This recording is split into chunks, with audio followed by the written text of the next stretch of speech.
At 60 years old, the body begins to fade. This is an inevitable law of nature. However, by reaching the peak of internal energy, a miracle occurs, a divine rebirth of the earthly body. Bones and muscles are rebuilt to achieve the highest form of martial arts, and the withered body is restored to its former youth. This is the highest achievement that people strive for. The divine sect called it divine awakening, while the shadow sect called it demonic discipline. In the divine sect, 8 people have achieved divine awakening. At the same time, 4 of the shadow sect had mastered demonic discipline. Above them were only the masters from the divine realm, whose body was immune to poison and disease. In 1,000 years, there was only one among the Murim masters. A traditional tea ceremony was taking place in one of the palaces, in which a master who had achieved divine awakening asked a stranger what a sword meant to him. He replied that it was a fine murder weapon with sharp edges. However, that is what it is. A martial art is a martial art, a sword is a sword, and morality is morality. Deep in the dungeon, a mysterious demonic ritual was taking place. Ban came there to fight the master of Crimson Awakening. He took off his dragon head shoulder pads. Ban was truly honored by the opportunity given to him. A master who was highly skilled in swordsmanship could assess the situation even with his eyes closed.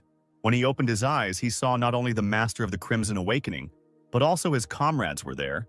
Ban guessed that a new ability, soul connection with the undead, was being used against him. The master gave orders to his companions to surround the Ban with a great demonic containment field. The comrades' eyes turned bloodshot as they used demonic seals to attack. It seemed that Banu could no longer be saved. 1,000 demons attacked him at once, but they forgot that they were attacking a true master of the dark arts. Ban used his famous technique, the piercing whirlwind. The basis of the swordsman's energy was steadfastness itself. He defeated 1,000 comrades in just one moment after using his ability. Unperturbed, Ban headed straight towards the cultist. He wasn't afraid of the Ban. He grinned right in the swordsman's face. Will he really use this ability right here and now? The enemies defeated by the swordsman immediately rose from the dead, but they were without flesh. Ban found himself in the midst of an ability unfamiliar to him. It was an unclean ritual of tormenting the soul. The swordsman felt the ground beneath him begin to shake. Even such an experienced martial artist could not assess the situation while in free fall. Without thinking twice, thousands of necromancers attacked the swordsman again at once. Ban fell. The master of the Crimson Awakening looked at his body from the shadows. He took his sword, hoping to take away the Ban's power. He was pleased that everything went as he had planned. Using a lightning-fast blade throw, he betrayed his demonic ally. He didn't expect this from the master. The blade went right through his neck. No one knew what the master of Crimson Awakening was really planning. Bana's bloody sword, no one knows what power it contains. The master revealed his true purpose, as the second living master of the fierce demon was killed. Now he must lead the school of dark arts and conquer all of Murim. All that was left of Ban was his clothes. He was dead. The land of Murim, full of mystical creatures, is a fascinating sight.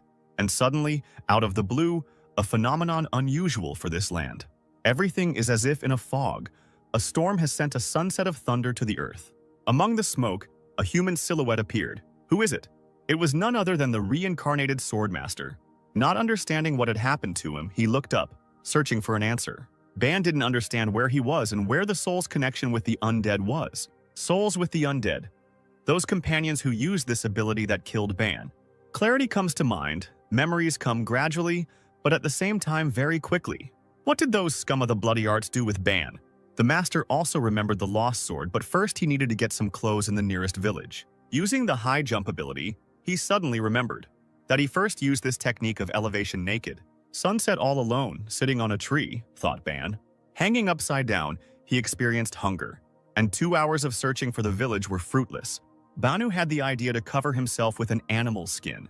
In the forest, the swordsman came across a forest troll. He looked like a mythical creature from legends. The green creature with huge fangs was not averse to eating a human. A whistle flew past like a bullet, but not right through. What is it? It was Ban's shot. Thanks to his skill and ability, he could even shoot from his finger. The swordsman noticed that something was wrong. He couldn't miss. The shot was right on target. The forest troll's wound was healing. But how? Was it regeneration? But the amazing power of the mystical creature did not stop Ban, and he began to act. The master's hands cut like a blade. This is one of Ban's abilities. The troll clearly did not expect this. But is he really able to regenerate even after such a blow? The troll's wound healed again. The body of the creature that had received such damage regenerated again. Ban remembered the words of the sage.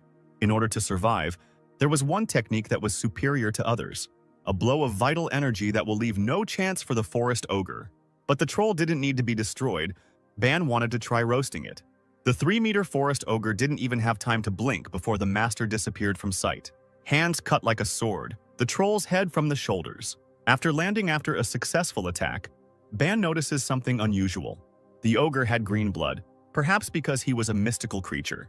After defeating the troll, Ban, without thinking twice, lit a fire and began to roast the ogre. The master wondered why the forest creature didn't have a soul stone.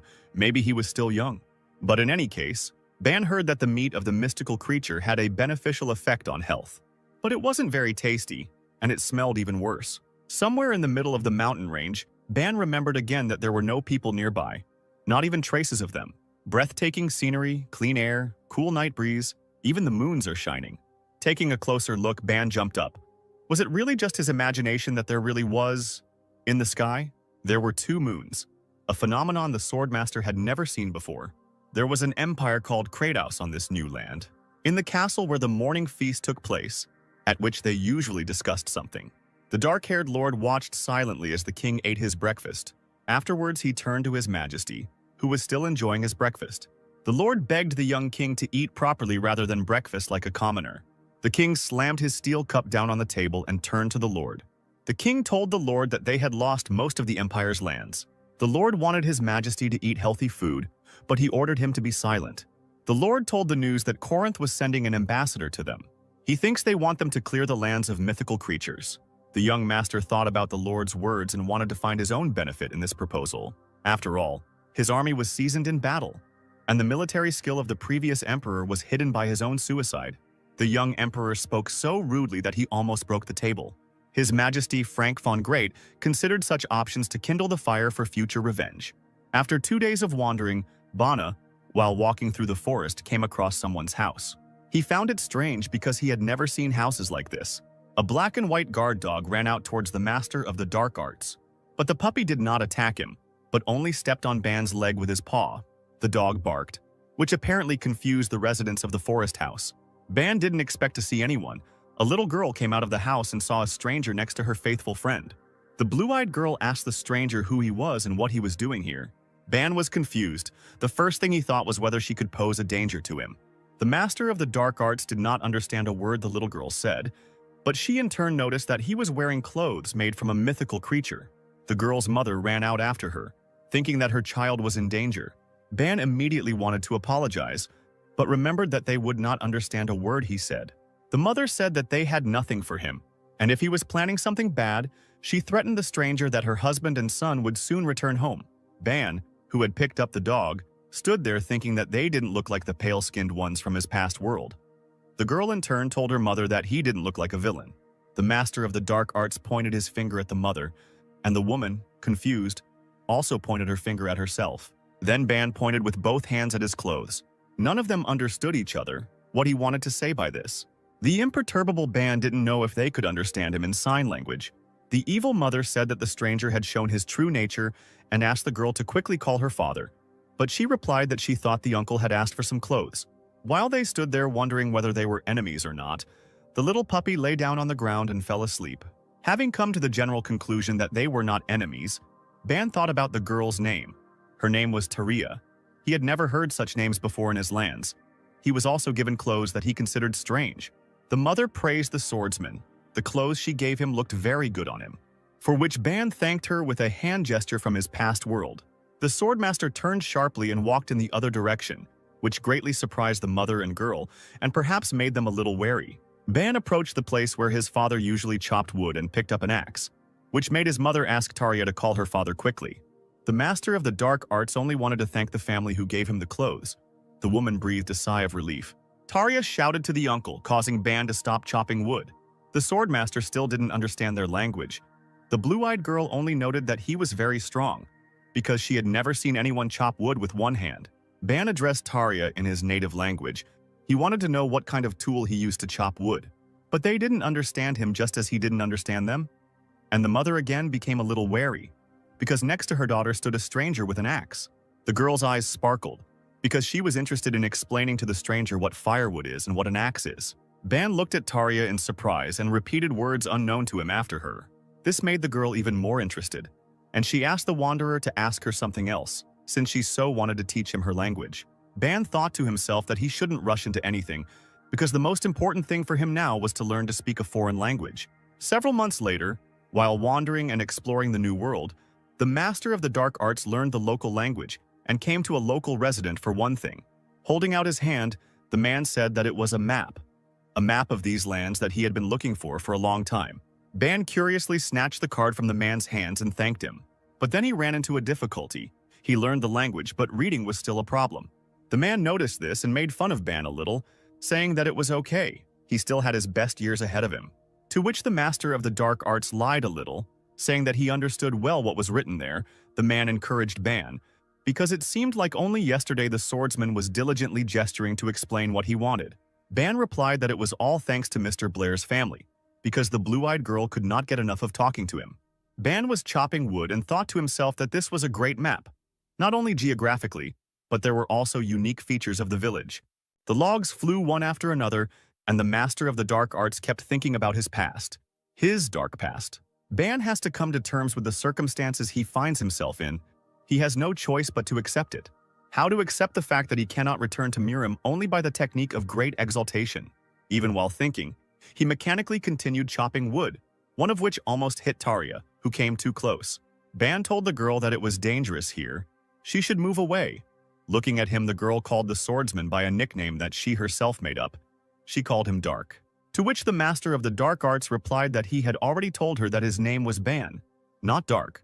Tarja found this very funny because, in her native language, the name Ban means dark smell. She laughed so much that she thought she would die laughing. The joyful child pointed her finger at the master of the dark arts and said Dark, causing Ban to fall into a stupor from Tarja's persistence. The blue-eyed girl noted that the name Dark perfectly suited his black eyes and hair. Ban replied to Tarja that she could call him whatever she wanted, as long as she left him alone and didn't interfere with his work. Having decided to take a little rest, Ban leaned on the ground and asked the girl what a mercenary was, and she answered that they were people who fought for money. Was she comparing him to an assassin? The master of the dark arts thought. He answered her that he was not like them. Surprised, Tarja looked straight into Ban's eyes and asked him who he was then, if he was not a mercenary or an assassin. With a sigh, the swordsman replied to the little girl that he was a master of the school of dark arts who only wanted to find his way home. Blue-eyed Tarja said, "Why shouldn't Banu look for work in the mercenary guild? The mercenary guild is a place where mercenaries gather, where they receive orders and trade information." Ban thought about Tarja's words. He definitely needed to get at least some information in order to return home. And he also asked her how she knew about the mercenary guild. The girl told the master of the dark arts that her brother ran away from home, saying that he would become a mercenary, but his father found him and brought him back. This story made Ban laugh a lot. Meanwhile, the king was surveying his lands from the highest point of his castle, but suddenly he notices that one of his subjects is heading towards him. It was Captain Rognard. Perhaps he came with good news. He asked the king not to worry. The young ruler replied that he could not calm down, because he needed to send 2,000 palace maids to meet the needs of the Corinte. He bit his lip very hard without even noticing what was said, because these were his people. The captain replied that all they could do was increase their fighting strength to counter the Corinth, and that the king's anxiety would only increase if the ruler thought about such mundane problems as this. The emperor got angry and asked Rognard if the maids were ready to leave. The captain replied that they would be delivered to Corinth in a week. It is worth remembering that there was also a case when Corinth kidnapped the maids 10 years ago and demanded new ones. The captain asked the king to be calm, because he would be leading the escort. Looking to the side, the emperor and Rognard noticed a silhouette walking towards them. It was Lord Tozier. They were wondering what news he came with. Bowing his head down, the lord said that he had failed the task given to him. The emperor noted that this was the 5th time the lord had failed to complete his task, and also asked if there was any use in the Anfiros journal. The Anfiros journal contains no information about the past Axion, only a little about its research. The kingdom knows the theory, but they can't do detailed experiments yet. However, the lord said that 90% of the theory was already ready. He would do his best to fill in the missing 10% of information. Turning to the emperor, the lord begged to give him a little more time to study, to which the king replied that he would give him one last chance. The king's eyes still burn with hope that with the help of this artifact, he will be able to provide a better life for his empire. For Mr. Blair's family, the news was not so good, Ban decided to leave. The mother and children were very saddened by this event because they had become so close lately. Extending his hand to shake hands with the head of the family, the master of the dark arts jokingly apologized for being a burden all this time. To which Mr. Blair replied to Ban that he was mistaken. He had become part of their family, and he could always return no matter what happened. To which the master of the dark arts replied that he had learned the culture of this world, and it had brought him great benefit. During the farewell, the son asked his father for permission to go on a journey with Ban, because the boy still had an unfulfilled dream of becoming a mercenary. To which the head of the family threatened the boy that if he ran away again, he would get twice as much as before. To which the boy replied that he was missing the best chance in life to become not a simple farmer but a mercenary. Ban, who got down on one knee, did not forget to say goodbye to his noticeably grown four-legged friend, who even shed his stingy dog tear in farewell. A small blue-eyed girl walked up to the swordsman and grabbed his clothes with one hand, sadness in her eyes. Taria said that her beloved Dark would regret leaving because if he stayed and waited a few more years, he would have a lovely bride. It seemed that Ban had never been so embarrassed in his life as he was after what the little blue-eyed girl said. The master of the dark arts told her that, unfortunately, their age difference was too big, and he also didn't want to be beaten by her father. Ban finally said that he didn't know if they would meet again, but he would never forget her.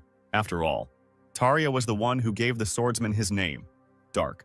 The master of the dark arts patted the little blue-eyed girl on the head, and she in turn burst into tears from the grief of the upcoming separation.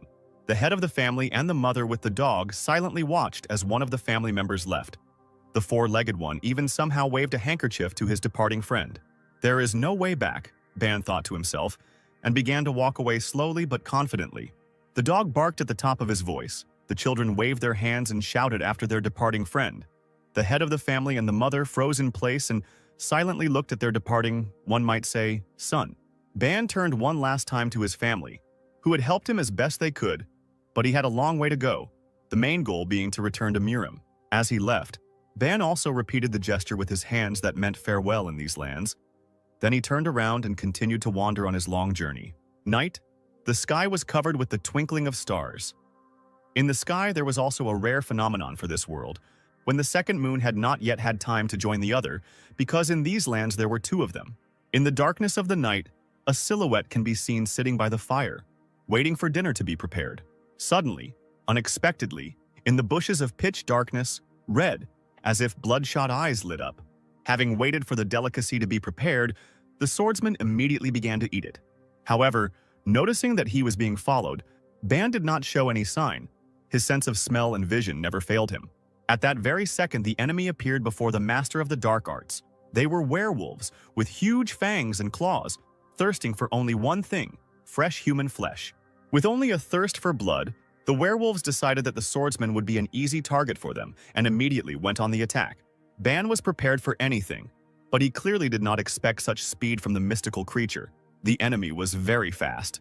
After successfully dodging the enemy's attack with his ascension ability, the master finally understood why people always avoided this mountain. The master of the dark arts assessed the situation and decided to counterattack, using his famous technique of the smashing hand. He clearly caught the beast off guard with his powerful attack, but at this stage of his journey, the swordsman already knew that mystical creatures possessed regeneration. Unperturbed, Ban gathered all the power of dark energy for a final attack. The regenerating beast, who clearly failed to assess the situation and the abilities of the one he was attacking, could only rely on his instincts, growling and baring his fangs in the face of his enemy. With a slight movement of his hand, Ban, who had accumulated energy for the attack, left a shining mark in the form of a palm on the beast's chest, which was fatal for the werewolf. The other mystical creatures clearly did not expect this, watching as their leader flew away a couple of dozen meters. The beasts roared their battle cry in hopes of intimidating the swordmaster. Ban, in turn, was only thinking about what a good mannequin he would make for the School of Bloody Arts. The beast could even make a good carpet. Noticing that the man was not the least bit frightened, the mystical creatures seemed to read his thoughts and rushed away, abandoning their dead leader. The evil master, looking at the fleeing creatures, did not understand what the point was in attacking him, because he had only dropped the freshly cooked meat in vain. Gritting his teeth, Ban picked up the body of the dead werewolf. Because why let good things go to waste? This beast would look good on a flaming spit, Ban thought. The emperor, sitting on the throne, propped his head up with his hand, crossed his legs, and apparently expected at least some good news. Lord Tozer came to the young king with news, saying that this was very urgent information. He told the emperor that they had a great opportunity to take possession of the dragon's heart. Jumping up from his throne, the young king was eager for the smallest details and could not wait for the lord to tell him in detail. Tozer told the emperor that the dragon's heart was kept in the great Drow temple in Corinth, and word came from the front that the Trovian Empire would lend it for a time. The king said that they must intercept it at any cost. After all, the dragon's heart was a huge clot of dense and pure mana, and the lord also said that he thought the artifact's protection would be weak. Tozer said that the Corinthian Empire believed that no one would even dare to encroach on such an artifact. The emperor asked the lord how weak the security there was that Tozer made such bold statements. The lord replied to the young king that, according to the information, there were only 50 knights guarding the heart and only one master, adding that the master did not even have a titanium. The emperor thought, a master without a titan? Perhaps this is a deliberate leak of information from the Corinth. There is no doubt that this information is reliable, and the young king gave the order to act immediately. Wandering between forests, mountains, and rivers, the swordmaster moves only forward in search of at least some information. Along the way, he noticed that the land that was new to him was undoubtedly richer in oxygen than Murim. He had never felt such powerful forest energy. Looking at his hands, he thought that every little bit of energy was restored almost immediately, so it would be much easier for anyone to practice and master martial arts. The swordsman also wondered what kind of martial arts were practiced here. Suddenly, a fair-haired girl appears in his path, screaming for the traveler to stop. The young girl asked where the traveler was heading. The master of the dark arts told her that he was on his way to Vulcania, and in response, he heard a demand for payment of 10 silver coins. Stunned by the stranger's impudence, the swordmaster grinned sarcastically in her face, replying that the price was too high, since his clothes were worth only 7 silver coins. To which Ban heard in response that if he had nothing to pay with, then let him try swimming. Maybe he would succeed. The master of the dark arts just laughed right in the girl's face and found her words very funny. In an instant, he rushed past, asking if she was sure of her words. The young girl, in turn, took this as a humiliation and instantly drew her blade in order to cut the swordmaster. But the foolish stranger didn't know who she was trying to raise her sword against. Ban stopped the attack attempt in a matter of seconds, grabbing the attacker's hand and squeezing it hard. Then, with a deft movement, he moved his hand to the blue-eyed robber's neck, causing her to blush, and in that position could only wheeze. Ban asked her how much money she had. She replied that she had nothing at all. That's why she was robbing. But the swordmaster made it clear with just one look that he had no intention of listening to lies. Very frightened, the stupid girl only had time to wonder what the dark-haired wanderer would do to her. Staring furiously at her own helplessness, the tied-up robber, who was left without part of her clothing, kept glaring at Ban. Not a bad catch on the way to Vulcania, Ban thought. These clothes must be worth something. He also did not leave such a trophy as a sword without attention. Perhaps it will remain with him. The girl can only think about her actions because she could not even do anything. After a long silence, she asked to be released, to which the unperturbed Ban replied that he would release her for 10 silver coins. To which the girl, in a fit of anger, replied that he was a stranger and had already taken her clothes and that she really didn't have any money. The master of the dark arts decided to check if the girl was lying to him. He lifted her up with one hand, starting to shake her, trying to hear the ringing of coins. But in fact, she didn't have any money. To which the unwavering Ban replied that since there were no coins, they would have to swim. The robber's eyes widened in fear. With one left hand, the swordsman threw her straight into the bay. The girl in turn screamed very loudly, threatening with the promise that someday they would meet again and that this meeting would be fatal for the master of the dark arts. In response to cries of violence, Ban merely waved goodbye. Further action will take place in the city of Volcano, where, in one of the local pubs, the wanderer idolized the local alcohol. Suddenly, he overheard a conversation at a nearby table about an unknown place through which the path to Chenin lies. With one glance, Ban analyzed that these were seemingly ordinary people who were also drinking fresh, tasty ale. One of them told Mede that she looked as if she had never been to these lands, and that it would be much faster to go through the gate. The red-haired girl in turn replied that there was a dragon's lair there, a very strong dragon. Watching and eavesdropping on the conversation, the traveler was very interested in listening to it to the end. At the table, they suggested ending the argument and continuing to enjoy fresh drinks. The guy in the red robe asked his friend if he had ever seen dragons before. After a pause, the swordsman nevertheless dared to ask the company opposite if he had heard correctly that they were heading to Chenin. The answer was positive. One of them asked how he could help the stranger. Ban told them that he was also on his way to Chenin. but he did not know how to get there and asked permission if he could continue his journey in their company.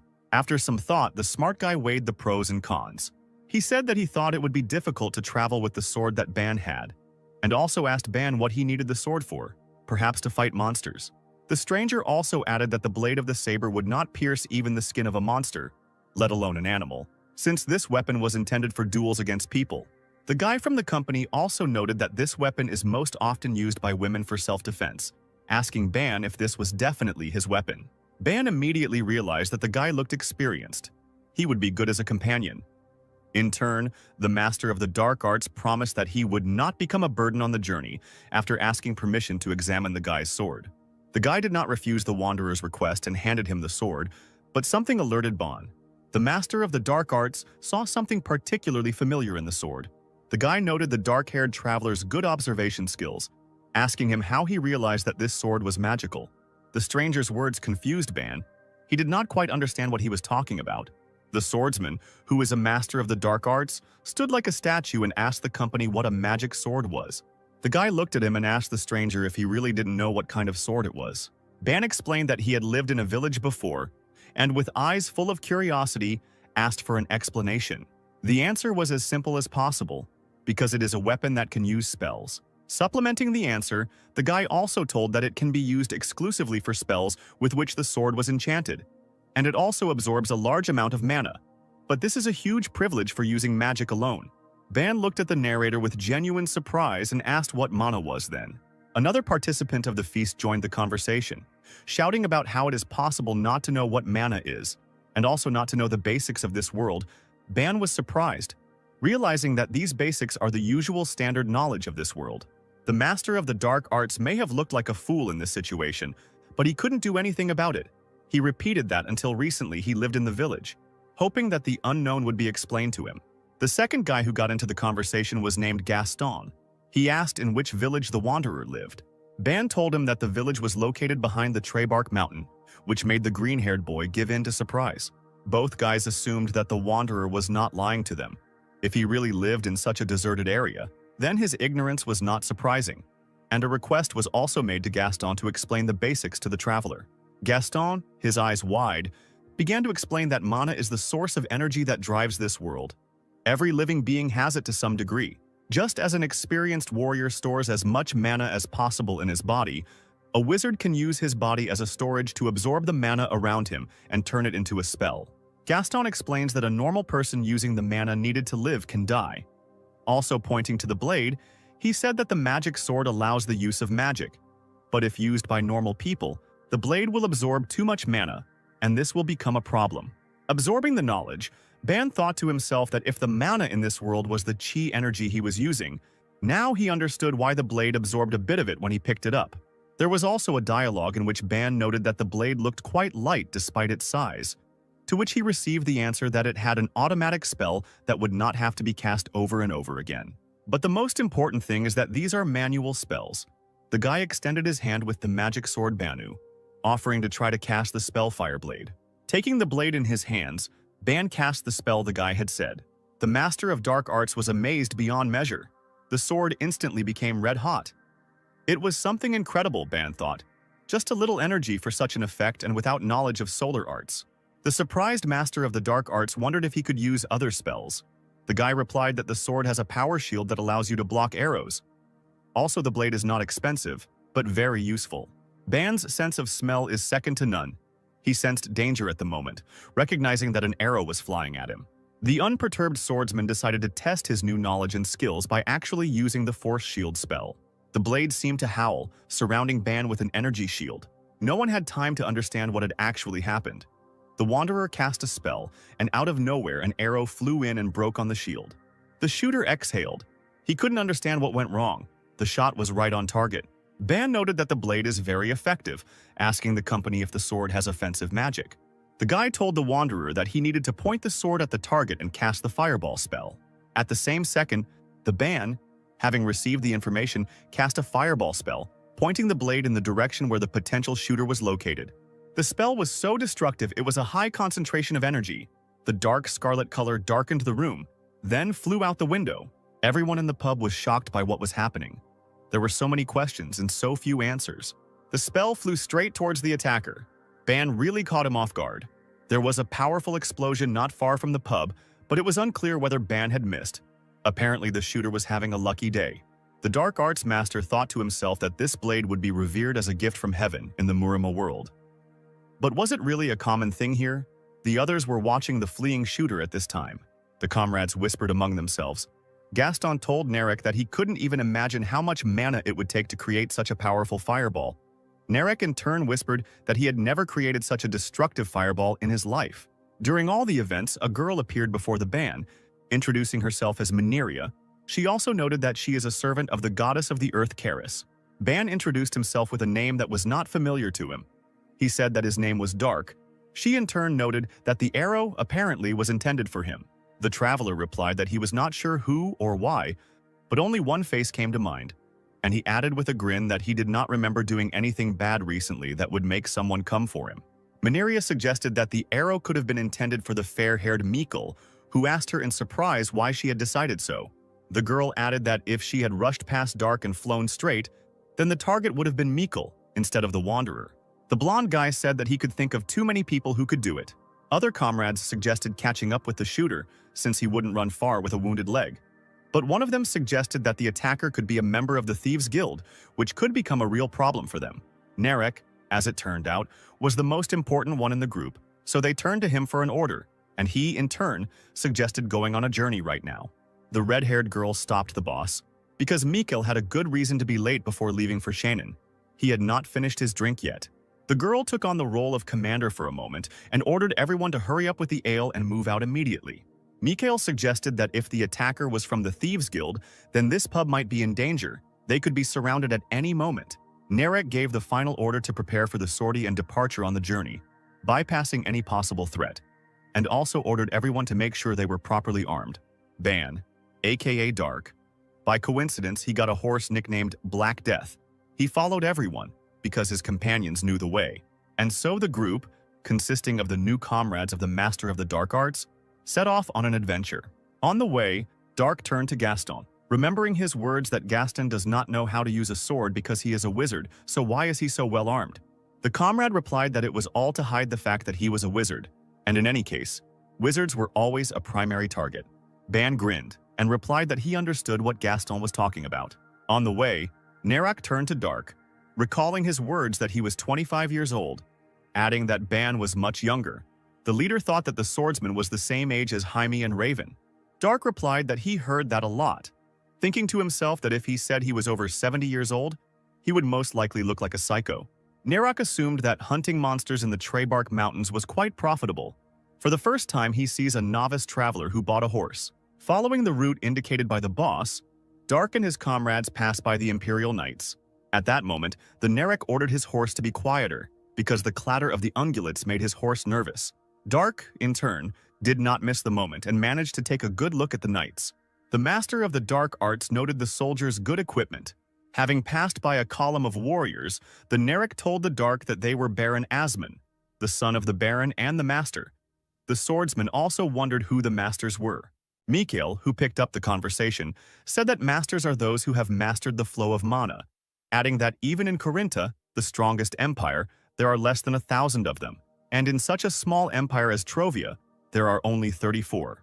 Dark's interest knew no bounds as to whether these masters were really that good. Mikhail told him that out of those 50 warriors, Baron Asmon was the only master, and that this master could easily defeat the other 49 knights.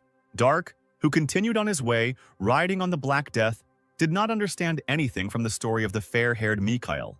Turning around in search of answers, the Master of the Dark Arts only looked contemptuously at the warriors' backs. Knights? These third-rate ones weren't even close to Dark's morning warm-up, so what's so good about them? The swordsman asked himself an unanswerable question. Night fell in the lands new to the Master of the Dark Arts, and the company began preparing dinner. Mineria began to pour out the soup strewn with various delicacies. Perhaps in the future they will be able to become not only comrades but also real friends, who knows? But for now, the whole team is content with dinner. But Narek and Mikkel are in no hurry. They are discussing something on the side. The fair-haired man began the dialogue by saying that if the shooter really was from the Thieves' Guild, then they should set up an ambush right here. The leader replied that it would be more difficult for them to attack them further from the city. Continuing the dialogue, Narek noted that if the enemies did come, then today, starting from tomorrow, the leader planned to turn off the main road, but they would run into monsters. Their dialogue was interrupted by Manhwa, who called them to dinner. The thicket of the forest looks like an ideal shelter, but at the same time a very vulnerable location. A pair of legs hung from the tree trunk, and surprisingly, certain areas of the forest were well lit. Sitting on the tree was a green-eyed elf with a bow on her back. She was asking the strangers what exactly their enemy looked like. The blonde girl explained that the enemy had long black hair and was a little over 20 years old, dressed exclusively in traveler's clothes, without armor. Could this really be the robber that Dark threw into the bay? Suddenly, the elf was able to determine the approximate location of the target with her own eyes. It was possible that she could see something that others could not. Perhaps it was her combat skills. She was able to determine that the distance to the target was about 400 meters. Could this really be the man the blonde robber told her about? The elf wondered. Darka's instincts never failed him. It was as if he saw her too. Perhaps they even crossed eyes. The elf thought the same thing. Or perhaps it just seemed that way to her. She looked down at her comrades who had previously described Dark's skills as incredible. And speculation began, because they did not know how skillfully Dark wielded a sword. But his skills in close combat had previously been amazing. The blonde added that she could not do anything to him. The shooter added that Dark seemed to be skilled in magic as well, as he blocked his arrow perfectly with a magic shield and shot a fireball at him out of nowhere. The elf was very interested in the stories of her comrades, and she paid special attention to the ability of the fireball. It was already deep night and 2 moons appeared in the sky. Almost the entire company was already asleep, because in the morning they had to continue on their way. Gaston sat by the fire. Something had disturbed him. Dark was located at the farthest point of the camp. The wizard approached the swordsman, asking him to come closer and warm himself by the fire. Dark showed no signs of attention, as if he was already seeing his third dream, but sitting. Gaston noticed this. Could he have fallen asleep in this position, he thought? No matter how much he looked at him, he could not understand. Suddenly, out of nowhere, the whistle of an arrow rang out through the forest thicket. The arrow flew straight at Dark. But the master of the dark arts was always ready for anything, and with one sure movement of the blade separated the arrow. This arrow was not a simple one. It was enchanted with unknown magic. After separation, pink runes appeared between the 2 halves. Nobody expected this. There was a loud explosion. One can assume that it was heard in all parts of the forest. Everyone immediately woke up. Narek was in confusion. No one yet understood what was happening. The team grouped into a defensive position. An order was given for the priestess to heal Dark. The main task was to reveal the location of the attacker. Manhwa leaned over the prone swordsman and silently asked only that he hold on until she cast the spell. But Dark is not so easy to break. With a sharp movement, he instantly raised his body, apparently. Only his clothes were damaged. His comrades told the swordsman not to strain himself. The priestess would soon heal him. But the master of the dark arts replied that he was fine. Dark noticed that in reality only his clothes were damaged, but he still could not understand whether the arrow was truly imbued with magic. Gaston got ahead of him, telling him that there were spells that could increase the killing power of an arrow. Before he could finish speaking, Dark did not listen to the wizard to the end. Using the technique of great exaltation, he immediately soared into the sky. The elf saw the enemy approaching. She was so amazed by his devilish speed that she could not even determine the course of her further actions. Directed only forward, Dark did not care what danger might await him. In his opinion, his combat experience was enough to defeat any enemy. The elf decided not to wait until the enemy came close. She decided to shoot another arrow after him. But Dark was prepared for anything. He used the illusionary art of the rising sword. It was a technique that only the masters of the dark school of arts possessed. The swordsman aimed his blade straight at the enemy's magically imbued arrow. There was an explosion, the destructive power of which exceeded the first one. Most likely, this explosion was heard not only in the forest, but also in the nearest cities.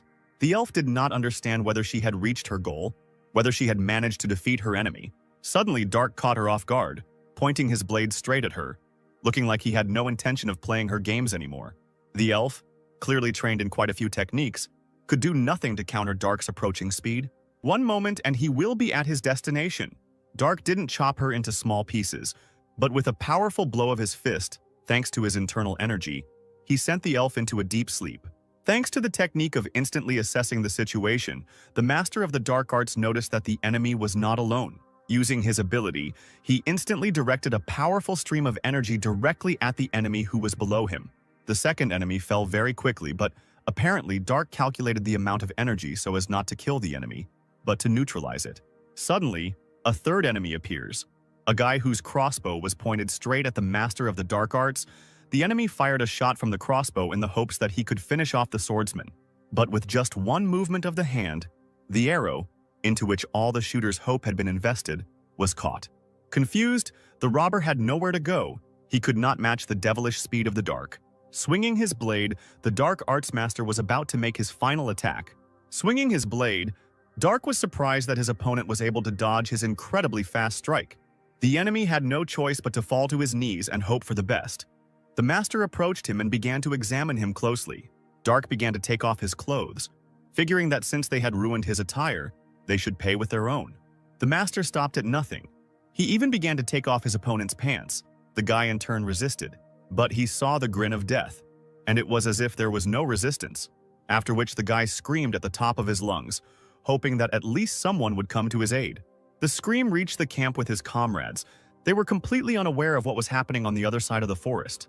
Dark, who had changed his clothes, began to interrogate the attacker about the reason for their attack, since he had not done anything bad to them. The bound but alive opponents were in no hurry to answer the swordsman's question. Most likely, they were hatching a plan on how to get out and try their luck again in defeating the master of the dark arts. The elf asked Dark a question, the essence of which was what the devilish thing the swordsman had done to the guy with the crossbow that made him scream so loudly throughout the forest. The master of the dark arts replied that he hadn't done anything to him. He had simply passed out from fear. It was so pathetic on the guy's part that Dark only looked at him for a second, feeling disgust. Jokes aside, Dark was serious. He began to ask the girls why they attacked him, offering to answer nicely. Otherwise, he would make them beg him to kill them as soon as possible. The little blonde girl, gritting her teeth furiously, answered the swordsman that they attacked him because he attacked a member of the Vulcanian Thieves Guild and robbed her without even the Thieves Guild's knowledge. To the rage of the pretty robber, the Dark responded calmly that he had always felt safe from the very beginning, that he was safe and sound, and that a gang like them would never be a threat to him. He added that if this was indeed the true reason for the attack, then there was no point in him killing them, to which the robber was very surprised. The elf, defeated with one hand, looked at Dark brazenly and said that he was too self-confident, since he was not afraid of the Thieves Guild, which had a certain power in certain parts of the land. The master of the dark arts thought about what the elf had said. Indeed, he thought, if he left them alive, they would try to find him again to kill him. With just one look at the two tied-up girls, he made it clear that he might have changed his mind about their future fate, which made them squeal throughout the forest, shouting what he was going to do with them. To their question, Dark, grinning maliciously, replied that even he himself could not know what he would get into his head to do with them. Ban spared the thieves, taking not their lives, but their clothes. But even with this outcome of the circumstances, the robbers were not happy, threatening Dark with reprisals. He answered them that he hoped that next time they would be dressed in something more expensive than pants, and also adding that if they continued to threaten him, he would take his underwear too, after which the robbers instantly fell silent, because what would it be like for them to be left in the depths of the forest, tied up, without panties? Dark also took the horses and headed towards his camp, but the green-eyed girl still could not calm down, saying to herself that she would definitely kill the swordsman someday. The elf, thinking about what had happened for a long time, suggested not to try to kill him in the future, to which the enraged robber asked her how she could say such a thing, since Dark had defamed their honor and dignity. The elf added that Dark was too strong. Revenge was of course good, but looking at the truth, it was beyond their power. Remembering just one look from the master of the dark arts, she felt uneasy, and in the end she asked the robber about what honor and dignity a thief could have, continuing to say that if she was so thirsty for revenge, let her continue it herself. Fear was visible in the elf's eyes. Next time Dark might not show mercy and take not their clothes, but their own lives. The victorious Dark was already at the threshold of the camp, and he also had 3 horses with him. It was still hard to see anything in the night, but in the shadows, Dark saw familiar silhouettes. They were his comrades. The whole team was surprised. Dark returned safe and sound, in different clothes, and even with horses. Anticipating questions from his comrades, the master of the dark arts said that these beauties belonged to those who were hostile to him, continuing that his opponents simply bored him, so he stole the horses. Dark was asked what he had done that in the middle of the night, in the depths of the forest, an enchanted arrow suddenly whistled straight at him. The swordmaster told them a story that on the way to Vulcania, a girl tried to rob him. In the background of the story, a red-haired girl admired her pet. After, Narek asked if Dark reported the robbery to the guards, to which the master of the dark arts replied that he had not reported anything to the guards. He had only taken her things and weapons, and then tied her up and thrown her into the river, and the red-haired girl laughed very loudly at what she heard. Narek said that if the girl was in the Thieves' Guild, then this would be a problem for a long time, and also mentioned that this was far from the wisest thing Dark did, to which the swordmaster replied to the leader that if it was really so dangerous, then he could continue the journey alone, so as not to impose himself on anyone. Mikhail entered the conversation and consoled Narek, telling him that he shouldn't worry, because Dark had just taken the blast and survived without a single scratch on him. Mikhail continued, adding that even if he was from the village, his fortitude far surpassed theirs, and Dark did not need their advice. Narek agreed with the blonde's words. Yawning loudly, Mikhail suggested continuing to sleep. At this moment, Gaston felt multiple mana responses in another part of the forest. It looked like a group of knights. He determined it by the quality of the mana. Surprised, Mikhail, who was already about to take a nap, asked how many there were approximately, to which the wizard replied that there were a lot. About 50 or about 100? Narek was confused by this. Such a number of knights in such a place and at such a time. In his memory, this had happened for the first time. Gaston, with his magical powers, sensed that the battle had already begun, because the mana responses were slowly fading. Mineria immediately rushed to the side where Gaston was looking. Mikhail called her to understand what she wanted to do, to which the priestess replied that this was a battle between knights, that she must act immediately, hurry, get to the battlefield as quickly as possible to heal the knights before they were hurt. To which Mikhail shouted after her that they didn't know anything. If she had rushed there recklessly, then no one knew what could happen. The priestess was faster than ever. She hurried with all her might to have time to apply her healing knowledge to the wounded knights. Dark also caught up with her, perhaps because he could not leave his comrade alone on the battlefield. The rest hurried after them, and if they didn't fall asleep, then everyone did. Dark noticed that the others were lagging behind. Most likely they couldn't keep up because of the armor they were wearing. The swordmaster wondered if he should pick up the priestess and rush faster, because she couldn't keep up with him either. The master of the dark arts immediately returned for the priestess, took her in his arms and sped up to the battlefield, focusing on the sound of the battle. The priestess fell to her knees next to the first wounded warrior she came across. Dark analyzed what was happening behind the priestess. It looked like there was no one left to heal. Kneeling next to the mountain of corpses, the priestess screamed that these were the knights of Raken and that no one was left alive. Gaston, standing in a stupor, could not understand who could have done such a thing to the valiant knights, because they were different. But the Raken warriors were good. Narek immediately assumed that killing Raken knights in the lands of Trovia was madness. Maybe it was a monster. The sounds of battle continued. The comrades noticed that they were still fighting there. They needed to hurry to help. Mineria noticed something strange while looking at the mountain of corpses and equipment. She really wasn't imagining things. Among this whole mountain of corpses, the green-eyed priestess also noticed one of the leaders of the knights. It was the dead Sir Alex Sedmion, whose eyes were filled with fear before his death. Suddenly, a silhouette appeared before the priestess. It was undoubtedly a warrior, but it was unclear what clan he was from. The warrior, standing in a blue cloak with a huge blade, looked with disdain at the young priestess. After apologizing, he said that there should be no witnesses on this battlefield and swung his huge sword at the defenseless Mineria. Narek looked straight into the eyes of the enemy who dared to swing at the girl without a weapon. His rage knew no bounds.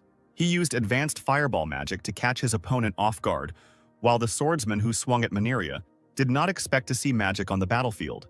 The enemy quickly realized that he was dealing with a magical blade. He assumed that she was a mercenary, adding that with the appearance of travelers, their work only increased. While the swordsman was analyzing the situation, he momentarily left reality. When he came to his senses, his gaze fell on the wizard. It was Gaston who could not just sit back and watch, but gathered his resolve and came up with a plan. The enemy knights quickly realized that there was a wizard on the battlefield and that this could very well affect the outcome of the battle. As Gaston had mentioned earlier, the order was given to attack the wizard. Narek also gave the order to protect the wizard at all costs until he gained enough mana for the colossal ability. The priestess sparkled, for bloodshed was not her method. If only she could influence anything. A light from the heavens descended upon the comrades. It was Mineria's magic.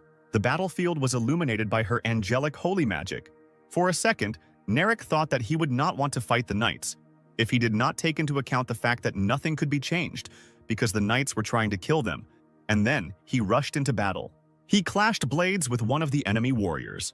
Mikkel, in turn, took a more defensive stance, using his shield against enemy swords. Dark, in the midst of battle, did nothing but analyze and notice that his allies were fighting much better than he expected, thinking for a second that perhaps they could figure it out themselves. But not the entire team fought on equal terms. Some were weaker. The knights did not forgive mistakes, so one of them, not missing the moment, knocked one of the allies to the ground.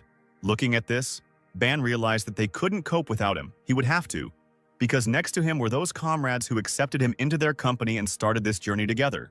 At some point, it was Dark's turn. Two men with swords rushed at him, but if only they knew who they were attacking. The master of the dark arts never did without his natural, sometimes even frightening grin at such moments. Suddenly, the battlefield was illuminated by a light. Not the one that was angelic, thanks to the magic of the priestess. It was the light of a clap of thunder, against which Dark looked more epic than ever.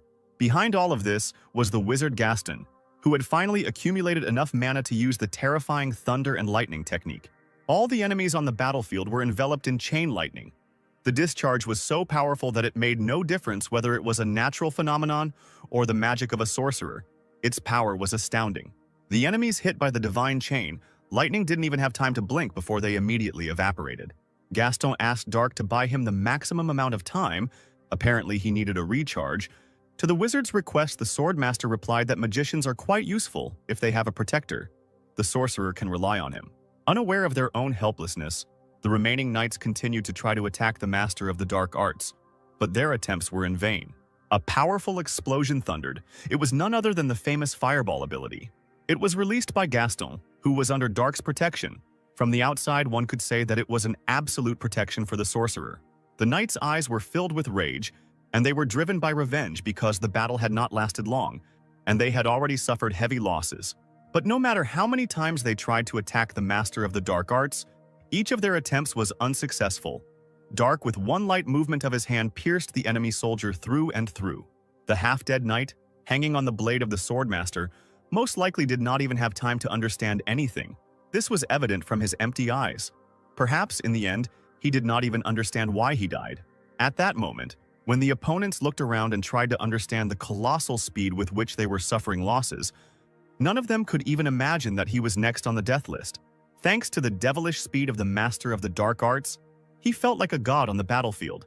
Because no one could resist him, he could easily appear behind the enemy in a matter of moments to inflict fatal damage. At the moment of the attack, Dark could not understand what kind of power he was using at that moment, whether it was chi energy or the local mana, but the result was always the same.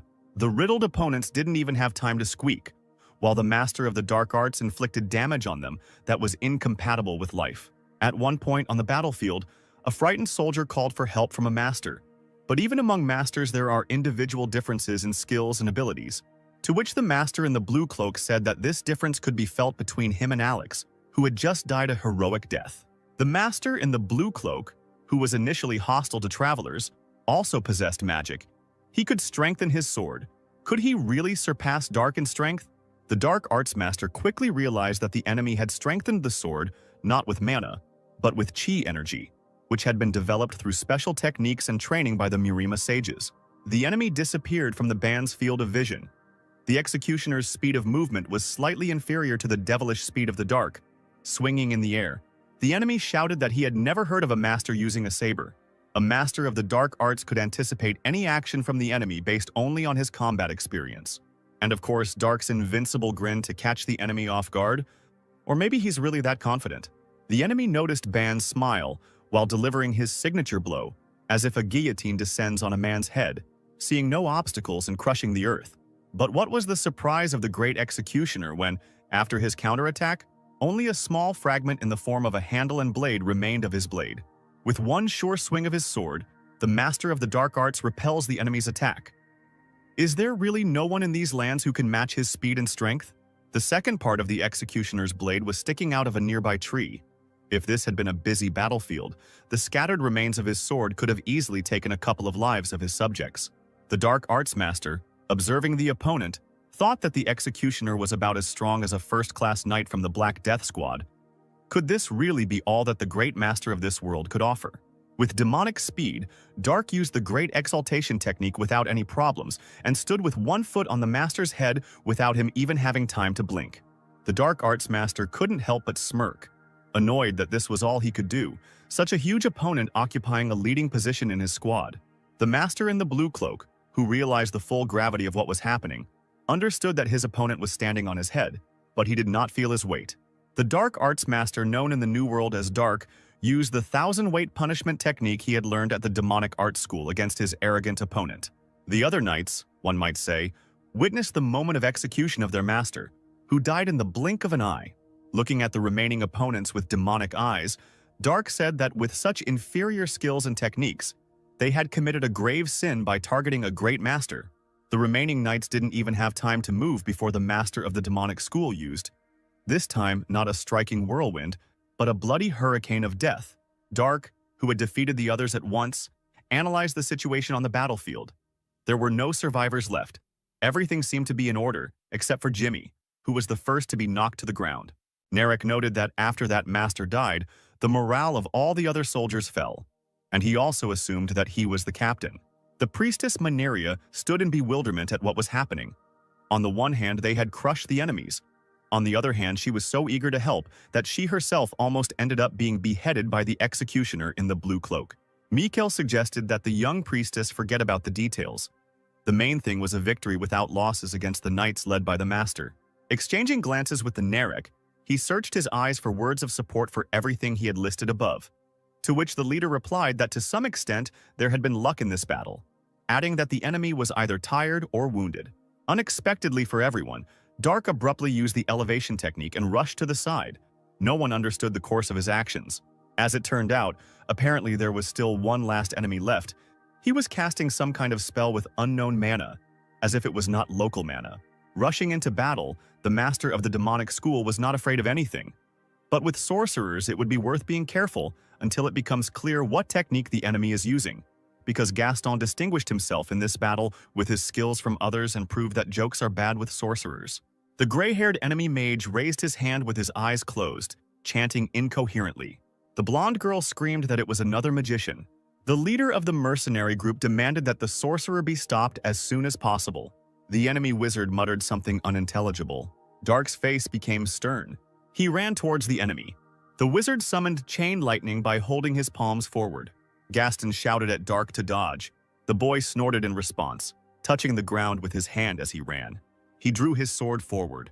The enemy called Dark a fool. The guy used the absorption move. His sword sparkled with purple lightning, absorbing the enemy's spell. The gray-haired sorcerer's pupils narrowed in shock. Dark was impressed that the enemy could manipulate the power of lightning so freely, it reminded him of the great Emperor Lightning Blade. This meant that the opponent had reached the state of divine awakening. Just like that old weirdo, Dark ran towards the gray-haired sorcerer and swung the wedge, deciding to confirm his conclusion. The enemy shouted the word warp, the ring on his hand glowing red.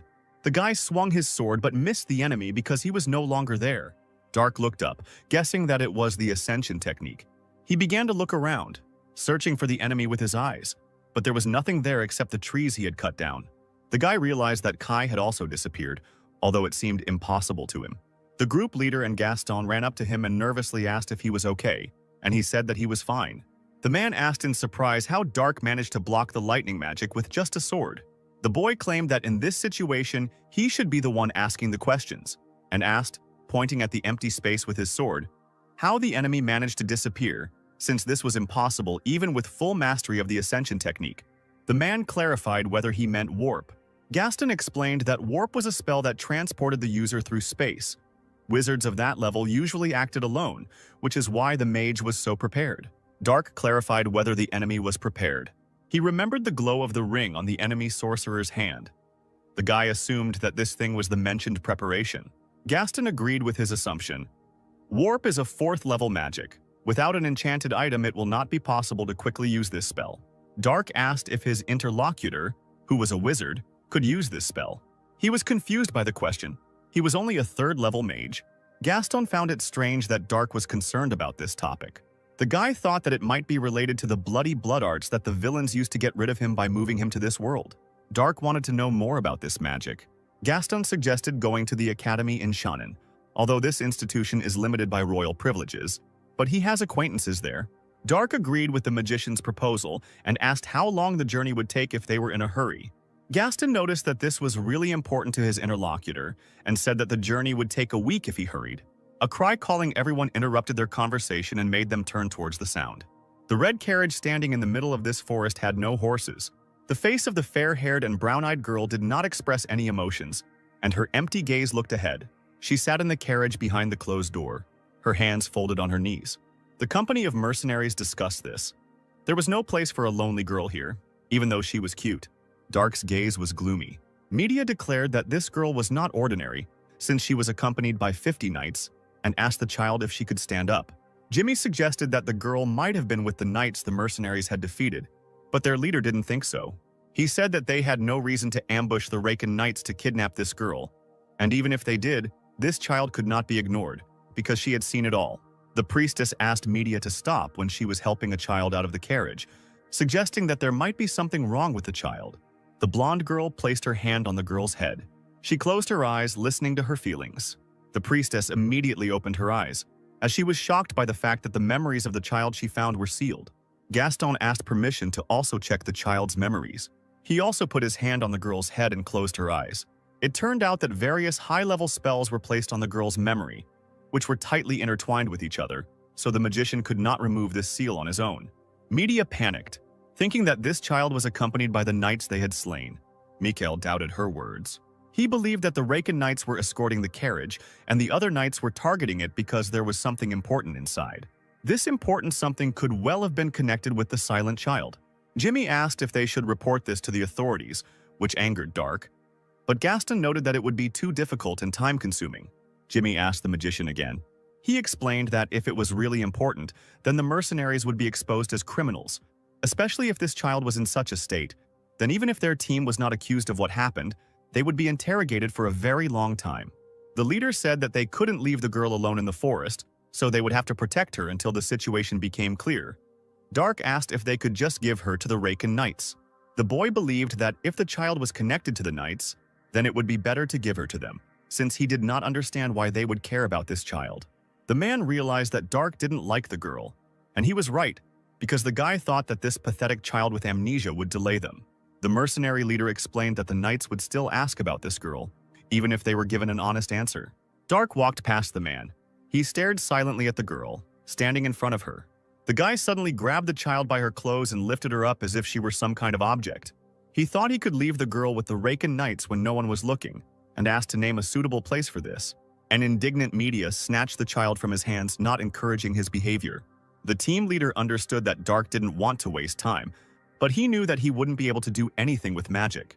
The guy asked him, confused, what he meant. There is a magic called Earth Magic. It shows what happened in a specific area. With this spell, you can clearly see what happened. Dark did not understand the information he heard. Gaston explained that even if he went to the designated place and left the child there, the knight's magician would be able to see everything with the help of a spell. Dark realized that he absolutely did not understand all this magical stuff. He asked if there was any point in killing at all if magic would show everything that had happened here, but the wizard explained that although this was indeed the case, mana did not remain on the earth for more than a day, which is why the mercenaries checked for traces of mana every morning. Dark grunted sullenly, absorbing the information. Gaston said that the fact that the guy didn't know this was completely normal. The main thing that is needed for earth magic is traces of mana. If the mana has evaporated, then it will not be possible to find traces. After this, the spell will show nothing, and the knights will see nothing. The priestess said that Dark's method was a little different. After all, leaving a child unattended will make it difficult for her not to be found the next day. The guy looked down sullenly, after which he turned his gaze to the girl. She was frightened by his gaze, so the child hid behind Media's back. The girl asked if Dark was ashamed and asked him not to behave like that. The girl looked warily from behind Media. Dark answered her silently with his gaze. The girl grabbed onto someone else's cloak. Dark snorted, turning away from the child. The red carriage remained empty in this forest. At this time, other events were taking place in the high tower. The already familiar gray-haired magician informed his teacher that he had succeeded. The black-bearded man sighed with satisfaction, but the expression on his face quickly turned to doubt. His student had too gloomy a face for one who had succeeded in this matter. The Grey Magician reported that Lord Kurosa was killed. The confused teacher asked if Alex Sidmion was that strong. It turned out that Kurosa dealt with Sidmion without any problems. But then more people arrived and killed the master. The magician was the only one who managed to escape. The black-bearded man suggested that if the thing was truly that important, Corinth should have left extra guards, and wondered if the sorcerer had left any traces. The magician wasn't sure about the tracks, but he was sure that no evidence had been left behind. Since they had deviated greatly from the original plan, the teacher said that this often happens. He praised the student's work and told him to rest. The door of the room closed, and the black-bearded man was left alone. They finally managed to move one step forward in their revenge, but they lost their experienced soldiers and masters. The man looked up, turning to the Lord God. He asked him not to abandon the people of Kratos and their great emperor. The roofs of Shannon's houses were painted a pleasant bright orange. Media, who was with her group in the hotel, shouted that 2 whole weeks had passed. During all this time, Dark never once took care of the girl. The red-haired girl believed that there should be a limit to ignoring the guy, because branches and leaves scratched the child's face when she sat on the horse. Media called him mean, asking what the girl did wrong. Dark asked Gaston, who was sitting next to him, how long their journey would take without this child, and received the answer that, if they hurried, about a week. The guy said he doesn't like traveling with extra luggage like this child, especially if that luggage delays him along the way.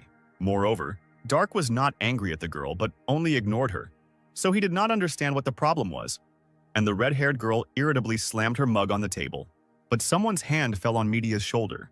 Their team leader agreed that Dark was to blame, but they were already in Shannon, so there was no point in being so angry. He asked the guy what he was going to do now, whether Dark would travel alone or join a team of mercenaries. The man would like the boy to choose the second option. Media cast a displeased glance at him. Dark asked the man again. The mercenary leader laughed, deciding that the guy was surprised by this offer. A strong comrade is always important in a group, since it increases the chance of survival for everyone. And for a mercenary, there is nothing more important than life. The man asked with a smile if Media agreed with him. She agreed with his words. Someone's footsteps were heard. The leader reported with regret that the priestess Manaria was leaving their group. A fair-haired girl in a white robe apologized for the spoiled mood, standing next to her with a suitcase in her hands. The man asked if she was ready. Manaria thanked them with a smile for everything. This was her last trip, and she promised that she would never forget it. The touched Media rushed to embrace the priestess, thanking her and promising to pray for Manaria to become a bishop. Mikkel promised to make donations to the temples of Karis. The girl promised to remember this. The priestess has been looking after the mercenaries in the rear with her magic, and with her gone they are even more in need of Dark joining their team. The guy chuckled thoughtfully. He watched as the blonde girl interacted with Gaston. Dark said that he was going to go with the mercenary mage to a place called the Academy. The leader of the mercenaries was also planning to go to the Academy with the amnesiac girl, so he suggested that the 4 of them go. He asked if everyone had said goodbye and who was going to do what. Media was going to go to the guild to find out if there were any new quests. Mikkel decided to go to the sword arena with the other guys. The priestess was just saying goodbye to the couple of guys mentioned. The squad leader told them to carry out their plans and then come here, making this place a meeting place. The building of the Shannon Academy was quite tall, 3 stories high, and its roof was blue. The squad leader was surprised that Gaston had a friend at the academy as they entered the building without any problems. The magician said that this was not really a friend. Rather, they hated each other. Someone's loud voice interrupted him, amazed to see Gaston here.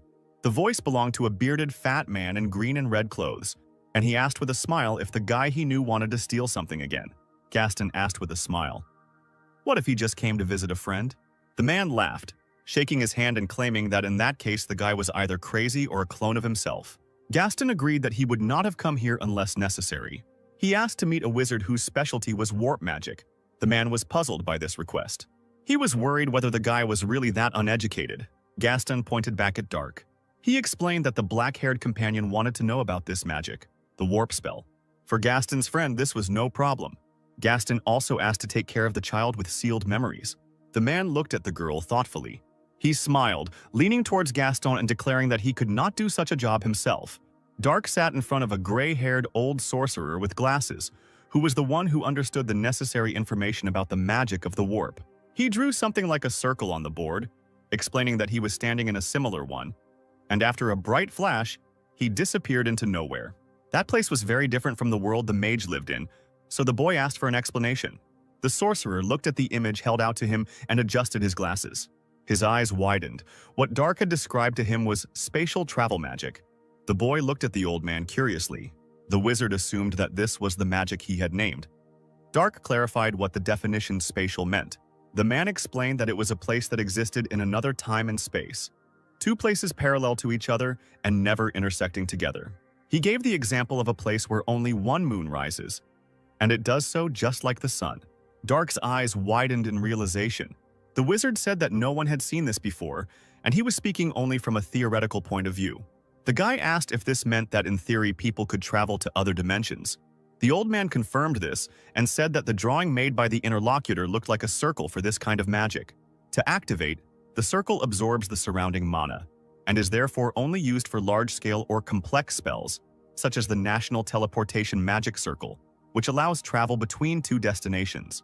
Dark asked whether it was theoretically possible to return to the original place. The magician did not confirm this, but assumed that it was quite possible. The guy was inspired by the information he heard.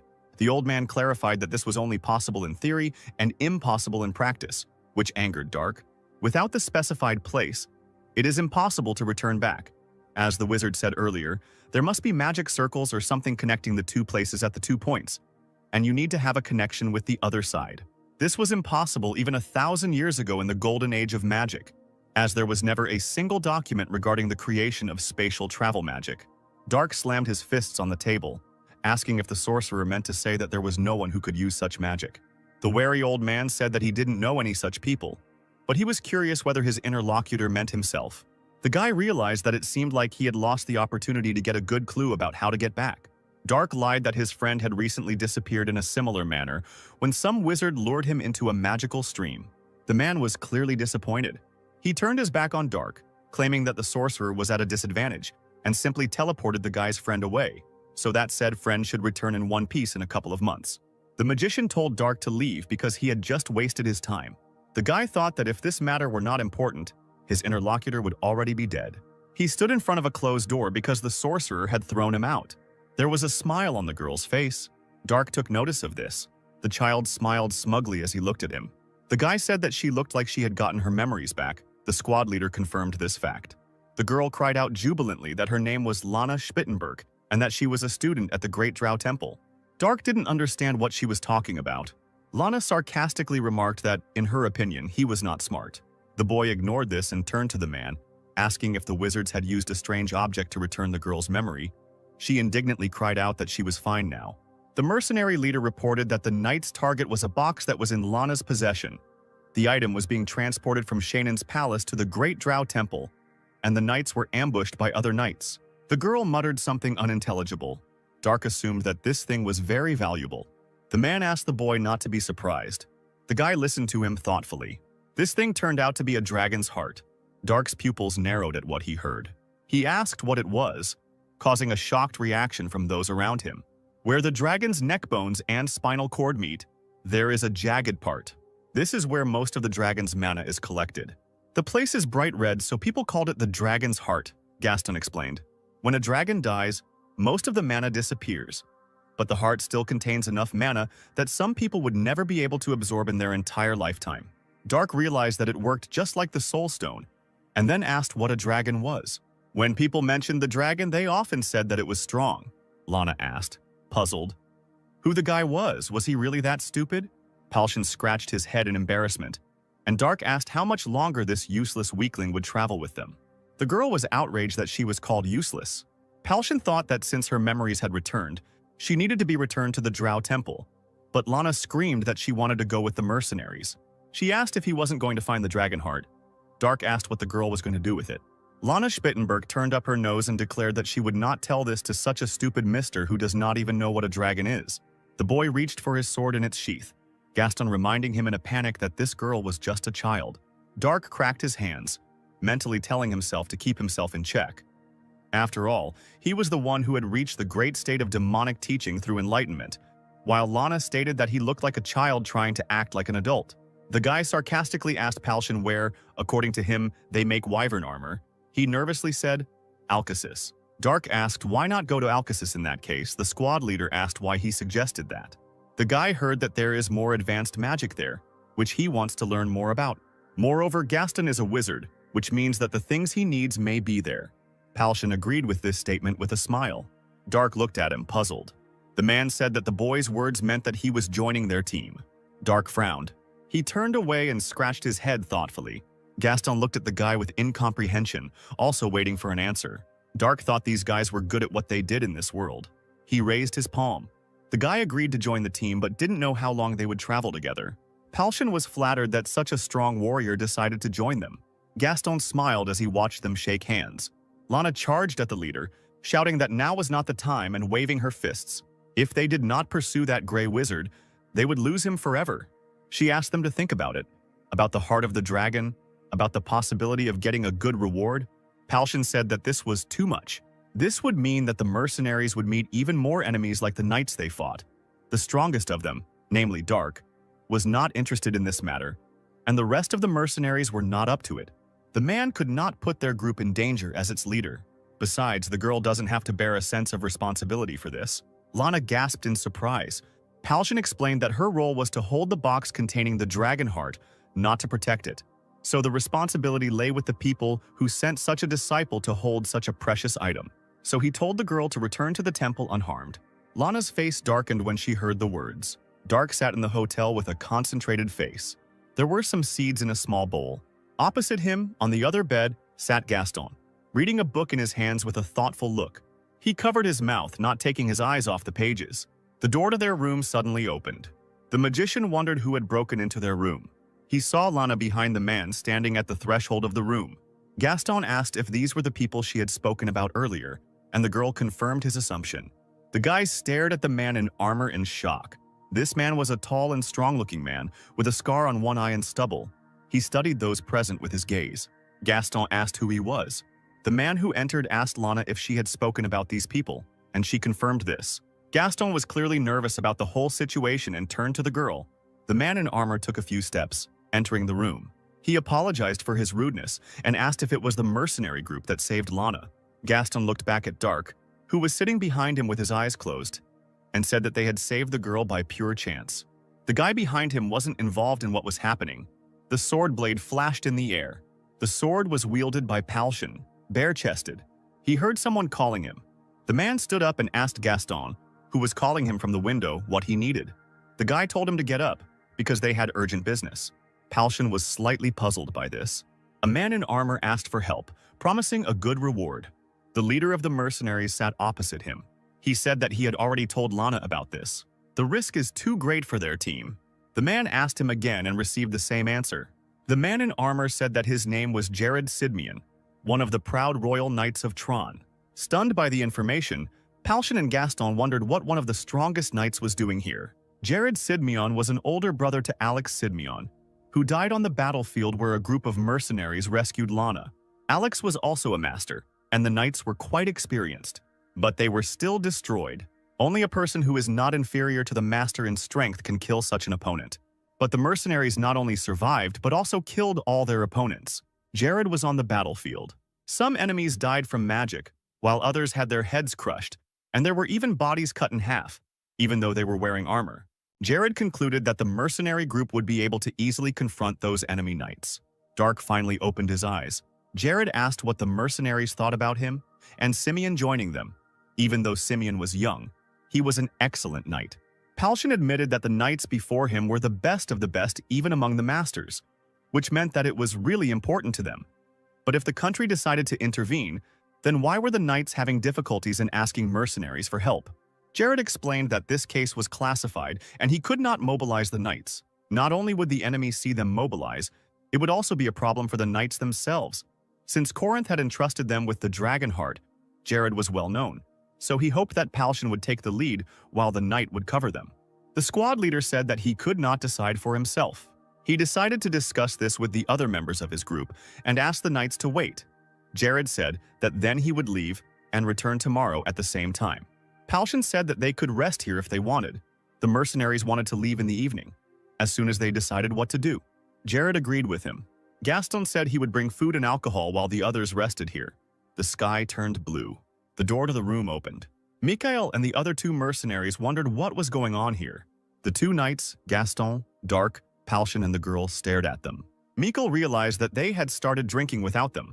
Palshan said with a smile that he wanted to tell everything as soon as everyone gathered. But for now, he told those who had come to get acquainted with the knights. The fair-haired man looked at him questioningly. Mikkel shook hands with Jared and introduced himself. Jimmy said with a smile that the drink looked delicious. Palshan asked how everything went. Mikhail said that in a month there would be a combat competition at the academy. The prize would be 1,000 gold coins. For each victory you could get 10, and also 50 for the battles in the main stage, which sounded good. Jared was able to see Palshan's mana level when he shook hands, but his mana level was too high. Mikkel was good, but not on the same level as Alex Sidmian. The other two were of a normal level. Jared turned his head thinking. Jimmy asked what Dark had been doing all day, and he replied that he had been meditating. Sidmian realized that he couldn't read this guy Dark's mana at all. The boy's body was not that of a warrior, and his saber was a woman's. So Jared assumed that Dark was a sorcerer. But the mercenaries told him that their only wizard was Gaston, so maybe Dark will use his speed and fast swordsmanship. The saber is useless against big monsters like ogre or troll. Could this sword be magical? Dark closed his eyes, thinking about something. Media burst into the room and declared that it was time for them to leave. The Duchy of Antares was recruiting mercenaries. She was surprised to see those present sitting and getting drunk, and wondered who the two knights were that she did not know. Palshan was pleased that everyone was finally assembled, and ordered the girl to come in and sit down. He asked for attention and explained that they had a job to do. They needed to get one thing back from the enemies the mercenaries had fought a couple of days ago. The red-haired girl tensed up when she heard his words. She angrily attacked Palshan, asking if he had gone crazy because he himself had said earlier that, in that case, the fact that they survived was luck. But the man asked her to listen to the end. The leader explained that Jared had decided to help them, and the reward would be large, and the knights would also take care of their safety. Media realized that knights are masters. Palshan ordered the one who does not want to speak out. Mikkel raised his hand, saying he would go. If the reward is the same, then it is better for a man to go with those he knows well. Jimmy said that he and his friend would also go with Rochester. Gaston was about to go too. Palshan looked at the girl expectantly. Media said that she would also go on this mission because she understood everything. The squad leader smiled warmly at her words. He turned to Dark and asked what he thought about it. The guy thoughtfully looked to the side.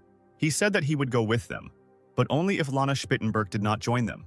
The girl, chewing something, mumbled something unintelligible upon hearing his condition. Lana was clearly outraged by what was said. She screamed, asking the others to look at the stupid Dark, and asking who he was to forbid her to go with the mercenaries and knights.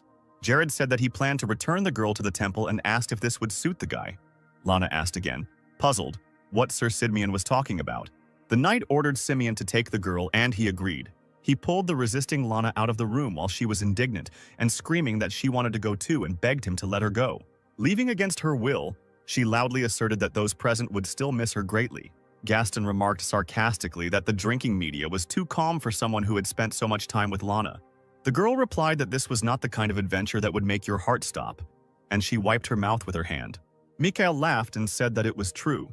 Jared bowed to Palshan, thanking the mercenaries for making such a quick decision. He indicated the castle gate as the meeting place for them after everyone had finished their preparations. At the castle gate stood two knights with weapons, obviously guarding them. The sound of horses' hooves was heard. Several horsemen were approaching the castle gates. Dark kept his casual and grim expression on his face as he sat on his horse. A slight look of surprise appeared on Palshan's face. He noticed silhouettes in the distance against the sky changing color from blue to orange.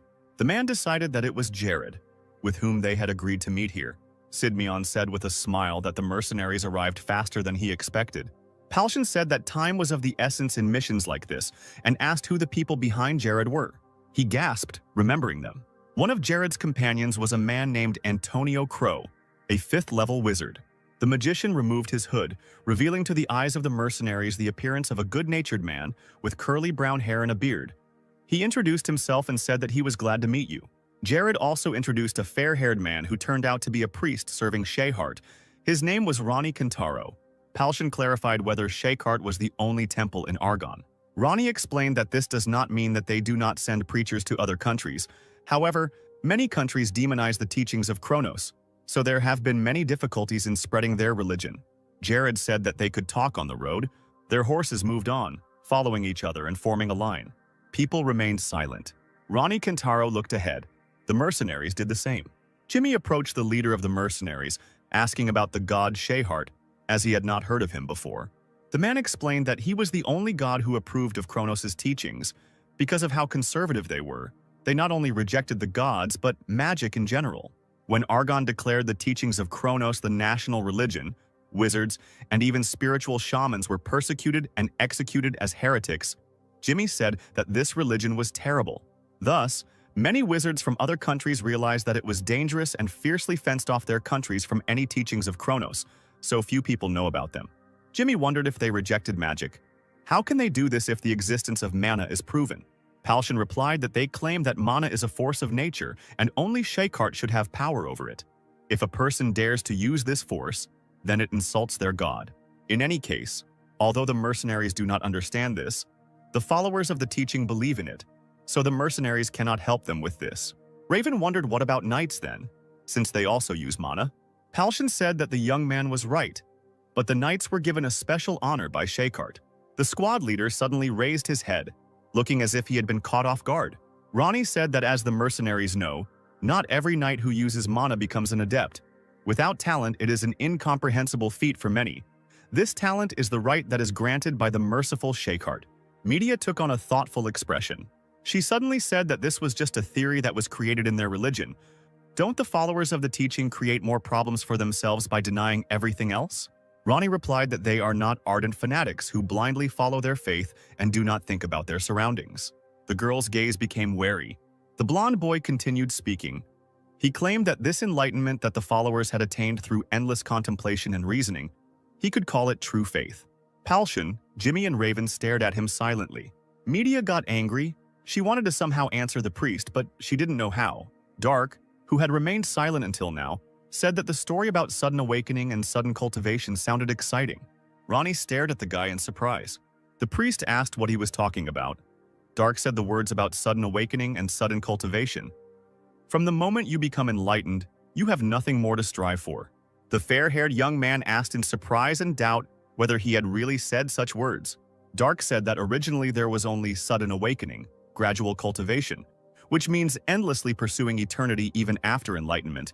He only claimed that it would be the other way around.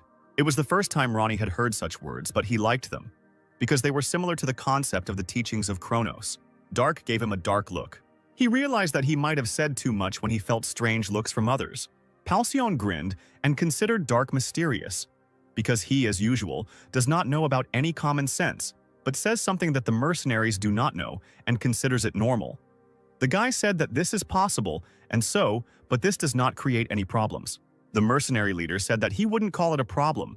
Dark is much more skilled than their team, so there's a chance that he just sees things from a different perspective. Mikhail turned to the priest and clarified that Dark had said that if enlightenment was somehow sudden, how smart did one have to be to achieve such enlightenment? Ronnie replied that the man should know that the holy spells cast by the servants of the gods depend on faith in their teacher. Mikhail knew this.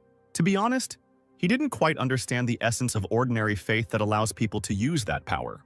The priest laughed, suggesting that the man might be right.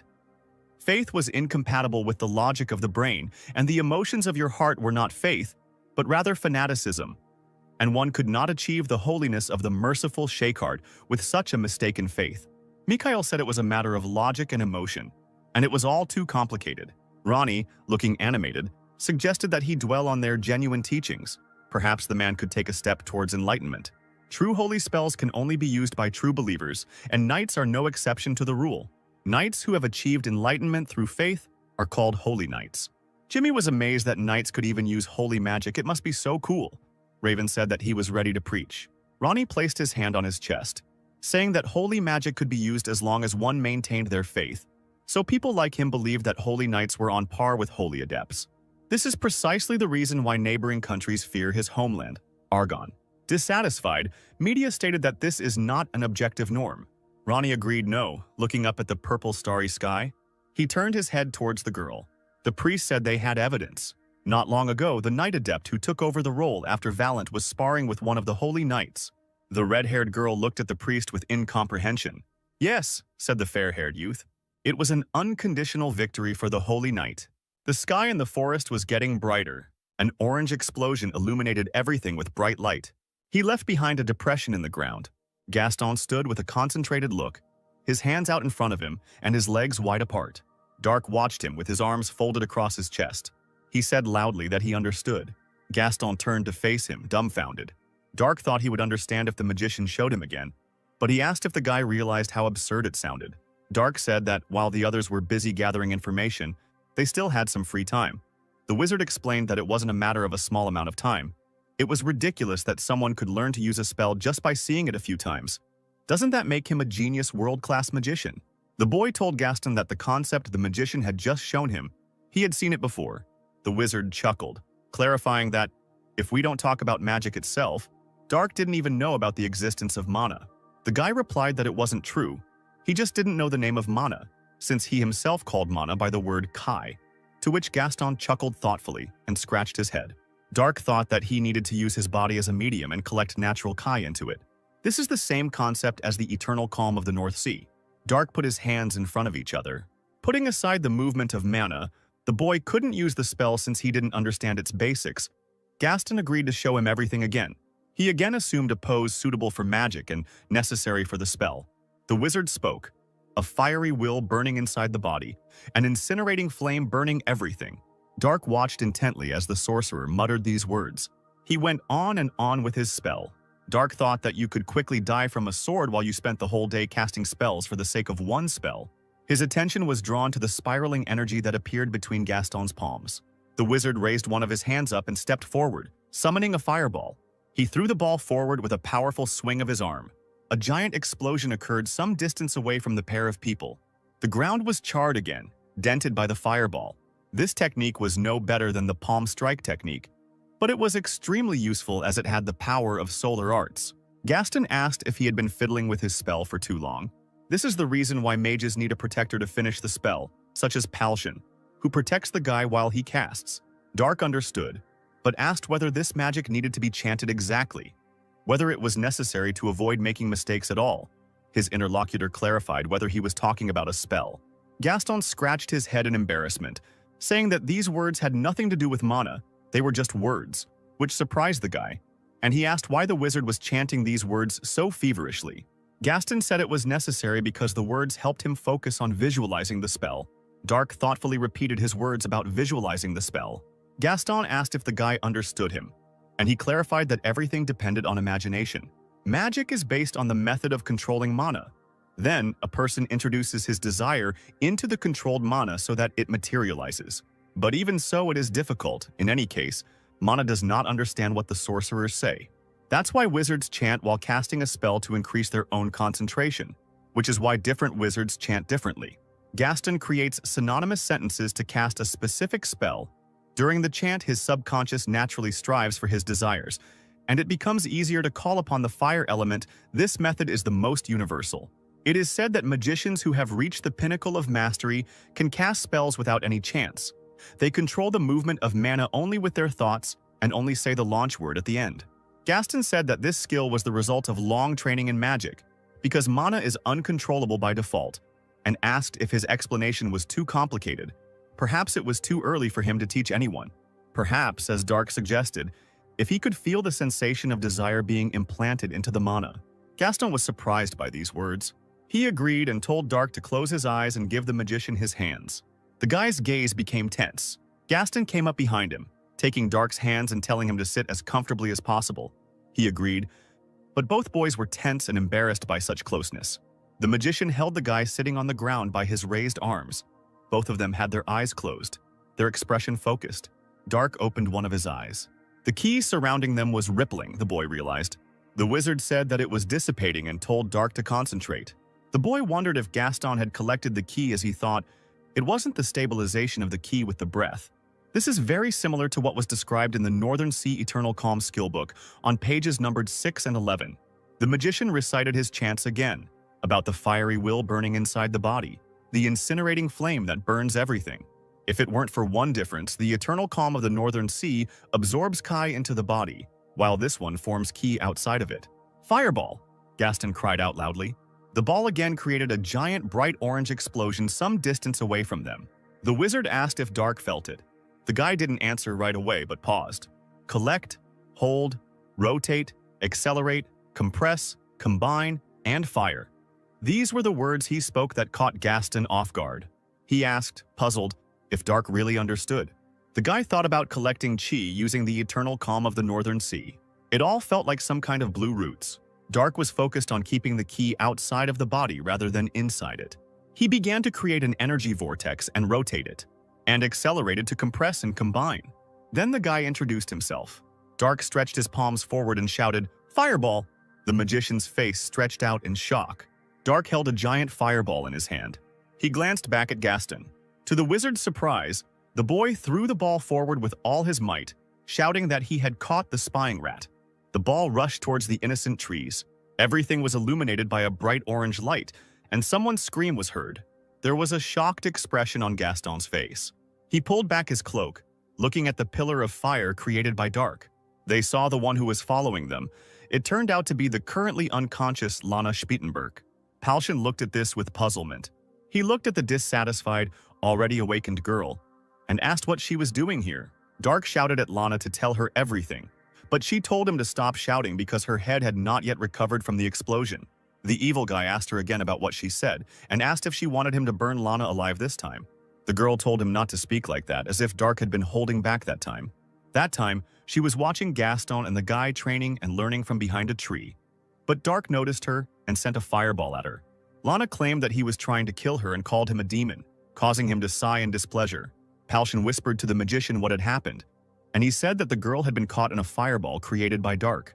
The man was shocked when he heard that the boy had created a fireball. What took Gaston 6 years to do took Dark one day, and the wizard was simply speechless about it. Not only that, the boy thought, remembering Dark's fireball, this ball was gigantic. Gaston was shocked by what he saw. The ball was flying towards a girl hiding behind a wide tree trunk. Gaston remembered that the magic ball changed its trajectory right before it flew towards Lana. If it wasn't a coincidence, then this guy is already a mage above level 4. The wizard muttered incoherently that this man was his first student, not immediately noticing how his leader was trying to get his attention. Miko wondered how Lana found them here while he was eating carrots. Media slapped the man on the back of the head, claiming he was eating their horse food, which upset her. Gaston said the girl had escaped from the temple. Lana also stole a horse from there, and Palshan noted with regret that it was easy to find their tracks, since they had more than 10 horses. Miko was still worried about how she was able to catch up with them, because when the girl was with the mercenaries, she couldn't even ride a horse. Lana told him not to underestimate her, because it only took her 4 days to learn how to ride a horse, and he shouldn't forget that she can use holy magic. The mercenary leader repeated her words about holy magic, asking again. Mikhail asked if the girl used holy magic on the horse. She confirmed it and said that it was very effective. Every time the horse got tired, Lana used holy magic and it could run further. Palshan said that a good horse had been spoiled. The girl loudly asked what he meant and was indignant, because the horse was in good condition. The man said that this was the problem. Horses don't know magic, since it's not tired, no matter how long it ran, until it reached the knights and mercenaries. The horse will think that it was its own stamina instead of holy magic that gave it the ability to run so much. She will try to run until she collapses and dies of exhaustion if this happens again. The girl was troubled by these words, regretting that her horse would die, because she even managed to give the animal a cute name. Mikkel explained that sometimes horses understand what it was, but most of the time they die during long runs, which is why people are so interested in breeding quality horses. Because holy magic cannot be used on them, Lana worriedly asked what she should do, and turned to a horse named Lucy. Palshan was called by name. Jared reminded that the mercenary leader told him that the enemy hideout was not that far from here, the man replied, agreeing with this, that they might reach that hideout tonight. The knight said that then they should return the child back.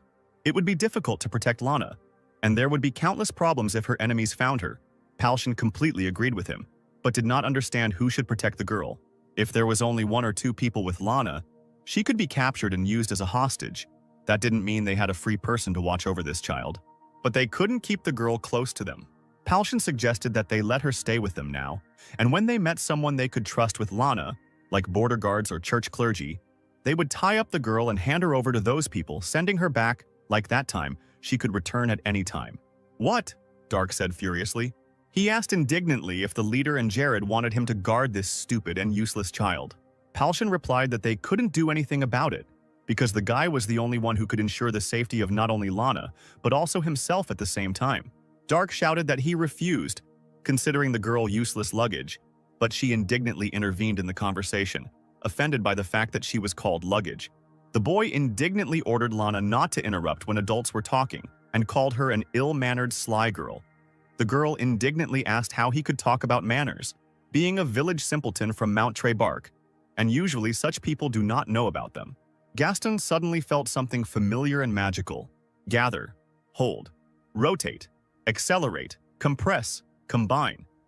These words were in Dark's head as he took a stance for the spell he had studied with the wizard earlier today. Gaston asked the boy to stop in a panic as he realized what he was doing. He covered Dark's mouth with his hand, preventing him from finishing. Mikhail asked the guy to calm down. He shouldn't have been so angry at such a little girl. Lana was outraged that she was called a little girl, since she considered herself a lady. A lighthouse could be seen in the darkness. Antonio Crow said it was strange. He didn't feel mana. Gaston, doing the same thing as the other mage, said that it looked like their enemies had already left. Jared was annoyed that they were at a dead end again. Antonio asked to wait, asking if there was empty space in the basement. No, it was too big for storage. Jared enthusiastically suggested that their opponents might be hiding there. But the bearded sorcerer said that this was not the case, since the room was empty. Gaston could guarantee that there was no one there. But the room in the basement was quite large, like a cave. It could be connected to something else. Sidmion looked at the house in the distance. He suggested that they check it out. 3 dark silhouettes appeared in the opened doorway, standing out noticeably against the blue background. Jared had no doubt that the house was deserted and suggested that his companions go down to the basement. The sounds of footsteps could be heard as they walked down the steps. The company found itself in front of a large, wide wooden door. Palshan stopped his hand doubtfully near the door handle. He grabbed the rings that acted as door handles with both hands. The man suddenly chuckled. He pulled the door rings towards himself with obvious effort in an attempt to open it. Palshan complained that the door wouldn't open. Mikhail didn't think it could be locked and decided to try it himself. The blonde mercenary was asked to wait. Antonio Crow asked if he could look at the door. He extended his hand in the right direction. The magician said he realized something about this place. Mikhail asked what it was. The wizard said that the door was under a spell and could not be opened without a password, and since they did not know the password, there was nothing left to do but knock the door down with brute force. The fair-haired mercenary agreed to do so. Antonio answered him in the negative. They had to hit the door with more mana than what they used to close it. For Mikhail, this was impossible. The blonde man's gaze became tense. The magician turned to Sir Sidmion, who agreed with him and ordered everyone to move away from the door. The knight's gaze became stern. Mikhail and Palshan watched what was happening in silence. Dark also looked, his arms folded across his chest. Jared's longsword sparkled with blue lightning, the blade itself taking on color. Dark noted with a grin that Kai Sidmione was well-disciplined, better than the knight the boy had fought before. The man swung his sword. With his powerful blow, he cut the door apart. Palshan and Mikhail's gazes became shocked. The doorway was empty. Sidmion saw the cave and asked if it was connected to the enemy's hideout. Gaston asked the man to wait. As the sorcerer thought it was a dead end, he turned to Antonio Crow, who agreed with him. The knight asked what it was and what Gaston meant. The guy jerked suddenly. The eyes of both wizards on the team lit up as they said with a smile that this was a wizard's dungeon. They asked to go in there, while Dark yawned boredly, leaning against the wall. He frowned, as if thinking about something. It was still dark outside. "This is the place," the voice said. The 2 cloaked figures looked at the house. One of them asked where those items were kept. The other figure said, "Yes, teacher. He used this place as a shelter for a short time, because he planned to return, since the mission has the highest priority." The gray magician asked if there was even a need for the teacher to come here.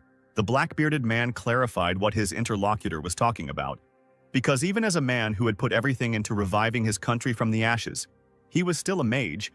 This was a wizard's dungeon with a considerable amount of magical tools and books stored there. How could he trust this to anyone other than himself? The gray-haired mage remarked that his master's words were wise. To be honest, it had taken a lot to stop Sir Karosa from entering the dungeon this time, given his excitement. The wizard told him that they would return after the mission. The master laughed, saying that for warriors like Sir Karosa, the dungeon was a place that stimulated their spirit of adventure. The gray-haired man said that the warrior would be disappointed, but the master suggested that he go. The teacher's face was sweaty and he looked nervous. He asked his companion, Darren, why they teleported so far from the building, since the black-bearded magician was too old to walk so much. His student immediately asked for forgiveness. The gray-haired mage awkwardly said that he had set up several traps in case of emergency when he used this place as his hideout. He had disabled them, but that was just his habit. The student asked his master what was wrong. The black-bearded man saw a horse there and asked, "Didn't the gray wizard say that this was an abandoned house?" It was a war horse, which raised the question of whether there had been a search here. He folded his hands and began to look at the magical power. The man didn't see anyone. Did that mean that people had entered the dungeon? The gray magician called it all tiring and asked what they would do next.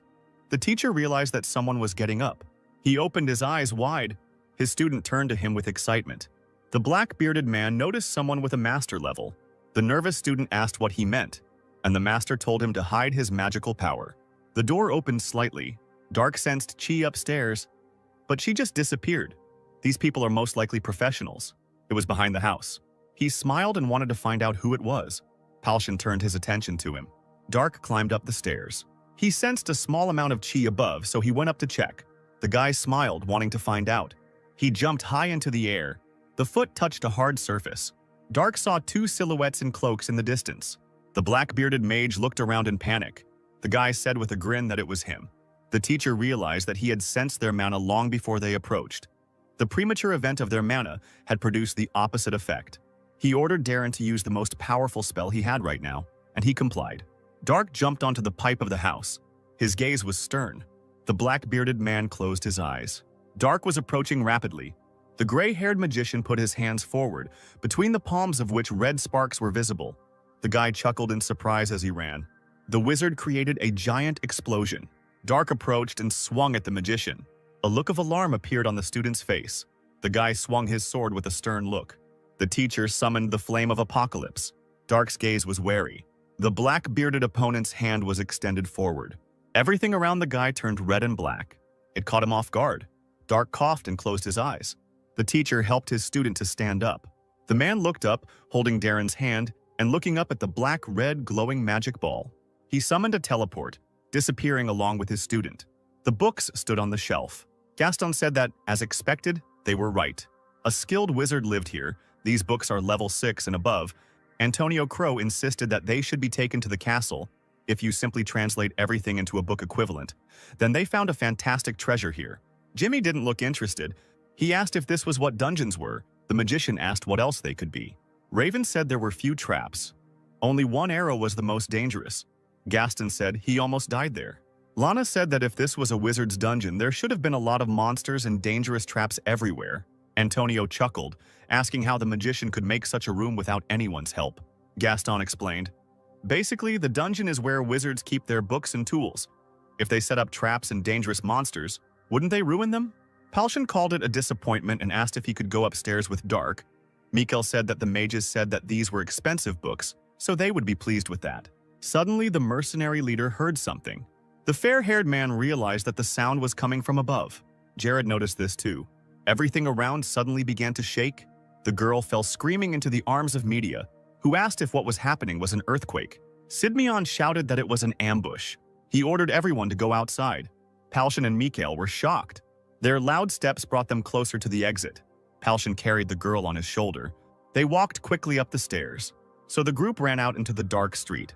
Sidmion stopped suddenly, confusing Gaston. The man mentioned the Lord's name. In front of them, a huge crater gaped in the ground, apparently left by an explosion. Palshan asked where Dark was, going over the worst options in his head. Gaston wanted to use the viewing of magical power, but the knight claimed that there was no need for it. The magician asked him again. Jared didn't feel any mana and thought that the opponents had fled after the ambush. The leader of the mercenaries ran past him abruptly. The knight called out to the running Palshan. The man stopped at the edge of a giant crater. His face showed excitement and horror. There lay Dark, unconscious and with his clothes all torn. Palace of the Krataus Empire. There was a giant glowing circle drawn on the floor of the room. Darren and his master appeared in it. The gray magician said that it was him. Dark was the warrior who killed Sir Carosa. The black-bearded man was shocked by this statement. The horses outside the fence must have belonged to the guy and his group, who were probably in the basement, in the dungeon. Darren asked if his teacher thought their opponent was dead. With the teacher's magic, even master-level people. The man interrupted him, claiming that they couldn't be sure until they saw the corpse with their own eyes. The flame of apocalypse had dealt a direct hit, so even people at the master level would be unlikely to survive it. The gray mage said that it was all in vain, because there might be a mage who could use earth memories, so there was a chance that they could be tracked down. The gentleman said that it was not a problem. Darren's identity was not revealed even in other countries. The teacher is a public figure, but from the moment he put on the cloak, they can only track him with spells. But the Flame of Apocalypse is black magic. They will never be able to trace the connection of this spell to a man. The student asked if the teacher was sure that they shouldn't worry about this. The teacher thought that in fact they should worry more about the warrior of the mastery level. The man had previously thought that it was one of Corinth's warriors, but he was wrong. The masters of Corinth are Thierry de Valencia, Camus de Rochester, and Risa de Cluden. If not them, then the mages need to find out who Dark is. He may prove to be the greatest obstacle to their empire's greatness. So the man told the student to investigate everything thoroughly and come back. He understood his teacher. It was still night outside. Antonio Crow muttered something with his eyes closed, sitting at the table. "Display," he said, and the light in his hands lit up. Their two opponents were magicians. The wizard hesitated slightly. It was dark, and people were wearing raincoats, making it difficult to see their faces. Lana chuckled thoughtfully. She remembered the enemy's appearance. She especially remembered the mustache, which she considered stupid. The girl suddenly stood up and screamed. Media asked worriedly what happened. Lana began to mumble something unintelligible about the person the spell showed. This man turned out to be the mage who attacked the girl, and he could use a level 5 explosion. Antonio Crow could also use it. But the problem started later. Sidmion asked about the wriggling thing. The sorcerer explained that this was the Black Flame. There was only one type of spell that could do this. It was black magic that astonished those present. Black magic is a power that you borrow from the demon gods through a contract with them. One who is able to use it must be a mage of at least the 6th level. A person of that caliber would be the highest-ranking mage among other mages in the royal courts in most empires. Jared grabbed his head. Antonio said that there were things he could not understand. Palcion looked to the side. Dark lay with his eyes closed. He groaned and opened them with difficulty. In front of him were a delighted Michael, Jimmy, and Raven. He did not share their reaction, lying under the blanket and somehow regaining consciousness. The guy sat up, declaring that there was nothing to see here and showing off his bandaged torso. Palcion laughed, assuming he was okay. Mikkel said that it was thanks to the priest Ronnie, who poured his healing energy into Dark. The priest lying next to him replied that it was not he who healed the guy. It was the will of Shakehart who healed him. Jared asked excitedly if Dark could tell him what happened. The bearded wizard said that they only saw everything through the Earth's memories. It seems that they were the magicians who kidnapped Lana before. But the next explosion was even stronger, so Antonio believed that it was the work of black magic. Dark asked him again, not understanding. The sorcerer began to explain that powerful magic that could be used by magicians who had made a contract with a demonic god. The guy mentally cursed, considering what he had said to be nonsense. The team couldn't see anything because of the explosions, so the mage was interested in how Dark managed to survive. Dark was informed that he was found in critical condition. He could have died if not for Ronnie, and the priest lying nearby on the floor muttered that it was Shakehart's will. The guy turned away and chuckled thoughtfully, listening to this and thinking about the situation. He had truly never seen a combat technique as powerful as the one that was used on him. Dark had used Divine Iron Key and even the Shackles of Immobility together. But he couldn't withstand this strong magic that he didn't understand, because this magic worked according to the rules of this world, which was not his native one. But the guy, the one who received the name of the True Demon, was critically injured and lost consciousness, which shocked him, because this had never happened to him before. Antonio Crow waved his hand excitedly in front of Dark's eyes, trying to get his attention since he was too deep in his thoughts. The guy lay down, turned away, and covered himself with a blanket, saying that he blocked the first blow, but couldn't handle the second blow, that's all. He felt unusual. The magician thoughtfully repeated his words about how Dark was able to block the explosion while holding his own chin. Knight Jared said that to do this, you need to be at least his level, or even higher, which is surprising because, until recently, the guy was just a hunter. Mikkel said that this was not the most surprising thing, because something more significant had already happened to them. The mercenaries had already seen about 50 knights led by an adept, but for the great mage of the royal court to show up here, it seemed like the country itself had decided to take up the matter, which was quite unusual and important. Can the mercenaries now calmly think about the fact that they will not use titans? The knight could not help but agree with this, understanding their point of view. One titan could wipe out their team, so Mikkel wondered if their team had a way to fight it. Jimmy and Raven's faces darkened as they thought.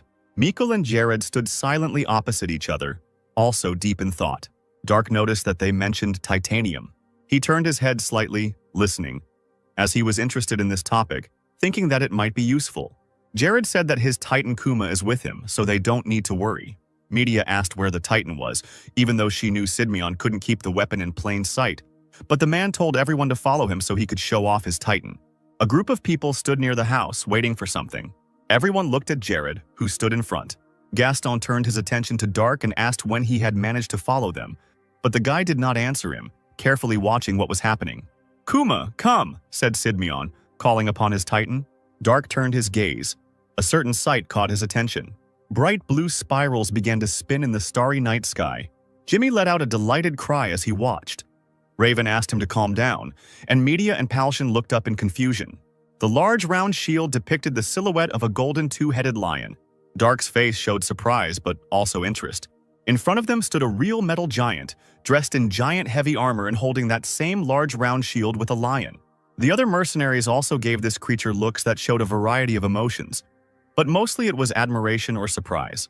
Lana gasped in surprise, reporting that she was seeing the Titan with her own eyes for the first time, and it was bigger than she thought. Dark looked straight at the giant, as he was initially interested in this. Palshan asked if the guy was seeing such a creature for the first time, and explained that it was the world's most powerful magical military property, a Titan, while Dark asked in amazement if, since this thing was military, it could move. The mercenary leader replied that the Titan was much faster than a human, and not only that, Jared checked to see if everyone had calmed down. The man knew it was already quite late, but he thought they needed to move now.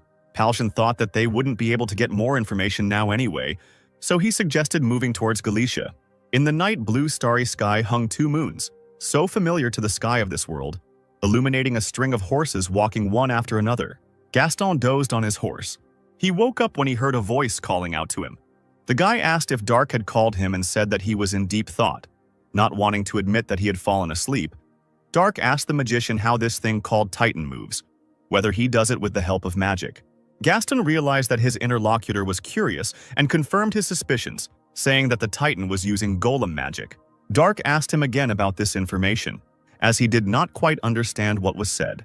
Golem magic transformed stone, wood, steel, and similar materials into humanoid form and allowed them to be controlled, while titanium originated from the concept of a golem.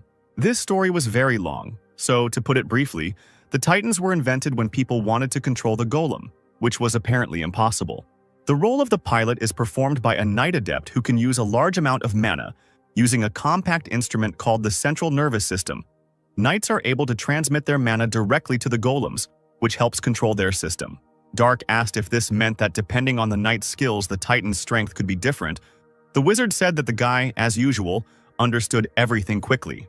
If the mana output is the same, then everything depends on the knight's skills. However, if Axion's mana output is higher, he can easily suppress the enemy even with a difference in skills. Also, the main military power of the country is made up of Titans with a high mana output coefficient. Romero of Alcus, the Empire of the Mages, is the standard of all Titans, so everyone uses Romero's allocation of 1-0 as the standard unit. Palshan asked how much mana output Sir Sidmion's Titan had, and he replied that Kuma was an Anthros-class Titan. Of course, his titanium is better than the standard ones, considering they are made for the Royal Knights. Dark asked how many such knights there were in total, but Jared didn't know the answer to that question. Only the adepts are registered in the Temple of War, one can only assume, but the Titans and other details are a secret in each country. The night moonlight penetrated through the long and narrow windows. The light fell on the wooden stairs. The giant hand in a dark blue metal glove moved. The muscular man in the headscarf muttered something unintelligible under his breath. A male voice addressed him and asked how the work was progressing. The man informed Sir Tozier, who had approached him, that everything was going very well. The black-bearded man asked if they had enough material for the nervous system and other needs. His interlocutor reported that yes, all thanks to the Dragon Heart, the 12 Azure Knights would be ready in the shortest time, which was a success. Sir Tozer asked if this meant that everything would be done as planned, and the subordinate confirmed this. They were looking at something big. In front of them was a large silhouette of a horned creature. It was the first 3-0 in history and the world. A satisfied smile appeared on the black-bearded man's face. He looked at two dark rows of giant silhouettes. It was daytime in the trading city of Galicia, and the bright, warm sun was shining. illuminating everything around. People were walking along the streets, buying fresh fruit at the market, making noise and chatting, and generally going about their daily business. Gaston asked if anyone had found any clues. Mikhail loudly ordered 4 beers, Raven preferred to drink milk, and the magician, seeing this, asked the man if he had already managed to eat. Mikhail said, resting his head on his folded hands on the table, that he would eat later. He just wanted to drink some cold beer. He had tried his best to get information, but had not been able to find anything. Gaston thought he would have to hope that Palshan or Sir Sidmian had been able to find some information. The fair-haired man asked about Media. The wizard said that the girl took Lana with her and went to the Temple of Athena. Mikhail asked if Dark was going with them, to which the guy chuckled, claiming that Dark would not want to go anywhere with Lana. Gaston didn't know what was going on, but the subject of their conversation was now sitting in his room, lost in his thoughts. Dark exhaled, stretching. He remembered the words of the elderly mage from the academy. The golden age of magic was about 1,000 years ago, but no one ever returned from the spatial travel. The mages of the academy simply did not have records. Dark thought it was the same as saying there was absolutely no way back. The guy was so powerless, and it irritated him. He leaned back on the bed and thought that at that moment he would be happy to see even Cheng and Ghoul. Dark looked up thoughtfully as he lay on the bed. Footsteps belonging to several people were heard. Among several men in cloaks, there was one particularly gloomy man. He kicked open the door to the room with a powerful kick. The man exclaimed, looking around the room, that there was no one here. Standing near the doorway, Dark said that he heard the people in cloaks long before they arrived and called them amateurs. The man was clearly taken by surprise because he didn't notice the guy right away. The man smiled evilly, licking his dagger. He had heard that Dark could do something and agreed to be kind if he went with them. The guy agreed and surprised the people in cloaks with his reaction. Dark asked why the people were standing and asked them to show him the way. The people in cloaks were not surprised. Someone told Dark not to linger. The boy's hands were tied behind his back. His legs were also tied to a chair, and a scarf was tied around his head, blocking his view. One man ordered the bandage to be removed from the captive. The loosened bandage fell under Dark's chin. The man asked the blonde girl standing next to him if this was the person she needed. She noticed that Dark knew it was better to go if asked politely. The man next to her chuckled, asking if the guy had any debt and if the girl wanted to pay him off now. She confirmed this. Dark asked what she wanted. He managed to doze off for a second, but the girl ordered the people to first beat the guy half to death and then make him crippled. The man told his subordinates that they heard her words. He ordered not to kill the captured guy. "Yes, sir," his subordinates shouted and ran towards Dark, who was tied to a chair. The man, hearing the noise behind him, said that the guy was already screaming and therefore was going to talk to the girl about payment for the service rendered. The girl watching from behind had a shocked expression on her face. The man asked what was going on and what was going on there. Looking back, he discovered in horror that Dark had managed to free himself in that short time and defeat his subordinates, whose bodies were now lying on the floor. Dark asked the man, while the people on the floor were groaning, if he was the boss here. The man sheepishly replied that yes. Dark chuckled with a questioning intonation. The boss grabbed the girl by the hand, asking her to spare himself because he was ready to give the guy the girl for such a favor. A leg flashed in front of the man's nose. Dark brought his foot down hard on the boss's head. The guy asked if the girl was bothering him again. Dark had had enough of her antics over the past few days. He reported that the girl had arrived just in time. Media asked the girl what happened. She said that her ear was itchy. Lana didn't know what was going on, but she was sure that that stupid black-haired old man, she meant Dark, was talking about her behind her back. Dark himself was busy at that time, interrogating whether the man was the boss of the Thieves' Guild. The beaten, and because of this quite swollen girl answered that he was the master of the Galicia Guild. Each large city has its own guild. The guy asked what guild she belonged to. The scoundrel hesitated with the answer, but after a new threat she immediately said that it was Volcania. Dark realized that this was the place where they first met, and asked how long the girl was going to bother him. But she, in horror, promised that she would never even catch his eye again if he spared her. The guy agreed to save the blonde girl's life, but in exchange for something. 2 guards guarding the gates to the city were talking to each other when a girl ran towards them. She quickly ran towards the entrance, not giving the guards a chance to figure out who had run past them. They only hoped that she wasn't a monster. The girl remembered the elf's words that revenge was good, but the difference was too big, and this mercenary was too big a target for them. She thought the guy was absolutely disgusting. Gaston asked if their leader had found the knights in gray armor. Palshan replied that it seemed that the knights were returning to the capital along the Maltaria Mountains, since they were seen by the merchants who came from there as mercenaries and thought that those with whom they fought that night were not alone. Gaston said that if they were far away, then it would be too late to move out today. Sidmion said that then today they should have a good rest. Tomorrow they should walk as much as they could. The mercenary leader agreed, looking at Dark drinking. He asked if something had happened to the guy, because he had never seen him like that, and he didn't understand where he got that strange hat. But no one knew. Gaston reported that Dark first went out with a group of people dressed in black, then returned alone and began to drink happily. Mikhail assumed that the guy had taken it out on these guys. The man the mercenaries were discussing coughed, covering his mouth with his elbow. Palshan hoped that even though he didn't know these people, they were safe and sound. Kratos' castle loomed as a large dark silhouette in the dim evening light. A cry came from the tower that he was alive. The Grey Mage reported that Dark was alive and well.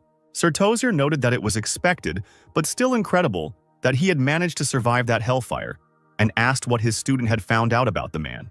The Grey Mage summoned the image. He said that Dark was most likely the leader of the group, and judging by the amount of mana, he was definitely at the master level. The teacher said with admiration that this was incredible, and asked if there was any more information. The Grey Magician began to tell his story. They couldn't find anything about Dark, even in Corinth or Trovia. There was no one like him among the masters registered in the Temple of War, which amazed Sir Tozier and the blonde man in purple clothes who was in the room with them. The blonde man said that it was strange because usually people with such skills want to become stronger and try to prove themselves in the Temple of War. The teacher suggested that Dark was born in secret to be used as a hunting dog and told him to look in Corinth. His student agreed. The blonde man, aka Sir Chromis, suddenly noticed something in the display. He pointed at one man, announcing that it was Jared Sidmion, a royal guard. Sir Chromis said that Jared was a knight who could compete for first or second place in Trovia because he was very strong. Tozier decided that they needed to conduct an experiment. His interlocutor asked again. The man told Sir Chromis to attack them with his titan when the opportunity presented itself. The royal guard might have a titan, and if there were two, the second might belong to that mysterious master, and then they could guess what country was behind him.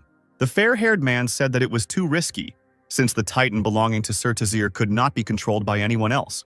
He asked if it was so difficult to verify the summoning of the titan and escape, and said that he would send 4 people with Sir Chromis. Chromis asked what would happen if there was only one titan, since the mysterious master might not have one. Sir Tozier wondered if that would not be a great opportunity then. A great opportunity to get rid of everyone. Dark sat with his eyes closed, frowning. Palshan awkwardly noted that he had not been looking very well for the last few days. The guy asked irritably if it was that noticeable. Lana whined that her legs hurt a lot. Dark covered his ears, complaining that all this kid had done for the past few days was whine. He turned to the girl irritably and asked if she wanted him to leave her here. Lana snorted dismissively and declared that if the boy did that, he would be cursed by Athena. Jimmy thought Media was going to keep the baby. She was going to, but she couldn't do anything about it. What? Lana exclaimed in the past, her face showing concern. She didn't think leaving her was a good idea. Media said that this mission is dangerous. If the girl gets into trouble, then the adults may not be able to protect her again. Lana said grimly that the students of the Temple of Athena must complete their first mission in order to become full members of the temple. Her mission was to safely deliver the dragon heart, which was kept in the Great Drow Temple. Media knew this, because that's why the girl was here.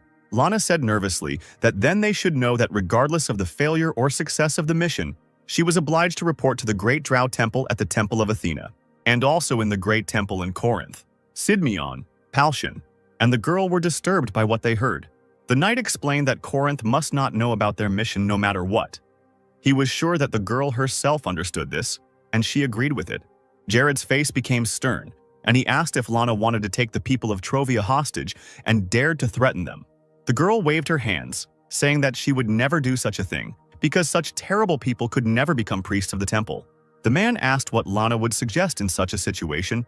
She said that she would not be able to lie when she contacted the Great Temple. They would immediately know if she was lying and not telling the whole truth.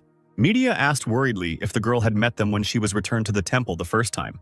Lana said that if she had reported the failure, then she had no reason to live if she couldn't even complete the first task.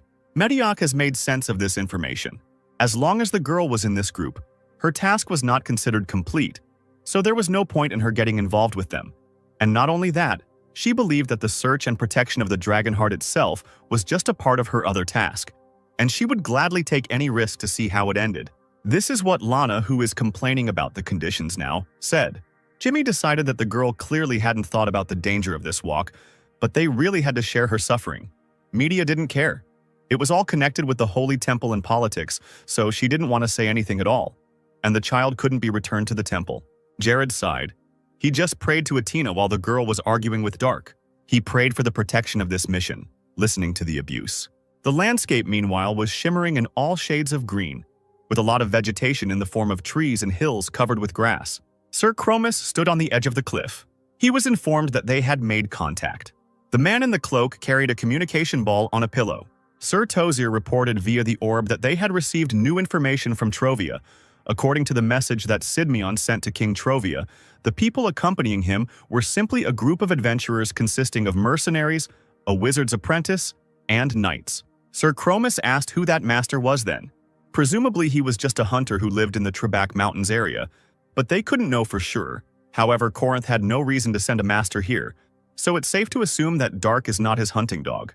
Chromis asked if the boy could be from Kruma, but the man thought it was impossible because it was too far away. Then we can assume that Dark does not have titanium. The sky was still light. Several figures gathered in a circle in the clearing. Lana fell to the ground, wondering if she could just go to sleep. Palshan said that they were finally in the kingdom of Toria, and the girl had no plans. The knight sitting next to him chuckled. Jared said that it was possible, but they couldn't afford to rest here since it was enemy territory. Media asked when they would reach the settlement. Mikhail replied that in 4 days, they should reach the city of Zelion. 4 days, the girl repeated after him. Dark sat in a meditative pose, thinking. He realized that something was approaching them. Jared looked at the guy with a questioning expression on his face. What? Lana said in surprise, opening her eyes. She stood up, asking if the ground was shaking. Media noticed that she was indeed shaking and wondered why. Mikhail assumed it was an earthquake. Jared was shocked. His gaze became stern. The sky was a soft light blue. The knight's gaze became tense. Some giant silhouettes were approaching them. Jared ordered his companions to run into the forest, warning them that the Titans were approaching. The mercenaries were shocked and frightened by this. Sidmion summoned his Titan, named Kuma. A giant Titan appeared out of nowhere. Media carried the girl away, running away with the other mercenaries. Jared stood next to the Titan. The metal hand gripped the sword's hilt more tightly. Sidmion began to climb into the Titan. The body of the military equipment was closed. Jared remembered the gods when he saw something in front of him. One of the opponents was 4 Romero-class Titans. Palshan shouted for Dark to come here. The knight looked back at the sound. He told the guy standing next to him to get out of there. He was silent, looking at him. The enemy Titan was running rapidly in their direction. Dark refused to leave. Jared didn't believe what he heard and asked, "What?" Dark took out his sword, smiled, and asked if he really thought he would let such a wonderful opportunity slip away. Sidmion cursed, considering the guy a fool. Dark ran forward with a smile. The greenish Titan stood in front. Sir Chromis said that fighting a Titan without proper weapons was outrageous and ordered his subordinate named Kalyan to deal with the guy. Kalyan obediently agreed. The huge Titan raised its leg over Dark, intending to crush him like some kind of insect. His foot slammed into the ground, leaving a mark in the earth, but the boy was no longer there. Dark was already in the air above the Titan, noting that it was interesting, but weaker than the 1,000-fold descent technique. He offered to take a look, swinging his sword. His body was already rushing towards the giant enemy. The swing of the sword flashed like a flash. Jared, sitting in the Titan, asked in confusion if it was a mana wave. Dark said, touching the blade of his weapon, that the enemy was strong enough. The enemy Titan shielded himself with a shield. Sidmion realized with horror that it was the master. Sir Chromis said that there was no point in getting distracted. He swung his Titan's arm, intending to hit the knight's Titan on the head. The green Titan struck Sidmion. He was clearly taken by surprise. Jared made a sound of displeasure, another blow to his shield. This blow threw the Titan Sidmion some distance away from the enemy Titans. One green Romero cursed. He ran towards the Knight Titan. Titan Jared's hand gripped the handle of the shield. The shields of the giant Titans clashed. Sir Chromis's face twisted. Sir Sidmion's face was stern. The green Titan's foot left a mark in the ground. It was bad for him that the Kuma Antros class Titan with a power of 1-2 was noticeably stronger than the Romero class with a power of 1-0. So the Titans decided to defeat Kuma with their numbers. Another blow landed on the Knight's Titan's hand. Sir Sidmion snorted in displeasure. Behind him, another Romero swung. Jared cursed. screaming in horror that he only had 2 arms. They were hit again. The Green Titan stopped. Kalyan wondered what was going on. He couldn't put his shield down for even a moment, which made him panic. Dark swung his sword. Kalyan thought, "What kind of monster have I gotten myself into trouble with?" He stood, trying to withstand Dark's blows that landed on his shield. Kalyan realized that his enemy's attack had damaged the shield by 15%. It was dangerous to just defend himself.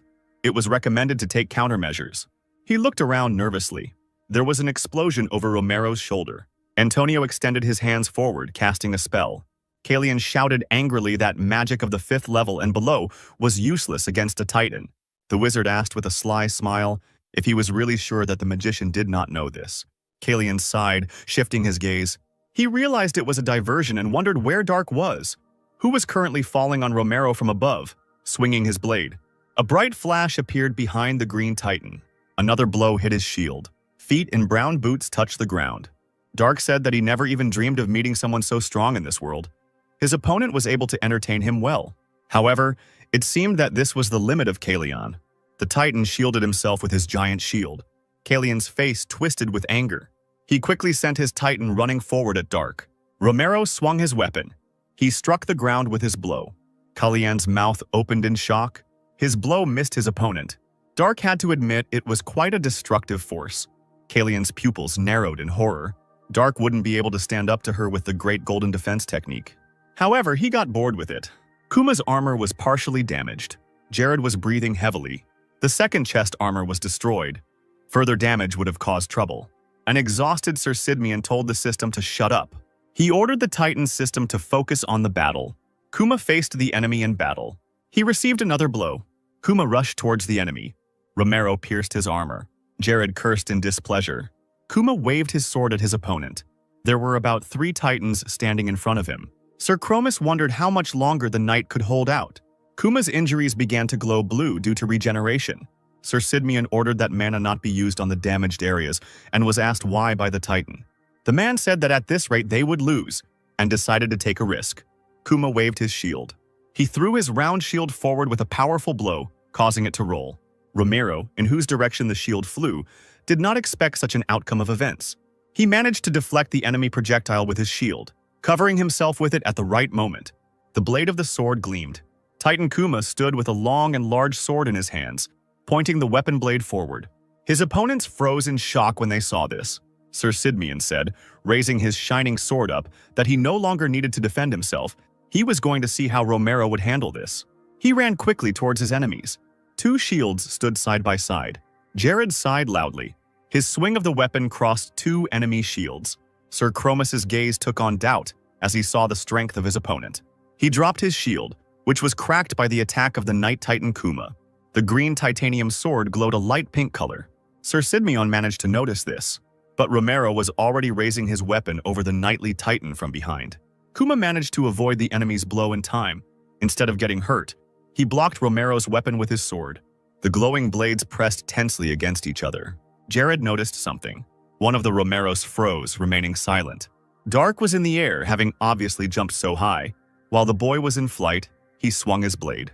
His body was rapidly falling down. A giant blue beam shot into the sky. Dark was kneeling on the ground, holding his blade in his hands, point down into the ground. Romero continued to stand motionless. The guy squinted as he looked at it. Again, a giant blue beam appeared, and the same flash illuminated everything. A shocked expression appeared in Kalyan's eyes. Dark created a bunch of thin and long beams as an attack. Kalyan was horrified because he thought it was impossible. Could a person create something like what this guy, a mercenary, created? There was a huge explosion that rounded into a blue ball. The door to the room creaked as it opened. Sir Tozer was glad that Sir Chromis had come, so he asked how the meeting with the mercenaries and the royal knight had gone. The man who came remembered his mission. He said with regret, closing his eyes, that the mission had failed. Sir Tozer was shocked by this statement, and in horror, he quickly asked if the man had a titanium. Chromis replied that Dark did not have a titan. The black-bearded man stood up, slamming his hands on the table, not believing that 4 Romero-class titans had lost against Sidmion's single titan. But it turned out that even though the knight was a strong opponent, he wasn't the big problem. It was that master. Dark completely destroyed the titan with just 1 sword. Sir Tozer was greatly taken aback by this information. Sir Chromis was silent. looking down thoughtfully. Romero's head was directed forward. A huge, blinding flash took the shape of a ball. The Titan tried to cover himself with his hands. Romero Caliana cracked and opened, revealing a man sitting inside. Mana continued to swirl around Dark in circles. Sir Chromus's face showed horror. He clearly did not expect something like this to happen. The man remembered Dark's gaze as emotionless and cold. Sir Chromus said that the black-bearded man could verify his words. Their Titan was completely destroyed, and Kalian, who piloted it, was out of action for 5 months. The man had certainly heard that people at the master level were strong, but that mercenary was not just strong. The level he had reached was impossible for a human, which terrified Sir Chromus. Sir Tozier touched his chin, considering his interlocutor's words. He asked how many Titans it would take to kill this man.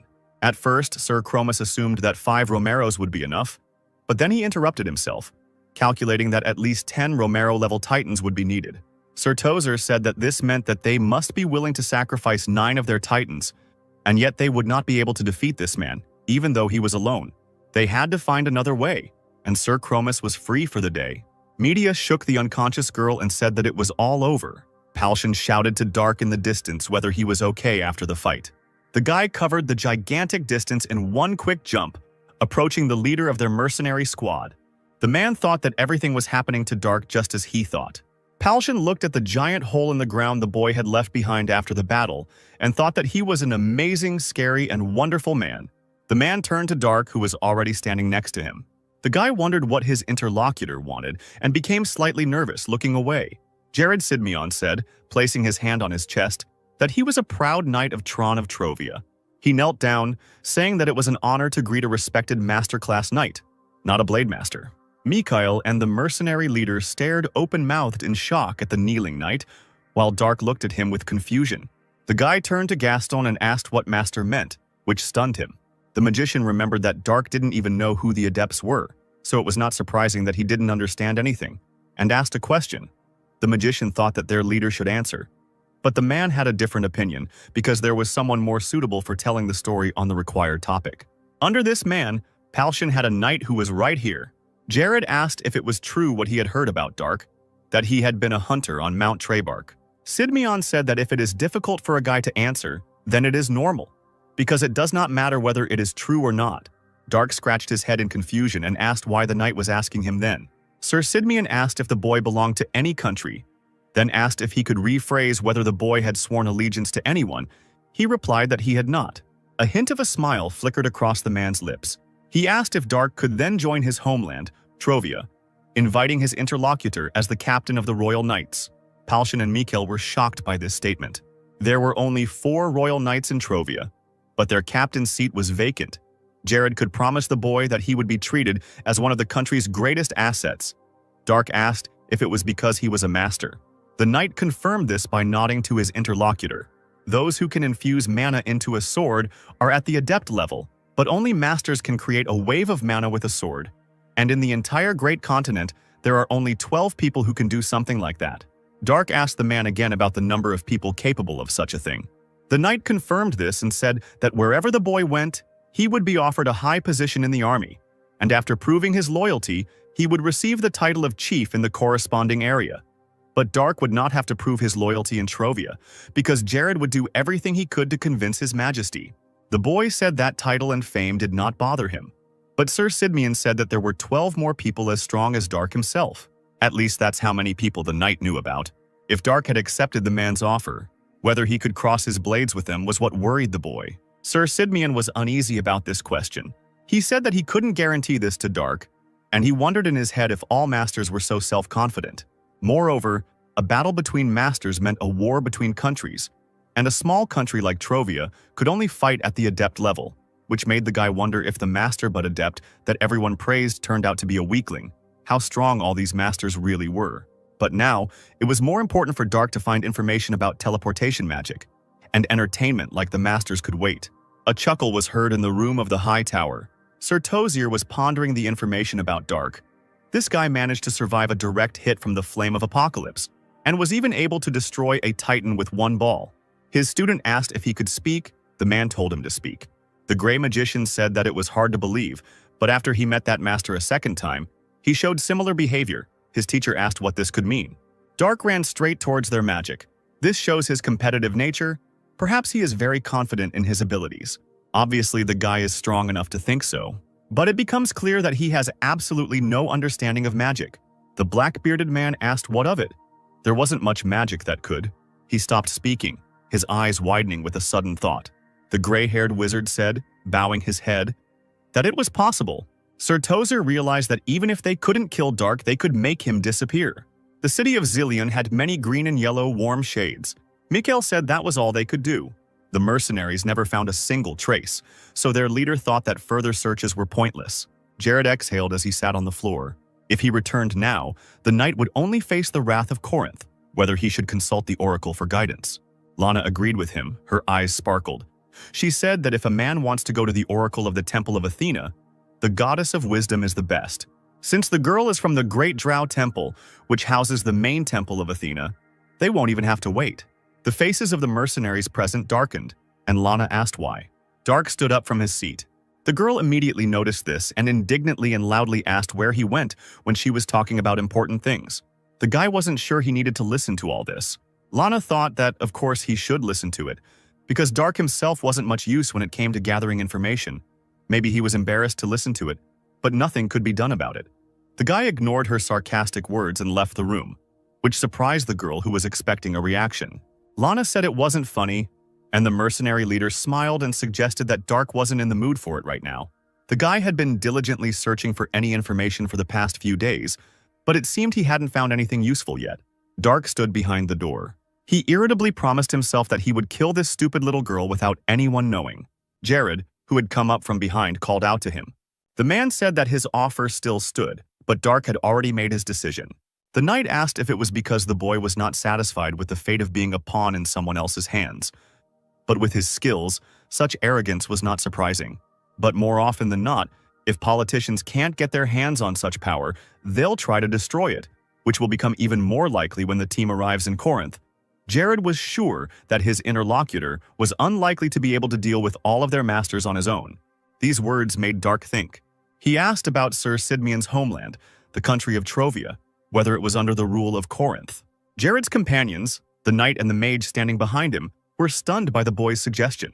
Sir Sidmian, greatly embarrassed by this, quickly closed the door behind him and confirmed the words of his interlocutor, saying that although Trovia and Corinth pretended to be allies, the truth could not be denied. On the other hand, thanks to this, they can protect Dark. Even though it is all in words, politicians cannot ask to give them an allied knight at their disposal. The guy was silent, listening to this. He believed that Sir Sidmian would face Corinth's wrath if this mission failed. So he thought it best to continue the conversation once the mission was accomplished. Jared understood this, and at that moment, Lana stuck her head out of the doorway, wanting to urgently find out what they were talking about. The girl reproachfully shouted at Dark that he was becoming more and more arrogant just because he knew how to fight a little. The guy addressed the girl, calling her first and last name, which surprised Lana Spittenberg because she didn't think he remembered her name. Fear appeared in the girl's eyes. Dark, with a frightening expression on his face, told her not to irritate him anymore. After that, he left, leaving the girl with Jared. Lana shouted after the guy that he was wrong to think that she was scared and that it was funny, although in fact she really was scared. And Sir Sidmian turned to her, asking if the girl wanted to continue their previous conversation. Lana apologized, not understanding what the man meant. He said that he knew that the fee for the oracle's predictions was quite high. In the city there grew a wide tree with dark green foliage. In the middle of the crowd stood two figures in cloaks and wizard hats. One figure's clothes were colored blue, the other figure was dressed in pink and purple. The magician in blue clothes created a beautiful white dove with the help of magic, which amazed the people around them. Dark, sitting nearby on a bench surrounding a tree trunk, thought that judging by the flow it was not a trick, and assumed that it was magic. The guy couldn't find any information about teleportation even here, and didn't know if he should go to Alcus and look there. But Dark had no idea how to get there, so it's possible that at some point he'll stop traveling with Palshan's crew. Looking at the sun, the guy remembered Lana, and, angry, waved his hand because he absolutely did not want to remember this little wretch ever again. His hand movements did not go unnoticed. One of the cloaked mages noticed that Dark was doing something, and his companion asked if the object of their observation could suspect something.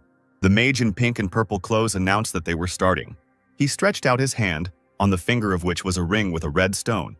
This man did not even imagine that he would use this thing only as a seal. Some man happily asked if this ring was magical. The wizard held out his hand. It was Sir Tozier.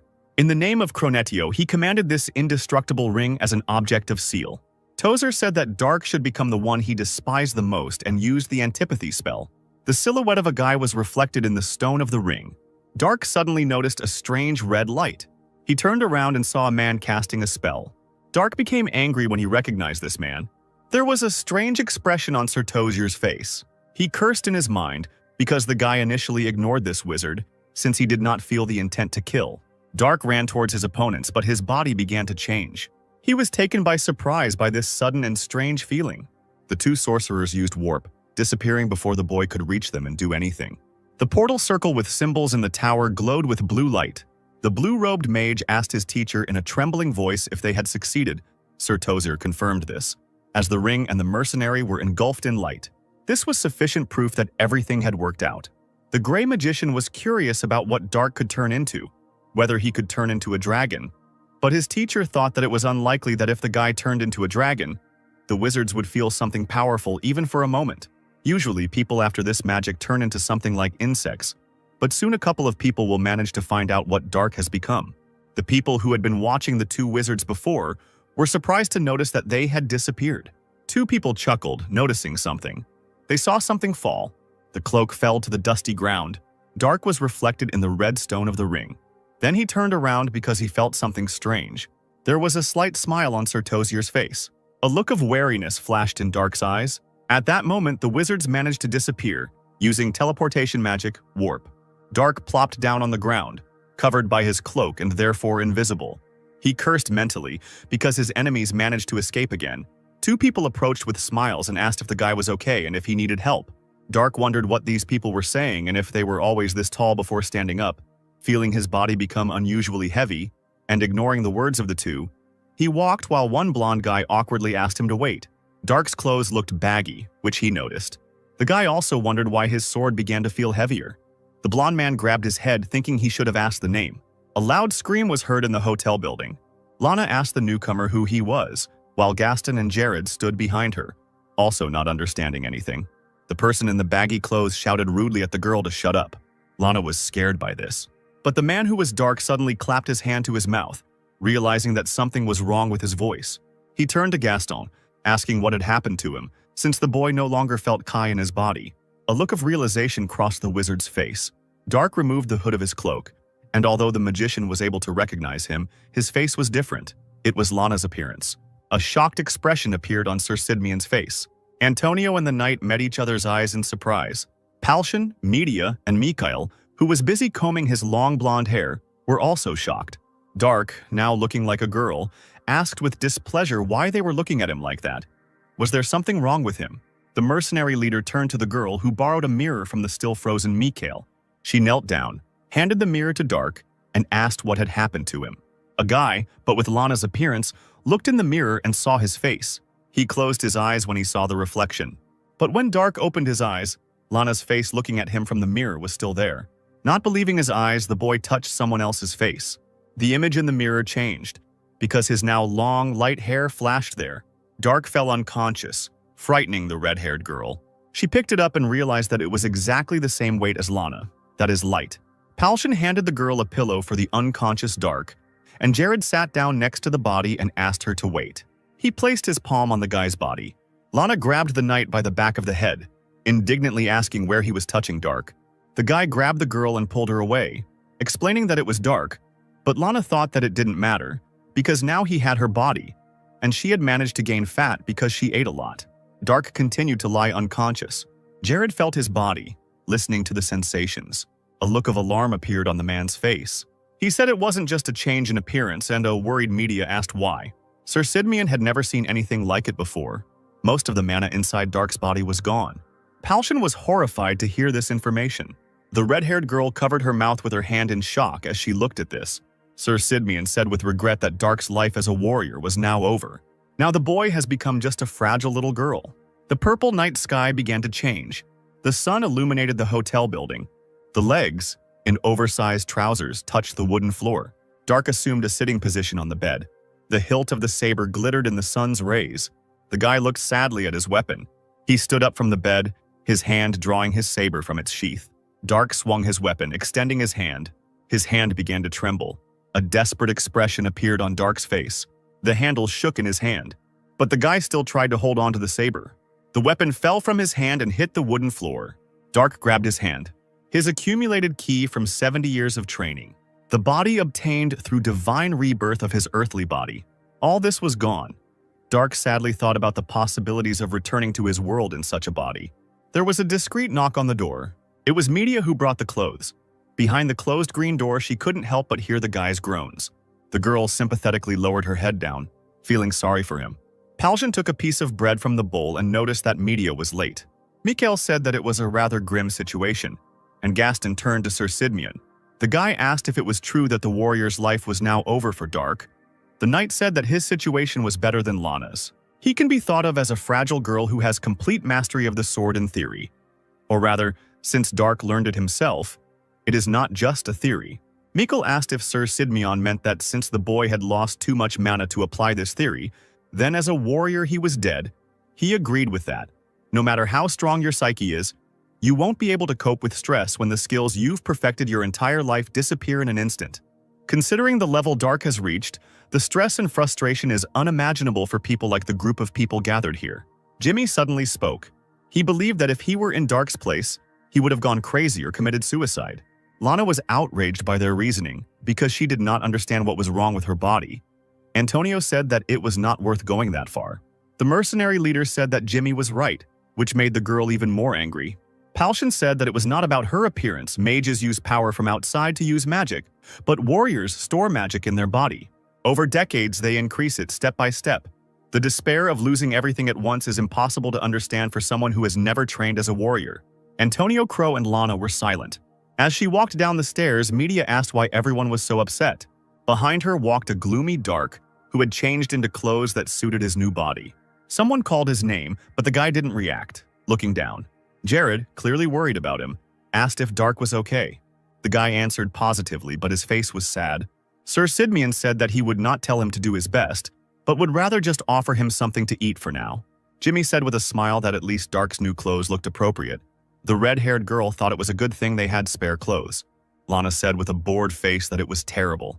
Dark asked again with displeasure what she had said. The girl was irritated by this situation. What kind of curse was it that could turn him into her? Dark's gaze became angrier than it had been just a second ago.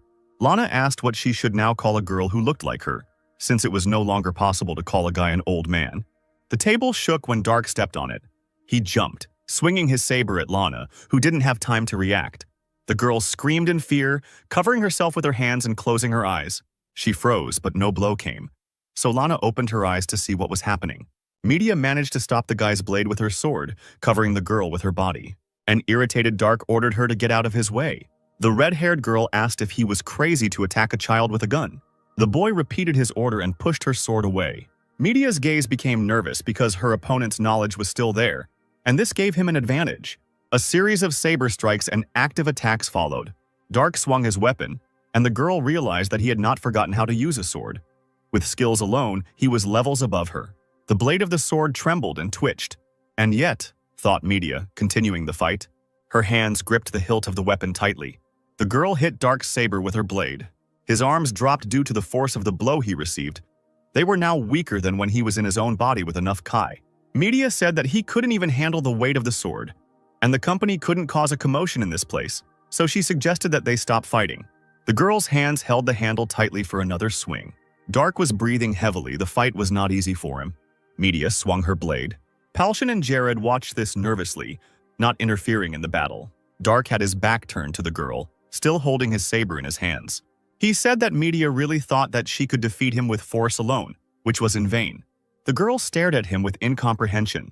She realized that the guy was still fast. He deftly dodged another attack from Media. The girl chuckled in displeasure during the battle. The guy's blade managed to scratch her cheek, and blood began to flow from the scratch. Media pushed him back some distance with an attack from her weapon. She froze for a moment, feeling a slight pain. The girl raised her hand, looking at the flowing blood. A smug smile appeared on Dark's face as he considered this a victory. But his emotion quickly changed to alarm when he heard Media's stern and very displeased voice. The red-haired girl was very outraged that Dark dared to hurt her face and smile. She began to look frightening. The guy was horrified by her reaction and stunned, because he did not expect this. The rest of the people watched what was happening in horror and nervously, waiting for the end of the fight. Dark's saber flew into the air and stuck into the floor. The guy himself was pushed away and fell onto the stone floor. The girl stepped on his chest, pressing Dark to the floor. She said that wielding a blade with such a body would only put the guy in a worse situation, since he would anger his opponent. While Dark is under the curse, he should just sit here and not get into trouble. The guy was silent, listening to media. The girl left him lying there as she left, believing she had taught him a lesson. Dark breathed heavily, looking at the blade of his own saber stuck into the boards above his head. Beads of sweat ran down his gloomy face. He was clearly tense. The capital of Thoria, Cromel, was awash with a variety of vibrant colors, from the bright rooftops to the clear sky and green vegetation. The temple of Athena was beautiful and bright, quite high and wide, decorated with columns. The high priestess was good. She was a beautiful woman with blonde hair and blue, light, almost transparent eyes, and the woman's outfit was bright blue. Lana actively and vigorously recounted the events that had happened to the woman, and she listened to it all with a smile, which amazed the girl's companions. Dark was clutching his aching head, groaning and grumbling. Raven asked how his hangover was, and Jimmy reminded him that they had advised him not to drink too much. Mikhail chuckled, assuming that it was related to the defeat in the fight with media. The guy then looked lost and gloomy. Dark sighed, remembering how he started getting drunk yesterday out of emotion. Lana said that this was how she got here, all this only because there was a student of the Great Drow Temple here. The High Priestess chuckled, noting that this adventure turned out to be difficult for a simple student mission. Darko was irritated by all this nonsense with obvious exaggerations and lies of the little girl. The woman asked if the blonde man's name was Mikkel and clearly wanted to tell him something. The mercenary understood that they were addressing him and was ready to listen. The priestess asked where Sir Sidmian was. She had heard that he was their leader. Since Toria and Trovia are not allies, the mercenary comrades decided to limit their movements. The woman decided to first analyze the curse for which she needed to touch the bewitched person. Dark's face was stern and displeased. The high priestess placed her white-gloved hand on the boy's head. Everything around began to glow with a soft, bright light. The woman was clearly surprised. Dark's companions watched this closely. It was impossible, but the high priestess could not remove such a curse. The woman believed that probably no one could do it. This black magic is called antipathy, and the curse cannot be undone by anyone except the magician who cast it. There is another option. You can kill this sorcerer and find a medium who binds the curse. Dark remembered the wizard who cursed him. He was worried whether he could kill Sir Tozier in such a state. The location of the dragon heart and the one who cast the curse. The woman was interested in whether the people who came wanted to hear the wisdom of the goddess about these two. Mikhail had one more request. The priestess asked what this request was. The man turned to Antonio Crow, as if hinting for action. The bearded wizard placed his hand on Lana's head, and she asked in fear what he was doing. The man activated the memory seal and memory lock, enchanting the child's head. The girl's previously lively, albeit frightened gaze became dull and emotionless. A look of fear appeared on the high priestess's face, and even Dark became nervous, not understanding what was happening. She immediately grabbed Lana, asking what the mage had done, clearly agitated by what was happening. Mikhail said with regret that he didn't want to do that either. The woman asked if they really thought they could handle the consequences of using mental magic in the Temple of Athena, since it was unacceptable and wrong. The fair-haired mercenary believed that they could come to an agreement, because the priestess heard what the girl said when she described their path. The woman asked anxiously what they meant. Mysterious knights, a wizard with black magic, who they encountered on this difficult journey, titans, the dragon heart, and finally a high-level curse that couldn't be removed. The mercenaries could agree on how dangerous this mission was. It was a miracle that none of them were killed, and the girl also survived. The priestess asked if this was necessary to protect Lana from harm. She didn't understand why they couldn't just ask for the child, but Mikhail informed her that the girl had already escaped from the temple. Lana followed their team, stealing a horse and enchanting it to give it more stamina. There was no point in asking her for anything. Mikhail knew that the woman was capable of dispelling such a spell, but the man asked to wait until the end of their mission. Although this was the apprentice's first task, the mercenaries could no longer bear this burden. The high priestess understood what she was being thanked for and promised to protect the girl until the time came. The woman said that she would now prepare to receive the wisdom of the goddess and asked the people to wait there. The sun was setting behind the temple building, and sunset was approaching. Jimmy said he didn't understand something, turning to Mikkel. The boy asked if they could really talk about the dragon heart here, if Toria wasn't Corinth's ally, and if they wouldn't pass on this information to someone who shouldn't know about it. The man said that everything was fine, because they were asking for the wisdom of the goddess. If the request was not made publicly, everything would be kept in the strictest confidence. Even the emperor of the nation would not have the right to demand information for himself. It would mean his disrespect for God himself, which surprised Jimmy enough. The power of the king and the god cannot be intertwined, which is why soldiers cannot pull out criminals who asked for shelter in the temple. Argon was an exception, where the king is the high priest of the temple. Jimmy chuckled awkwardly, and the bearded wizard standing next to him looked surprised. Antonio noticed that Mikkel didn't look like an ordinary mercenary. He must have received a significant education. The suggestion that Mikkel was of noble birth alarmed the fair-haired mercenary. He said it was impossible while Dark sat behind a column with an uninterested look. The priestess said that she brought a message from the goddess. She walked, carrying a large scroll in each of her hands. One scroll was about the location of the dragon heart, and the second scroll was about the location of the wizard who cast the curse. Dark frowned at the sight of this, and his appearance became even gloomier. The scroll had some creepy images on it, showing some place with a magic circle and a horned creature. Antonio Crow looked thoughtfully at the azure beast with horns. He said that he had one in mind. Such a beast was the azure dragon, a large and dangerous creature. This information scared Palshan and Mikhail. Jared thought that it sounded plausible, but entering the azure dragon's territory to look for the dragon heart was nothing short of a suicide attempt. A question was asked about the second drawing, an image of the place where a magic circle was drawn on the floor. Antonio didn't know the answer. The sorcerer couldn't say anything until he saw what runes were inside.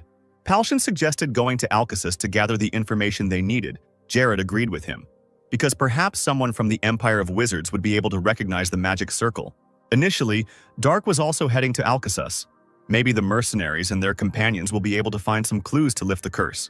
Someone's female voice called out loudly to Dark. Media ran towards the doorway. The squad leader asked what happened. The girl quickly asked if Dark was here. She was clearly worried. Palshan became nervous because, up until that moment, he thought that the guy was with Media. It turned out that Dark disappeared after notifying the red-haired girl that he was going to take a shower. Mikkel and Palshan panicked when they heard this information. A plump, mustachioed man greeted the man in front of him. Dark, the man himself, leaned against the counter and asked for a bottle. The man, who was also the seller, clarified that the guy was not going to drink it because he looked like an underage girl, to which he lied that it was just his assignment. The seller handed a large bottle to Dark, saying that the item cost 5 silver coins and 22 tar, and the boy paid for his purchase. Dark turned around and left, holding the drink he had bought in his hands. He opened the neck of the bottle with his teeth, tearing the cork out, after which the guy began to empty the bottle in one gulp, not paying attention to the fact that some of the contents were pouring down his neck and down his collar. He cleared his throat, saying it was wonderful, referring to the drink. The alcohol here was definitely better than this place itself, and now Dark couldn't even do anything. He didn't finish speaking, falling to the ground and dropping the bottle from his hands, which flew high into the air and rolled away. The guy couldn't even return to his world, because he himself didn't understand the local magic, and teleportation magic in particular. Next to him sat a black cat, which had been following him even when he was buying alcohol. Dark sat on his knees and began to scratch and stroke the animal. 3 people were watching him from a distance, their sly smiles not auguring anything good. On a dark evening, the windows in the house glowed yellow. Someone's black boots stopped right in front of the door. The broken door and the subsequent noise interrupted the people's time spent in the house. Mikhail, Raven, and Jimmy stood on the threshold, their faces clearly not in the mood for a friendly and peaceful conversation. The men in the house asked who the people who had come were. The eyes of the 3 mercenaries shone with seriousness in the darkness. The man behind whom the bed stood repeated his question. Dark was lying in the bed, sleeping, undressed, but covered with a blanket. The man swung his fist at Mikhail, insulting him with a strong word. His hand shot towards the mercenary's face. A slight look of fear appeared on the man's face. His fist touched Mikhail's forehead, but he didn't move. The mercenary grabbed the man by the arm. Mikhail used force, yanking the man's arm down.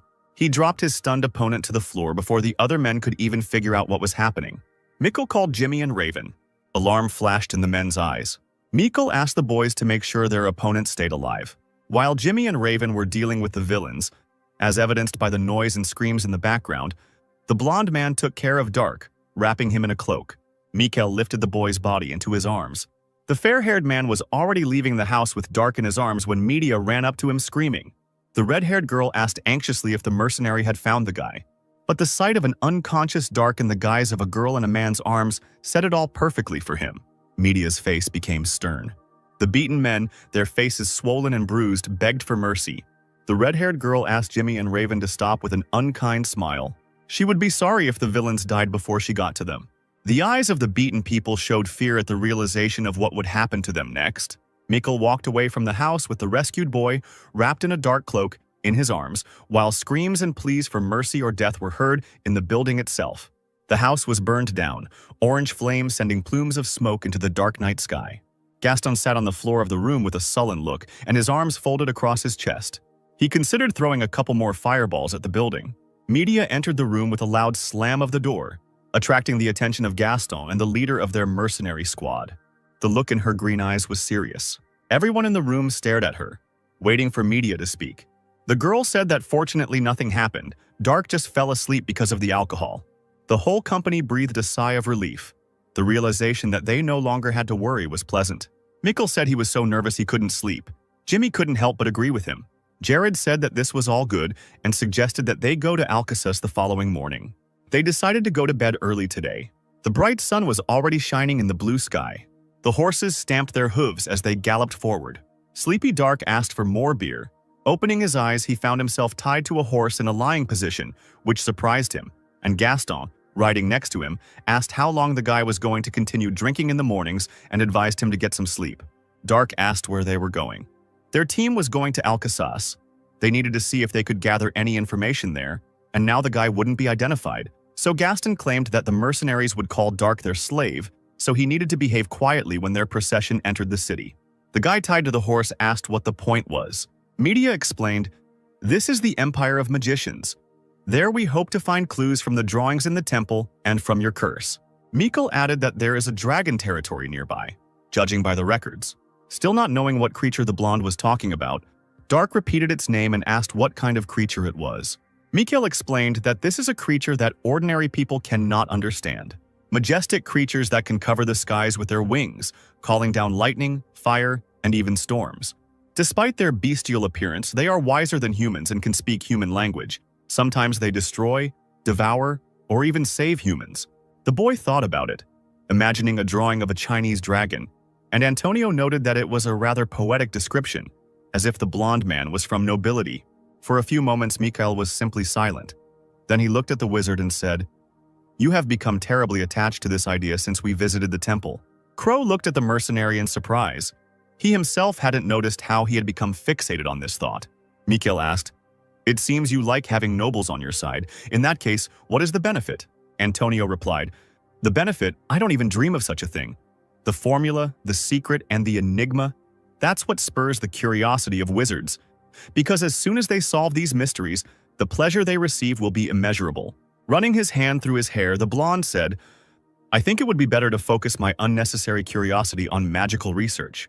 The men looked at each other silently and with distrust. Somewhat uneasy about their conversation, Jared said, "Antonio, our mission is to get the help of these adventurers, not to get on their nerves." The wizard apologized for being annoying, but the blonde didn't respond. So the group of mercenaries and knights wandered for some time through the fields, hills, and forests. They soon reached Alcasus, a border town of Gracia. At the gate, a group of people were met by two knights armed with axes. One of them asked where the travelers came from. Smiling, Palshan took out the documents, handed them to the guards, and said that they were from the city of Zilion. "Here is our entry permit." Looking through the papers, the guard concluded, "So you all came from Toria. The goal is the arena." However, the man was confused by Dark, who was tied to the horse and was just a child to him. The mercenary leader nervously replied, "She is our slave. She is too young to sit in the saddle, so we had no choice." The guards didn't really believe it, but they didn't ask any unnecessary questions and silently let the group of people into the city. One of them asked, "They keep a slave on a horse, do you believe it?" Another one answered anxiously, "Did you see this child's eyes? There is no hope or will in them. They are exactly the eyes of a slave." Once again, Dark had overdone it with his alcohol consumption. The jug and cup were overturned, allowing the remains of the noxious liquid to flow out onto the table, where half of the swordsman's sleeping body lay. Jared, Jimmy, and Raven looked at this depressing picture and sighed sadly. Behind the former swordsman's back was a saber, which Sidmian decided to remove. When handing the weapon over to Jimmy, Jared explained that it was a rather dangerous item for Dark's mental health, to which the mercenary agreed. Raven placed Dark on his back and said that he would take him to bed. The mercenary became nervous after hearing the strange sounds coming from the former swordsman and told him not to hold back. Drunk Dark took this literally and started vomiting right on Raven. The mercenary screamed in disgust, and Jimmy and Jared, sympathizing with their comrade, were glad that they weren't the ones who had to carry the guy. After a while, a disgruntled Raven sat and wrung out his freshly washed clothes. And at that moment, Dark was lying on his bed and seeing an alcoholic dream. The next morning arrived, and the awakened swordsman was walking down the stairs to his friends. Hearing the creaking of wooden steps, Media looked towards the guy. Palshan asked if he had finally woken up, and the girl waved her hand at him, calling the mixture to their table. However, Dark was not interested in anything now. He was too thirsty, and at that moment he noticed a red-haired guy who was carrying a tray with a jug and 2 cups. The swordsman asked if there was any Goresh in the vessel, and the red-haired man, alarmed, hesitantly confirmed it. The guy remembered how yesterday this girl had waved a saber at him, demanding that he give her the alcohol. And when she got drunk and threw up on Raven, it was he who had to clean the vomit off the floor. Dark demanded that they give him the alcohol and brazenly took the jug, and the alarmed red-haired man just silently watched this. Palshan suddenly took hold of the jug, not allowing the swordsman to swallow the drink again. Giving the man a displeased look, Dark demanded that he release the jug. However, the man did not listen. The guy tried to vomit the drink, but the little girl's body was not capable of this. Looking at his friend's efforts, Palshan said that Dark needed to stop drinking, or at least drink something with less alcohol content, like beer. The swordsman replied that he didn't want this, and the mercenary, dissatisfied with this behavior, asked if the package had really decided to let things slide. Dark frowned and said, "Yeah? What are you going to do, huh?" Feeling the anger rising, the man asked, "Do you think I won't do anything?" He squeezed the jug so hard in his hand that the container cracked and shattered into pieces. Palshan and Dark looked at each other angrily, ready to start a fight at any second. But at that moment, Gaston stood between them, put his hands on their shoulders, and good-naturedly said the swordsman's name, trying to calm his comrades. Dark looked at the wizard, still feeling dissatisfied with the situation. Smiling, Gaston said, "I knew someone with the same curse. He was my revered mentor, but the orcs took his daughter. Can you guess what he turned into?" The indignant swordsman did not understand why the wizard was telling him this. Gaston explained that the mentor committed suicide the next day, which upset the swordsman. The wizard continued to speak. "A month has already passed, but you still have not chosen this option. And for this I admire you with all my heart. I want you to hold on until the last moment. Please know that we went to Alcasus for you two." Dark thought and looked down. His gaze met that of the red-haired youth who was collecting the fragments of the jug. The guy got nervous and said he would bring a new bottle. For a few moments, Dark just looked at the young man, thinking about his next move. Then he turned away and said, "No need, just bring me some water." The entire group of mercenaries was happy with this outcome. Palshan praised Gaston for such a good job. Walking over to their table, Dark sat down on a chair and crossed his legs, crossing his arms in front of him. He then asked his comrades what plan they had for him. The sun broke through the gray clouds, illuminating several titans standing quietly. Looking at Antonio, Media asked, "Were titans always produced in public places like this?" Crow replied, "Alcasus exports more titans than anyone. It's not for nothing that it's an empire of wizards. A titan without an axion is just a big pile of iron, so it won't be possible to take it anyway." The entire group of mercenaries was at the high castle where the Magician's Guild was located. Looking at this building, Jared said, "I'm afraid if we don't find information, even here it would be better for us to surrender." Dark, with his brows furrowed, was already prepared for failure. A moment later, the door opened in front of them and someone invited them to enter. It was a gray-haired man who said, "You have brought some dirty magic with you." Palshan explained that they would like to remove the curse of antipathy. The man exclaimed that it was a shame to become like that. And the indignant mercenary replied, "What are you talking about? It's not about me." Dark approached the old man, and Palshan stepped aside and began to examine himself in the mirror, not understanding what was wrong with him. The old man clarified, "Didn't you say it was antipathy?" Antonio explained that Dark was a grown man and an incredible warrior at that, and the mage replied, "How strange that someone could hate such a cute little girl. If it were me, I can guarantee that I would be turned into a cockroach. I just don't understand how those little bastards get to the 8th floor. I want to leave this place right now." The guy interrupted the wizard and said, Don't think about the reasons, is there any way? The old man replied that it was impossible to fix, which completely upset Dark. Not wanting to accept this, Palshan asked if there was a way to restore his previous mana. And the man asked, "Do you think there is magic that will allow you to restore mana and leave your body?" Indignant media asked if they could at least get a list of those who were capable of using such black magic. And the old man explained, "A wizard who sold his soul to a demon would certainly make himself known. It would be better to give up. You should consider it luck, considering that he became a different person." The disgruntled girl said that she shouldn't have said something like that, and Dark told her that everything was fine. He turned away and walked towards the exit, and the girl asked him to stop. Suddenly, the magician asked if the swordsman was a great warrior, but the boy remained silent. The old man said, "Seeing how you didn't commit suicide by turning into what you hate the most, I can tell you have incredible mental fortitude, even though you're already at your limit. Like I said, isn't it lucky to turn into another person, since you still have memories of the past?" Dark stopped and was silent for a while, but then asked, "What do you want to say?" The magician replied, "The path you have walked once will be easy to walk again. You already know it." Thanks to these words, the guy had an epiphany. Now he understood that he just had to go through his path to the rebirth of the body again. The old man noted, "Time is on your side, I guarantee it." Dark folded his hands in front of him in a certain gesture and thanked the magician for his instruction. The team rushed after their comrade, who walked away. Dark rushed forward, hope in his eyes. Now he understood what he needed to do. Divine breath is the basis for the formation of the chi reserve in the body. Sitting in the lotus position, Dark thought, "If I start using the techniques of the School of Dark Arts ahead of time, I risk being engulfed in demonic flames. In my current state, it's better to die. That's the best solution. There's no chi in this body at all. Developing a sound mind is the key to my success. There are huge gaps in the technique of the devil spirit.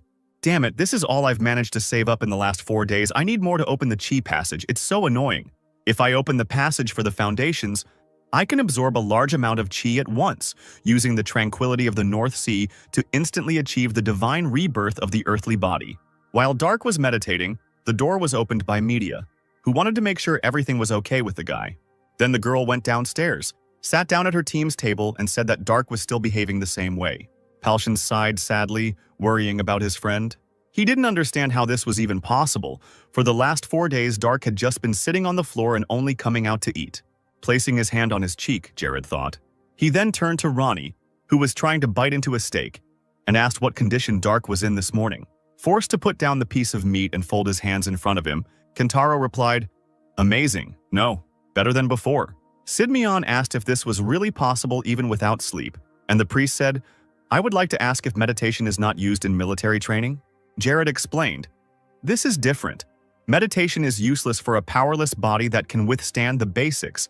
Meditation only plays a supporting role, such as healing damaged muscles after training, restoring or regulating the accumulated mana in the body." Palshan continued, "Sleep is essential when it comes to military training. Training without sleep, his body will not withstand it." Jared thought that it was foolish to argue about training methods with someone who had already reached the level of a master.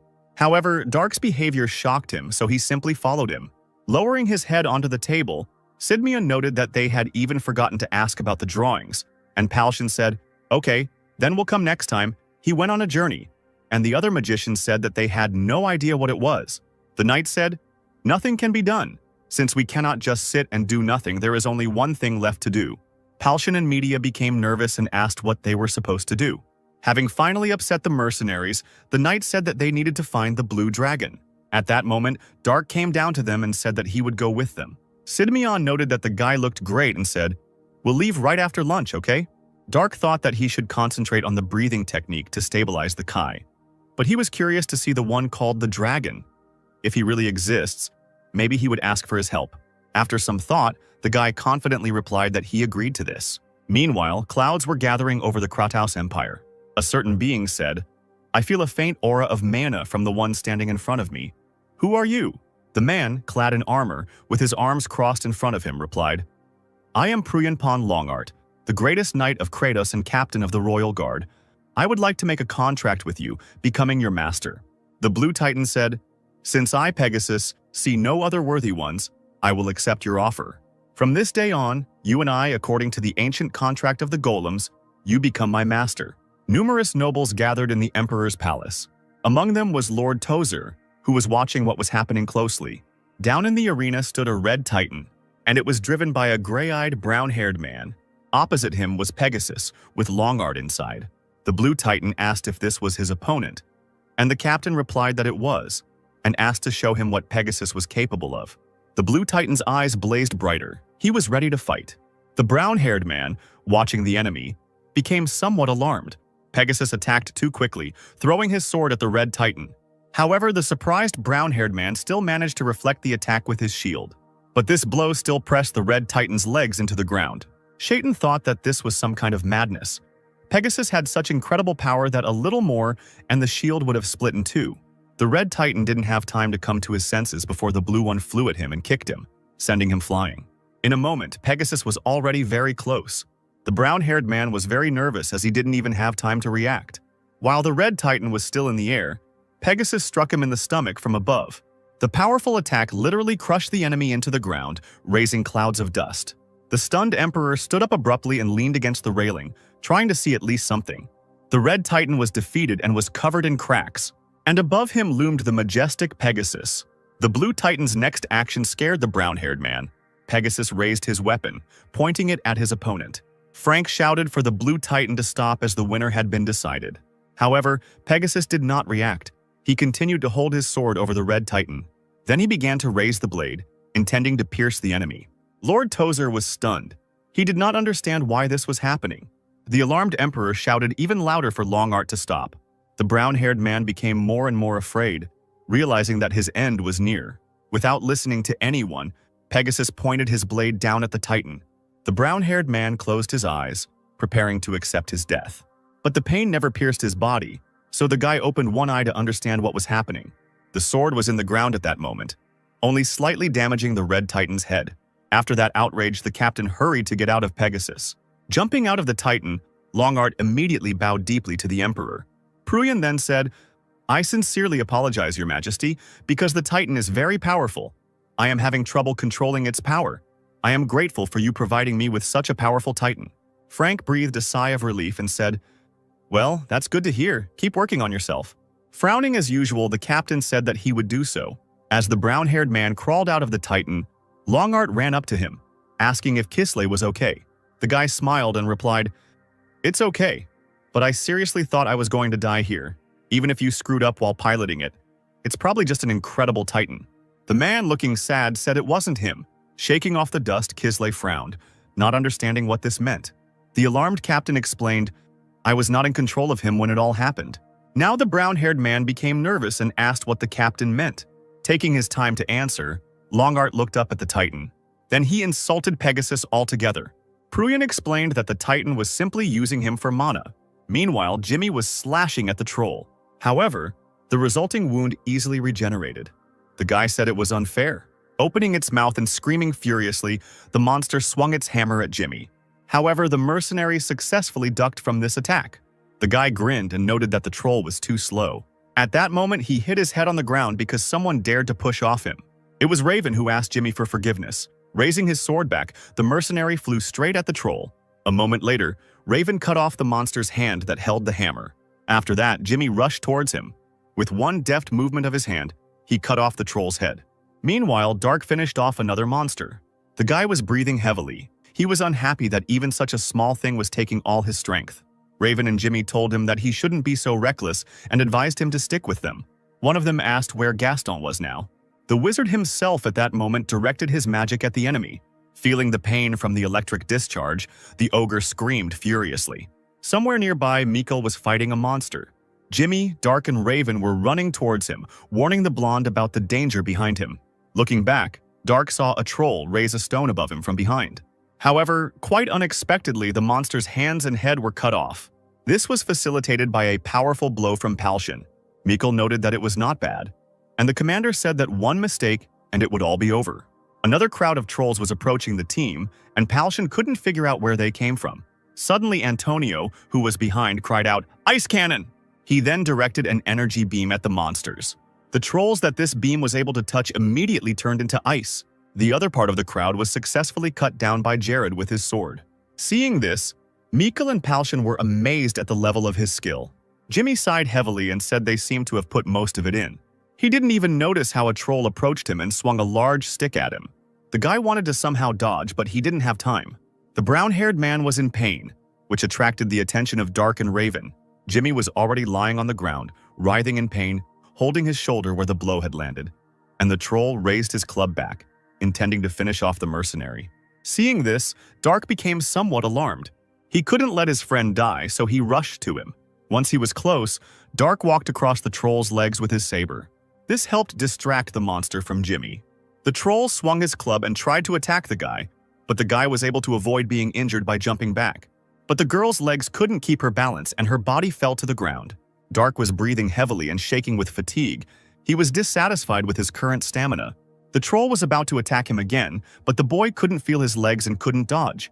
He folded his hands in front of him, remembering what Gaston had taught him. Dark concentrated on the mana, thinking through each step of forming the spell. The guy was already sweating profusely, and the club was rapidly approaching him. A fleeting moment, and the stick reached the ground. Jimmy looked hesitantly towards his comrade, afraid that he was dead.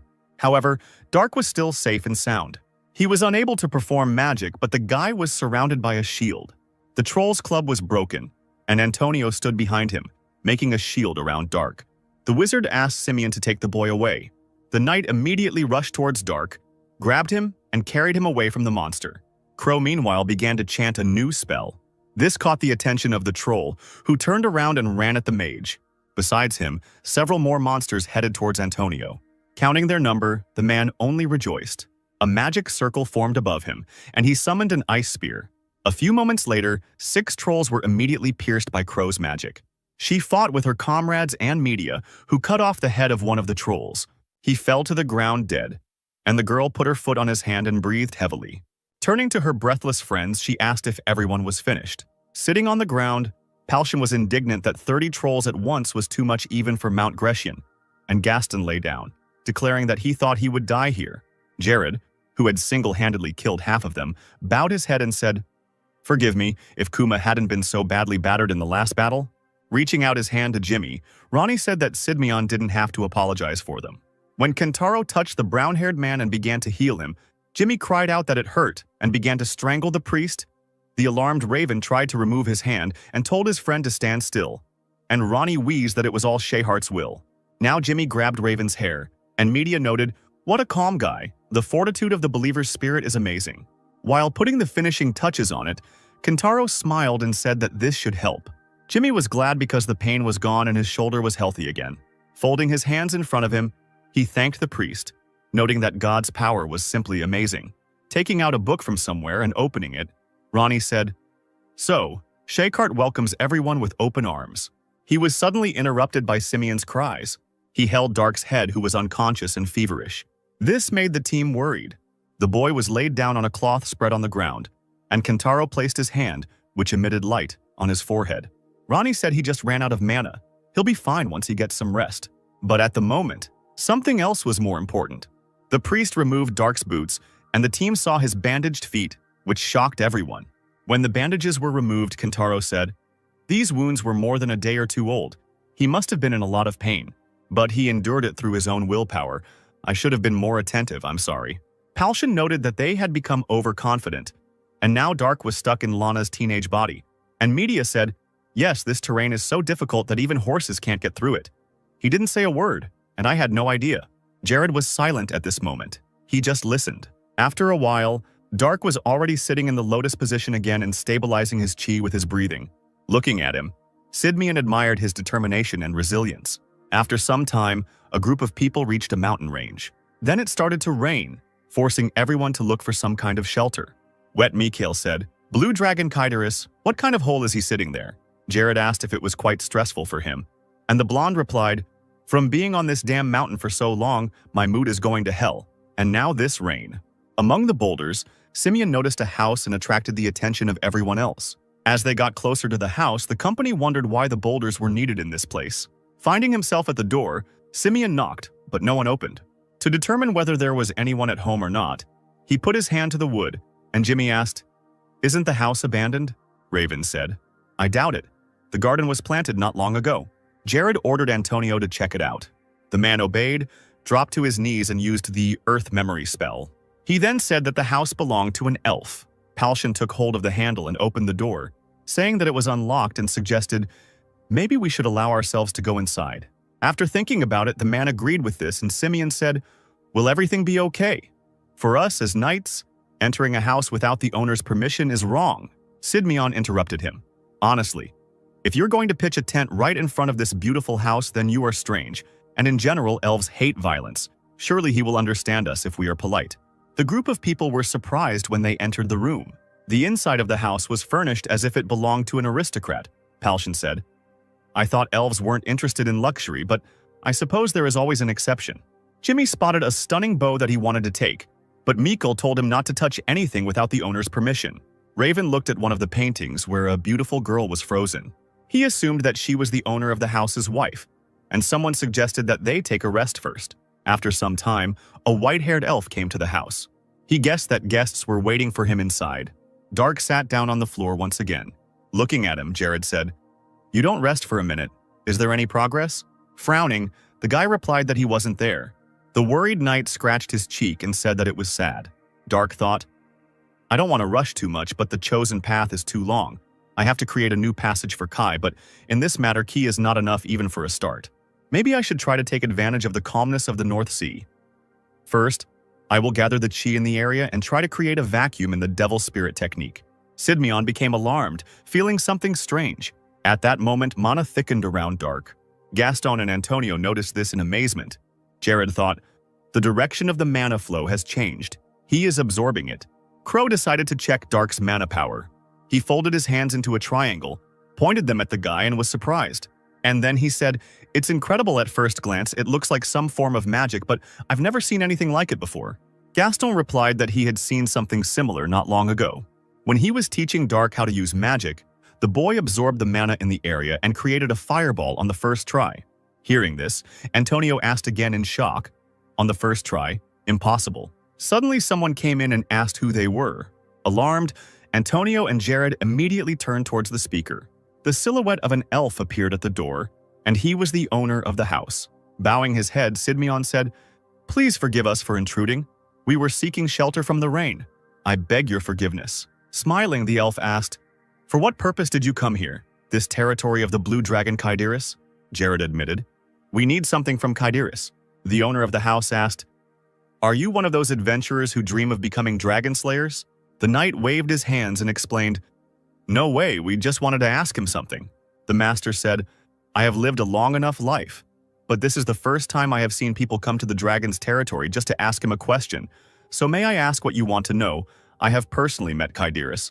Perhaps I can answer your question. Simeon said, then you should know how many horns the blue dragon has. This question somewhat puzzled the elf. Then he turned away and began to shake in an attempt to contain his laughter, which now puzzled those present. Then the owner of the house turned again to his guests and, wiping away his tears, said, forgive me, one? Kaidiris. Exactly one horn. You people came here only for this, what nice travelers. Somewhat nervously, Jared said that this was the right answer, but that was not what he wanted. The elf asked what he was talking about, and Simeon turned and cried out, Simeon, bring the drawing. When they opened the bundle of paper, they saw a drawing that was partially blurred. Jared looked at his subordinate with displeasure, who justified it by saying that it was the rain's fault and asked for forgiveness. Looking at the drawing, the elf said, demonic god. Alarmed, Simeon turned sharply to the owner of the house and asked again, did you say a demonic god? Folding the piece of paper, the elf said, yes, the horns in the drawing belong to a demonic god. However, I do not know which one exactly. Hope left Simeon again, and the upset man cursed and grabbed his head. Jared asked Palshan what they should do. After thinking for a moment, the mercenary replied, how about we go back and get information about the demon god since we don't need to look for the dragon anymore? The knight agreed to this, and the owner of the house asked, in return, may I ask you my question? Jared looked at the elf. He was ready to listen. The owner of the house pointed at Dark and asked, is this girl a warrior or a magician? The knight became nervous and replied, no one, just a weak girl. The elf said, that's how incredible it is the mana absorbed from the area circulates in her body. However, this technique has some drawbacks. Do you know that if I touch her with even the tip of my finger, she might just die? At that moment, the owner knelt down next to Dark and extended his hand towards him. Palshan immediately grabbed the hilt of his sword and was about to attack the elf to protect his friend. However, Just one look from the owner made the man stop and become nervous. Frowning, the elf said, "One should not act rashly." There was a certain darkness hovering around the boy and the owner, and Dark confirmed that the house elf was right. The guy said, "In the process of stabilizing the chi breath, when the body comes into contact with external irritants, I can easily die from the demonic flame." The elf clarified, "Stabilization of the breath of chi. Probably this is the name of the technique of mana movement." Dark confirmed, "Yes, all the time the master, brother, priest, anyone worthy of trust must protect the performer at any cost." Smiling, the elf noted that the guy was counting on his fellow travelers, and Dark simply remained silent. The owner of the house said that he wanted to know about the warrior's master, but Dark replied that he was currently far away. The elf asked where the boy was from, and the warrior replied that he came from far away, from a place called Song. The owner of the house repeated the name thoughtfully and said that he had never heard it before. Dark explained that this was quite natural because this place was not even on this planet. This information shocked the owner of the house. The whole team was surprised by this new information.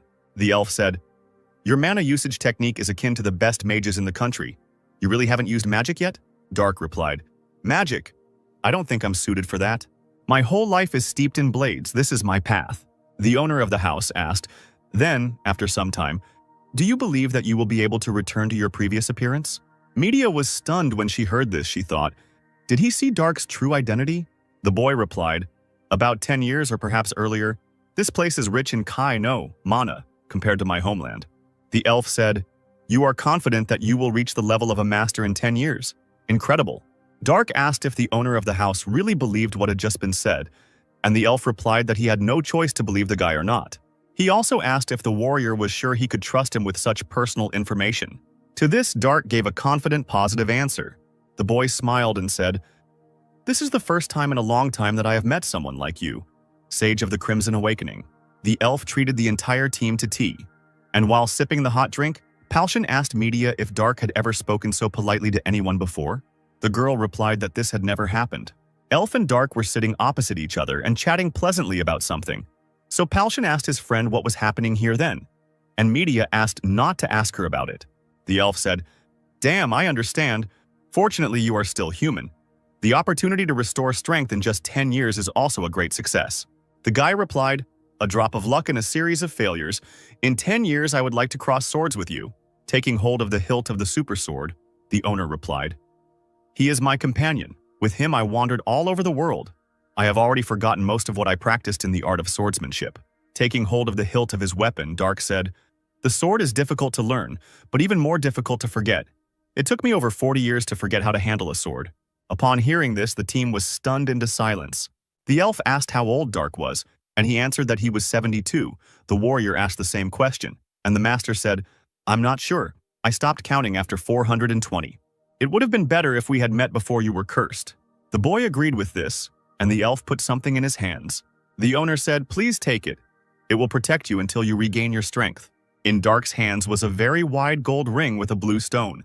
After twisting it, the guy said that it would hardly fit his fingers.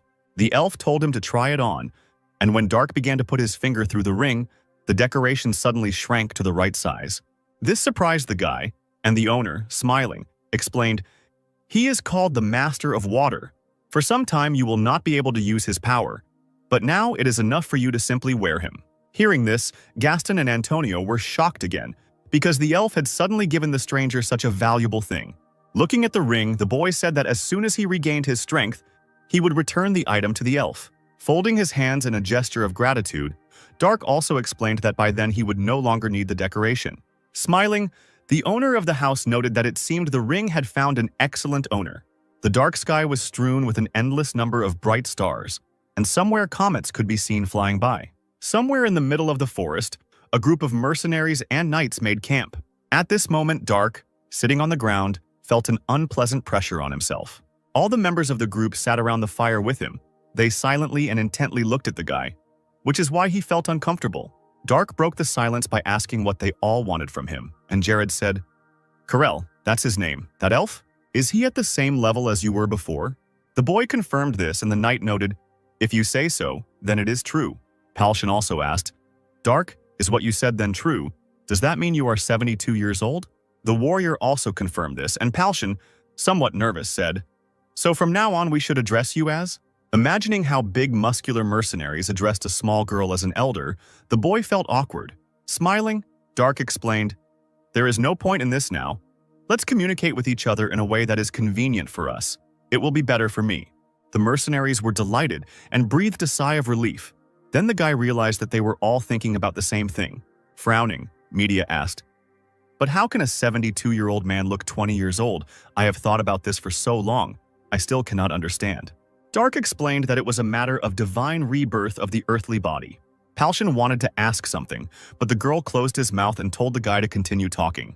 Dark explained, "Where I come from, once you achieve divine awakening or demonic discipline, the Kai you accumulate in your body transforms your bones and muscles to accommodate the use of martial arts, which is why I looked young. In my world we call it divine rebirth of the earthly body, but I don't know what they call such a phenomenon here." Jared asked if Dark's body had transformed on its own, and the boy replied, "I suppose the masters here who correspond to the level I spoke of most likely also have young bodies." Surprised, Mikkel remained silent, and Ravenson asked Jimmy if he had ever seen the master, to which the brown-haired man answered in the negative.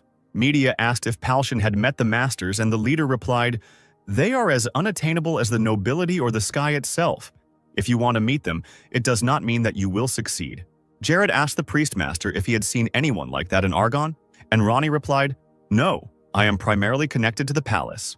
Listening to this, Dark was silent for a while. Then he said, "And then you decided to keep a close eye on me, magician."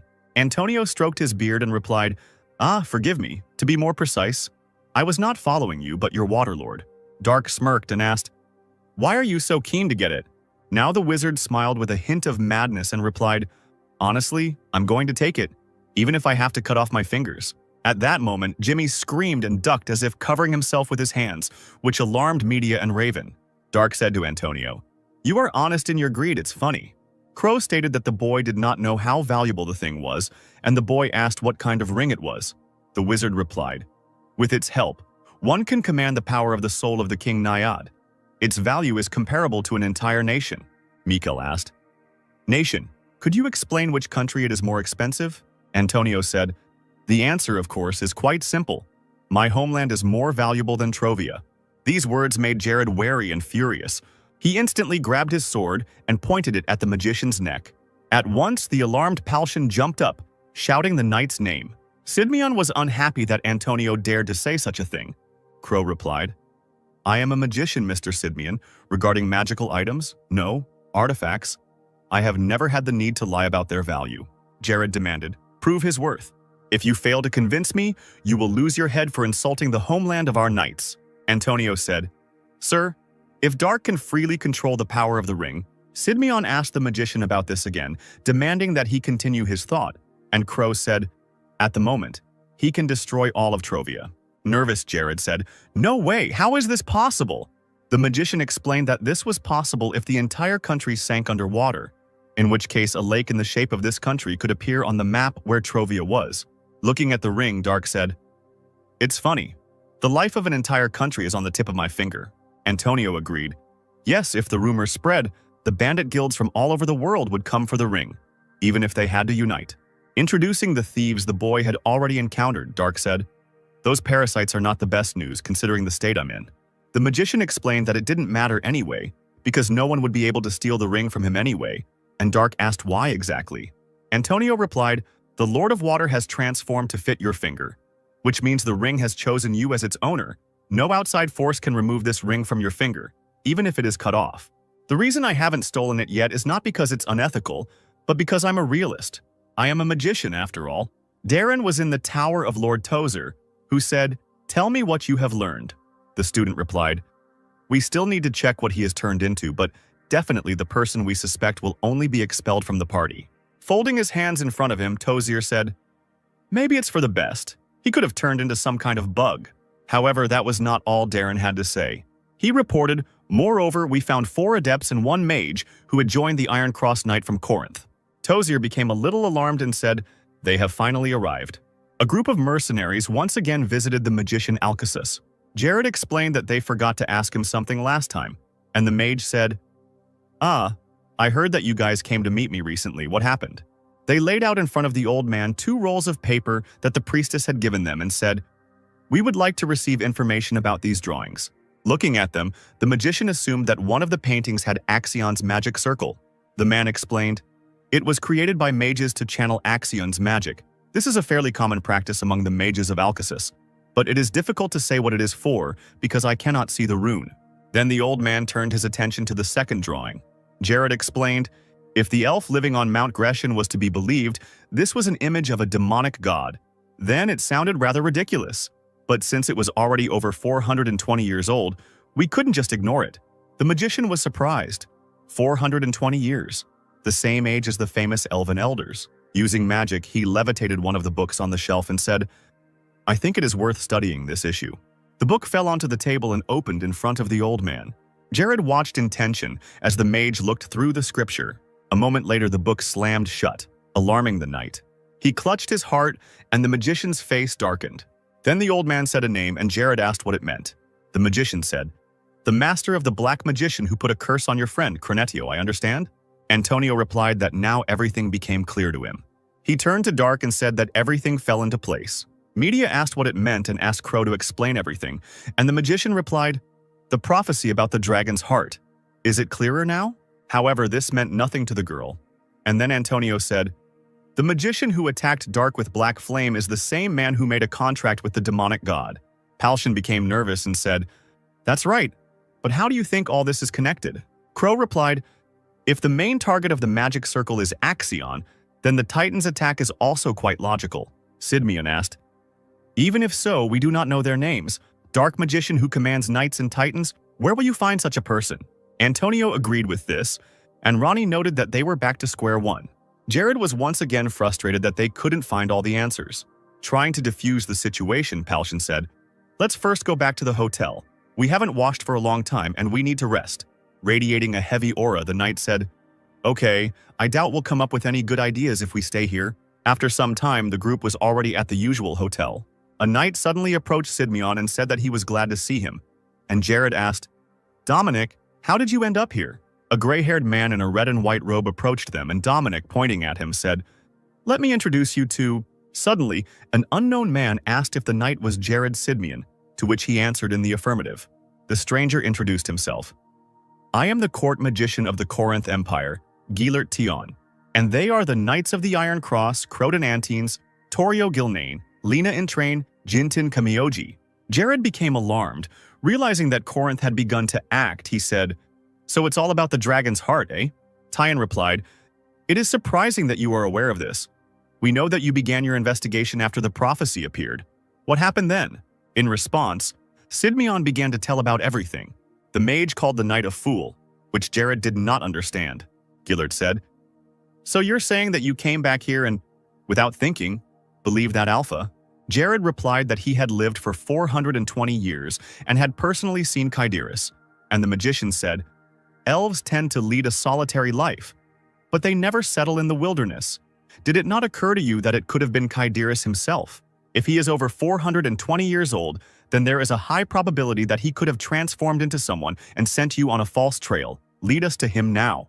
Dark intervened in their conversation and stated that this was not the case.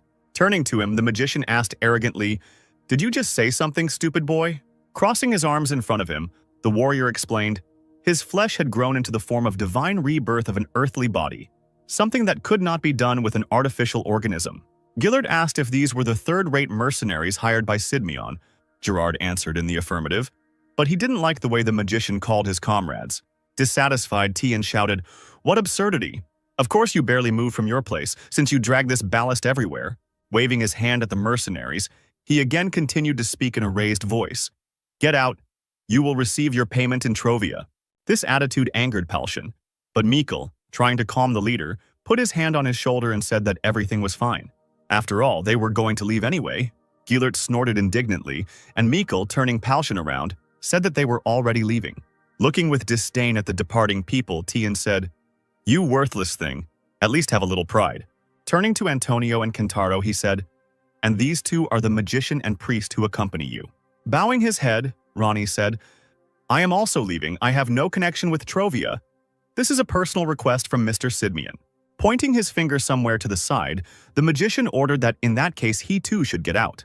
Gilert then asked Antonio if he knew the location of the elf, to which Crow replied in the affirmative. Gilert said that he would draw a magic circle for teleportation, and Antonio had to name the coordinates, to which Crow agreed. Entering the room, an aggressively disposed Paljan hit the bed. Mikkel said that it was even better this way, and after Dark became like this, the mercenary had a bad feeling, and Jimmy confirmed, "It's true, it's just inconvenient to travel everywhere with someone like him." At that moment, Ronnie also entered the room, which surprised Raven. Kentaro explained, "I don't really like him either. Can I sit with you?" Smiling, Palsion said they would be happy to take him on board. Then a stranger knocked on their door. The girl asked if there was a person named Palsion among those present. The leader replied that it was him and asked what happened. The stranger replied, "A guest named Sidmion asked me to tell you to bring your people to the stables for a short while in everyday clothes." After some time, the change team approached the stable, but someone hid in the shadows near it. Since the mercenaries themselves did not see anyone in the area, Palsion entered the stable and began to call for the knight. But at that moment, someone hit him in the back. Jimmy came in next, having heard a strange sound. Inside, he found Palsion unconscious and a figure in a black robe looming over him. This angered the mercenary, who tried to attack the enemy. However, before Jimmy could really do anything, he was hit with an uppercut. Losing consciousness, the man fell to the ground. The unknown man was pleased that they had already caught almost everyone. Finally, Ronnie and Dark entered the room, and upon seeing what had happened, Kentaro called the robed men fools and wanted to use Shy Heart's fury on them. However, the priest did not have time to do this. One of the enemies used a sleeping spell. Ronnie was losing consciousness, and Dark held him down so that Kentaro wouldn't get hurt. The indignant guy asked what the man in the robe did. The enemy was surprised and asked why it didn't work on Dark. However, the guy couldn't do anything either. He was knocked out by a blow to the back of the head. The men in robes said that they had little time and needed to quickly pick up the mercenaries. Meanwhile, Jared, Antonio, Tyan, and the rest of the knights arrived at Mount Grecian. Gilert said, after that incident with the Blue Dragon, they must suffer the heavenly punishment of the Corinth Empire, the guardian of peace and balance. Jared, standing behind, thought, "World peace and world balance does not include you hypocrites." Gilert commanded his knights to release Crimea. Accepting the order, the subordinates summoned the gray-yellow titans. Perched on the shoulder of one of the giants, Tion cast a displeased glance at Jared. He asked why Sidmion was just standing there and watching. Feeling awkward, Jared replied, "You said to awaken awkwardness." One of Gilert's subordinates said, "Mr. Tion, you have forgotten that we are Knights of the Iron Cross. They will simply get in the way." Snorting, Gilert called the Trovian Knights useless commoners and gave the order to move forward. Dominic asked if they shouldn't go after the Knights of the Cross, and Jared replied that they shouldn't have. Antonio also agreed with this statement. As the Knights of the Iron Cross approached the elf's house, the stones in the area began to tremble. Gilert watched as the boulders rolled from place to place, turning into golems. Covering his eyes with his hands, Tion said, "How primitive, as expected from someone who had lived apart from the rest of the world for the last 420 years. He then ordered his knights to destroy all the golems. The warriors accepted Gilert's order with a smile and headed towards their enemies. The first golem was cut in half by Torio. The stone monster's hand flew straight at one of the titans but met with a metal shield. Then Gilnane finally destroyed the stone monster. Smiling, Lena swung her flail. Another golem was destroyed by a girl. Two enemies were heading towards one of the titans at once. When the golems reached the titan, he embraced the stone monsters. Then Jintin squeezed them so hard that the golems shattered into pieces. When all opponents were defeated, a smug Gilert declared that ordinary stone golems could not withstand the power of steel. At that moment, the boulders began to tremble again and reached out to each other. A crowd of golems appeared before the knights again. Dissatisfied with this, Tion shouted, "How annoying! Grind these golems into dust!" Then he suddenly stopped talking and became alarmed at the sudden call to stop. At that moment, Karel came out of his house. The elf said, "Lost wanderers, do not dare to harm this place." Snorting, Gilert said, "Finally you showed yourself, are you Kaidiris?" For a moment the owner of the house was silent. Then he turned away and said, "I am the elf Karel. I don't remember inviting you here. Get out of here." An angry Tian shouted, "It seems you don't understand the whole situation. We will take the dragon's heart with us, even if we have to kill you." Gathering mana in his hand, the mage decided to use a fireball. The fiery sphere flew forward and landed right in the garden of an elf who was heading into the house. This incident made Karel stop. All the crops were quickly destroyed by fire. Placing his hand on the door, Carell, not showing his anger, said, "Now you are not just an uninvited guest." In just one moment, the elf covered some distance and found himself behind Gillert. The magician was alarmed by such speed, and Carell gave him a displeased but calm look. The next second, an unknown force threw Tion off the Titan's hand. While in flight, Gillert began to feel terrified, but it didn't last long. Carell, without any extra effort, dealt Tion a fatal blow. What happened shocked the Knights of the Iron Cross. The dead body of the court magician collapsed to the ground. This struck Corden the most, and he shouted out the leader's name. The elf quickly descended from the Titan's hand. The 4 remaining opponents rushed at Carell at once. The elf looked at the sky, which suddenly began to crack. Jared, Antonio, Dominic, and Simeon watched everything that was happening from the cliff. A golden hand reached out from the formed portal. In shock from what he saw, Crow had difficulty speaking. Nervously, Dominic asked, "Mr. Simeon, is this what I think it is?" An unusual Titan stepped out of the cracked space onto the ground. Jared said, "It seems you are right. A one-of-a-kind creation that the elves and dwarves created together." This Titan standing in front of Carell was called the Golden Knight. The Titan's helmet opened and an elf climbed into it. All the Titan holders were alarmed by this. The fearful Crodon shouted, "Don't worry about him. No matter how strong he is, it will be difficult for him to fight 4 Titans at once. We'll win before he even has a chance to make his move." All the knights immediately rushed at the enemy, waving their weapons. The Golden Titan just calmly watched as the enemies approached him. 4 Titans struck at the same point at the same time. However, the Golden Knight seemed to evaporate, which surprised his opponents. One of Corinth's knights informed Crodon of the danger behind him. Antines, shocked by such speed, turned to the elf. Crodon was alarmed. He was quickly losing hope of victory. The Golden Knight swung his sword and sent out a wave of energy. A similar attack affected all 4 opponents. At this point, the battle was over. The powerful attack knocked down all the cracked silver Titans. Dominic was surprised by such a flow of mana. He guessed that this elf was a master. Less amazed, Simeon noted that Dark said so. These words were confirmed by Jared. Then the gazes of the Golden Knight and the worried Simeon met. Just one jump, and the Titan found himself on the cliff opposite the knights. The helmet opened and a gloomy elf climbed out. The Knights of Trovia had no intention of fighting him. They all fell on one knee. Frowning, Carell asked, "What do you mean, you ask forgiveness for bringing with you unacknowledged guests?" Jared replied, "No, that is the least respect we can show to someone who can transfer his mana into a sword." The elf asked if Simeon had shown the same respect to Dark, and Jared replied, "Of course, when we realized that Dark was a master, we showed him the same respect." Carell asked, "Master, do you think he is worth just this?" A moment later, the elf jumped off the Golden Titan. He approached Jared and said, "The only reason I showed mercy to your people was because you accompanied the only person I recognized." Carell demanded that people leave. Casting a worried glance at the elf, Simeon said that they would do so. Jared, Dominic, Simeon, and Antonio walked away, and Carell watched them go. When they had gone far enough, a girl in a red dress appeared behind the elf. Stretching out her hands to him, she said, "It's been a long time since I've seen the Golden Knight."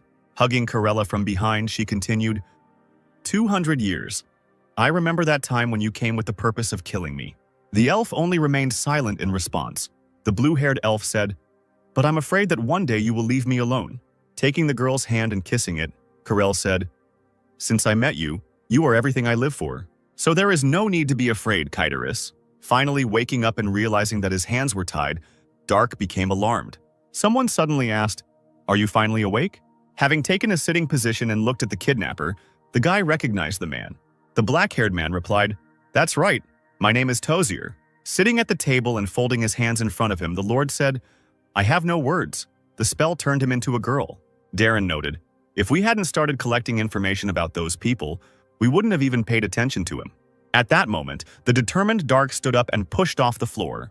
He then kicked Tozier in the face, who was completely unprepared for such a development. Drawing attention to himself, the alarmed Darren cried out, "Sir!" Now the next kick landed on his face. Suddenly, someone's hand in armor reached out to the guy. She grabbed his head and dropped it onto the table, knocking him unconscious. Throwing the girl's body on the floor and shaking off his hands, the knight asked, "Lord Tozier, are you all right?" The brunette said that at this rate it would be difficult to conduct a dialogue with her, and Darren agreed with this. After some time, Dark woke up again, feeling pain in his head. Remembering everything that had happened, he sat up abruptly and realized that he was in bed. Someone behind asked, "Madam, are you awake?" Looking back, Dark saw a girl in a maid's outfit and with cat ears, holding a red dress in her hands. The maid said, "From today on, I will accompany you. My name is Saren."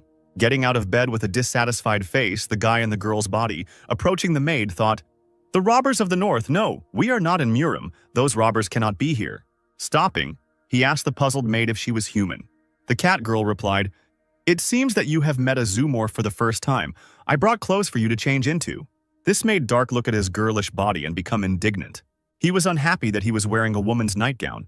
And Serene, handing him the dress, said, "I changed your clothes, madam. If you don't like it, put this on." However, Dark demanded that Saren bring him the clothes he was wearing before. The girl became nervous and said that Lord Tozier had already thrown her out. In response, the guy just stood there silently for a while and looked at the zoomorph. He then walked angrily towards one of the doors of the room. And Serene said that a lady should not walk around like that. Opening the door, Dark saw many different girls' dresses. Such clothes made the guy feel uneasy. The guy slammed the door and screamed, "He takes me for some kind of concubine, the crazy bastard."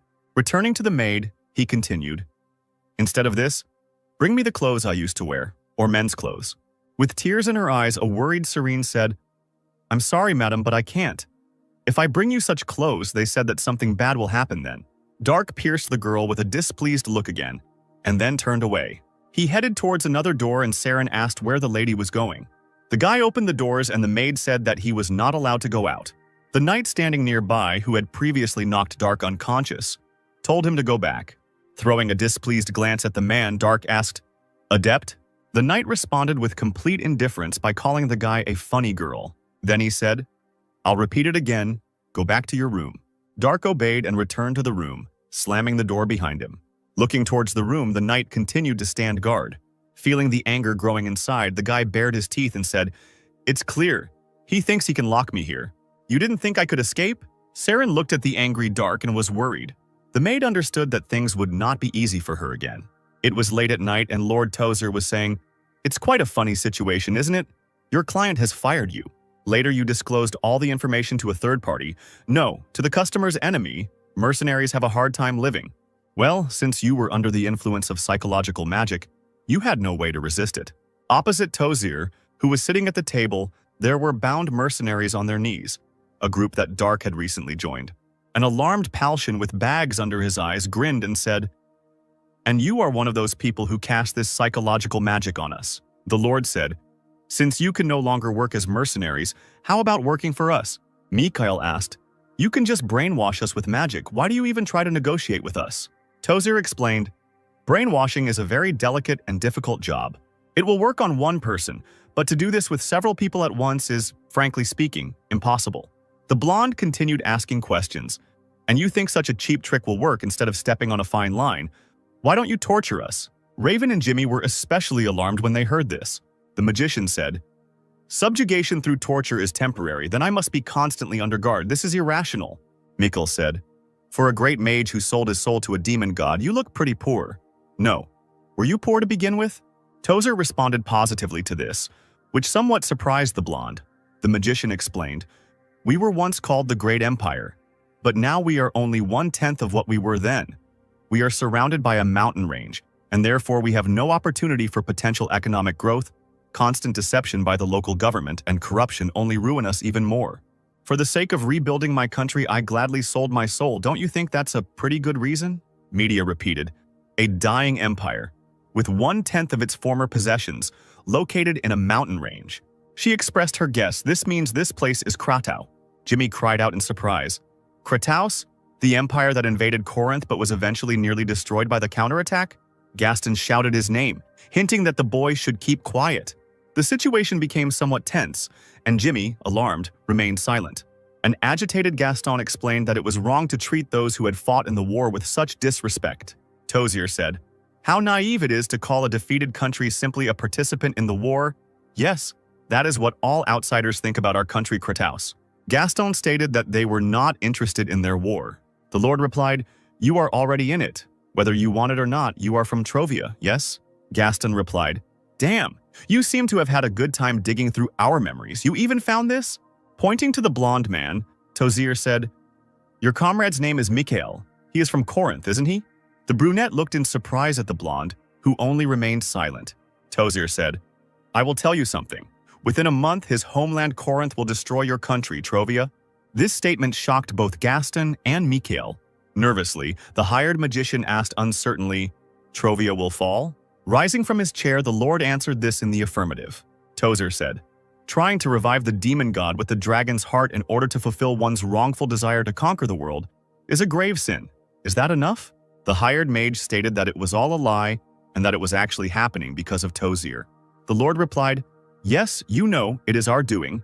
Despite this, Corinth will turn Trovia into ruins as a way out of his inability to find the culprit. Gaston cried out, you say so because it does not concern you. Tozier said, do you think that such actions should be forgiven? The surprised hired magician asked what this meant. The Lord explained, it is not in their interests, but in order to calm their anger, they can afford to destroy another country even for this reason. Gaston asked, should your actions be forgiven? Tozer replied, in order to survive, we stole the dragon's heart. Every year we sacrifice 200 women as hostages, but to avoid this miserable reality, we even risked the fall of another country for the sake of revenge against Corinth. But Corinth is different. They simply maintain their power at the expense of others. No, everything depends on the mood of the emperor, Agrippa III. An entire country can be destroyed at his whim.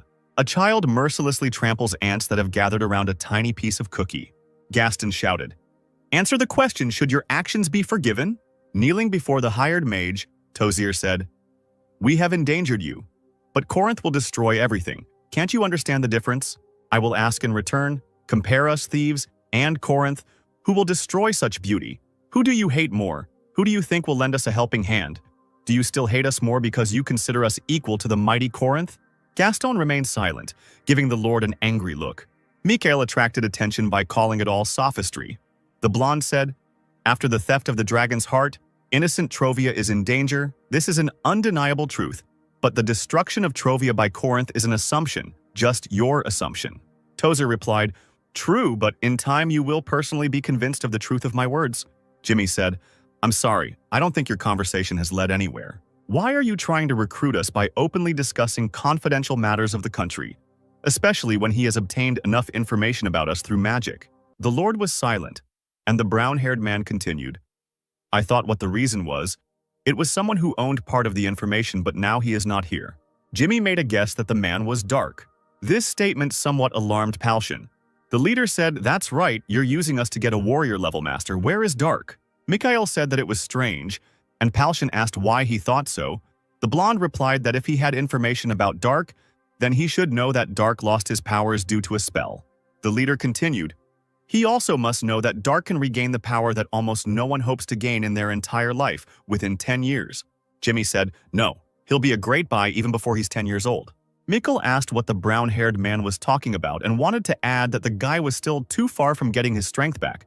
But then media interrupted him, screaming that everything was exactly as Jimmy said. Shaitan continued, yes, he definitely wants to pull Dark over to his side. The power that could one day destroy a country, the owner of the Waterlord.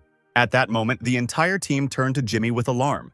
They guessed that Tozier had done something to their comrade, and Ronnie promised that as soon as he freed his hands, he would completely heal his friend with his abilities. The brown-haired guy with his nose in the air said that despite how he looked, he, like Raven, was an adept of the royal army, and the ash-haired guy himself decided to remain silent. The Lord smiled and said, you guessed it pretty quickly. Yes, the owner of the Waterlord is definitely part of my plan. Gaston noted that the Lord had not been convincing enough to recruit Lark to his side, and Tozier responded that persuasion without sincerity at best produced incomplete understanding. The hired mage said, and you think that sincerity works, don't even hope that I will cooperate if Trovia can be destroyed. The Lord said that he would then have to try to convince others, and Gaston replied, we are not Dark's only comrades. The rest, by coincidence, come from Trovia. Tozer said that he knew this and was already preparing for the meeting. Gaston didn't want to believe it. He felt anxiety growing from what he heard. Late in the evening, the Knights of Trovia arrived at the inn where the mercenaries they knew had previously stayed. However, there was someone completely different in the room, and he asked, are you Sidmian? There were several people in black robes in this place, and one of them had a bag, and there was also a magic circle in the middle of the room. Jared asked if they would try to lure him into this magic circle, and the stranger replied, lure? No, you will enter it yourself. Why should I bother? Nervously, Sidmian said, Okay, I'll grab you and interrogate you. I think it will be much more interesting. After these words, the ill-wisher threw a sack to the knight. Jared was a little puzzled by this action. Inside the bag, he saw familiar armor. Sidmeon bared his teeth and asked, "What have you done to my comrades?" The man replied, "If you want to save their lives, calmly go into the magic circle. Do not bother me anymore." Meanwhile, Dark was in his room meditating. He felt the overwhelming chi flowing through the ring. The guy thought, in fact, I don't even need to use the calm of the North Sea. That's good. The Great Vacuum in the Devil Spirit technique is more effective when combined with other skills. I'll try to move in that direction. When morning came, Saren came into Dark's room with a tray of various goodies. Smiling sweetly, she asked if the lady would like some cookies, and Dark answered negatively. This made the girl shed tears, and a nervous Dark asked, "Seriously, are you going to cry all the time for no reason?" Unable to withstand such pressure, he began to stuff treats into his mouth and say, "I'm eating them, look." The maid smiled, and Dark, chewing his food, asked, "What about comfortable clothes and shoes?" The girl's cat-like eyes widened. She became nervous and remained silent for a moment. Then tears started appearing on her face again, and she started explaining what would happen if she brought such clothes. And Dark said that he understood everything and asked her to stop. The guy began to remember how once on your life path you met a girl named Seyung. She was very annoying and cried all the time. Dark demanded that Saren immediately inform him if anyone came. He also ordered that the girl should not dare touch him at this time. Someone shouted Sidmeon's name, causing him to wake up. The man jumped up abruptly and tried to catch his breath. He was covered in cold sweat. He saw Palshan in front of him and asked if the mercenary was really alive. Then his gaze fell on the hands that were in shackles. Having calmed down a little, Jared asked where they were, and Palshan answered, "We are in the castle of Kratos. As you can see, we are in prison." Someone nearby began to moo, which made the knight look in that direction. It was Simeon and Antonio who were also awakening. At some point, Sidmeon felt something terrifying. Starting to worry again, Jared asked how this was possible. This also made Palshan worried, and he asked what was wrong. Sidmeon explained that Kuma, his titan, had disappeared. All the captured mercenaries and knights were in one cell and discussed what had happened. Jared voiced, "It is clear they collected information about us using psychological magic." A worried Dominic noted that it seemed the contract with the Titans was not in effect. Sidmeon clenched his fists and said that this prevented him from using mana, and that there was no way to escape from here. Jared noted that they didn't have time for that and asked Gaston if the information was true. The magician replied, "I can't guarantee it, but it doesn't seem like he had any reason to lie." The knight muttered under his breath, "Corinth, take my homeland. 1 month, we don't have time." A man in a robe stood guard at the door of the cell and yawned. Suddenly, Jared spoke to him. I want to tell you something." The guard asked what Sidmeon wanted, and the knight said, "I will negotiate. Let me meet with the royal magician." The stranger said that Sidmeon seemed to be out of place, and Jared said, "A prisoner. But you are not in a position to negotiate with a prisoner of Trovia, are you? If you want to get anything from us, then call him immediately. I don't want to talk to someone who has no authority." Taking off his hood, the guard told the knight to wait. After some time, Lord Tozer himself arrived, accompanied by him. The man asked, "Do you want to negotiate with us?" Jared told the Lord that he was joining him. This statement disappointed Dominic, who was standing behind him. Tozer asked, "Do you want to change your citizenship since your country will be destroyed? Little expected from a knight, but a very worthy choice. Is that your wish?" Sidmeon asked to be sent to Trovia. The Lord replied, "I think I heard that you want to join us. I don't like empty words." Jared explained, "To my king, let me convey the message about Corinth's invasion. You don't have to return the Titan to me. I want to at least warn them to prevent the fall of the country." Dominic also joined in. "I will do it too. I will change my citizenship and do everything possible to prevent their fall. Give me a chance to at least fight for survival." Tozer was silent for a while, thinking about what he had heard. Then he said, "Gallardo, is this what the reckless courage of knights looks like?" The guard paused for a moment, then said hesitantly that he did not understand what the man was planning. And the Lord said to Gerard, "Do you two think that a couple of adepts will prevent the invasion of the great army of Corinth? Or are you a brilliant strategist who can change the course of the battle, no matter how unprofitable the war may be?" Sidmeon said he understood what the Lord was talking about, but as a warrior he could not simply watch his homeland perish. Tozer said, "I assure you, even if you leave, you will not be able to change the outcome. The number of victims will simply increase by 2 more lives." Enraged, Sidmeon cried out, "Then why do you keep us here, not allowing us to help my homeland and stealing our titans? Do you think we will cooperate with you for long?" Then the Lord said that he would like to know something. Tozer asked, "As a knight, are you loyal to the king or the kingdom?" This statement puzzled Sidmian, and Dominic cried out, "It was absurd to divide the king and the kingdom as two different structures, nothing more than an insult." The Lord said, "If you have to abandon the king to save the kingdom, or rather bring prosperity, what will you do?" "I won't repeat myself twice, answer." Meanwhile, Dark was still busy stabilizing Chi's breathing. All sweaty, he thought. Just a little more, and I will open the passage for the flow of Chi. However, current endurance did not allow this to be done. Feeling exhausted, he sprawled out on the bed, alarming Siren. The maid asked if the mistress was okay, and at that moment Dark's stomach could be heard rumbling. After some time, he was already greedily eating the meat brought by the maid. Watching this, Siren thought that a lady shouldn't eat like this, but if she told Dark about it, he would most likely scold her. And the guy said, "Poor food, considering that this is a royal castle." Dark asked if even the king ate such food, and Siren replied, "If I tell her that he is not the king but our great emperor, will she scold me?" Feeling nervous, the boy said that he couldn't be an emperor without a colonial state, and also explained that he wouldn't scold the girl, and so asked her to tell him about their emperor. In response, Siren apologized for accidentally saying her thoughts out loud. After some time, all the dishes were eaten while the maid was telling stories. Dark voiced, "The king who became a role model through his actions, despite sometimes having to go through thorns, is better than Emperor Song." The maid didn't quite understand what he was talking about, but Dark continued, "I wonder if only in those times when I was called the Light of Nations, the Emperor was the same." Serene still didn't understand what all this meant, but she still answered hesitantly that she understood everything. And the guy said, "Okay, it doesn't concern me anymore." At that moment, he suddenly felt a strange approaching Chi. Making the maid worry, Dark immediately rushed to the window.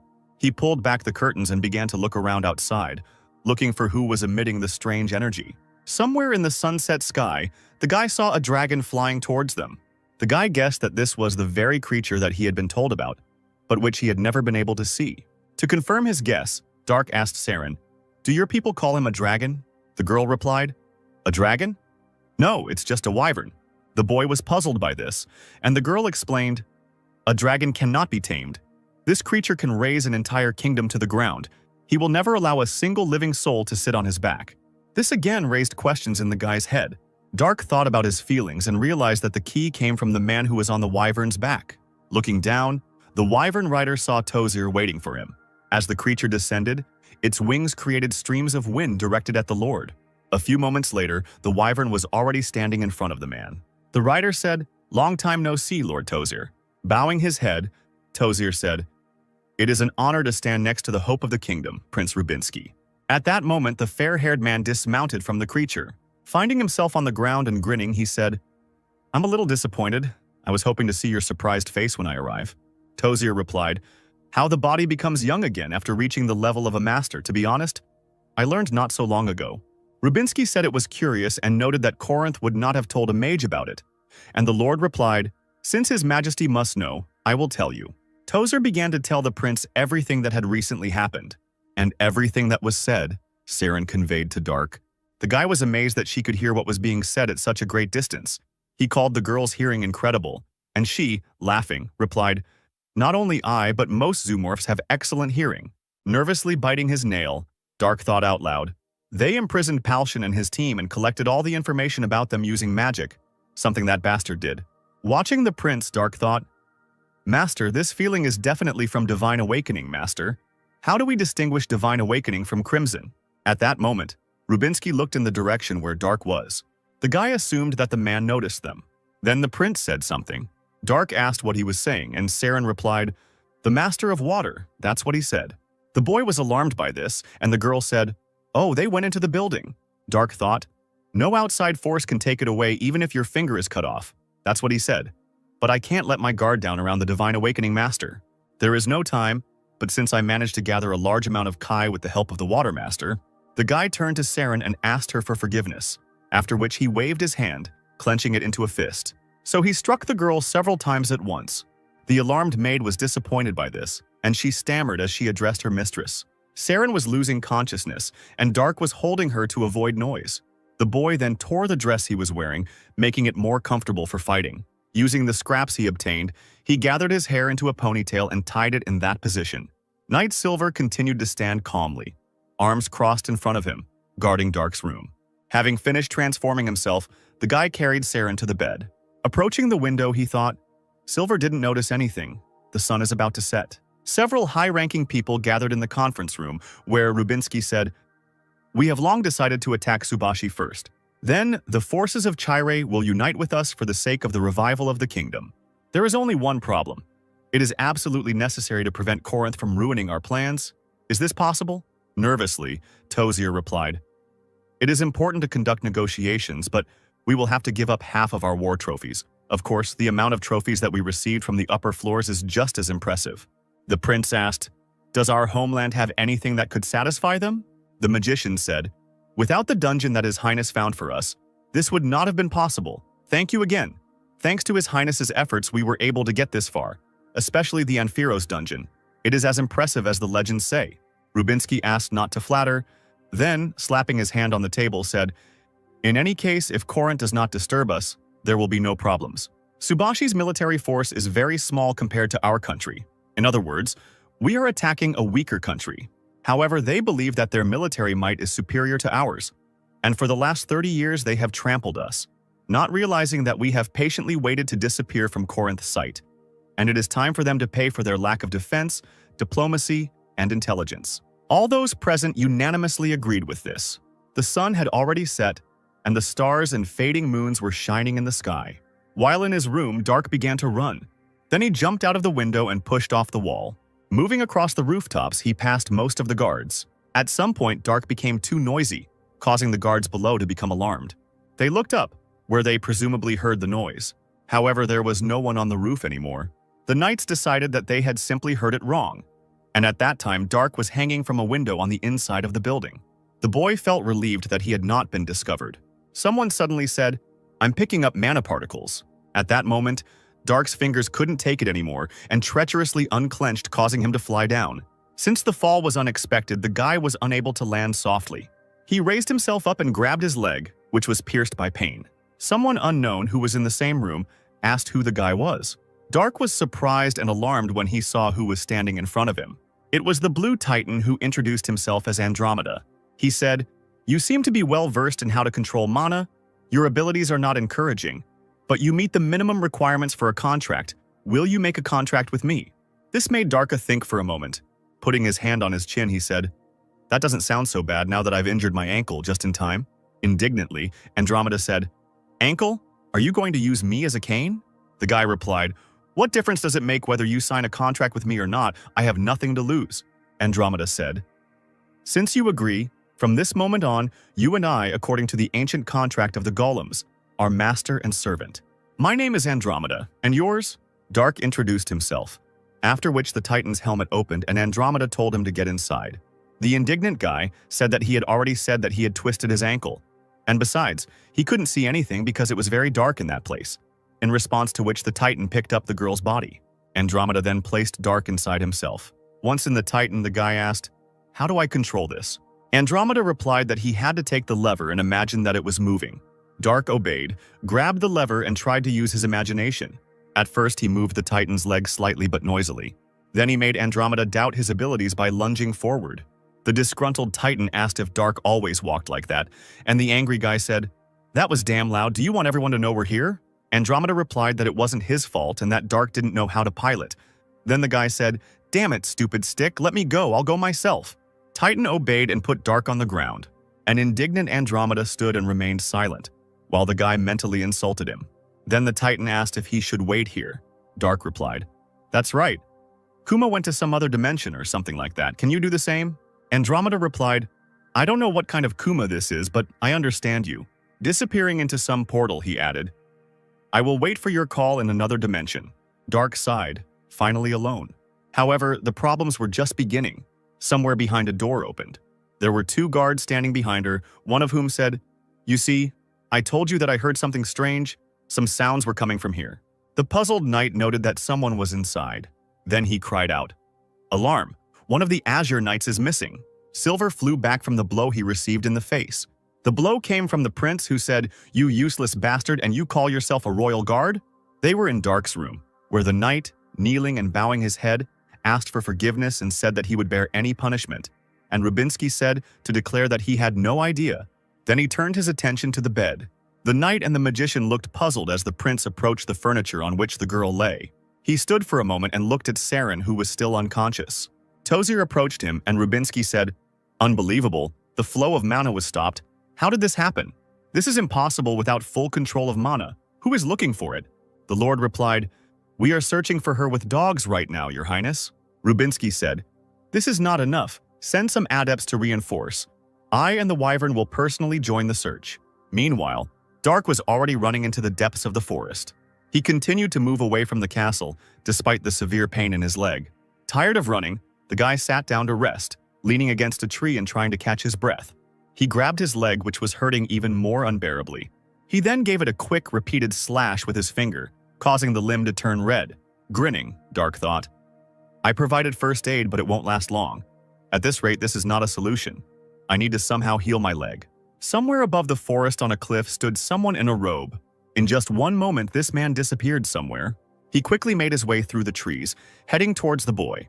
When he got close enough and stopped, Dark said, "I don't know who you are, but if you weren't looking for me, can you pretend you didn't see anyone?" In response, the unknown person chuckled thoughtfully.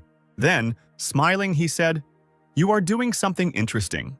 Dark said, "If you understand what I am doing, then I beg you even more to do as I ask." Calling the guy a polite lady, the man agreed not to interfere with him, and Dark began to stabilize Kai. The stranger watched what was happening carefully. Energy began to emanate from the ring. At that moment, Rubinsky was flying over the forest. He noticed how the mana was flowing into one point, which helped him find Dark. Seeing a wyvern above the forest, the stranger extended his hand towards the guy, after which a bright light appeared. The man used magic that made the boy dissolve into space. The prince directed the wyvern towards the mana flow, and they rushed forward. However, the winged creature suddenly began to behave strangely, and Rubinsky demanded that it calm down. However, the wyvern did not obey and lost consciousness, and foam began to flow from its mouth. The alarmed prince could not understand what was happening. The wyvern and its rider fell to the ground right in front of the robed man. Rubinsky cleared his throat, still not understanding what was happening. Looking ahead, he saw a stranger among the dust that had been raised up. Rubinsky asked, "Did you do this?" To this, the man answered in the negative, removing his hood. The prince demanded that the stranger identify himself. The red-haired man said, "Today's youth have no manners. I am the master of this mountain Artias." Rubinsky thought this was some kind of nonsense. He said, "Mount Maltorio is under the jurisdiction of the Kratos Empire. You live on our territory and don't know the law prohibiting the appropriation of large areas into private property." Artias replied, "Kratos, are you speaking of that pitiful spectacle that was thrown back here 30 years ago after a humiliating defeat in war?" This statement angered the prince. The calmer man said, "I'll say it just once. Mount Maltorio has belonged to me for 4,000 years. Alarmed, the prince swallowed the lump in the city with difficulty. He asked if it was really a red dragon standing in front of him. The indignant Artias cried out, "How rude! I am a royal golden dragon. How dare you compare me to a stupid red one?" This puzzled Rubinsky somewhat, as he had based his conclusion on the man's hair color. Artias explained, "This hair color shows my friendliness." The prince said that the dragon did not look so friendly, and Artias was outraged that the man dared to contradict him, and Rubinsky asked for forgiveness for this. The dragon coughed and noted that he was unnecessarily angry, but then Artias pointed out once again that it was his territory anyway. He cried out again, "I will let you pass because I am extremely benevolent, so don't even dare to claim that you are the master of the mountain." With a displeased face, he asked if the prince had any problems. Rubinsky remained silent, and Artias, calming down again, said, "If there are problems, fight me with all your military might. If all the knights of Kratos are like you, then it might be fun." The man said he would never fight a dragon, and the man told him to get lost in that case. The prince said, "Excuse me, but I would like to ask a question. Have you seen a fair-haired girl nearby?" Turning away, the dragon replied, "Don't make me repeat it. Get out." A frightened Rubinsky picked up the wyvern and quickly walked away. Artias watched him leave in silence. He then turned to the tree, extended his hand, and used magic again. After this, Dark became visible again. Smiling, Artias asked, "Is your ankle okay?" The guy replied, "Yes, thank you. I was able to open the mana flow." With a thoughtful face, Artias said, "Yes, now the mana in your body is circulating properly. I wonder what you have done in such a short time. Now go away. I have done all I could." Dark said he wanted to thank Artias. The dragon pointed out that the boy's manner of speech did not suit his image of a girl, and said, "There is nothing you can do to repay the debt." Understanding this, the guy confirmed this thought. Then he folded his hands in a gesture of gratitude. This action somewhat puzzled the dragon. Dark rushed away, and Arteus thought it was a strange greeting. The dragon suddenly saw people running past with dogs who were clearly chasing the girl. Arteus knew that Dark would be caught fairly quickly. However, the man decided not to interfere in this, assuming that Naiad would certainly sort everything out. No longer in pain, Dark ran forward. He wondered if Brother Homa or Karel had such a perfectly organized Kai. This means that this is a stage that no one in Murim has even reached yet, the true enlightenment of life and death. The alarmed wyvern had already regained consciousness and was flying forward. Rubinsky on his back said, "Smart bastard. All this time you pretended to pass out, but given the situation, nothing would have changed. Never heard of a dragon living on this mountain before." The prince thought, and this air, by its sensations, is much higher than the level of a master, at least a worm, or, most likely, an ancient one. Arteus, I seem to have heard his name somewhere. The man suddenly remembered the title, Requiem for Arteus. Out of breath and sweating, Dark stood at the precipice. In front of him were knights with dogs, led by Silver. And the guy himself said, "Wherever I run, there will be a cliff at the end." An embittered Silver looked at the girl, remembering how the prince hit him because of her. He raised his hand back to repeat the same blow on Dark. However, the guy managed to react to this and dodge downwards. This angered the knight even more. He swung again, but this time with even greater fury. Now Dark was unable to avoid the attack, causing him to be thrown straight into a tree. Silver said that the girl seemed to need a little teaching, which made Dark laugh. The embarrassed knight asked what was funny about this. The guy in the girl's body grinned and said, "Yes, this is your only chance to beat me up surrounded by adepts. You won't have long to look down on me like this." Silvar flexed his fingers and said through his teeth, "Blows are the best cure for madness." The magician didn't like what Tozir saw next. The knight turned the girl, lying unconscious on the floor, into a bloody mess. Silver claimed they could heal her, and the lord shouted, "Idiot! Healing magic won't work on her because of the Water Lord." Now the knight himself became alarmed, and Tozir continued, "Damn, how could this happen? If she dies here now instead of borrowing this power, we will have to face the wrath of the king's spirit." When Dark's ring began to emit light, everyone around became alarmed.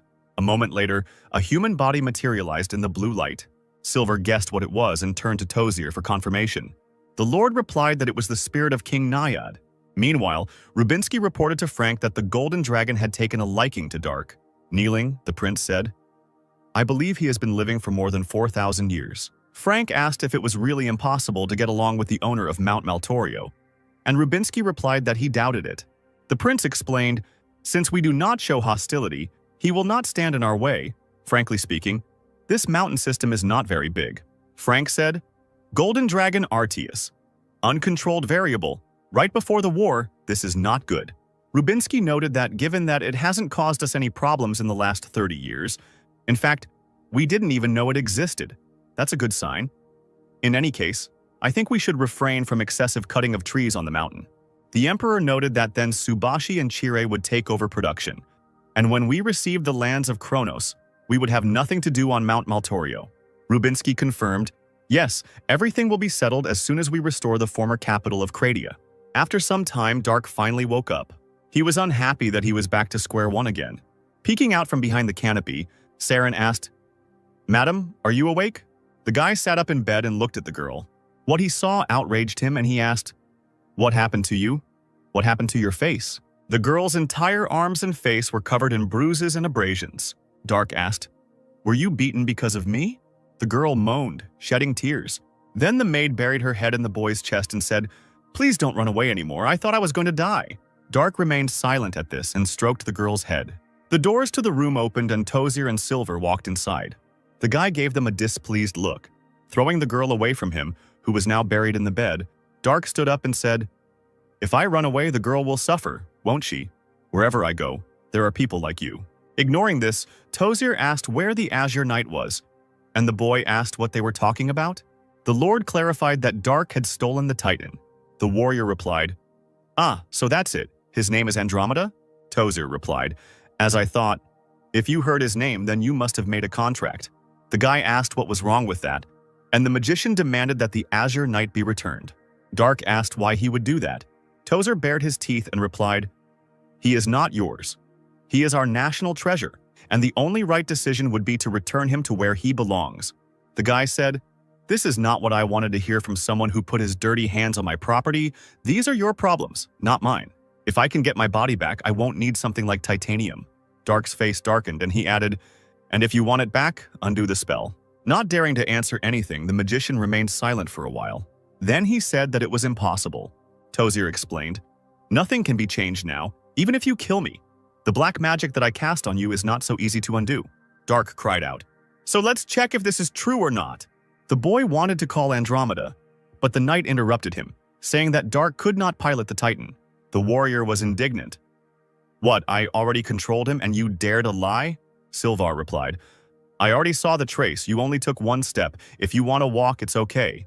But if I summon my Titan and attack yours, what will happen then? It will start absorbing your mana to fight me. You will run out of mana and pass out from shock." Dark repeated this questioningly, and the knight confirmed, "Yes, you can imagine what we will do with your body."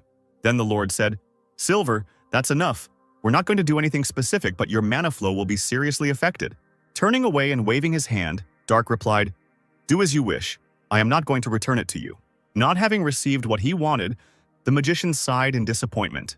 Then he said, "Great, and if so, would you like to make a contract with me?" The guy, interested in this, looked back at Tozier. The magician explained, "You don't have to return the Azure Knight to us, but in return, you will lend a helping hand together with the Lord of Water." Dark was silent for a moment, considering the proposal. He then replied, "Unfortunately, I know what incredible power the ring contains, but I have no idea how to control it." This surprised Tozier. He asked if Naiad hadn't taught Dark how to use it, and the guy replied, "Naiad, I've never met anyone with that name." The worried mage said, "Wait, you were chosen as the owner of the Water Lord, who even healed the injuries, and he still hasn't shown himself." Dark demanded that the magician stop whining, and explained that if he knew how to use the power of the ring, he would never have let himself be caught. But the Lord said, "In that case, let me teach you how to use this power. The Azure Knight naturally will also provide you with considerable help." The guy noted that these were unfair conditions. Dark and Tozier stood and pierced each other with their eyes. The Lord noted that the boy had unwavering courage. Somewhat surprising the guy, the magician said, "Okay, then I will try to find a way to undo the curse. No, I will also look for a way to send you back to your world." Dark replied, "For your information, if I return home without my power, it is the same as death." Tozier explained, "If you return to the same dimension, the power of the demonic god will cease to act. Your body will return to its previous state." The guy said then, "That's where we should have started, but can I trust you? I did my own research. And what if I say that I'm already close to a solution?" The Lord replied, "Your lies are no match for your courage. You have no one else to rely on, so you better rely on me as a court magician, for starters, who will really believe you if you say that you came from another dimension." Nervously, Dark called the magician a cunning bastard. Turning away and heading forward, Tozier said, "It seems you have already decided everything. In that case, follow me." Without hurrying to follow the Lord, the boy asked where they were going. Frank sat at his long dining table, none too pleased that he had to meekly make do with the usual military rations. As he looked forward, his gaze met Dark's. Trying to get into the mood for conversation, the king cleared his throat. He folded his hands in front of him and asked, "Is that you, Dark?" After a short silence, the guy answered positively. Frank asked, "Tozier, I think you said that you introduced us to her?" The magician said to the boy, "Where are your manners? We are in the presence of the great emperor." Dark declared that this man was not his emperor, and Frank asked, "Then be so kind as to tell me how I can become your emperor?" The boy replied, "Even though you are an emperor, you do not look like someone who is obsessed with his power over others." Frank said, "First of all, we are not even dependent. Besides, it is extremely desirable for the Master of the Waterlord to have a title. Hierarchy is a simple thing. I give you a title and power, and in return you give me results. A simple contract, I would say." Tozier stood behind Dark and was nervous, and the guy said, "Not a confession of allegiance, but an agreement. How interesting." Trying to remain calm, the Emperor waited for an answer. Dark said, "I don't see anything wrong with working for a man like you, but if you ruin my first impression of you, then our paths will diverge." Frank's resigned face flashed before the boy's eyes, as he had previously looked at the low-quality food on his table. Rising from the table, the Emperor gave his consent. Then he told Dark to kneel before him. The guy grinned, but still sat on his knees. Frank approached him, pulled out his sword, and, alternately applying the blade to Dark's shoulders, began his speech. I, Frank von Greyet, grant the title of Baron to Dark. From this day on, you will regain your former glory. As my left hand, you will enjoy prosperity and glory at my side. The guy continued. I, Dark Clyde, gladly accept your command. It was already approaching late evening. A sentry stood on the wall of one of the fortresses and yawned from boredom. Somewhere in the distance, he noticed something suspicious. The knight looked more closely, trying to understand what was happening in this darkness. Clouds of dust suddenly rose up at the tree line. What emerged later alarmed the sentry. A squad of titans was heading straight towards the fortress. The lookout began to stutter and shout, saying that they were under attack. He announced that it was an ambush by the titans. Someone was already giving the command to load the catapults. Following the order, the knights pulled the tight bowstrings of the ballistas, loading them with arrows. Another command was given and arrows flew at the enemies. One of the arrows flew right past the titan. She touched his shoulder, damaging the armor. Another titan shouted, Ponich, get back, Caproxia, deal with the catapults. The order was given again, causing the arrows to fly forward. At that moment, the red titan seemed to multiply. His shields prevented the projectiles from touching his comrades. The alarmed commander ordered the guns to be loaded again. Just as the captain was about to give a new order, a huge titan flew towards him. This weapon destroyed not only the commander but also part of the wall. Palshan and the other mercenaries were still in the prison cell, dozing. Suddenly, the door opened, letting in a bright light that made the group leader cover his face with his hands.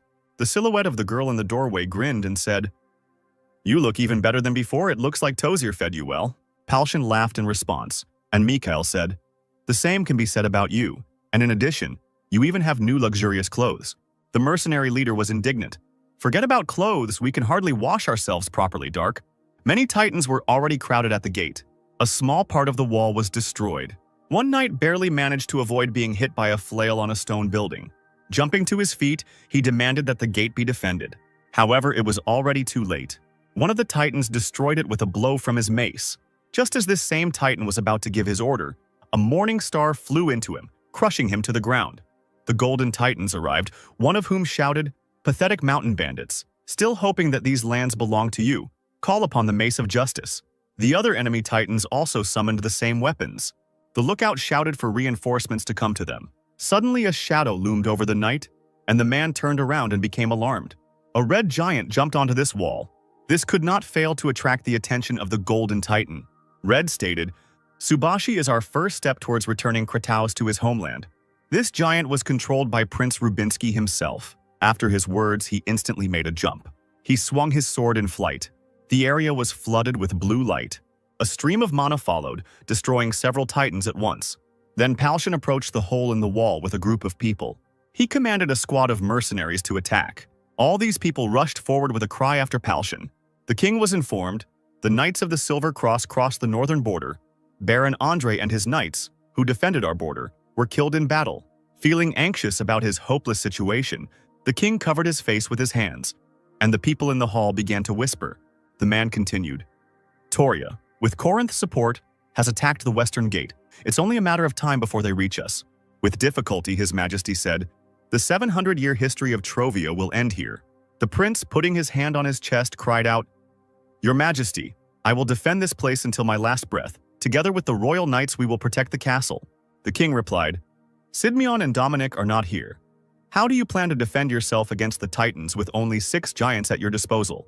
The guy said, They will not accept our surrender. We have no other choice but to fight to the end. Suddenly, someone entered the room and said that they had another option. People started talking immediately, saying that they had finally arrived. Before the king stood Jared, Dominic, Simeon, and Antonio. The alarmed prince declared, Your Majesty, the strongest knights of our country have returned. Now we can. However, the king interrupted him, saying that Sidmion was late, and the knight replied, Knight Jared Sidmion has returned without completing his mission. We dare to ask only for a fair punishment. The same was repeated by the knight Dominic Rowell. The king asked if the knights had found the dragon's heart. Sidmion replied that he had come to report that the current situation was under control. Then he told the latest news. Someone cried out, Just now, Your Majesty, we must inform Corinth of Kratos' crime. When Corinth learns the truth, they will recall the army. The king replied, Are you also stupid, Corinth, who declared the destruction of our country, will not stop his death march. Now Corinth will advance, regardless of the complexity of the situation with the dragon's heart. Sidmeon, tell me about the chance we have left. The knight hesitated for a moment before answering. Quite suddenly, he rose from his knees. Someone from the crowd cried out what Sidmeon was doing because he was showing disrespect towards the king. Everyone demanded that the knight kneel. His Majesty silenced everyone, allowing Jared to get his say in. The knight did not want to say his next words at all. Bowing his head, Sidmeon asked His Majesty to abdicate. This outraged everyone present. The prince was also dissatisfied with such a treacherous proposal. Interrupting the indignation, the king placed his hand on his son's shoulder. The boy looked back at his father, gloomy, guessing what this meant.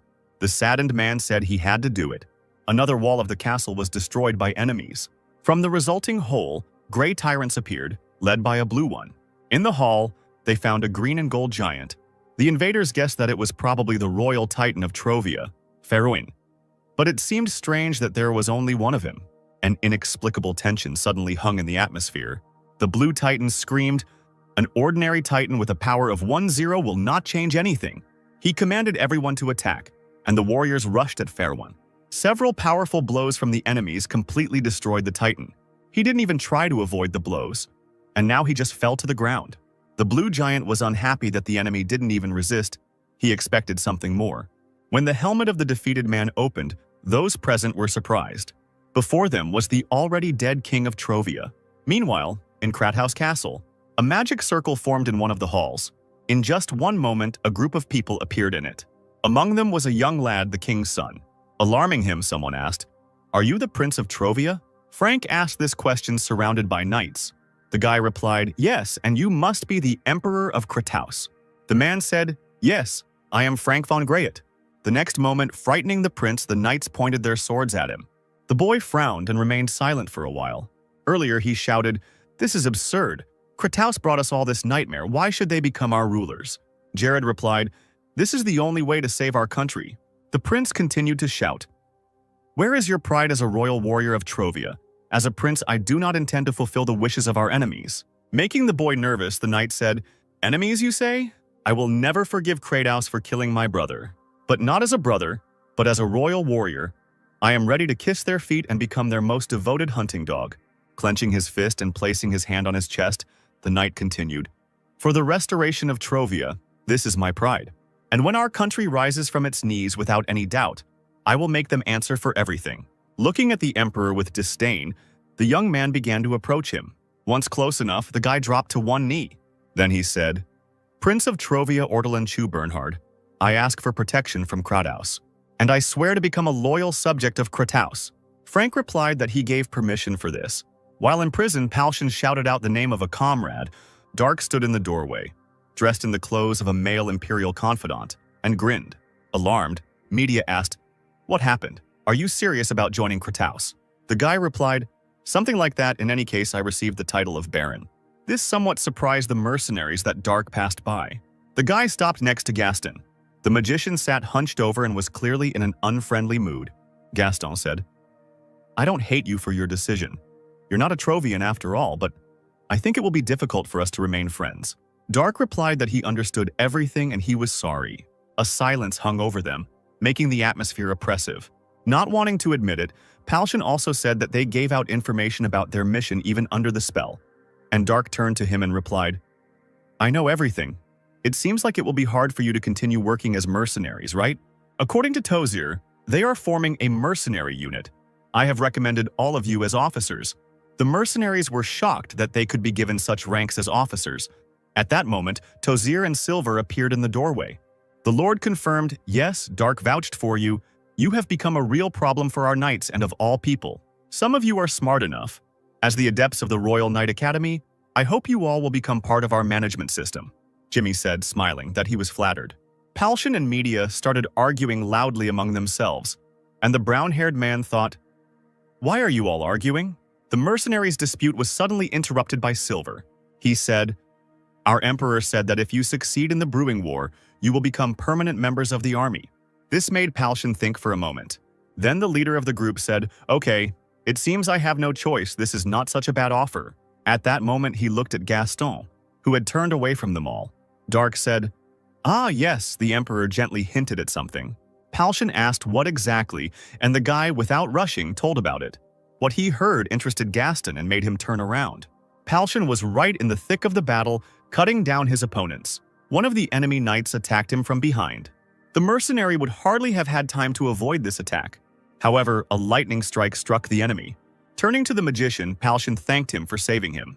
It was Gaston, who was already breathing heavily. He didn't respond to the thanks. The magician recalled the words that Dark had recently spoken. The boy explained that the Emperor of Krataus had hinted to him about Trovia's independence. A meeting was held in the ruined castle, during which someone reported Subashi's troops had created a formation on the Narion plain. Considering the numbers, they must have drawn forces from the border of Chire, a detachment of infantry, 2 detachments of cavalry, 1 mercenary, a fleet, and the king's knights. They hired as many mercenaries as possible and sent their forces to Narion. Holding a pointer in his hand, Rubinsky said, "They have concentrated troops on the border with Chire. Apparently they are going to retreat." Someone from those gathered answered, "It was we who noticed the Knights of the Crayon flag among the opponents." Another said, "As we expected, the Subashi are well aware that they are the next target." The first man also clarified, "There are only 23 Titans. If they reinforce them with 15 Titans of Crayon Knights, then we can assume that this is their entire military power." Folding his hands in front of him and leaning on the pointer, the prince said, "The united forces of Subashi and Chire. This battle will decide our fate in the war." Dark was unconscious for some time. He was alarmed when he woke up. There was only darkness around the guy, and he couldn't figure out where he was. Dark began calling Saren in the hope that she would finally respond. The guy assumed that it was Tozier's antics again. Suddenly someone smiled and said, "You are developing at an amazing speed." Dark screamed, "What? Where are you? Is this your doing? What the hell are you doing?" Someone, continuing to grin, called the guy a brat and said that he had no right to know this. This angered Dark. Although he was nervous, the guy promised to grind the creature into dust. The stranger laughed and said that it would be funny to break Dark's spirit a little, and the guy replied, "Chatting is the only thing you are capable of, since you are hiding in the darkness." The unknown creature did not like this statement and decided to use its magic. Dark looked around, waiting to see what would happen next. The next moment, the creature used the spell Water Sword, after which a blue beam was directed at Dark, which the guy barely managed to dodge. But part of his hair was cut off by this attack. Grinning, the warrior thought, "A sword? No, it doesn't look like metal magic? I must gather Kai to create divine steel." Concentrating, Dark tried to do what he had planned. However, someone shot a water arrow at the guy. Dark crossed his arms in front of him to protect himself from the attack that sent him flying backwards. The boy screamed in pain and hit the ground several times.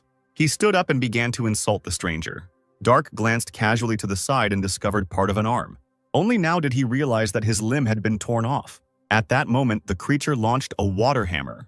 This time the blow hit the guy's leg, and again he was pierced by incredible pain, causing the warrior to scream and grab his limb. Without giving Dark a chance to rest, the unknown person once again launched a water hammer at the guy. The warrior had no chance to avoid it. Now his body was shattered. It turned into a bloody mess. Laughing, someone said, "It seems that's enough for now. Next time I'll make you mine."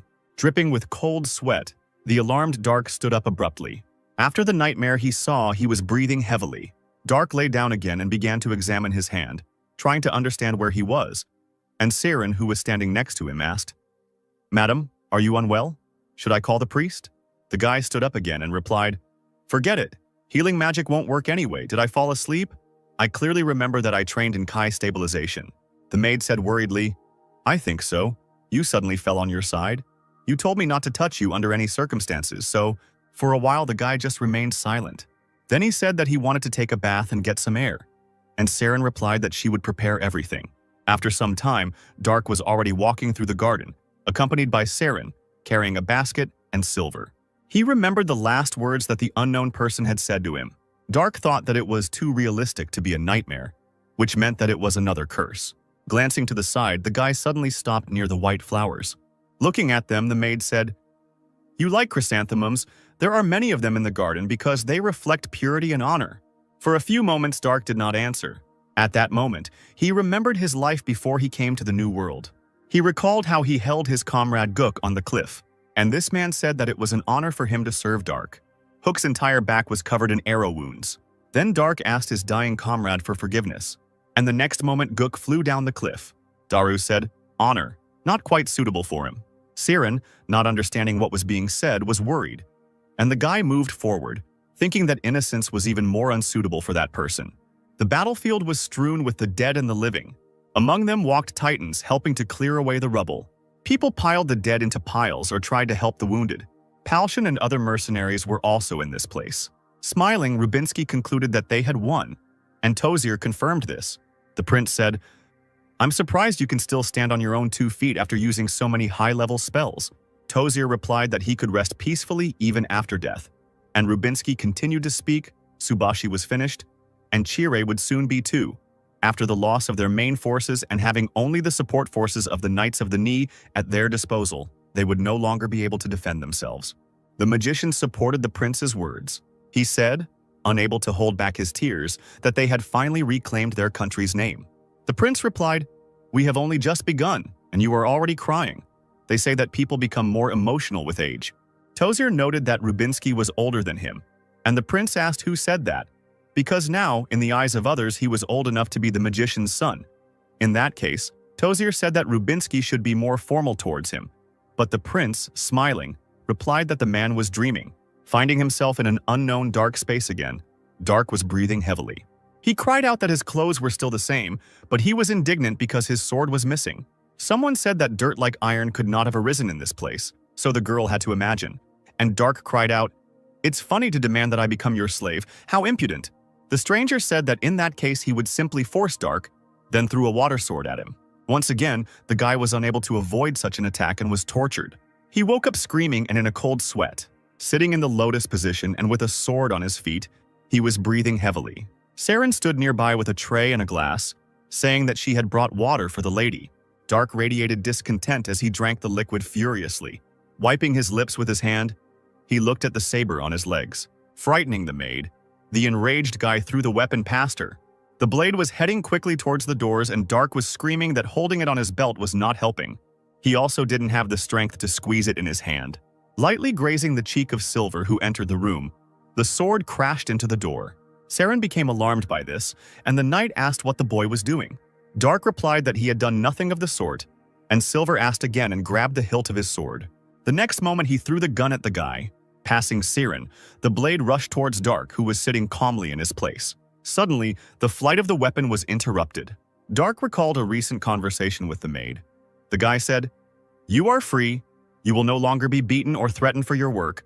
I spoke with the Emperor, so you can go wherever you want." However, Saren didn't want this at all. She fell to her knees and cried out, "Please don't leave me. I will try, please." Dark looked at the girl, feeling awkward and sorry for her.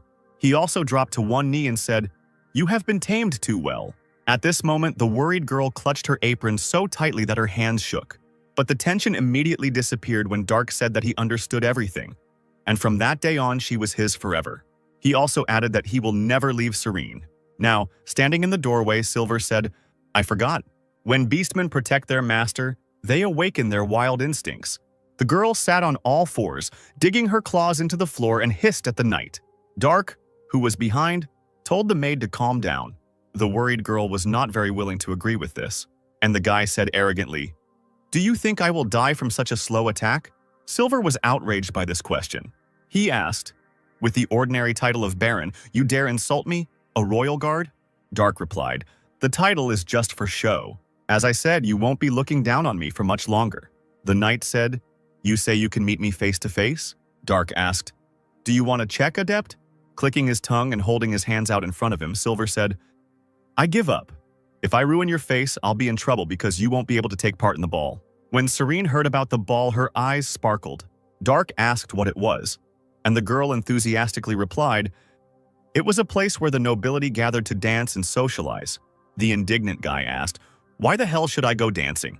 Pointing his finger at the warrior, the knight replied, "Celebrate the victory. Today is a holiday, and tomorrow is a ball. Sort out your appearance and manners." After these words, Silver left, leaving Saren and Dark alone. The guy was still indignant, and the maid asked the mistress to leave the outfit for the ball for her. Rose petals flew in all directions along the main street and fanfares sounded. The knights carried a banner with white and black stripes, in the middle of which was a three-headed dragon with 2 swords in its paws. In front walked Prince Rubinsky, Lord Tozier, and other high-ranking warriors. The rest of the knights who brought victory followed them. Someone in the crowd was discussing, "It's him, of course, Rubinsky. How handsome, really. The prince is surprisingly so young. Siren looked at all this with admiration, and Dark with deep displeasure. The guy thought, a holiday, I'm sure, is a great way to increase support from citizens. But I don't see Palshan's squad. Where are they? Suddenly, someone called out to Dark.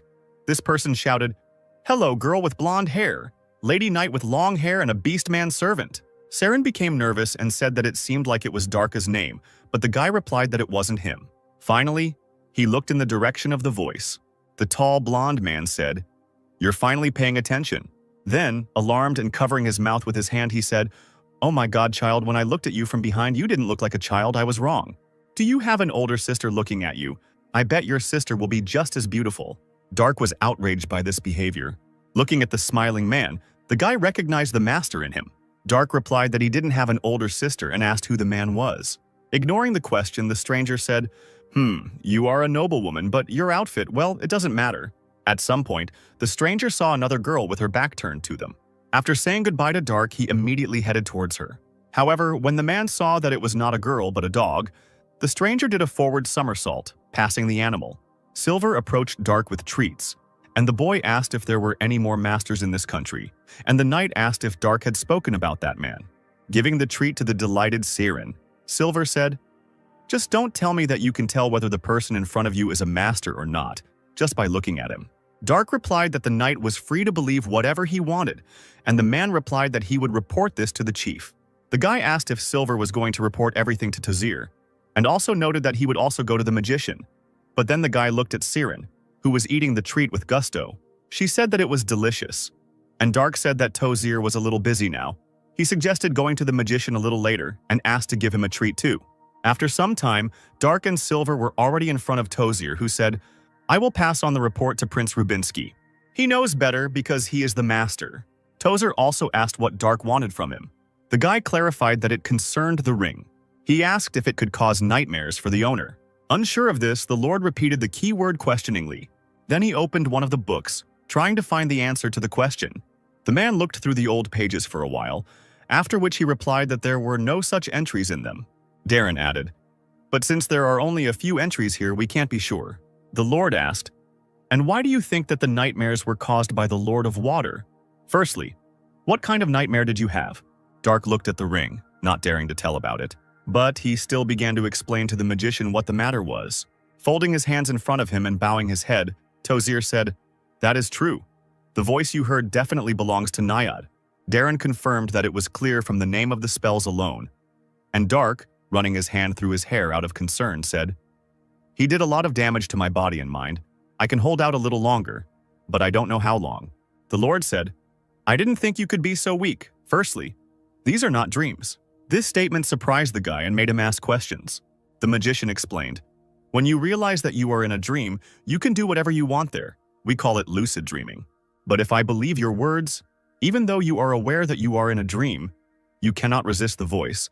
I want to say that this is not a real dream, but rather psychological magic, maybe even a spatial field." Dark wanted to ask how to deal with this, but Tozir interrupted him, saying that nothing could be done about it. The Lord explained, "Naiad is the king of spirits. I'm sorry, but I can say with confidence that there is no magician who can compare to his magic." The disgruntled guy cried out, "Wait, but this bastard chose me as his master. Is that why I can't take him off?" Tozir thought, looking at the ring and scratching his beard. Then he made his guess. "Maybe you were chosen as a slave or something like that?" The words spoken by Naiad sounded in the boy's head again. "Become my slave." Enraged, Dark shouted insults at the Waterlord and slammed his fist on the table. Now the boy wondered why Karel gave him this ring. Tozir looked nervously at the dent on the table, and Darren said, "But this is strange. If the spiritual king decided so, then he would have no problem brainwashing the Baron right now. Why is he forcing him to submit of his own free will?" The Lord agreed. True, it was very strange. Unconsciousness in addition to illusions would be enough to make him do whatever he wanted. Dark was indignant, declaring that it didn't matter whether it was strange or not because he almost died. And at that moment Silver said, "I don't know much about magic, but it reminded me of the night training school, where when the instructors trained the newbies, they would abuse them, beating and insulting them." Tozir thought about it, and Dark repeated questioningly, "Training knights?" Silver replied, "Trash, pig, slave, and all that stuff. They will never treat you like a human being. They will beat up anyone who can't stand the training, trample them, or use clubs. This method will put any impudent person in their place. The magician said that this was clear to him and asked him to continue the story. The knight said, "After all the abuse, most become excellent pawns who will carry out any order, although their eyes are devoid of all life. But sometimes there are a few among them whose eyes are still full of energy. Most of them strive to become adepts or higher." Dark was silent, thinking about what was said. Tozer asked whether the magician's guess about Naiad was correct. Silver responded positively to this. The knight spoke the sacred words to the warrior. "He is mocking you." Dark was in the dark space again and dodged the water hammer. Straightening up, he cried out, "Scoundrel, and you call yourself a king, but you cowardly hide in the darkness and attack after you take away my weapon?" The Lord of Water replied, "I take away your weapon. You are armed with a more powerful weapon than this." The guy was indignant and asked if Naiad was laughing at him, since there was no weapon nearby. At that moment, the ring on the guy's hand lit up, forcing Dark to look in his direction. Feeling uneasy, the warrior looked at the ring and remembered the words of the worried Tozer, who asked if Naiad had not told him how to use the power.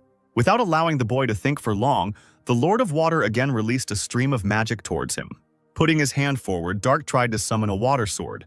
To the guy's surprise, a sword made of water actually began to materialize in his hand. The warrior immediately tried to repel the attack directed at him. With a swing of his sword, Dark cut through the stream of water rushing towards him. The magic hammer, like the sword, disappeared, and water flowed down the guy's lowered hands.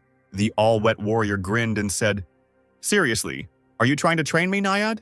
Somewhere ahead, a bright silhouette of the Water Lord appeared, saying how funny it was. Dark summoned the water sword again. Then he rushed forward and cried out, "Taste your own medicine." The guy was already close enough and ready to strike his opponent. However, when Dark swung his sword, Naiad blocked the attack using a water shield. The warrior made several more lunges, destroying the structure of the shield. The guy said that now everything will be different. Smiling and licking his lips, the Water Lord said that they were fighting as Dark wanted. The Naiad decided to release the arrow, and at that moment a water vortex was forming behind his back. Then a multitude of powerful jets of water flew at the warrior. At the last moment, the guy made a jump, which allowed him to avoid injury. His flight was directed straight at the Lord of Water. Dark raised his sword back, waiting for the moment when he was close enough to attack. However, he was unable to reach Naiad, as the enemy released a water hammer, which crushed the guy's phantom body. Dark jumped up in bed again, breathing heavily and sweating. However, now he was smiling because he was able to fight back, which meant that the guy had a chance. It was already late evening when stars and 2 full moons could be seen in the sky. Walking along the stone-paved path, Dark was indignant that for some reason he had to participate in the ball, and Saren, who was accompanying him, was wiping away tears with a handkerchief because she had prepared a cute red dress. But the lady did not want to wear it at all. The maid also answered Dark, "We have no choice, since the ball was organized by none other than our great emperor. As a representative of the nobility, you must take part." The guy said, "Anyway, I'll just sign in the guest book or whatever it's called, okay?" The girl answered positively when suddenly she heard something. Puzzled Dark, Saren said, "Madam, I think there is a wounded person somewhere in the garden. I heard someone." The girl began to listen to the sounds, which soon made her blush with embarrassment. Now, groans began to be heard from different parts of the garden throughout the entire garden, but not from pain, but from pleasure.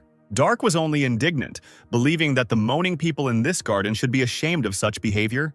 Suddenly, someone sitting on a tree branch said with a smile, "What an extraordinary lady."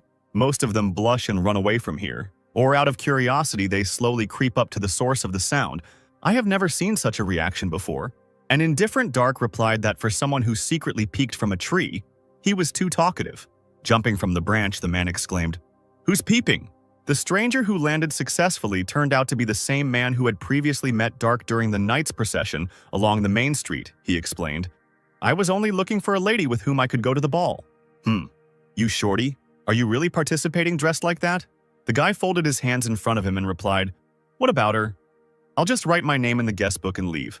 Placing his hand on his chin, the embarrassed man said, "Oh, how come I didn't think of that before?" Then the stranger extended his hand towards Dark, puzzling the guy with such behavior. Winking, the man said, "Come with me, my lady." However, Dark merely passed by, calling the man shameless. The confused stranger turned around and followed the girls. The doors to the hall opened and someone announced, "Baroness Dark Clyde and Count Camille Claudian of the Corinth Empire." Everyone immediately became alarmed and looked towards the opened doors, wanting to see the unusual couple. Dark was a little puzzled by such attention and silence. As the Baroness and the Count walked forward, many looked in their direction with disdain. Dark suggested that the people at this ball did not like Camille, and a nervous Claudine replied, "My nationality, that's why I don't want to go to Kraut House." Suddenly, a girl in a green dress and with a fan approached them. "Where did you meet this girl? God, what's wrong? Are you even ready to lay your hands on a child now?" Clyde gave her a displeased look, and Camille, smiling, replied, "Such words could end me, woman. Who lays hands on whom?" The next moment, the stranger closed her fan. Then she switched to Dark. "My name is Irene Cabrinia, and yours?" Clyde introduced himself, and Irene asked, "If I'm not mistaken, you are not the Baron's girlfriend, but you bear the title of the Baron himself, right?" The frowning guy asked. "Is there a problem?" The girl replied, "I wonder, you didn't have a father, let alone a mother who held any title? And you don't have any other relatives. You're probably an orphan." Dark noted, "Quite a rude first greeting. Have you thought of other possible options?" Opening her fan and covering her face with it, Cabrinia said, "Oh God, forgive me. But in the end, this is normal communication, of course, if it is not what I thought. Perhaps you somehow managed to seduce the Emperor?" The guy was silent, and the girl continued, "The Emperor is really so easy to deceive, he lacks self-control or something else. In any case, there will be simply magnificent gossip, right?" Alarmed, Camille said his interlocutor's name, hinting that she should keep quiet, and Clyde chuckled. Puzzled by this, Irene suddenly became nervous. Dark began to speak loudly. "What, Miss Cabrinia, is the Emperor of Krataus a womanizer?" Alarmed, Irene immediately shut his mouth and began telling everyone not to pay attention to it and that everything would be fine. Dark asked one of the passing waiters where the guest book was, and the drinks waiter offered to show him the way. Turning to his interlocutors, Clyde said, "I'll be going. I hope you have a pleasant evening." Irene was shaking with anger towards Dark and clutched her fan tightly in her hands, declaring that she knew that this child was different, and that this time the girl had lost. Claudine barely held back his laughter at the expression of alarm on Cabrinia's face. Having calmed down, the girl said, "You managed to find her here too. It seemed to me that you were only interested in the sword." Wiping away tears of laughter, Camille asked what the girl was talking about. Cabrinia stood in a stupor, and the Count stubbornly did not understand what was being discussed and asked what Irene meant. Cabrinia looked down in displeasure, noting that Claudine had always been like this. Camille asked to stop speaking in riddles and explain what was going on, and Irene replied, "This child is a medium. I felt incredible strength of spirit. These are not the spirits of fire or wind that I worked with, nor the earth or water that my sister used. Only the spirit of thunder remains." Pointing his finger at the girl, Claudine said, "Is it possible that she controls a spirit that even your sister cannot cope with?" Irene replied, "Idiot. What nonsense. If she can control a high-level spirit, then she can summon any lower-level spirit, but that doesn't mean I can't sense it." Upset by the insult, Camille thought about the spirit of thunder. Claudine asked if Dark had inherited his power. Irene replied, "This happens less often with mediums than with magicians, and since she bears the title of Baron, we can assume that she is quite close to the spirit." Bringing the cup with the drink to her lips, the girl asked if Dark could become a monster in the future. Taking the cup from the puzzled Irene, the man replied, "Desirable." Approaching Irene, Claudine whispered, "Maybe we should kidnap her?" This surprised Cabrinia, who asked if Camille was serious about what he was saying. The Count grinned and looked slyly at the girl. After another battle with the Waterlord, somewhere in the subconscious, a sweaty Dark woke up and was breathing heavily. The dissatisfied guy grabbed his head. This time he lost again. Clyde asked Serene to give him some water, but looking ahead, he realized he was in danger, so he immediately grabbed the hilt of his sword. In front of him stood an armed man in a robe, whom Dark decapitated with a swift dash and a swing of his weapon. The dead body fell to the floor, and the warrior, meanwhile, found himself outside the bed. Looking around, he saw several more ill-wishers. Behind one of these people lay an exhausted and wounded Siren. Enraged that the stranger dared to hurt his servant, Dark bared his teeth. The ill-wisher immediately rushed towards Clyde. Once at his target, the man pointed his weapon at the warrior. However, Dark made a jump, allowing him to dodge the attack and get closer to Siren, who was having difficulty addressing the lady. In front of the guy stood two ill-wishers, and behind him lay a maid, to whom Dark told that she had done a great job, and the girl replied that she had tried her best. The next moment, one of the opponents attacked the guy. He attempted to strike, which Dark successfully blocked. Seeing another enemy approaching the lady, the girl became alarmed. However, Clyde jumped again, avoiding two simultaneous attacks. But this did not improve his situation much. One of his ill-wishers tried to deal the warrior another blow. But at that moment, the sword suddenly disappeared from his hands. Saren contributed to this by tearing out the blade with her teeth. The angry man tried to grab the cat girl, who immediately jumped away from him. He heard his comrades wheezing and looked in his direction. As it turned out, Clyde had pierced him through and through, causing the body to fall onto the girl's back, dropping the weapon. The last nervous survivor reached into his inside pocket to pull out a roll of paper. Not wanting to let his enemy get away or allow another attack, Dark kicked the enemy's dropped weapon away. At that moment, the ill-wisher tore the scroll, bringing with it a blue glow. Clyde kicked his foot, causing the enemy's blade to launch into the opponent, who was then disappearing. Unfortunately for Dark, the weapon stuck into the wall, never reaching the ill-wisher. Clyde was not happy that he had missed the stranger. He assumed that the man had used some kind of teleportation device, which meant that it would be difficult to track him down. A maid ran up to the boy, asking if everything was okay with the mistress. Ignoring the question and looking out the window, Dark said, "And you? You were wounded." Siren replied, "Yes, I'm fine. We heal our wounds quickly." Nervously biting his nail, Clyde thought, "I shouldn't have chased Silver away. Because of Naiad, my body was in complete disarray." He then told the girl to hand over the dead scum to Darren and find out where they came from. The escaped ill-wisher, having found himself safe, reported that they had failed. Casting a displeased glance at his subordinate, Camille asked what the reason was. The man replied, "The beast woman's fighting skills are better than we thought. Her devotion to her mistress is unusually strong. We spent quite a lot of time because her—" Clodane interrupted his speech and said, "So, a loyal beast man is a rare phenomenon. How interesting.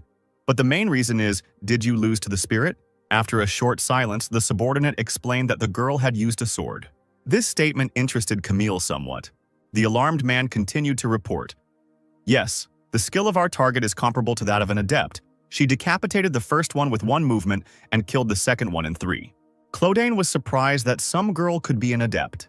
Irene, who came up from behind, said, "There are several records where mediums use a sword, but not a single one where a medium could compare with an adept.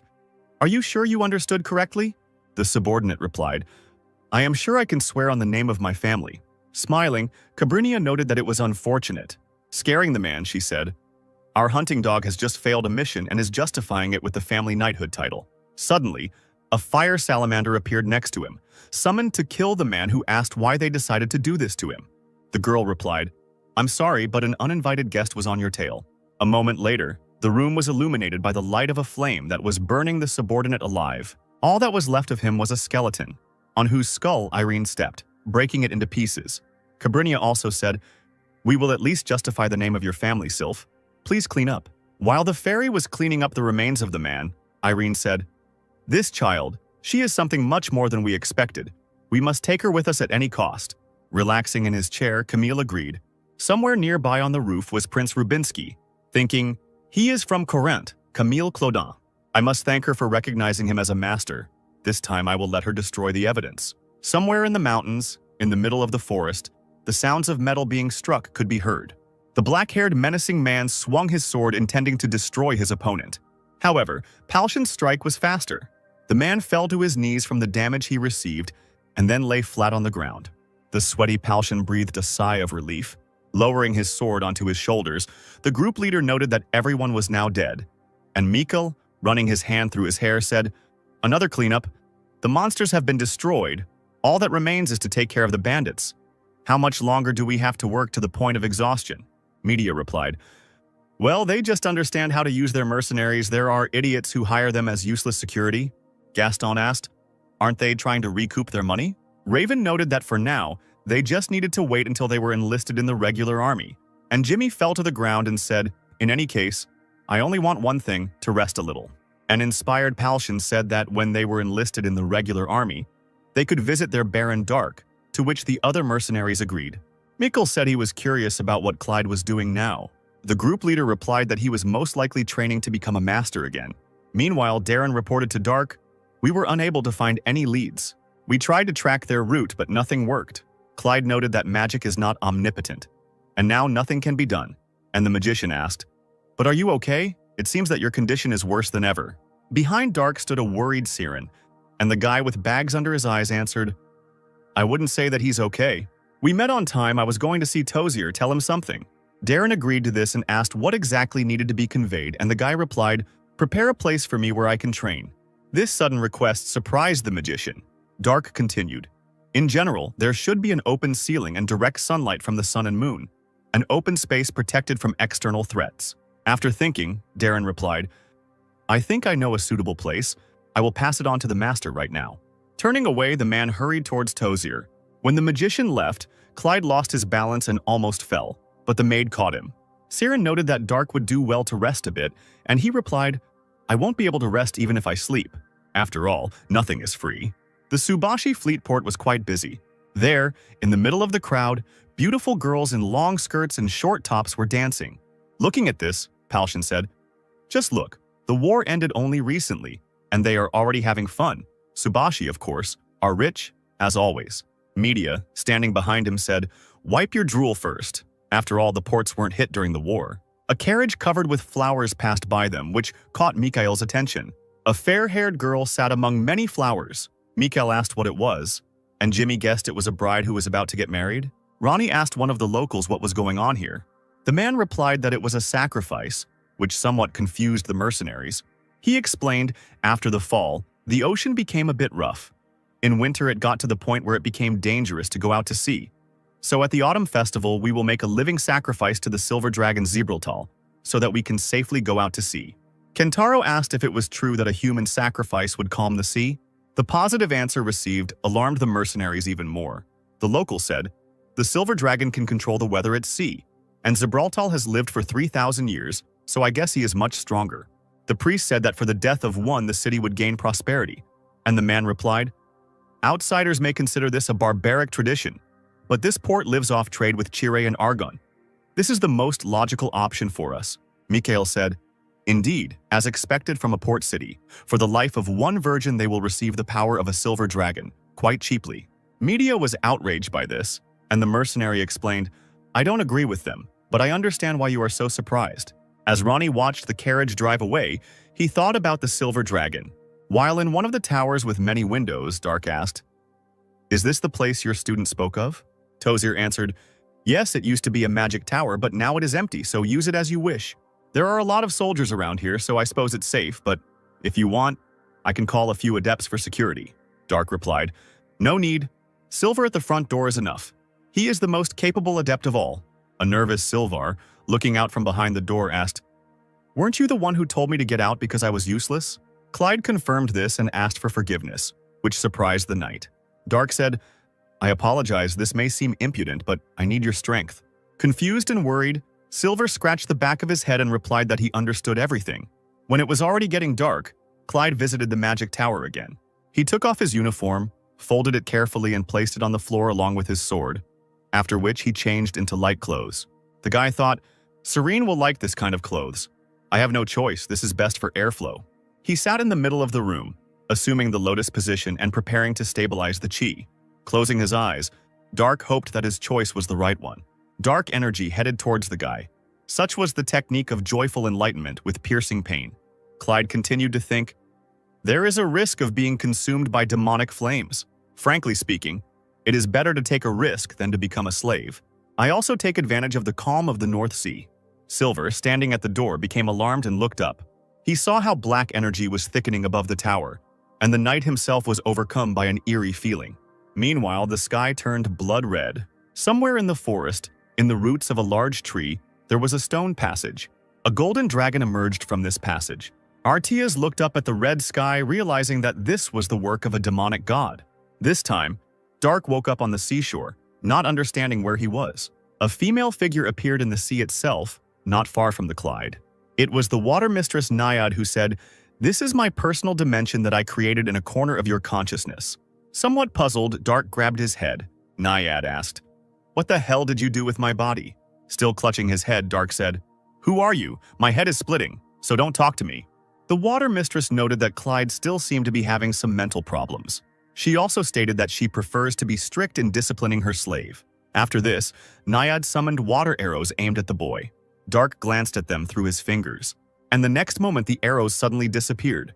The water mistress was somewhat surprised that the water arrows instantly evaporated. The guy's hot hand contributed to this. Grinning, Clyde began to laugh madly, and Naiad noted that the girl had gone crazy after all. Dark cried out, Thank you! I am completely renewed. Since I am being challenged, I cannot refuse. Clyde put his hand forward and decided to use the demon shot. Several fireballs immediately flew towards the Mistress of Water. However, they were unable to reach their target as Naiad used a water shield. The guy noted that she wasn't that bad. Smiling madly, he asked why they didn't continue warming up. At that moment, an incredible pressure pressed the guy's legs into the ground. Bloody mana began to gather towards Dark. He collected the received energy in his hands, forming a ball. In this way, he called for the silent dragon to ascend to heaven. When enough ki had been gathered, the boy released the spell. The water mistress immediately used her water shield. The multiplied shield and the guy's attack were approaching each other. After a few moments, they finally touched. Dark's energy flow easily destroyed the Naiad's water shield. The wounded woman, stunned by this outcome, cried out, "This is only a mortal." Clyde said, "How interesting. Your base is water." Naiad looked up to where the dark energy was gathering, and behind her stood Dark, holding out his hand towards her. Placing his palm into the water body, the boy said, "If I evaporate it all with my life energy, will I be able to see your true face?" This statement alarmed the Mistress of Water. Clyde's hand inside Naiad's body began to heat up, evaporating the water and causing pain to the woman. The mistress demanded that the boy leave immediately. Clyde disappeared, and Naiad, falling to her knees, thought, "This damn spawn. There are people like Corel. It's incredible. Well, whatever. At least I was convinced that she would be useful for our plan. In fact, her madness is beautiful. Because you will eventually cross the river of human blood." When Dark woke up, there was a flame in his eyes. A ray of light reached out from the magic tower towards the bloody sky. The knight standing nearby looked at what was happening with concern. A worried Silver pointed at the beam of light, not daring to call it anything. Soon, Dark also rose into the sky in this light. He turned his blazing gaze on Prince Rubinsky. The prince thought, "Her body has changed. It was the same when I became young again. And this wild desire to kill." He saw the same thing in the eyes of the Golden Dragon, who demanded that he leave his mountain.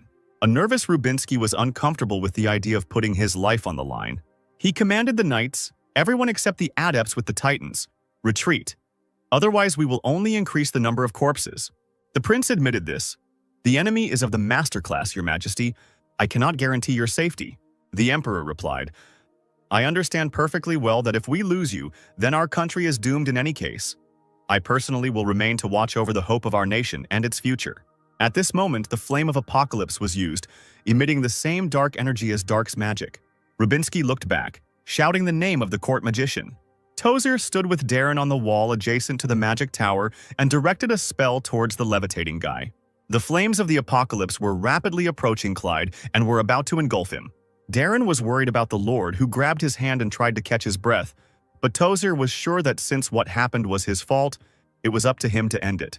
Against the mage's spell, Dark used the Great Night Sky Absorption, which caused the energy directed at him to disappear. Seeing the kind of power that Clyde possessed, Tozer became alarmed.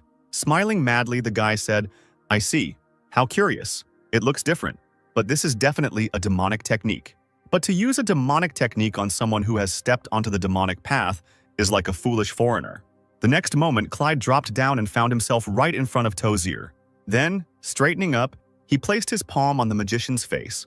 Worried about his teacher's life, Darren instantly made the decision to teleport. Just one moment, and Tozer and his student disappeared, not allowing Dark to do anything with them. Lowering his hand, Dark chuckled questioningly. Looking at Darren and the Lord, who were on the neighboring wall, the guy said, "Fast, or am I too slow?" The magician's apprentice noted, "Master, it was the same before the curse." The Lord replied, "No, it's different here. The mana density is less than it was last time." Tozer was alarmed. Fear was visible in his eyes. Being next to Dark, he experienced exactly the same sensations as when he made a contract with Cronetio. He could tell for sure that what stood before them was the demonic god himself. The Emperor commanded everyone to summon their titans. The sky was covered with several swirls. From them, the titans stepped onto the earth. Smiling, Dark said, "What interesting toys do you have?" Then the unarmed Clyde looked at Rubinsky, who was flying straight at him. Approaching the enemy, the prince slashed with his sword. However, Dark blocked the blow with his saber. The prince was surprised. He could not understand when the girl managed to grab the weapon. The grinning man tried to press on the sword so that Clyde would drop his saber. However, this did not happen, and Rubinsky was surprised how the girl was still standing with such a skinny arm. Dark said, A foreigner outside of Miram was able to reach the level of a demonic disciple. How interesting. The alarmed prince continued to press on his sword.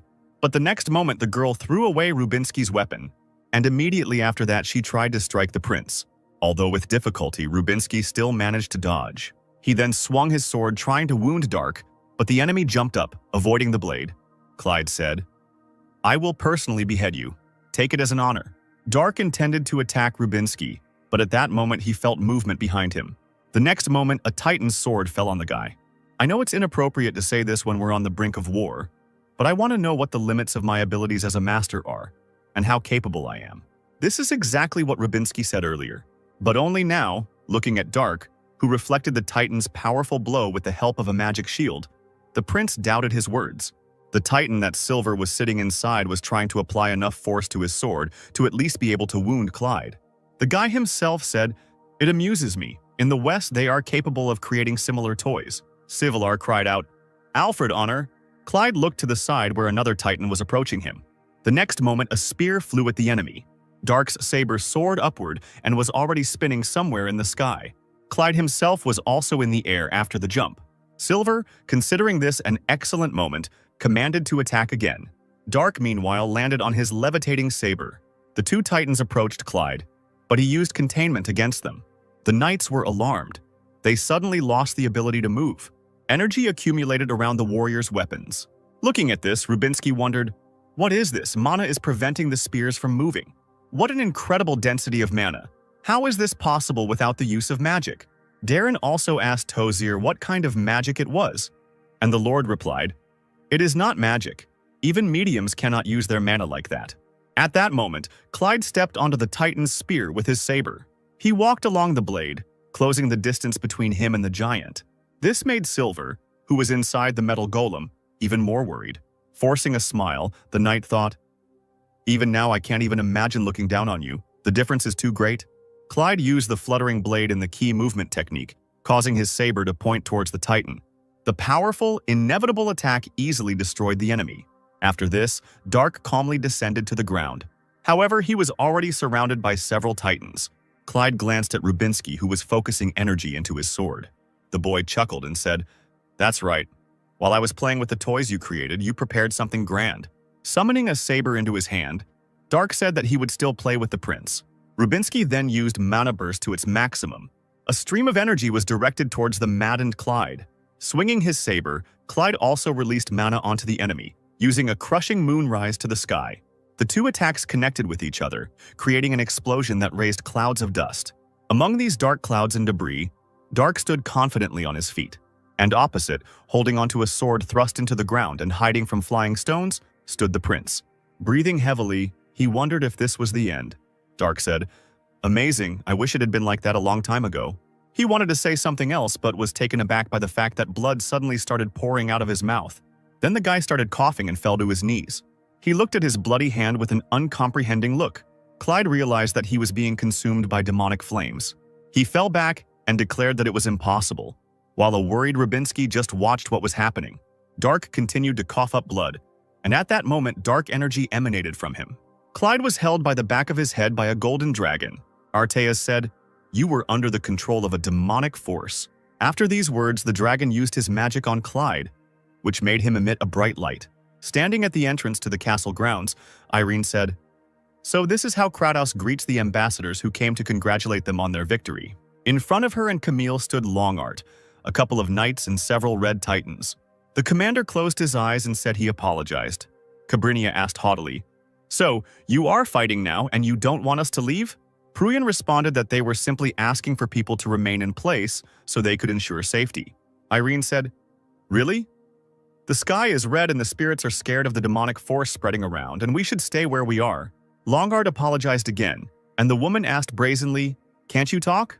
Enraged, Cabrinia held out her fan, spread it out, and, ready to release the fiery spirit, declared, "Do you want to be burned to ashes?" At that moment, Camille jumped forward and hit her in the throat with his palm, forcing her to shut up and cough. Smiling, he said, "Irene, stay calm. Prujan Longart, proud knight of Kratos. I heard you distinguished yourself in the war. Why don't we have one fight?" While behind the count, Irene was indignant. Longart replied, "I am proud of my abilities. However, I am not so stupid as to deliberately fight the master. Cabrinia was surprised, not understanding how the commander-in-chief knew this, and the nervous Camille said, Kratos' spies are even better than I thought. Now I understand why you brought so many Caproxy Titans here. Pruyan replied, That is correct, and if Sir decides to take one step, we will make sure that you will not be able to summon your Titan. Camille said, Even so, it doesn't explain why you keep us here. I have every reason to destroy all of you and get out of here for my own safety.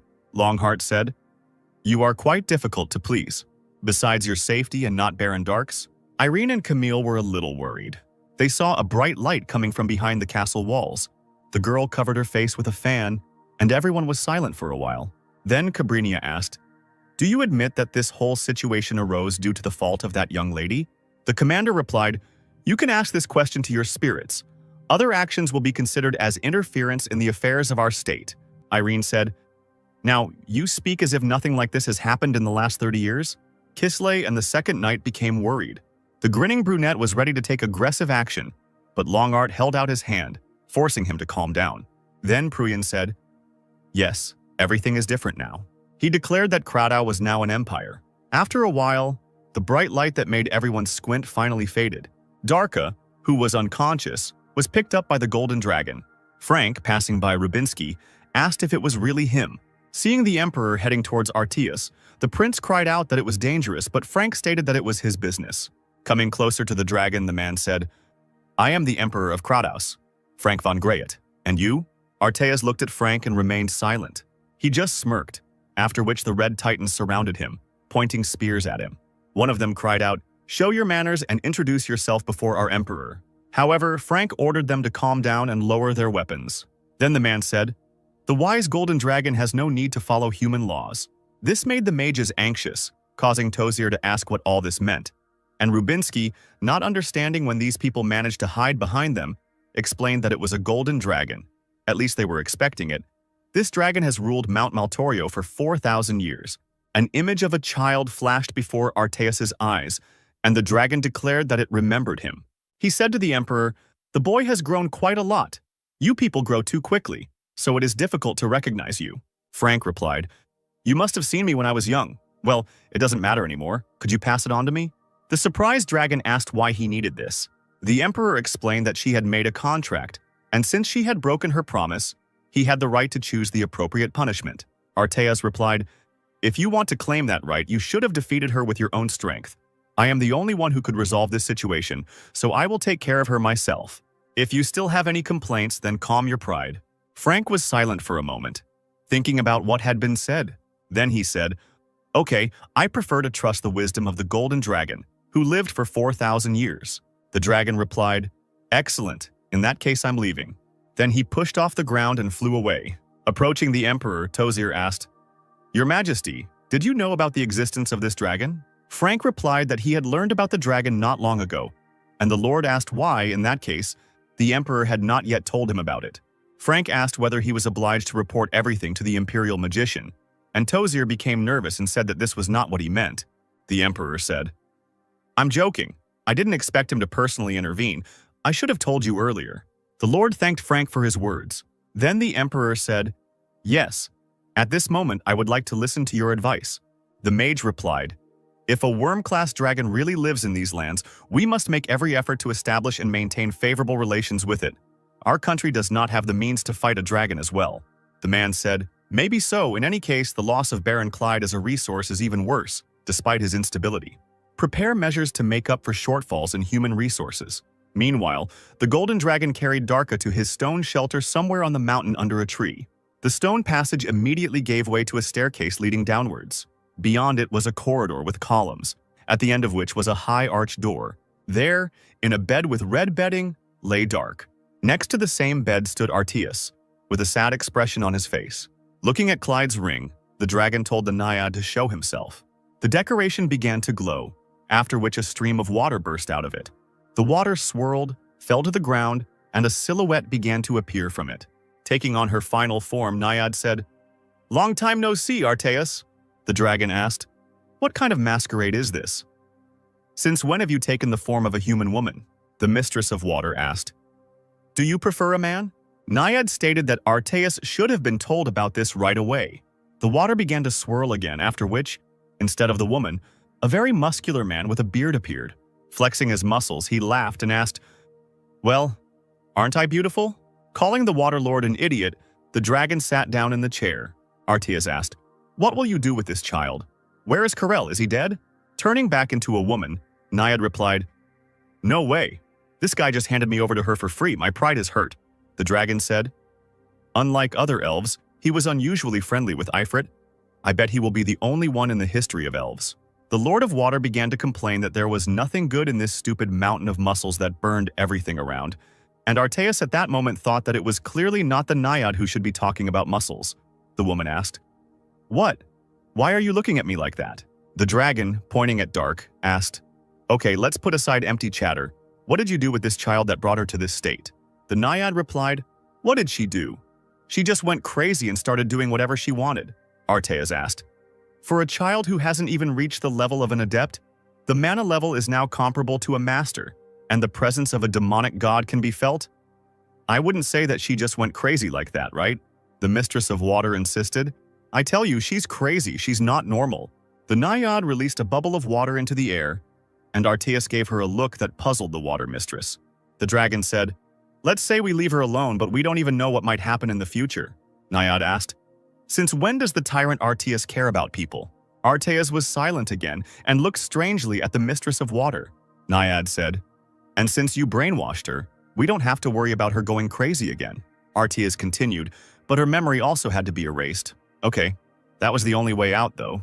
The woman said, "Over time, the memory will be restored on its own, however. We do not know how long it will take." "What? This child immediately caught your attention. Sorry to interfere, but I bet on her." The dragon suddenly remembered the moment when the girl said that she would repay his debt. Arteas said, "One way or another, you too can't do anything until she regains her memory. Until then, I will take care of her." The Naiad agreed to this, stating that she was not in the mood to teach the girl something like the basics of mana use, so the man could do what he wanted. And the dragon said, "This should be obvious, but don't you dare interfere while I'm in charge here." The water mistress said, "She is truly worthy of your attention, I understand. Call me as soon as her memories return, and don't even try to cheat." Arteas agreed as he approached the bed. The Naiad, transformed into water, went back into the ring. Again with a sad face, Arteas said that having saved her twice, he had some responsibility. After a while, Dark's eyes opened. Arteas drew attention to himself by saying that he had finally woken up. Clyde just looked at the dragon, not understanding what was happening. At first he wanted to say something, but he couldn't. Arteas said, "You are confused. You don't even know who you are." At that moment, Dark's stomach began to rumble furiously, indicating that the man was incredibly hungry.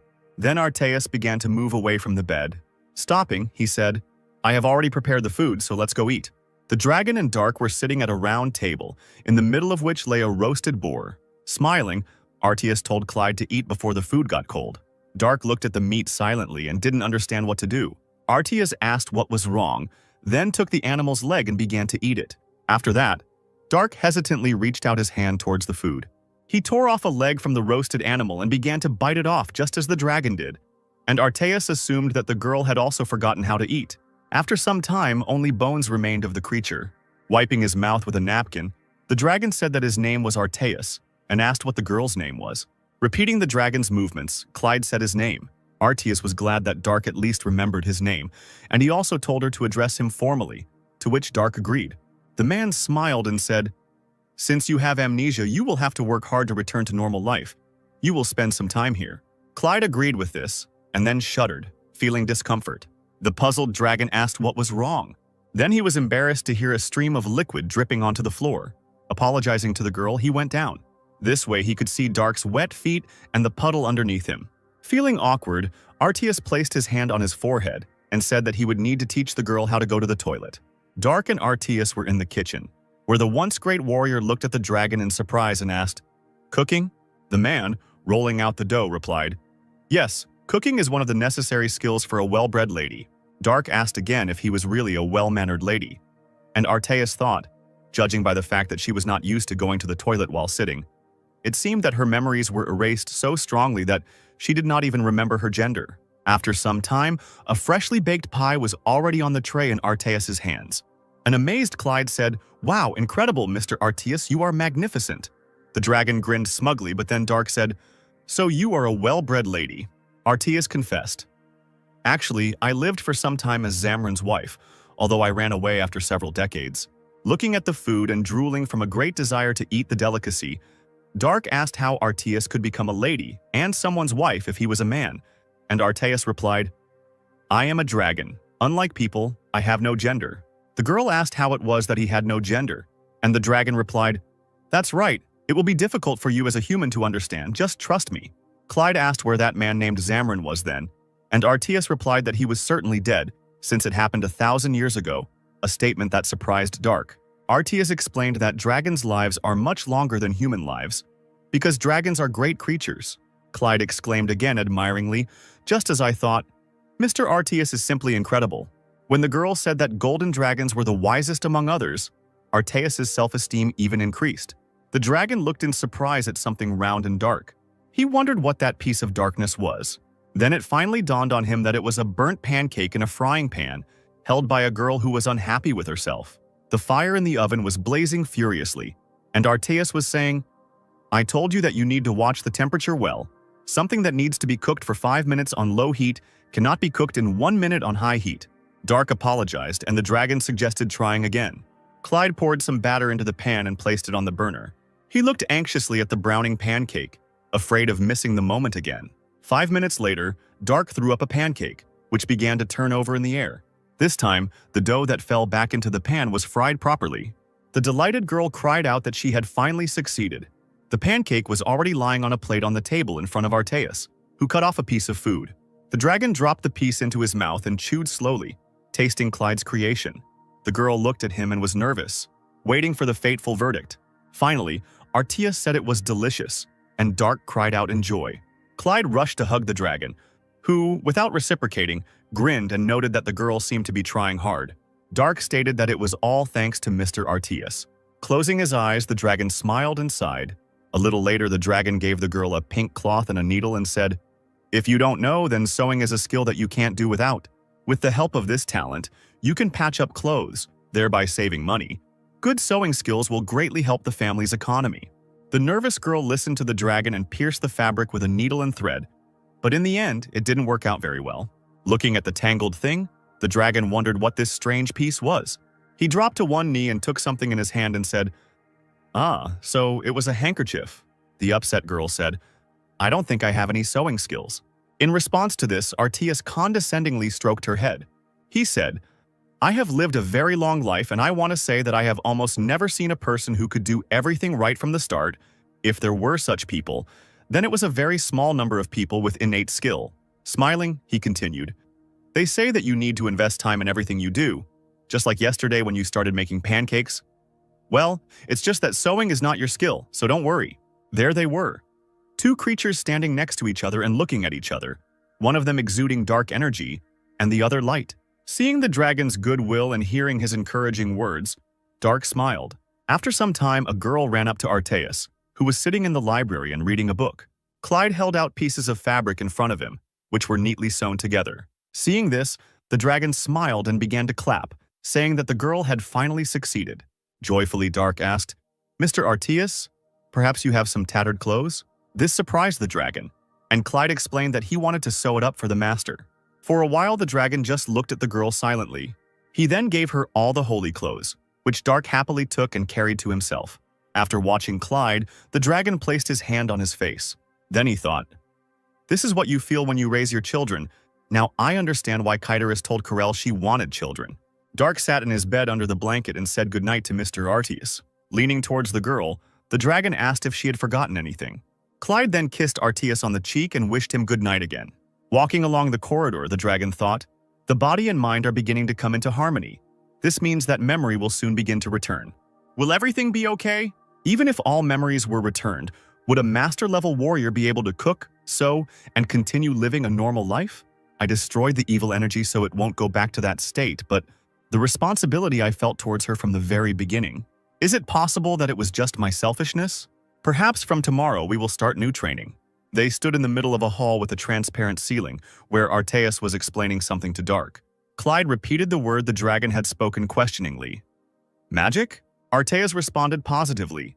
explaining that it was a power that would be very useful in the future. Putting her hand forward and concentrating mana in it, the girl tried to summon light. A moment later, a ball of light formed above her palm, which made the dragon happy. Dark cried out that he had succeeded, and the dragon, smiling, replied, "Well done, you were able to gather mana from outside so quickly. Okay, now try to collect the Waterlord's mana." Clyde grabbed his hand, trying to concentrate on the ring. The decoration sparkled, and suddenly, an idea came to Dark. The dragon asked the girl what happened. Looking at the ring, Dark said, "I think I can use this." Arteas was somewhat surprised by this, and the girl put her hands forward. The dragon watched what was happening carefully. Clyde summoned a water shield that headed straight for Arteas. Alarmed by such a surprise, the dragon put his hands in front of himself, trying to defend himself from such an attack. Seeing Arteas collapsed on the ground, the girl became nervous. She immediately rushed to the master. Holding his head, Arteas groaned, and the girl, approaching him, asked if he was okay. Instantly rising from the ground, Arteas cried out, "Brat! It is dangerous for a newbie like you to use the power of the Naiad as you please." Tears began to accumulate in Dark's eyes, and he himself said, "Forgive me. I just wanted to show Mr. Arteas how well I can." Seeing how upset he was making Clyde, the dragon became worried. He smiled and said, "It's okay. There is no person who is good from the start. No, you are good from the start." The girl burst into tears and noted that Mr. Arteas had gotten hurt because of her. And the dragon said, "What are you talking about? I'm completely fine. The water shield is nothing for such a powerful me, Mr. Arteas." And at that moment, the dragon became fixated on the spoken spell. This somewhat puzzled the worried girl. Arteas asked, "Dark, some time ago you said water shield. How did you use it? Where did you learn these words?" Clyde replied, "I'm not sure, they just came to my mind." The dragon thought, "Memory is returning. No, something else is more important." Placing his hand on the girl's forehead, Arteas asked her to close her eyes. Dark obeyed, and the next moment, losing control of his body, began to fall. Without letting her fall, the dragon picked up the girl in his arms, carried her to her room, and laid her on the bed. Looking at her, Arteas thought, "It seems that I will have to forbid her from using the power of the ring for some time, because I cannot figure out with what intention the Naiad gives her his powers." He took a closer look at the girl, examining the accumulation of chi in Dark's stomach area. The dragon then placed his hand on the center of the accumulated chi. He thought, although her magic ability is not that great, she is still a master-level warrior. The magic is not that good because of the spell-casting time. A magic circle suddenly began to form under the dragon's hand, emitting a bright light. Arteas continued to think, but if this is the language of dragons, then everything will be completely different. Finally, the light faded and the dragon exhaled. The next moment, the Naiad's ring sparkled. The puzzled dragon became alarmed, and a stream of water burst out of the decoration. He went into a rage, after which he revealed to Arteas the Lord of Water, sitting in a shell in the form of a mermaid. Naiad said, "Well, you had a good time. It seems like a whole month has already passed." The nervous dragon asked, "How unexpected. What kind of species is this?" The Naiad replied arrogantly, "No matter how attractive I look, I did not want you to desire me in this form. The lower part of my body is a fish, so you will not be able to." Arteas interrupted the Waterlord's speech. "Stop talking nonsense. The fact that this child was able to use a water shield, was it you who taught him?" Naiad replied, "It's not interesting. He was trying so hard to hurt me, so I decided to joke a little in response. He was so cutely angry." The dragon noted that, apparently, Naiad knew about Dark's abilities, and the woman replied, "What, some kind of problem? If you believe Corel, this is a grown man who is already over 70 years old. Besides, they are almost the same level." The dragon repeated questioningly, "The level of a great master? Human?" The Waterlord said, "Apparently yes, to be honest, I didn't believe it either. But after a few of my attacks, he began to awaken quickly." Arteas asked what Naiad was going to do with this child. After a moment of silence, the Waterlord finally answered that he was planning a purification. The dragon was somewhat puzzled by this. Naiad explained, "All the dirt, water pollution, and land destruction have been destroyed for several thousand years, and the population has only increased. It is time to reduce the number of people to carry out a cleansing. For starters, I think it would be enough to destroy about half of the entire population. What do you think, Arteas?" The dragon was indignant. "Are you crazy? You think you can do all this alone in the human world where the power of the demonic gods has not even been fully established?" The Lord replied, "I said so. That is why I need that person, and of course, I have already talked about this with Tao." Arteas said, "Tao, so you even involved the god of the earth. But the other gods will not turn a blind eye to this. Ifrit will stop you. and this will mean that Carol will not remain on the sidelines.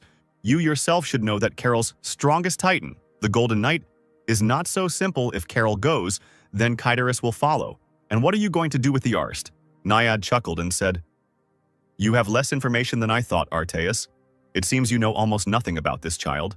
I can handle Ifrit. Karsta isn't particularly interested in humans. Dao will deal with Kyderis, and Carol will be stopped by this kid. You knew this kid's titan is stronger than the Golden Knight. Carol will never be able to stop me. I didn't expect that you would be against this plan, because you thought that people were toys, nothing more. Although you didn't kill that many people, I think the number would reach 3 digits. So don't even think about stopping me, Golden Dragon. Arteas let out a heavy sigh and agreed. However, the dragon asked Naiad to give him a little time, at least 1 year. Turning to Dark, he said, Give me time to be with this child. The Naiad was silent and looked at the dragon with bewilderment. Arteas said, This strong boy, even when his memory returns, his soul will no longer be as defiled as before. But this soul is very sensitive. The destruction of half of his human essence will definitely cause harm. That's why I want to help so that his mentality doesn't suffer. The ruler thought for a moment and said, So you really have become attached to him. It will be interesting to watch. Grinning, Naiad agreed to give the dragon some time. Returning to the ring, Naiad said, Let's see what you can do in just 1 year. Taunting Arteas, the Water Lord told him to try hard. Arteas just remained silent, watching as the Naiad lost his form. The dragon was again in his library, reading books. At that moment, Dark came in and said that the food was ready. Closing the book, Arteas said, Okay, I understand. And then, with some alarm and sadness, he looked at Clyde, realizing that everything had changed. The dragon closed his eyes and smiled indulgently. After some time, Arteas and Dark were already sitting at a round table and eating. At the same time, Clyde felt a little uncomfortable and was in no hurry to eat. The dragon concluded, So your memory has returned to you. Dark looked at Arteas with concern and, after a short silence, gave a positive answer. The dragon said, I don't care who you were or what you did before, nor am I going to hold you back, for dragons are creatures as lonely as they are powerful. Gloomy Dark, thinking, said, Loneliness. Do you think that only lonely people are strong? After finishing the entire meal, Arteas, wiping his mouth with a napkin, replied, Yes, I have learned this in my life. I was generous and was able to become a friend to a weak person. But it seems that it is difficult for a weak person to even think about accepting a strong person as a friend. Besides, if he can still think like that, he is no longer a weakling. In fact, I thought so until last month, but perhaps the loneliness of the strong man is to be blamed on his own sense of superiority, and not on the feeling of inferiority of the weak. Justifying this with the logic of his enormous power, he refuses what he should have accepted with a pure, innocent heart. This is similar to me. After thinking about all this, I realized something. It's true. I feel like you are just like a daughter to me, although I'm not sure how you feel about it after regaining your memory. Dark, who found it difficult to accept all this, lowered his head. Arteas was silent and looked at the girl with sadness. Then he smiled and said that he understood everything. Clyde, who had not eaten anything, sat in his place with his head bowed, and painful memories flashed before his eyes. The boy was a kidnapped orphan. He was lying on the ground and came to his senses when someone shouted, Number 2044, get up! A very large man loomed over him, instilling fear in the child. Without saying anything, Clyde obediently rose to his feet. The devilish techniques were training that accumulated internal energy. The man stated that Dark was moving on to the next stage and told the boy to follow him. Looking at the other dead children, Clyde obediently followed the man. The friends Dark used to play with were killed due to the energy flow inside his body being stopped. These terrible people grabbed the children by the hands roughly. They determined those who were suitable and those who were subsequently destroyed. The remaining ones were classified according to the thickness of the energy flows. As a teenager, Dark stood among other children who had met the same difficult fate and were turned into warriors. The man standing in front of them said, The last training session is loneliness.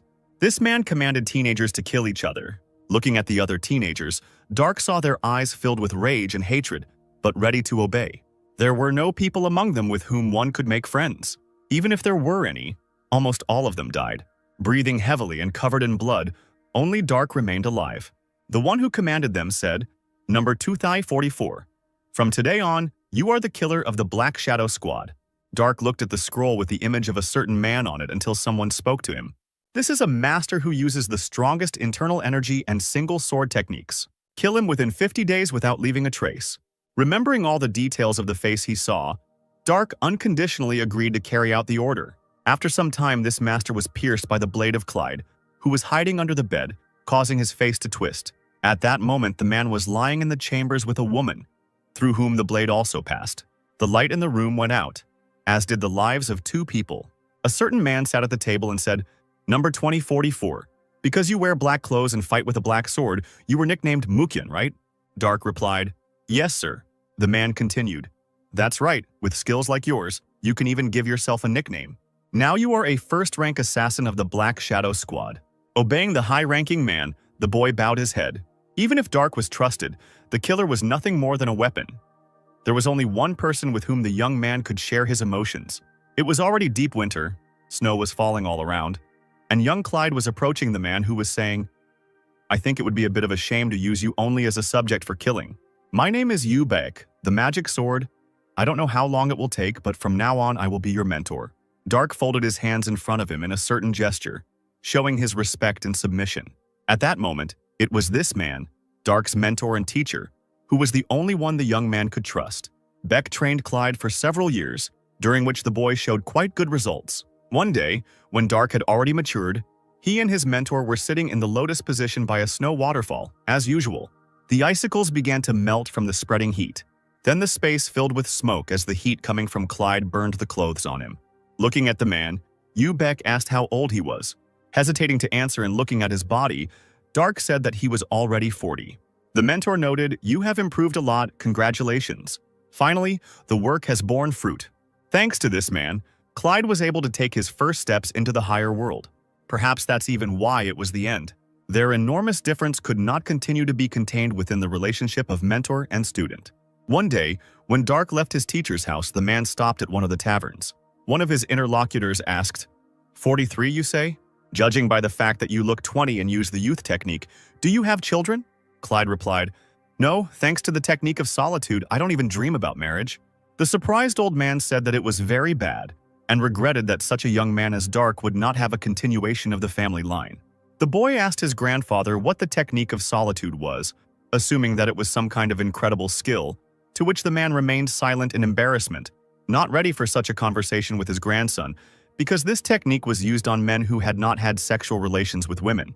The old man slammed the table and cried out, "When you grow up, you'll find out. Adults talk, why do you keep interfering?"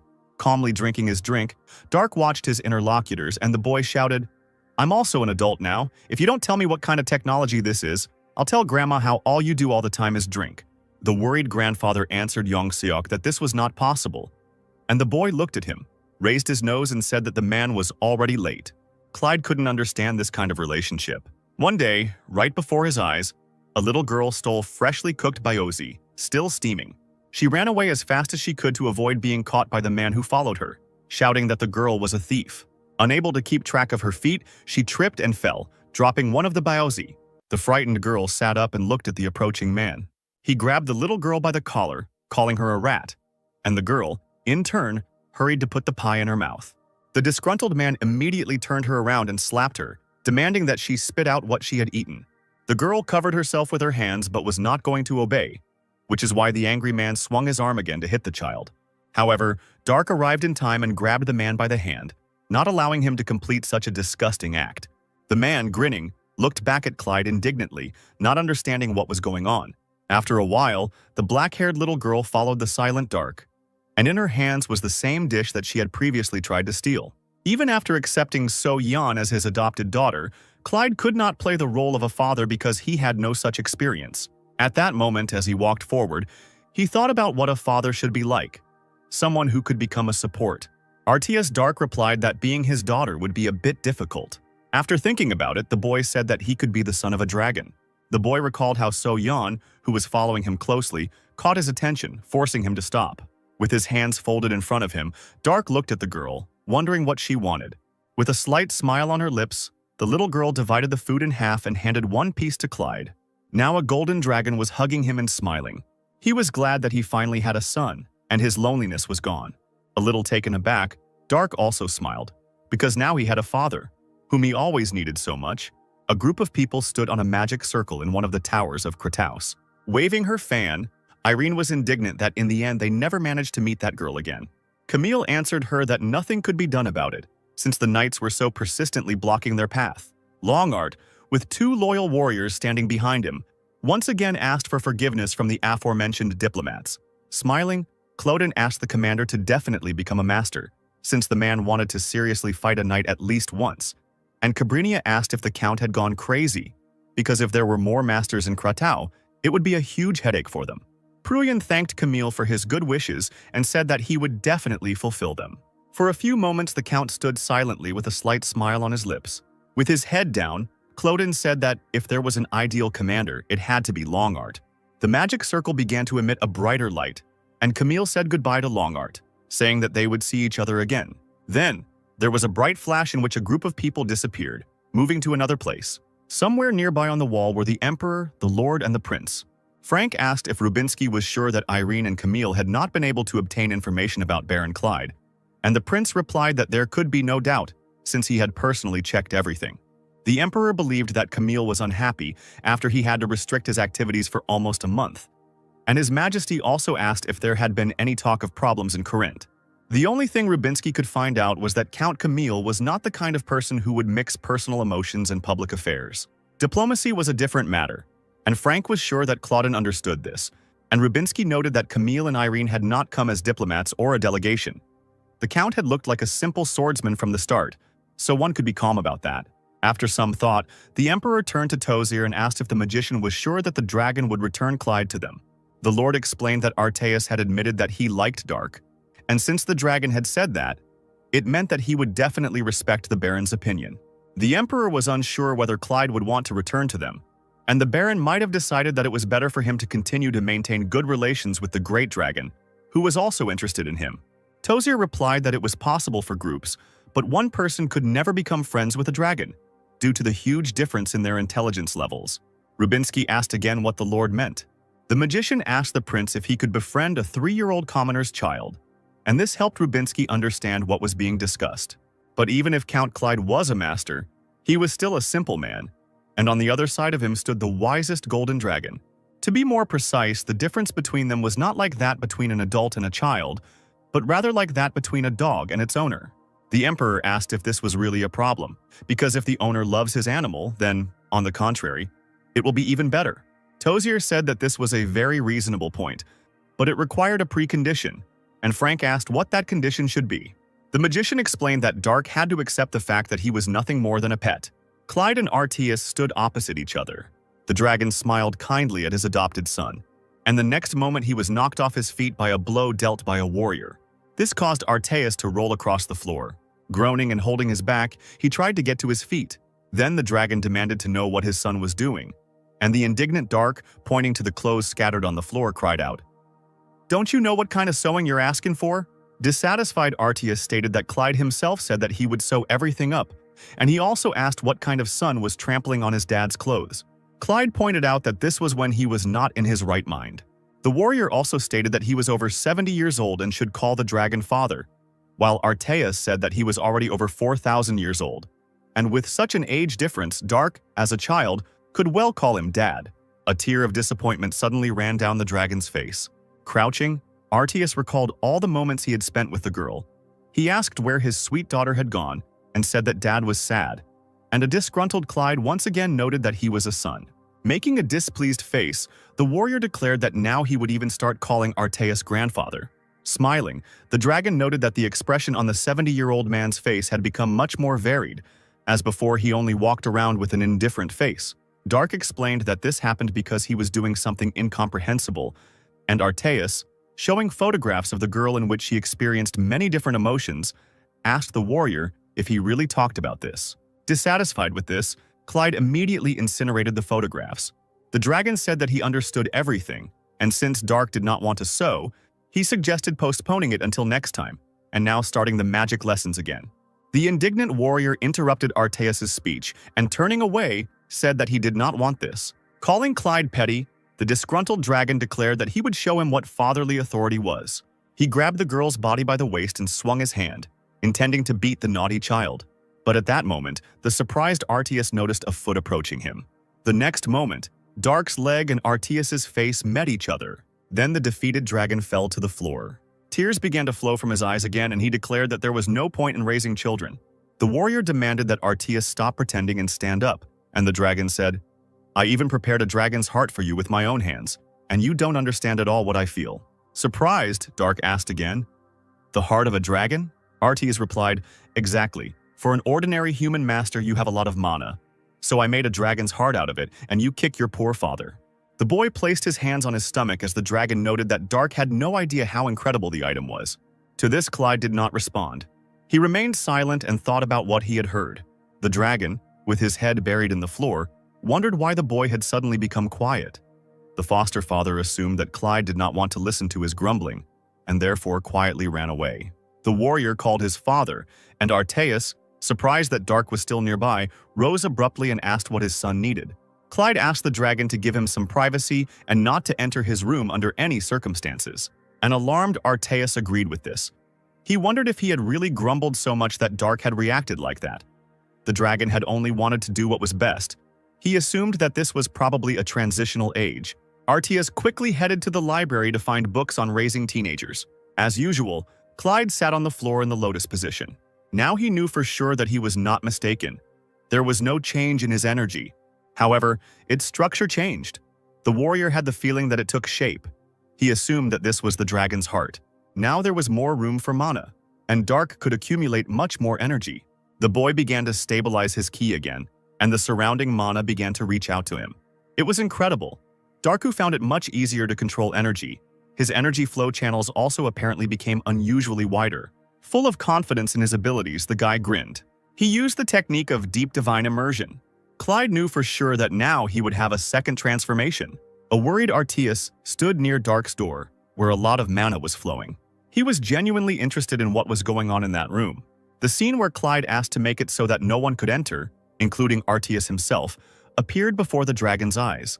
The man stood there, fighting the urge to go inside, holding a book in his hand called Prepare for Puberty, A Time of Gusty Winds. Turning away and opening the book in front of him, Arteus walked away, thinking that this was the time to respect their privacy. While meditating, Clyde rose into the air. His entire body was surrounded by hot energy, causing the clothes on him to slowly smolder. The magic continued to circle around Dark, settling in the dragon's heart. When enough energy had accumulated inside him, the guy began to change externally. The clothes on him finally disappeared, and the warrior himself took on a more mature, feminine appearance. Arteus was in his library, thoughtfully reading another book. At that moment, he heard Dark's approaching footsteps. The somewhat delighted dragon immediately looked at his adopted son. Arteus wanted to tell him something, but he saw a naked girl in front of him. The embarrassed man took off his cape, quickly approached Dark and put the clothes on him.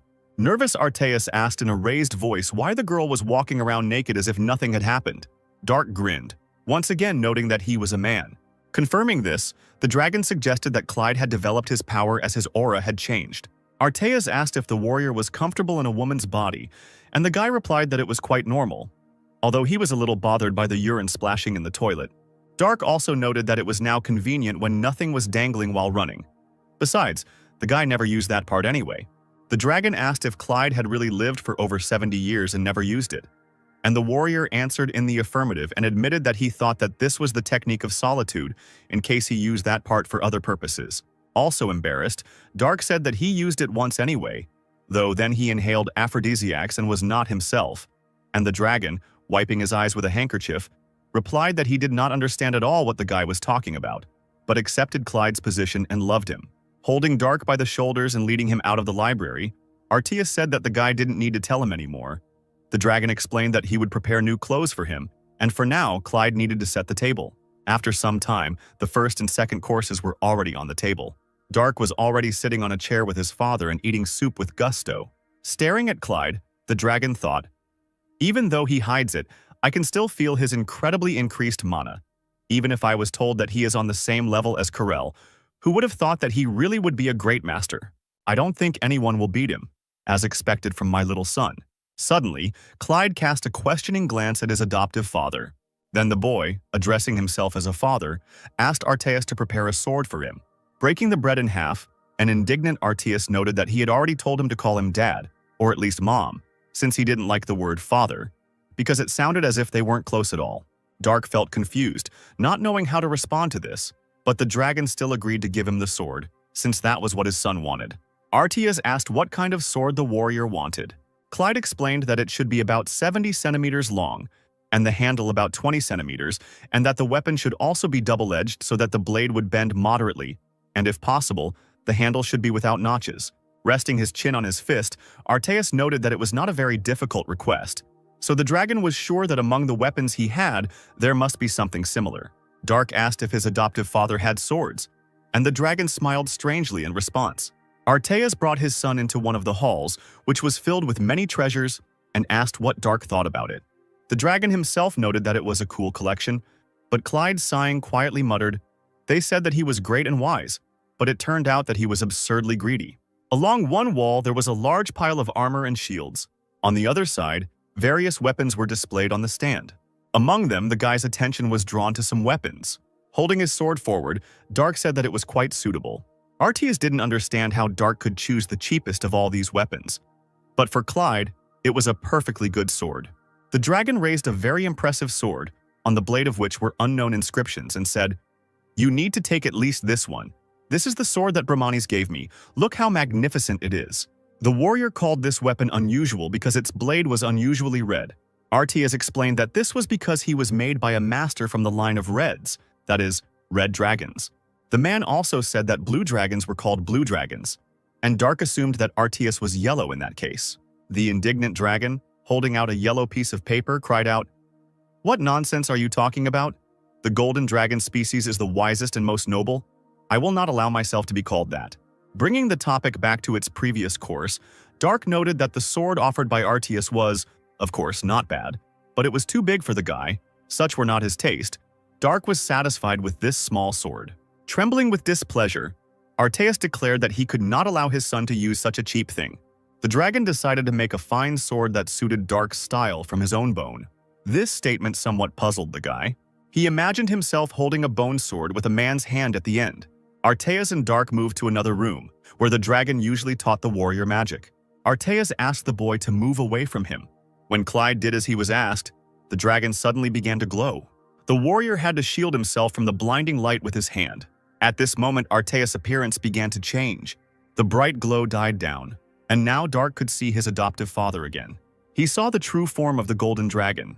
Clyde called it uselessly big, which angered Artias. The dragon asked if these were all the impressions his son had. Dark looked at the powerful creature and wondered if this was really a dragon, the one who could single-handedly destroy an entire country. The boy said, "I heard that dragons can use lightning, hurricanes, and flames. What about you, father?" Artias began to explain that the blue dragon controls lightning, and the red dragon controls fire. At this moment, Clyde was surprised that the dragon communicated with him using telepathy. The father declared that the noble line of golden dragons controlled the wind and then sent a whirlwind at the warrior. Dark pulled his sword into this incredible hurricane of high density and concentration mana. Now he understood that Mikhail's words about dragons were not an exaggeration. Artias asked if Clyde felt his father's power. Pulling forward his significantly shortened weapon, the boy noted that the dragon had only wasted a good sword. He also stated that Artias's power, of course, could not be missed, because a huge amount of mana was spilling in this place. The dragon became fixated on mana, puzzling his adopted son. Artias then used the devil's power of concealment, which caused the energy emanating from him to disappear. Dark realized that the dragon had merely hidden the mana and said that he too could use such a simple technique. However, the adoptive father explained that, unfortunately, the technique Clyde used was far from perfect. Perhaps with its help the boy could have deceived ordinary soldiers. But the mages with their power of seeing mana would still recognize him. In the eyes of the mages who sense mana, the warrior would have been seen as a clear red color. Dark said that these were unnecessary worries, and he also asked if the technology that Artias was currently using would not be noticed by them. The dragon confirmed this and said that normal magic spells were controlled by mana obtained from the earth. Because of this, it was impossible to use it indefinitely. Clyde replied that he had heard about this. So even with the help of the soil memory spell, it is impossible to know about what happened more than a day ago. The guy remembered this well because that was why they took this Lana with them. As soon as he thought that he still looked like this girl, he immediately began to get angry.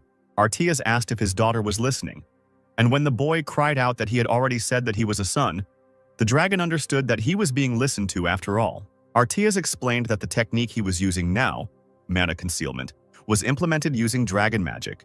Unlike normal spells, it could be used forever, as long as mana allowed. The warrior asked what would happen if it ended. Arteas asked if Dark hadn't just seen it. He explained that the incredible amount of mana placed in the dragon's heart could never run out. That was what the dragon did for Dark. This was dragon magic, what Arteas was going to teach Clyde. The dragon asked if the boy was now thinking about studying with him. Concealing energy was the foundation of the foundation, so there was nothing to think about. The warrior immediately agreed to the training. Arteas laughed and said that Dad would train Clyde well, after which he again cast an evening spell on the boy, telling the warrior to do something with him. Then the boy asked when the dragon would give him the sword. His father acted rather awkwardly, which made Dark realize that his father had forgotten about it. Putting his hand on his chest, the dragon asked him to wait a little. He pushed it through the skin and muscle and squeezed something in his hand. Then Arteas tore out one of his golden ribs. The dragon coughed up blood, which made Dark worry, but Arteas replied that everything was fine. The rib in the golden glow in the dragon's hand began to shrink. Finally, the bone became so small that it was able to disappear into the clenched palm of the majestic creature. Then golden light began to burst out from the fist, and the rib took on a different shape. Since this glow blinded Dark's eyes, the guy decided to turn away for a while. After a few moments, the light in the hall dimmed. Turning to Arteas, who had once again assumed the form of a man, Clyde asked if the dragon was finished. Holding the golden blade in his hand, Arteas replied that everything was ready. He passed on to his adopted son a weapon that was perfect for a warrior. Taking the blade and looking at it, Clyde noticed unfamiliar writing. He asked the dragon what these ornate patterns were. Smiling contentedly, Arteas ran his finger along the blade. The runes suddenly disappeared, causing the weapon to glow and take on a more proper sword shape. This blade was incredibly beautiful. Even the Whitewater Dragon Ice Sword was not like this. The dragon was glad that his son liked this weapon. However, one detail was missing. This sword was missing a hilt. Arteas explained that they would leave this to a professional. Meanwhile, the gray-haired dwarf was forging another sword in his forge. One of the hammer blows caused the blade to crack. This came as a surprise to the blacksmith. He did not understand how he could have made such a mistake. In his entire life, this had never happened to him before, and the dwarf was sure that it was a bad sign. Arteas said that they would entrust the making of the hilt to a dwarf. Dark had never met such a people before, so he was interested in what it was, and Arteas explained that it was a defect created by God. They built and created different objects from ore and precious stones. The dragon told Clyde to just think that they were a race of blacksmiths.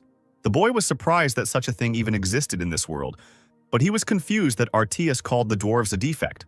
The man explained that he said this because the dwarves were ugly, but because of their outstanding abilities, they could be used in various situations. Clyde sarcastically mentally noted again that this dragon was called majestic and wise. Arteas began to ask what kind of jewel his son wanted to make the hilt out of, what design the scabbard should have, and also stated that they could be made the most beautiful in the world. But the warrior needed the scabbard and hilt in a simple style. He did not want useless stones to be placed there. The dragon drooped in disappointment, and Clyde noted once again that he didn't need the notches on the handle. Arteas took note of his son's wishes and asked him to wait. After some time, the golden dragon in its true form was already in the open space, and the dwarves were trembling with fear in front of it, bowing low. The wind raged around them, and a golden blade was thrust into the ground nearby. Arteas demanded that they use all their strength and complete his son's sword. To intimidate them, he sent another gust of wind at the blacksmiths. The gray dwarf replied that they would, of course, do so, and would try to finish it as soon as possible. The dragon demanded that the sword be completed by the following day. But the worried blacksmith cried out that this was impossible and began to beg Arteas to give them a little more time. The dragon created a stronger gust of wind, causing the dwarf to go silent and fall onto his back. The dragon did not change his decision. Arteas still wanted the sword to be prepared for tomorrow, but he also explained that there was no need to use precious stones. The surprised blacksmith asked again whether it was really impossible to use stones. Arteas confirmed this and voiced the rest of Dark's wishes. Such simple demands from the dragon, of course, somewhat puzzled the blacksmith, but it was rather a relief, because in this case it was quite possible to manage in a day. As he took to the skies, Arteas said he would arrive at this time tomorrow. However, if his son doesn't like the sword, he will make sure that all the dwarves present regret having ever been born. Laughing evilly, he flew away. Rising to his feet, the old blacksmith compared Arteas to a fat lizard. The dwarf became alarmed when he realized what was in front of him. The rest of the dissatisfied blacksmiths were talking about the appearance of a dragon, which, according to rumors, had not been here for more than 2,000 years. The dwarves were annoyed by this and now regretted that they had come to this mountain, and one of them remembered that there was a song about a dragon that lived on this mountain range. It was written by an incredibly beautiful wandering singer who called herself Angeliana, and the song was called Requiem for Arteus. It told how, although the brave Arteus had struck a blow against the cruel golden dragon living on the Maltorio mountain range, the result was the loss of his beloved bride and friends, which caused him to become despondent, renounce the title of hero, and become a hermit. The dwarves assumed that the dragon they saw could well be a descendant of the golden dragon that had died then. But for them, it didn't make much difference. The blacksmiths just wanted this creature to be dead. After finishing their discussion, the blacksmiths asked the white-haired leader if they would start working on the sword right away. The leader looked gloomily at the blade and asked if they had seen the same thing he had. Taking the sword in his hands, the old man explained that it was the bone of a rare dragon. Arteus had thrown out a simply incredible item here. As if enchanted, they reached for the blade, wanting to work with such a thing. They asked to unite or at least just look at the object. But the leader began waving the weapon, demanding that they not approach and declaring that he himself would do everything. One of the dwarves noted that the chieftain's son had run away from home in search of a dragon bone, and the old man clarified that the boy was simply traveling. Firehammer shouldn't have been writing other people's children down as fugitives whenever he wanted. The next day, as agreed, work on the sword was completed, which was already in Dark's hands. Its blade had the same beautiful shine as before, but now the sword had a black hilt with a simple pattern. A great addition to it was a scabbard of the same color with a similar pattern. Since Dark remained silent, examining the weapon, an agitated Arteus suggested that it was still too simple for his son. The disappointed dragon declared that he would go and quickly deal with all these stupid dwarves, but Clyde stopped him. The warrior admitted that he really liked this sword, and he was rather unsure whether he had the right to receive such a beautiful weapon. Arteus asked if his son really liked the sword. The dragon was afraid that Clyde said this because he was afraid of hurting his father, or because he wanted to calm him down. However, Dark's words were true. The joyful dragon said that such a gift was the least he could do for his beloved son. They moved back to the training room, where Clyde was emitting his mana throughout the area. As the dragon had taught him, the warrior tried to use the devil's power of concealment. All the energy disappeared in an instant, as if it had never existed. Arteus praised him, noting that Dark had now become more skilled, and his father asked if his son really wasn't going to learn other spells. Clyde believed that the sword would protect him best, and the guy didn't have much time. Besides, if he really needed magic, he always had a ring on his hand. And yet the dragon advised not to place too much hope in the Lord of Water. Dark completely agreed with this. They went out into the forest where semi-darkness reigned. The dragon asked if Clyde was really leaving. If it was possible, he would like to live with his son for about a year. Dark pointed out once again that he had things to do. Arteus was silent. He didn't want to let his son go, but he couldn't keep him by force either. Heading to his cave, the dragon said that he would no longer stop Dark because he did not want the guy to constantly turn back. However, he would continue to live, remembering this short time spent with his son. Clyde said, "No need, like a fool, to talk about it as if we will never meet again." Folding his hands in a gesture of gratitude, the guy suddenly stopped short. Then he suddenly ran towards Arteus. He hugged his father from behind and asked him for forgiveness.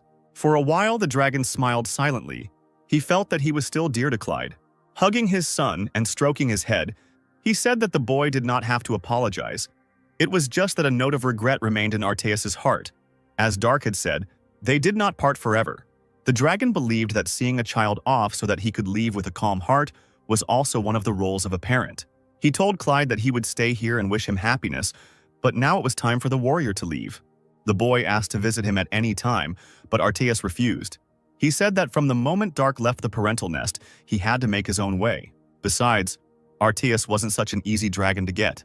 A little nervously, he asked, "You said your name was Dark Clyde, didn't you?"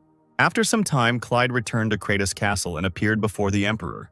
To the boy's confusion, Frank declared that the warrior would now be called Dark Ronier. Rising from the throne, the Emperor spoke of how grateful he was to the boy for returning on his own. As Frank walked down the steps to Clyde, he said, "This is my answer to you, and besides, it is simply stupid if the strongest knight in this country is just some baron." Tozer, who was standing nearby, completely agreed with this.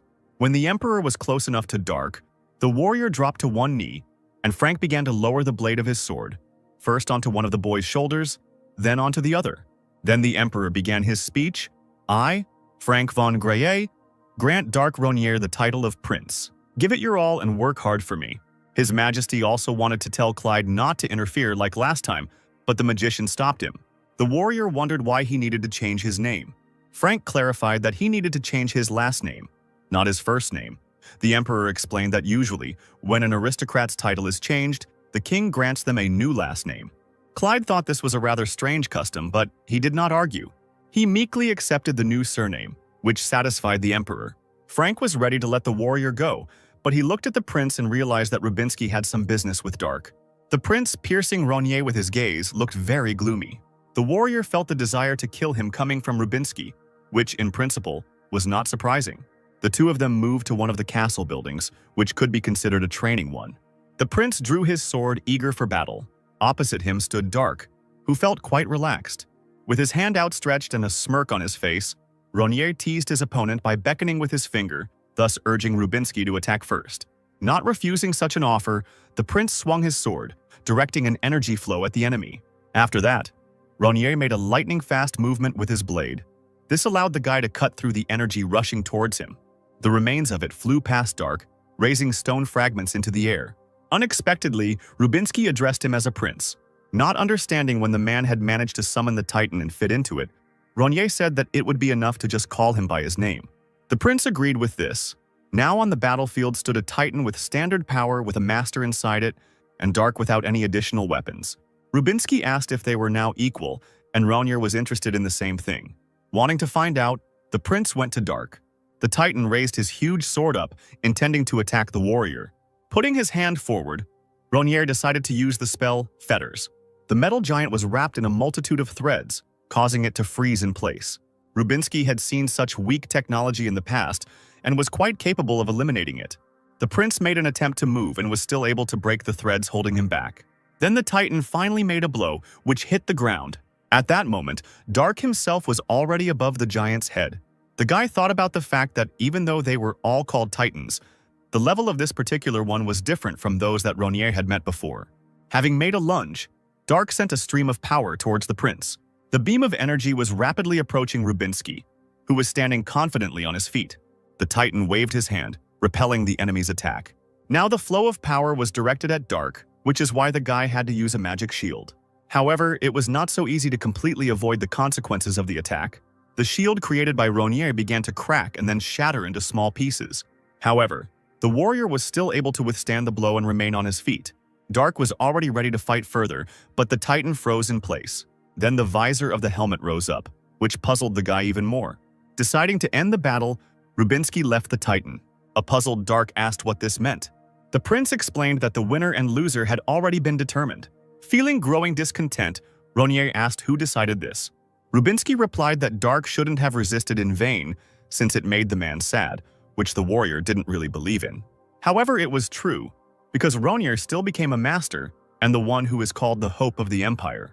Jumping off the giant, the prince said, "I must admit that our empire now has a man who must be defeated by summoning a Titan, even though the enemy has no additional protection. But now I know exactly what level the great masters are at, above the ordinary ones." Dark believed that Rubinsky was talking about stages of enlightenment. The prince also said that he must admit that a certain bastard was also a great master. Ronier thought he was talking about Karel, but in fact Rubinsky was talking about their sworn enemy, the Devil of Corinth, the Grand Duke of Cherry Valencia. This meant that there was someone else in this world who had achieved enlightenment. When the prince first heard that Kiri's abilities stood out from the rest of the Corinth masters, Rubinsky's vision went dark.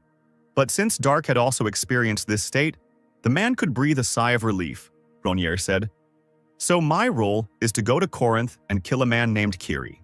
When the boy turned away, the prince noted that Dark still did not know how to control the Titan, but the warrior replied that he did not need such bulky toys. Then Rubinsky said, "Before you get to Kiri, you will definitely have to face the Titans of the Corinth Knights. Are you still going to fight them without additional equipment?"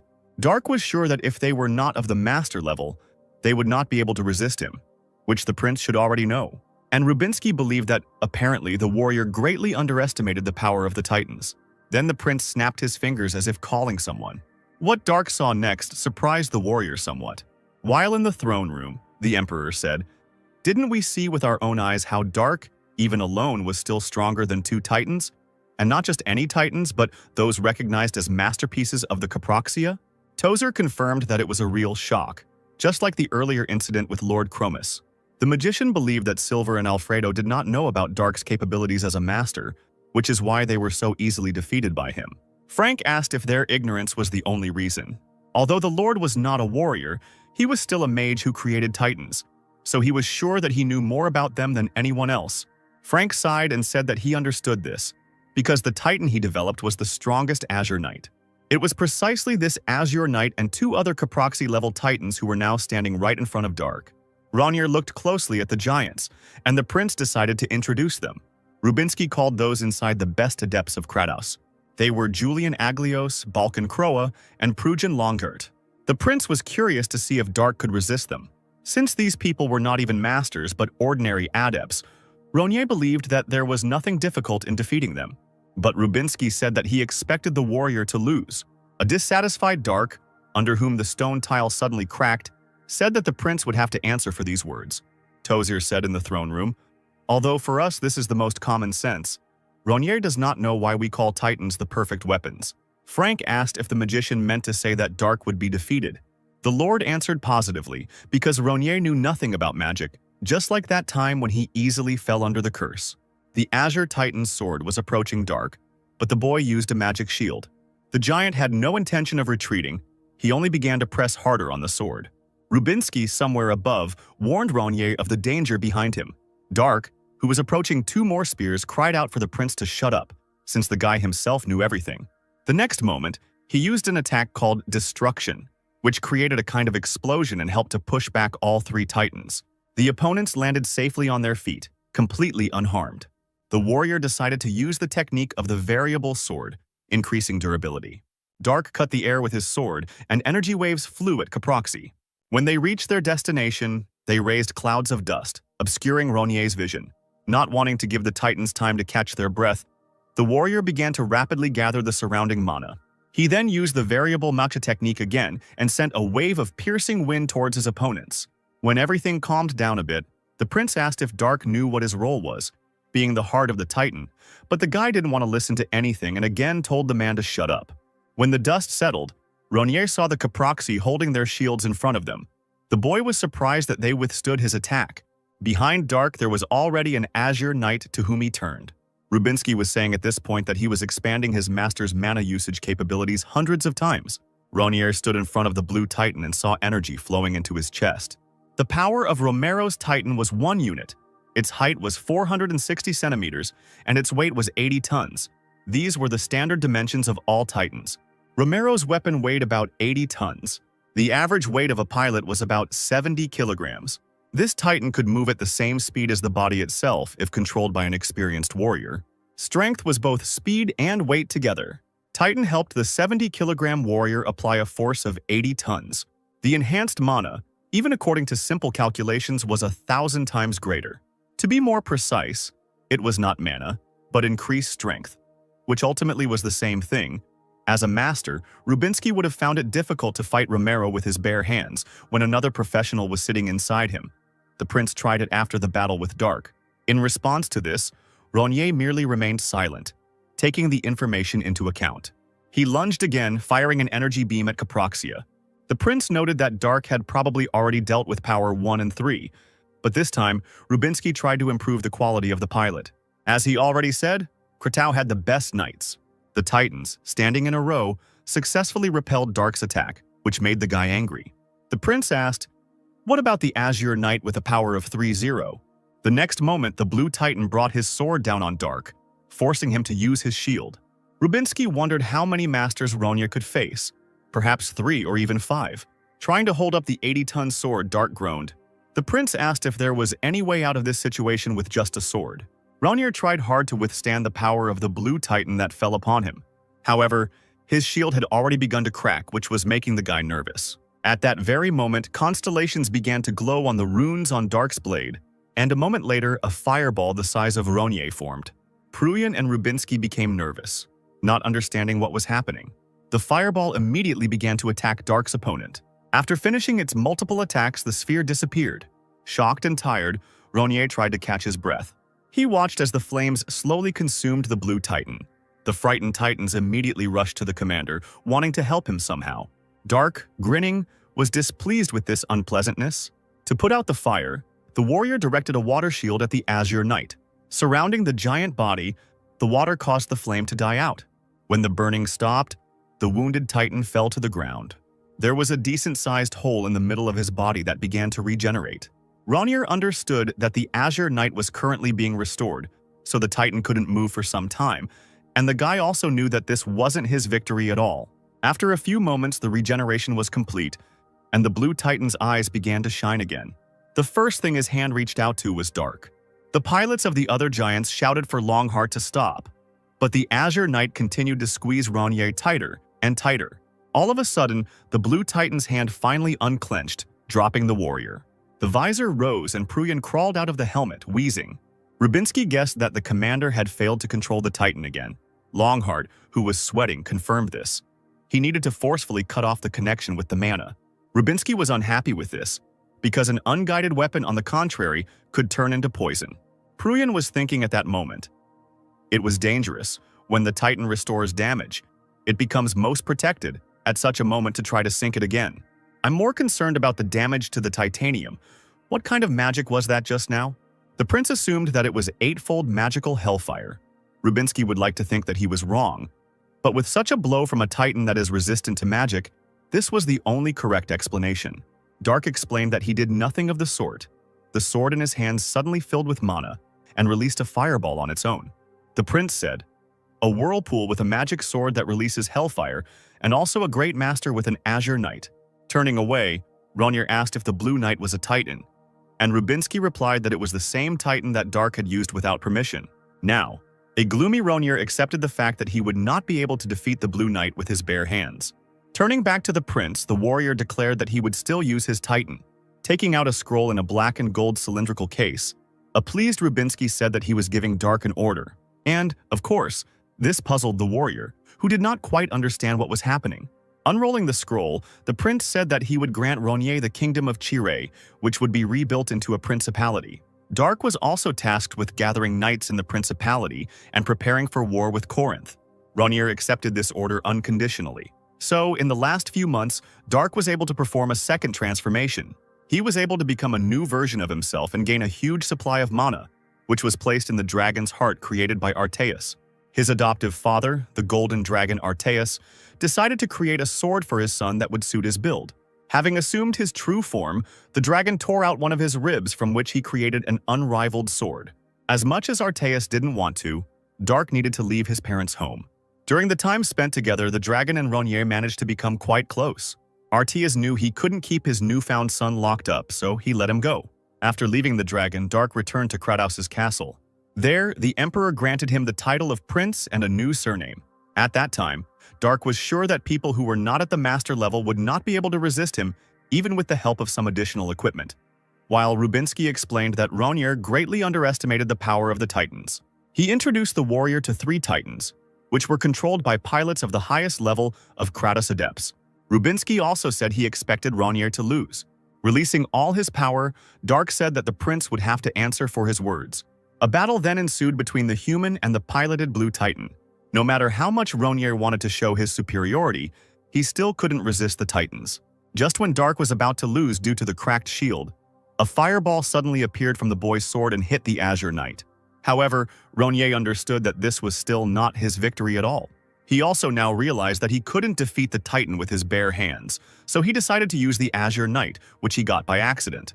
Rubinsky then gave Darku the kingdom of Chiri, which was to be rebuilt into a principality.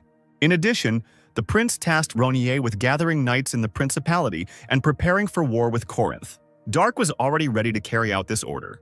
Palshan was amazed that he and his mercenaries would now be part of the knights' troop. Silver explained that they were needed in the annexed principality of Chire. The mercenaries were deployed there as a second security detachment. This news shocked Palshan and the others even more. They stood in a stupor with their mouths open, and for some time could not say anything. Finally, Jimmy started to react violently to what was said, and Raven asked him to calm down. A more serious Mikkel asked what would happen if they refused. As it turned out, in such a case they would have faced inevitable death. Having learned this, the mercenaries began to worry about their fate. However, the blonde had expected exactly this outcome.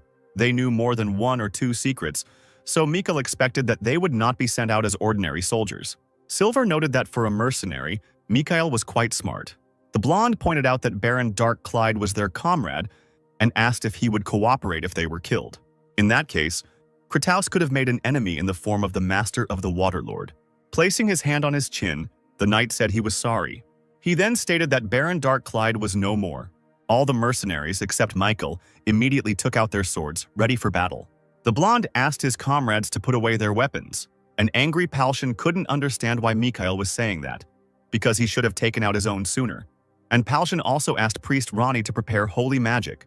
Media asked what Silver had done to Dark, stating that his future fate depended on that answer. A worried Raven and Jimmy waited to see what would happen next. Gaston directed a magical ice shower at all these dissatisfied people. The magician told the mercenaries to cool their heads and listen to what Mikhail was saying, because no matter what they did, it wouldn't help them. And the blonde said, "Yes, that's very strange. You could have definitely predicted our reaction." However, Silver still allowed so many armed people to come, which meant there were 3 possible scenarios. The knight folded his hands in front of him and said that he was curious about what the first option was. The blonde said that this was the most unlikely. Silver could trust them completely. But the knight immediately dismissed this option and asked to move on to the next one. Mikhail voiced that the man was not at all afraid of their fighting abilities. Then Gaston assumed that there were many knights behind the door, which meant it was good that he stopped his comrades. The knight replied that there was no one behind the door, because the mercenaries themselves knew that Kratos lacked human resources. They did not have enough people to occupy them with all sorts of nonsense, and if the mercenaries doubted, they could check it with the help of reconnaissance magic. Still worried, Gaston asked, "Then why?" Silver scratched the back of his head and said that it was immediately obvious that he was from the guard. This meant that he could deal with the mercenaries on his own. At this, Jimmy, Raven, Media, and Palshan gripped their swords tighter, worried. Mikhail said it didn't fit. The knight asked why the blonde thought so. Mikhail replied, "If there was someone in Kratos whose ability allowed him to defeat the Master of the Waterlord Dark, you would not have any need to use us any longer. I mean, you would not have to bother threatening us, frankly, appointing us, who you do not even trust in itself as knights seems too strange. But if Kratos is so short of people that you are willing to involve even us, then you could not, and moreover, you had no reason to kill a man with such hidden power and artifacts as Dark." Media and Palshan listened to their comrades' conclusions with bewilderment, and the blonde continued, "Besides, you didn't say died, but he's gone. And not even Dark, but Baron Dark Clyde." Jimmy said that if you think about it, Mikhail was right, and Raven asked if the guy was nodding because he really understood everything. Silvar waited for what the blonde would say next. Mikhail continued, "More precisely, this means that the Clyde family no longer exists. One of 2 things. His title was taken away or his family name was changed due to the title being raised. Whichever happened, we have no reason to fight. That's the 3rd option." The knight was amazed by his conclusions. Silvar recalled how he had previously spoken with Tozier, who had admitted that he had been unable to find out anything about Mikhail, only finding out that he was from Corinth. And even then the blonde had said from the very beginning that he was from Kruma. The magician had great difficulty obtaining information through specific questions. The knight then asked if there was not a high probability that Mikhail was a spy from Corinth. He stated that it was necessary to extract information from the blonde by means of torture. Tozier, clasping his hands in front of him, began to explain that the magic of hypnosis gave the sensation of falling asleep and being drunk at the same time, which is why a fog appeared on the border between the conscious and the unconscious. In other words, the subject opened his mind while in a fully tense mental state. Thanks to this, it became possible to find out a person's true thoughts. It was as easy as finding out something from a person intoxicated with alcohol or drugs. The knight noted that it was not for nothing that the information was obtained in drinking establishments. And he also wondered why Tozier suddenly began to explain the essence of magic. The Lord explained, because when the brain is subjected to this magic, it becomes impossible to resist it. On the contrary, the greater the resistance, the more information can be obtained. This cannot be compared with barbaric torture. The knight admitted he was wrong, and Tozier was glad that Silver understood everything, and the knight also asked how. Then Mikhail was able to hide information about himself. The magician thought about it, searching for an answer to this question. He suggested that Mikhail sincerely denied his past, country, and even his family. Silver paid special attention to the word family. Tozier explained that in the subconscious of others he learned that in battles with the nobility, Mikhail always came out ahead. Most likely, he belonged to the top nobility of Corinth. And if this is so, the blonde could be more useful not only than the magician named Gaston, but also the adept Sidmian. Despite all of Tozier's explanations, Silver still had questions. He did not understand why a man who belonged to the top nobility of one of the most powerful empires began to live like a simple mercenary. Mikkel, standing in front of the knight, asked if he had anything to say. Silver answered negatively, stating that, on the contrary, he still hadn't heard the blonde's answer. Mikkel said, "Don't we have a choice anyway, but still, since we are called the second guard detachment, I need to know something." The blonde asked who they would protect. Without rushing to answer, Silver grinned. After some time, the mercenaries, who still had not received an answer to their question, arrived at Chire's castle. They were deeply shocked by what they found there. In front of them stood Dark himself in the flesh, who noted that they had not seen each other for a long time. The mercenaries still couldn't believe their eyes, but Mikkel noted that Clyde had apparently grown a lot while they hadn't seen each other. Jimmy was embarrassed. Seeing a beauty in front of him, he began to compliment the girl, and Raven asked his friend to come to his senses, because Dark was a man. Silver said it was Prince Ronier and demanded that the mercenaries show respect, but Dark said that there was no need for that. He also explained that his comrades would defend the Principality of Chire as its knights. The mercenaries were only happy about this, and Ronier said, "It is not necessary to be so formal, but okay. Since we are separating public and private, well, you all went through a lot of hardships on the way here, so wash up and rest today. You will be told when the food is ready." The mercenaries were even more pleased with this, since the conversation was over and they headed towards the exit. Once at the door, Palshan stopped and looked at Dark, after which they exchanged smiles. The mercenary was about to follow his friends out, but when he turned his gaze to the doorway, he was met with a surprise.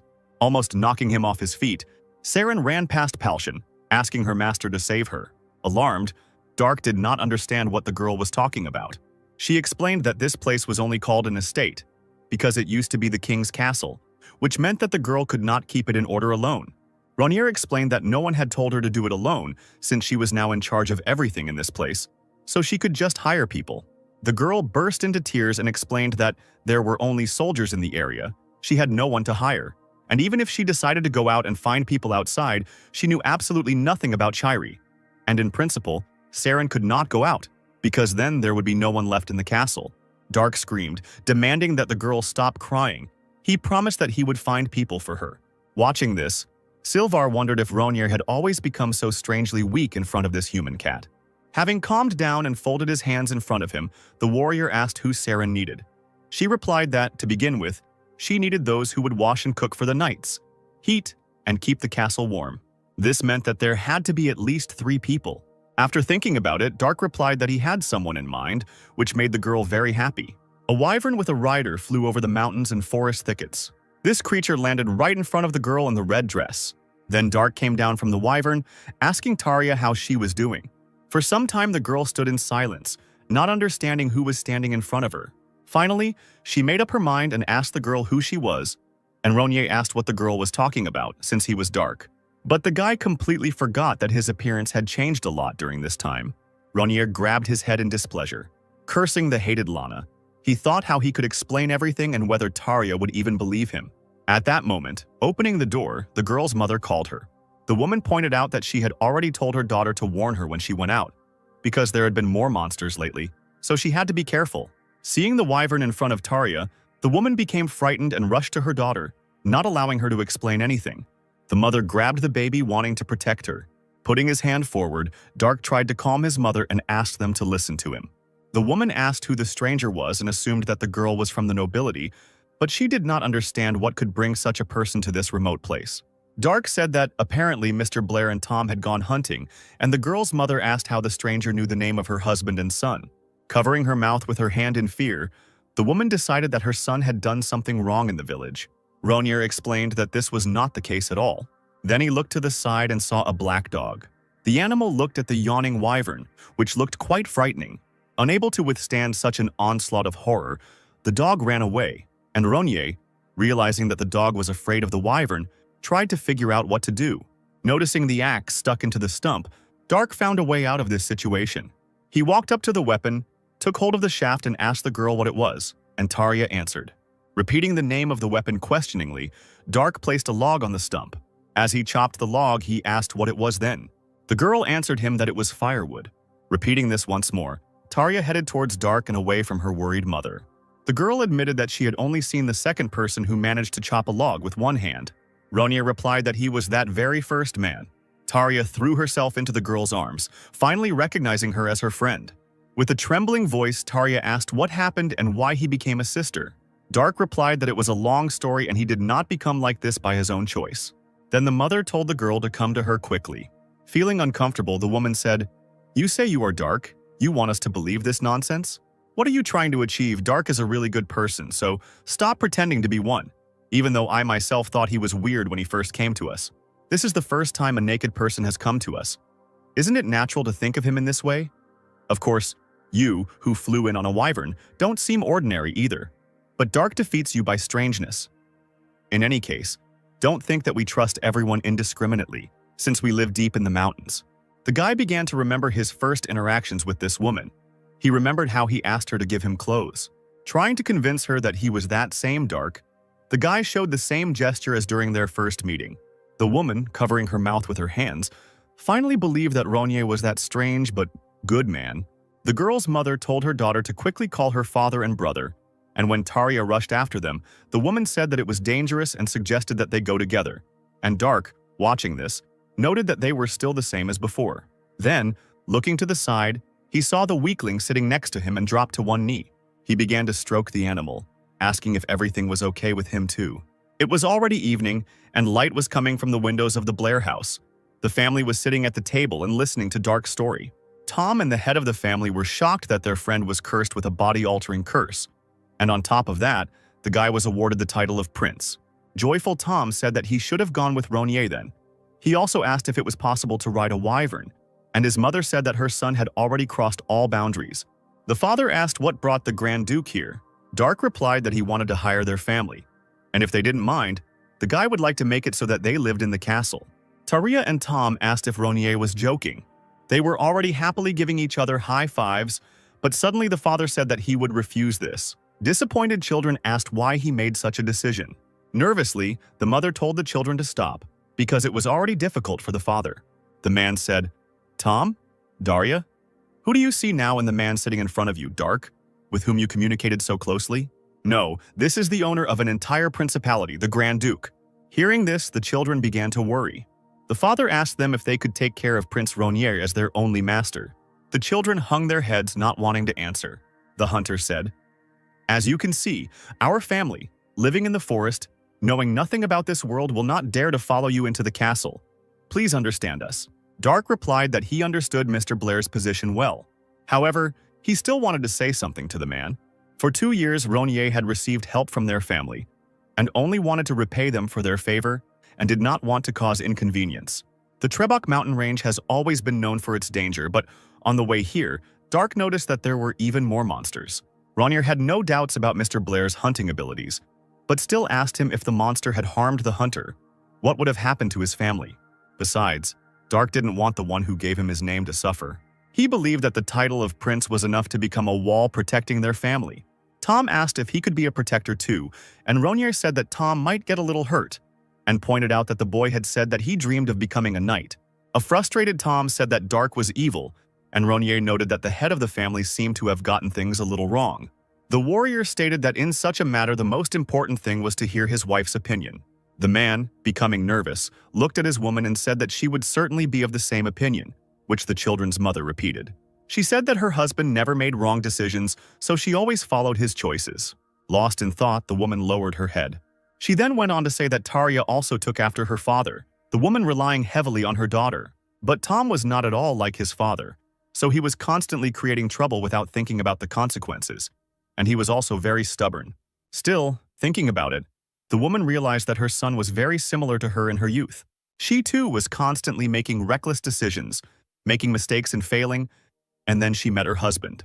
This was the only right choice made, so she respected her husband, who constantly thought about his wife and made the right decisions. She always trusted his choice and did not doubt it.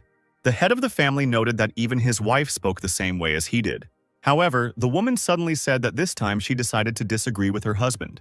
Without him, she couldn't make the right decisions, so she didn't want him to make a choice that would lead to danger. The woman said that the most important thing was to do it for Taria and Tom.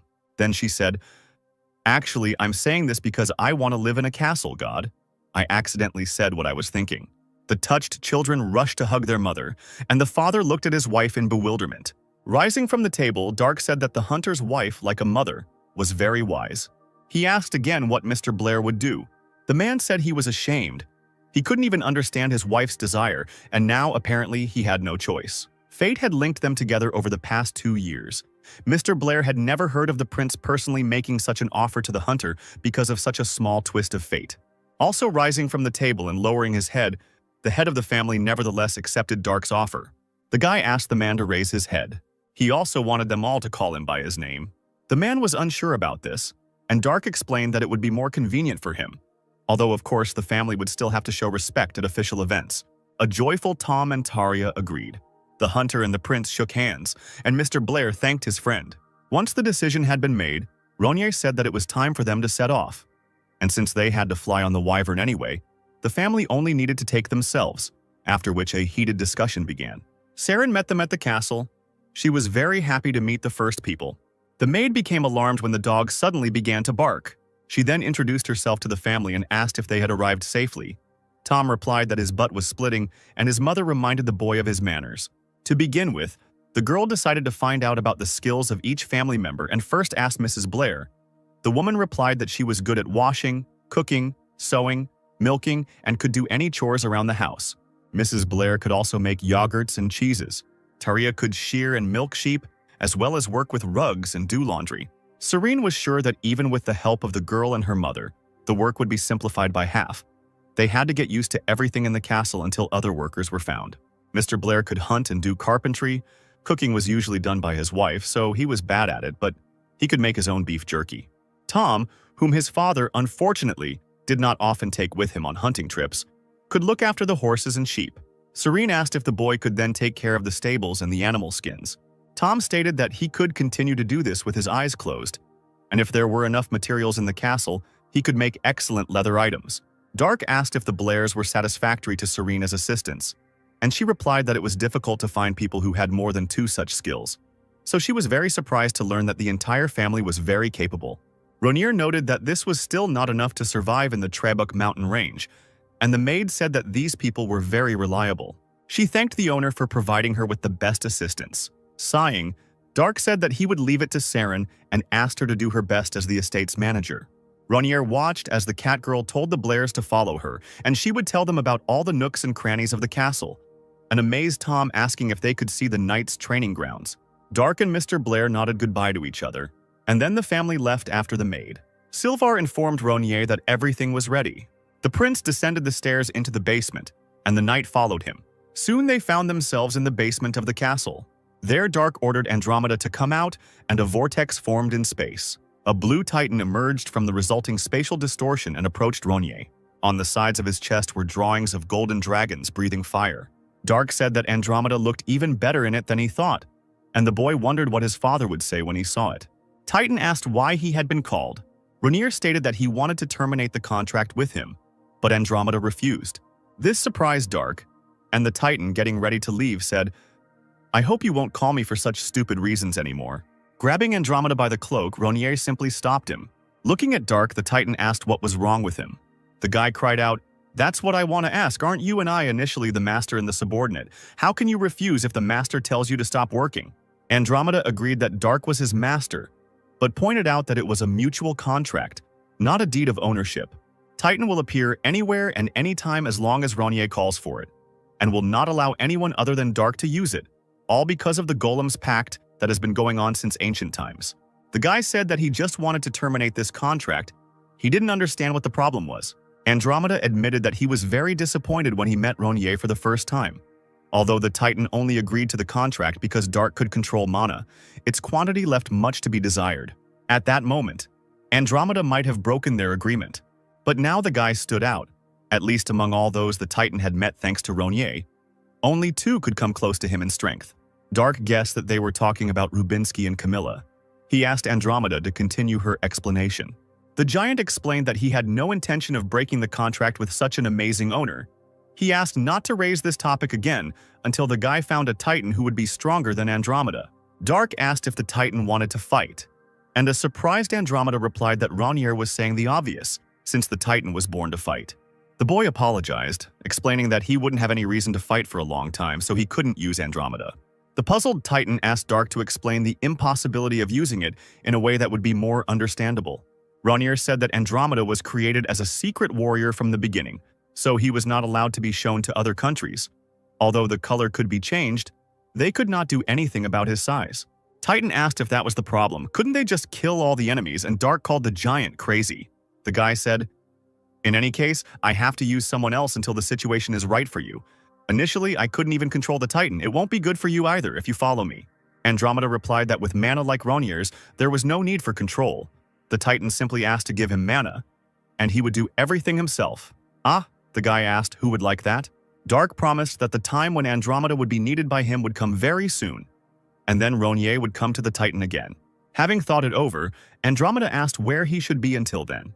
The guy noted that this basement was quite spacious for use alone, and the Titan replied that he understood everything and accepted the termination of the contract. He also asked that Dark be sure to fulfill his promise. Once this was decided, Silver summoned Daronia. A red Titan of the Caproxia level appeared to them. Not seeing the battle, he also wondered what had happened. The knight asked him to break their contract and sign a new one with Dark, noting that Silver himself, in any case, was only engaged in transporting titanium. Daronia agreed to terminate the contract, but he was surprised. Although he had heard about it before, he didn't know that Dark was so strong. The giant asked if everything would be okay. He was worried by the fact that Andromeda was looking at him as if she wanted to kill him, and Daronia would not be able to cope with such a powerful Titan. Rainier said not to pay attention to it, because the Azure Knight didn't even have a master, so he couldn't attack. The guy told Daronia to finally sign the contract. The Titan himself could not find a reason to refuse. The red giant recited the text of this treaty, after which he and Rainier introduced themselves to each other. Once they were done, Dark ordered Daronia to wait until the boy called him again, and the Titan disappeared into the distorted space. Now the prince and the knight have sorted this out too. Smiling, Rainier asked rhetorically whether it was time to warm up properly. The stunned people watched the fight with their mouths open in surprise. Several men were on all fours, breathing heavily. All of them were defeated by Dark alone. The spectators whispered that it was incredible. Rainier, using only one hand, surpassed 7 adepts. Even one of them could go out and confront all the spectators. Dark didn't take a step. He continued to remain in the same place. This was the level of the master. Palshan was unsure, but asked if his comrades thought that Dark had returned to the level he had before changing bodies. Mikkel replied that they could not evaluate someone so great. They could only admire. And the surprised media noted that the return of such incredible power should have taken 10 years. Rainier himself now understood at what level the adepts were. He glanced at everyone present. Those who were here were the Knights of Chiri. Those who belonged to the Chiri kingdom followed their home country. It was unknown when their retraining would end and they would return. Therefore, those 50 people who stood before Dark had to defend the entire principality of Chire. The Emperor ordered him to make them brave and strong warriors. But in Rainier's opinion, Frank set the level of strength too low. He believed that the knights should be raised one step higher.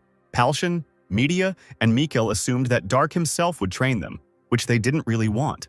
Rainier turned to Chire's second guard detachment. The former mercenaries were anxious, waiting to hear what he would say. Dark stated that they needed to make it their goal to become adepts. Little Taria was hanging out a lot of freshly washed clothes. She looked out the window and saw 50 people sitting in the lotus position. The girl was interested in what they were doing. The knight sat in silence for a while, feeling uncomfortable. One of them couldn't stand it, jumped up and screamed, "How long should they sit in such positions because his pelvis already hurt?" The other one supported him. He was already at his limit and did not understand why they had to sit on the bare ground, because they could do this on a chair. Another one shouted, demanding that his leg not be touched. The next knight who stood up asked what kind of breathing they were talking about at the beginning. Below the navel, but in the middle of the body, there was nothing there except organs. The instructor ordered them to be quieter. He was indignant that the knights dared to resist the prince's order, and one of the students noted that this was true, because the adepts studying with him did not perform these exercises. The man replied that he was only supervising their training. They also had their own training. The knights asked if the instructors themselves understood the meaning of all this. Another teacher answered positively, stating that they felt the mana flowing within them. So for them it was simple, but still a little foreign. The student cried out, "You see, the adepts have a large amount of mana, so you can concentrate on the place of breathing. But those who have little mana, like us for example, cannot undergo such training. There is not a single person here who understands the method of this training. It is better to order us to act, run, swing, throw, catch. I am ready to try harder than anyone else in such training." Another knight supported him, saying that instead of wasting time on this, it would be more useful to swing the knife once more. Not knowing how to respond to these claims, the instructors exchanged glances. Silvar reported to Ronier that their students were unable to regulate their breathing. The knight explained that for such training it was necessary to strongly feel mana and be able to control it. And this was already the level of adepts. It turns out that during training to become an adept, forces of the corresponding level were already necessary. Of course, the knights being trained could not accept this. Deep in thought, Dark wondered how adepts usually became such. Silver replied that to do this they endlessly strained and overloaded their bodies. The bones only grew stronger after they broke and healed again, and the torn muscles grew larger and denser after they were restored. The heart and lungs moved without stopping and their volume increased. In addition, receiving a large amount of oxygen, an effect appeared in which the amount of accumulated mana also increased, which contributed to faster recovery of damage. Dark compared it to the training of a tribe of southern savages, which Silver had no idea about. Ronier explained that they were a tribe that lived in the dense forest and survived by fighting predators and poisonous insects. Their specialty was that, compared to training their internal strength like breathing practices, they paid great attention to training their body and physical strength. The knight pointed out that the boy said that the internal force was the mana inside their body. The boy agreed with this, but also noted that it was also formed during physical training. The process of becoming an adept, which Silver spoke about, was also included in such exercises. The knight noted that this was the most standard way. Dark said that he was sure that there was a huge amount of mana in this place. Even by training only external power, knights could unite with the sword. Thanks to this, it became possible to rise to the level of an adept. The problem, however, was that it was ineffective. Silver was alarmed, because this was the way all knights were trained. Ronier explained that external strength, that is, the abilities of the physical body, had limitations no matter how trained the bones and muscles were. The knights would not be able to break the stone. This was already the area of action of mana and internal strength. In short, if good internal strength results were achieved, then bone and muscle training would no longer be necessary. Silver stated that this was some kind of nonsense, because what you believe in most during a fight is nothing other than your body and the movements honed after tens of thousands of times.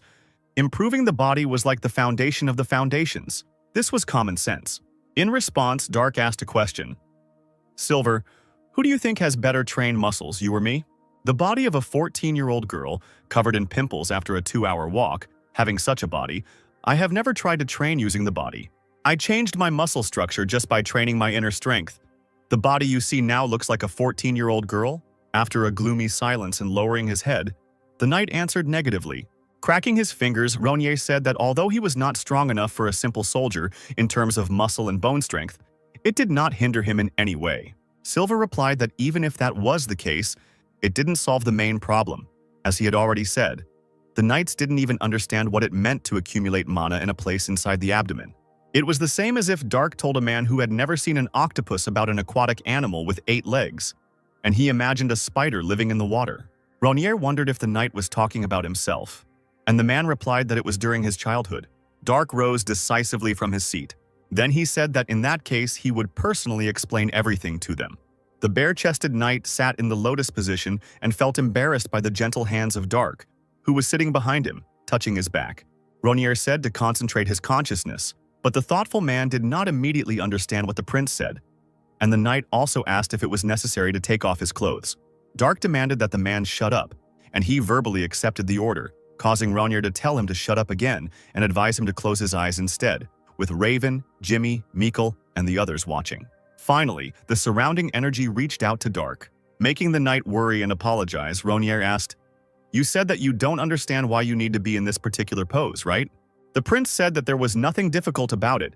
He explained that the position in which the knight's butt was pressed firmly to the ground was the best for receiving mana.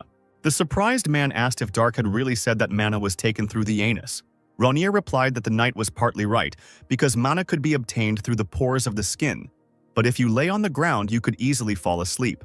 So the knights took exactly this position. In this way, the mana scattered throughout the body was collected in one place. Finally, the shocked knight felt a buildup of energy inside his stomach. Media and Palshan watched what was happening in surprise. Dark asked if the man could feel his mana, and the knight asked if this new strange sensation was really his mana. Ronier confirmed this and asked if the mana felt good after the unification, and the joyful man answered positively. It was the first time he felt this energy so clearly. This was the very place that the man needed to remember well. Now Dark had to take his hands off his back, and the knight had to try to hold on to the mana as long as possible so that it wouldn't spill. When the prince removed his palms, the man tried his best to follow his master's words. Maintaining mana in this state was quite difficult. Dark advised the knight to close his eyes, as it helped him concentrate, and the sweating man obeyed him. All the other knights were shocked that their comrade was still able to retain mana. They rushed towards Ronier, tearing off their upper clothes and asking the lady to help them too. Paldion joined in, but when he saw that Media was also taking off her turtleneck, the mercenary became worried that she would appear naked in front of many men. The girl, whose breasts were hidden under the bandages, asked what was wrong, and Palshan breathed a sigh of relief and replied that everything was fine. Ronier was glad that his friends also wanted to try to gather mana in one place. Dark told everyone to sit down and take a position, and he would help them. He explained that now, feeling the breath inside the abdomen, his students needed to push the abdominal muscles toward the chest. This breathing technique was more effective when breathing through the nose, so everyone had to inhale and exhale exclusively through the nose and keep their mouths closed. You had to take a deep breath, count to 3, and exhale. At this point, the press began to tense up, so it was convenient to concentrate on the stomach. Changing the position of the body dispersed the mana. It required total concentration, and these actions had to be repeated 4 hours a day, without missing a day. It would be a shame for anyone to underestimate this training due to the lack of movement. On the contrary, the knights had to see how difficult it was to remain motionless. Ronier promised that with proper training, within 1 month the internal mana in the abdomen should become much greater than it was now. Mr. Blair and his dog were returning from hunting with some game. He immediately rushed to his son when he discovered that the wyvern, having decided to play with him, grabbed Tom by the clothes and lifted him up. Meanwhile, Saren, holding a broom in her teeth and standing on all fours, was diligently sweeping the floor. Watching this, Mrs. Blair and Tarja clapped their hands, supporting the maid. During the meditation that Ronier taught the mercenaries, Jimmy fell asleep even in such an uncomfortable position. Silver, who was watching them, saw how the guy rose to his feet like a sleepwalker and walked forward. However, the knight easily dealt with this problem by punching Jimmy so hard that he fell. Dark sat in his office at his desk, on which lay a huge pile of documentation. Such princely work completely depressed the warrior. Then he remembered Gaston and Ronnie, who had not been subjected to any training. It was they who had to do this boring, monotonous work. Ronier himself went down to the basement where he summoned Doronia. Having placed himself in the Titan, the guy took a few steps towards Andromeda. He then lightly kicked the blue Titan. Even these simple movements were difficult for the guy. Finally, the day was coming to an end, and the coats of arms in the castle with the golden blazing fire, the dragon were illuminated by the dim light of the lamps. While in the bathroom with the rest of his comrades, Palshan declared that he was dying. Mikkel told him not to relax too much, since there were 2 more groups behind them, and Jimmy, pointing to the water supply valve, asked if this object was really made of silver. Raven tensed up and asked if the mercenary was going to tear it off. Palshan noticed that Gaston looked a little too tired, and the magician replied that it was because of the hundreds of documents related to the management after the war. The mercenary leader also asked why the priest looked so depressed, and Ronnie replied that for the first time since the sacred teachings, he had met war at a desk. Kentaro stated that they might even be face-to-face with the devil for a while, which made Gaston and Palshan nervous. The magician asked the others to tell him how the training was going. He heard from Lord Silver that it was a very tedious method, but Palshan replied that he would never have thought that sitting quietly and breathing was so difficult. Mikkel noted that although they followed everything because the master taught them, physical training would be better for him. Entering the room with the mercenaries, Dark said that at first everything seemed difficult. Everyone immediately looked at the prince, including Jimmy, who was leaning on a silver valve outside the water. Then Jimmy screamed and jumped into the water. Everyone else tried to somehow hide their nakedness. Surprised, Ronier asked what this sudden awkwardness was, and the men explained that he was, after all, a woman. Dark noted that this was nonsense, and they knew that he was actually a man. But Palshan, stretching his hands forward trying to stop Ronir, said that now the guy was in a woman's body and asked them not to approach. Then the prince asked if he should really enter while Media was washing himself. But the leader of the mercenaries replied that it was also impossible that way. Dark told the men not to worry, since he wasn't going to wash now anyway. Ronir also noted that if the mercenaries did as he said, becoming an adept would only be a matter of time. Palshan agreed with this and noted that this was the only thing they believed in. Mikkel wondered if they really didn't need physical force. Dark answered this positively, because when the mercenaries are completely accustomed to controlling their breathing with the help of internal energy, they will be able to feel that strong muscles, on the contrary, hinder their strength. Jumping out of the bath and flexing his muscles, Palshan cried out, "Did they really need to get rid of the muscles?" Not paying attention to this, Ronir exhaled and said that some people had nothing to look at. Taking this personally, a disappointed Palshan sank into the water. The prince explained that he was talking about those who were not only unable to gather mana, but could not even concentrate properly. Raven and Jimmy's faces darkened as they realized that they were the ones being talked about.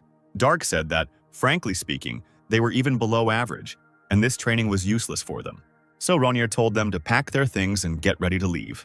The mercenaries told Media about this, which angered the girl. She couldn't understand why Jimmy and Raven were kicked out, and Palshan explained that it was Dark's decision and told them to pack their things. A disgruntled Media stated that this was absurd, since Kratos was the one who dragged them here in the first place. She did not understand what her friends would do now that they could not even remain mercenaries. And Mikhail replied that these two were never real mercenaries anyway, since it was he who forced them to graduate from the academy. He thought that there shouldn't be any problems if they officially registered at least now, but the girl said, "You will continue to be irresponsible. The point is that you forced them and you must bear responsibility for it." Mikkel pointed out the fact that Jimmy and Raven were no longer his subordinates. Each of them had separately joined the guard squad as knights, so they were now separate from each other. And so the blonde didn't understand what Media thought he should be responsible for. This statement came as a complete surprise to the girl and did not make her happy at all. Mikkel also noted that these former mercenaries had also become adults. Even if not, they, who were preparing to graduate, were worthy knights of the academy, so there was no need to play the role of an older sister taking care of her little brothers. The dissatisfied Media objected that comrades who had been with them for more than 2 years could disappear because of a different opinion, and the blonde said something similar. Mikkel replied, "You are right. Choosing a path based on personal opinion, isn't that what is called a soldier's life?" The girl did not like her comrade's impenetrability. Overcome with anger, she wanted to teach him a good lesson. But Gaston said that this was not the end, and Media should not make hasty conclusions. Scaring the magician with her animal-like grin, the girl asked what Gaston was talking about, since Jimmy and Raven had been kicked out. And the man replied that they had only been told to pack their things and wait. And besides, Dark had flown away on a wyvern outside the castle, so he must have had some kind of plan too. Prince Ronir was in the castle of Kratau. There he squeezed the throat of Tozir, who felt fear before the embittered warrior. Dark said, "Do you know what kind of people I hate the most, liars? Those who deceive people with their tongue and head. And I have never killed such scum beautifully." A little earlier, everything seemed quite calm. Dark had just arrived in Krataus on his wyvern, where Tozir greeted him as the sharpest sword of the Empire. Ronir asked how he was getting on.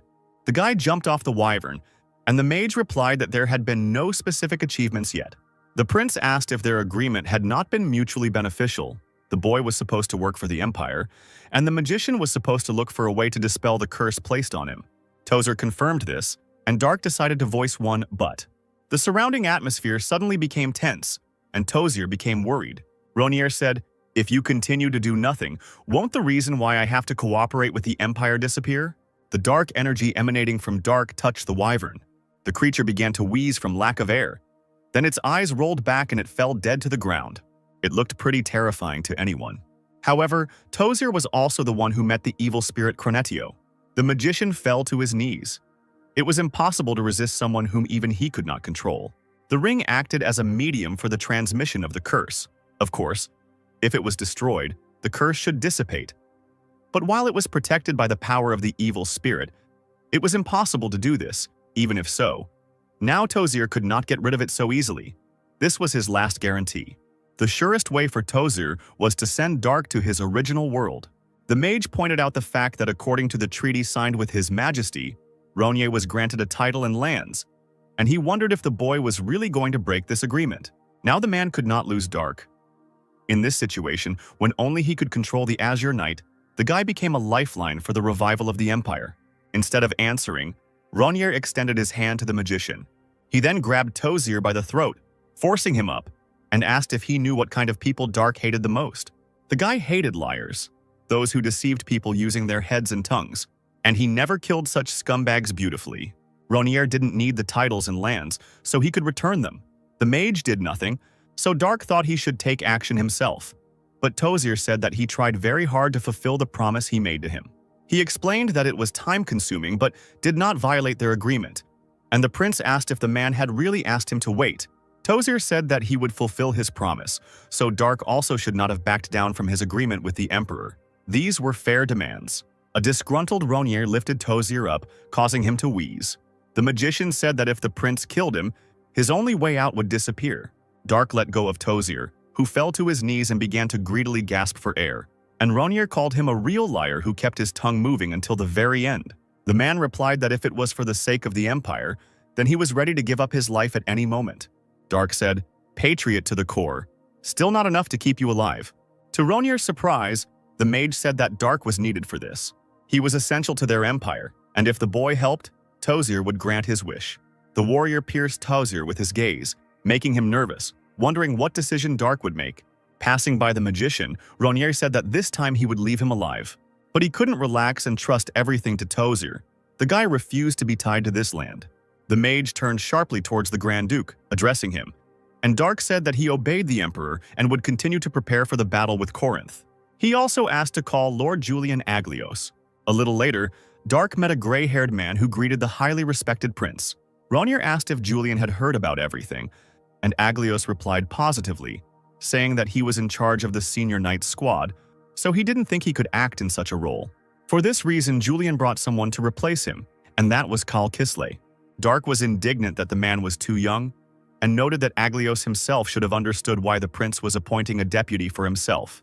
And Julian said that, of course, he understood everything. Sighing with displeasure, Khal pulled out an amulet from under his clothes, which suddenly began to glow. After a short glow, the young guy turned into a middle-aged man with gray hair. Dark asked what it was, whether Kisley had become older or something else, and Khal replied that it was his true appearance hidden by holy magic. Ronnier thought it was something similar to a rejuvenation technique, and Khal's amulet had the same pattern as the clothes of the priestess Mineria, who also looked younger than her years. Julian said that although Kisley did not pay tribute to the years, worrying about his appearance, Aglios could vouch for his abilities, since Khal had accumulated a lot of experience and could be trusted. And the owner of Holy Magic indignantly said that everyone wanted to be young, handsome guys, and he only made it come true. Looking at the guy, Dark felt like this man was unreliable, and Khal said, "That's why I came here to become your deputy." Still, having accepted the Holy Knight as his deputy, Ronnier said that he would need to go to diplomatic negotiations in his place. Kisley became nervous and asked if the prince had really spoken about diplomatic negotiations. Dark confirmed this and specified that they would be held with the Argon Empire. This news surprised the men present. Somewhere in the forest, some trees were damaged either by axes or powerful claws. In the same place, there were broken carts, dead people, and horses. This was the result of a meeting between orcs and ordinary merchants. Among the dead lay a tied bag. One of the orcs approached it, opened it, and saw gold inside. Another monster asked why his friend was taking these shiny things, and the orc replied that if he gave them to the hobbits, he could get meat and weapons. Another one asked why it was so difficult, because they could have just killed them and taken them. A more reasonable orc called this monster an idiot and explained that if they had a lot of weapons, it would be even easier in the future. Another monster, raising his axe, shouted that the warrior was stupid. The warrior spoke with metal. Suddenly, they noticed raised spears and a banner with a dragon on it heading towards them. The monsters couldn't understand what was happening, and the approaching people in armor blew their horns. Among them were Mikkel, Palshan, and Media. The orcs realized that these were hobbit warriors, which meant there was more work to do. One of them shouted, "Talk with metal!" Raising his sword, Palshan also cried out, "Let's show the results of our training." Then the so-called hobbit warriors rushed to meet the orcs. The knights fought their opponents successfully. One of the people said that he now understood why they were told to breathe from their stomachs. They never thought that mana would act as muscles. Now the knights understood how thanks to this, the lady was able to become a master even with such a body. One of the warriors chuckled and said that maybe they would rise to adept status once they had dealt with these pigs, and then they too could get titans. When the orcs saw the superiority of their opponents, fear began to overcome them. The monsters realized that the people were too strong and decided to run away. Seeing the orcs escape, the knights went after them. One of the warriors said that this was exactly why he told them to take horses with them, and the other called the first an idiot, asking what kind of cavalry he could have in the mountains. The orcs kept running from the knights in an attempt to escape, and the humans continued to pursue them. However, at some point the warriors stopped. Ahead, they found high orcs who were dressed in armor. They bared their teeth and growled menacingly, trying to look even more terrifying. Then one of them rushed towards the knights. Palshan commanded to push the shields forward. The knights obeyed, and the orc rushing towards them flew straight into the shield. The unlucky man had a hard time holding back such a strong opponent.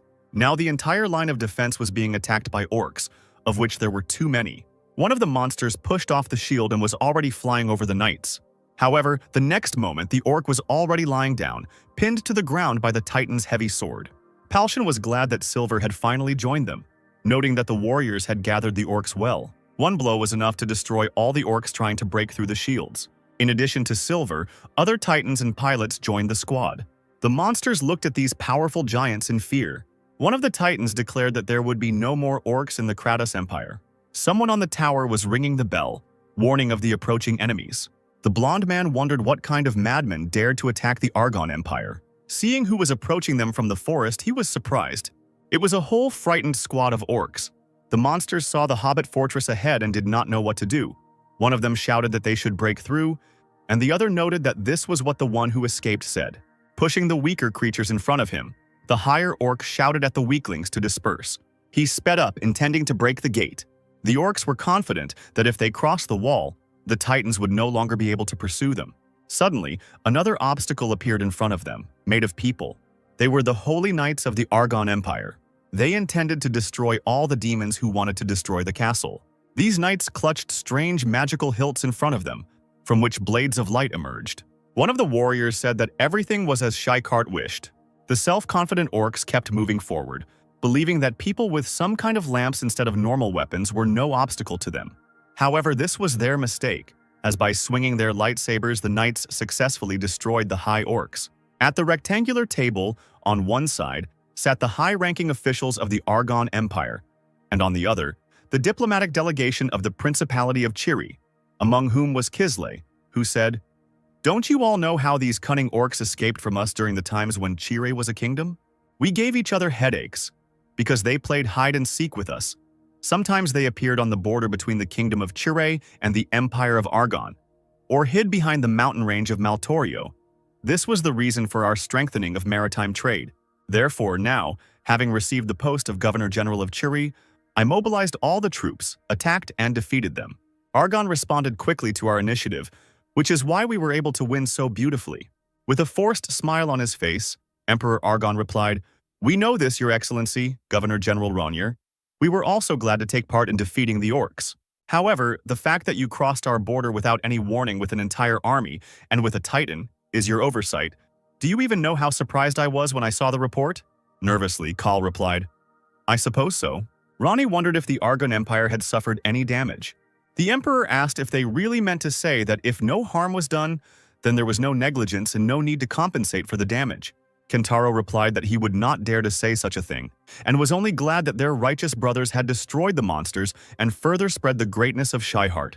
However, as the staff of Shakart, he was only worried about the fact that after this great battle, conducted under the patronage of their god, they began to discuss such worldly values as compensation. Ronnie then asked the swords of Shahart if this was the case. They agreed with Kentaro. The men only followed the orders of Shihart. Like his swords, they were not interested in any material values. They were there and personally experienced his patronage. The warriors were sure that the army that entered their country, having crossed the border, followed Shahart's plan, wanting to defeat the army of monsters. The Emperor said that they seemed to have come to an agreement, but Argon could not turn away from material wealth, as evidenced by the creation of kingdoms and empires in itself. One of Argon's representatives said that the Emperor was right. International problems were already material matters. Another said that, unlike affairs within the empire, external issues could not be decided by the will of Shakart. The Holy Swords also agreed with this. They said that they had fulfilled their duties as blades to a sufficient extent, and now it was the turn of the staff to speak. However, if Chire accepted the will of Shehart and changed his religion, they would not ask anything of them. The fair-haired man asked Ronnie, "Isn't the fact that you, as the staff of Shehart, are here now proof of Chire's ability to become our brother?" Laughing awkwardly, Kentaro said that he tried too, but it seemed that they didn't have the best prospects in this matter. Gaston asked what the Argon Empire wanted to get from Chire in that case, and the Emperor asked, "You have already thought about this, haven't you?" The mage said that they intended to give Argon all the items obtained in this attack on the orcs, but the head of the Empire was not interested in the monsters' items. They were only interested in their complete extermination and the creation of a trade route on land. Gaston asked if the man was talking about crossing the Maltorio mountain range, and the Emperor answered in the affirmative, as the Governor-General had said. Trade relations had always been under pressure because of the monsters. Now they could make their way by land. So there would be no need for ships, since transportation costs would be greatly reduced. Argon was going to demand the complete opening of land trade routes and the covering of roads. Kisley thought that there was no guarantee that only traders would use this road, and in his mind, he called the Emperor an idiot. Kahl knew that they couldn't stand it if Argon's army used the covered road and occupied them, and they had no reason to refuse to resume trade using the land roads, while Argon had some, since armed penetration into the territory of another state could not be justified by anything. Kisley wondered where the idiot was who gave such an order. At that moment, Dark's ear was itching badly.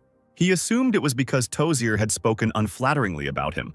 If the mage didn't make progress again the next time they met, Ronier was going to squeeze every tear out of him. First, the prince had to decide how to train Jimmy and Raven.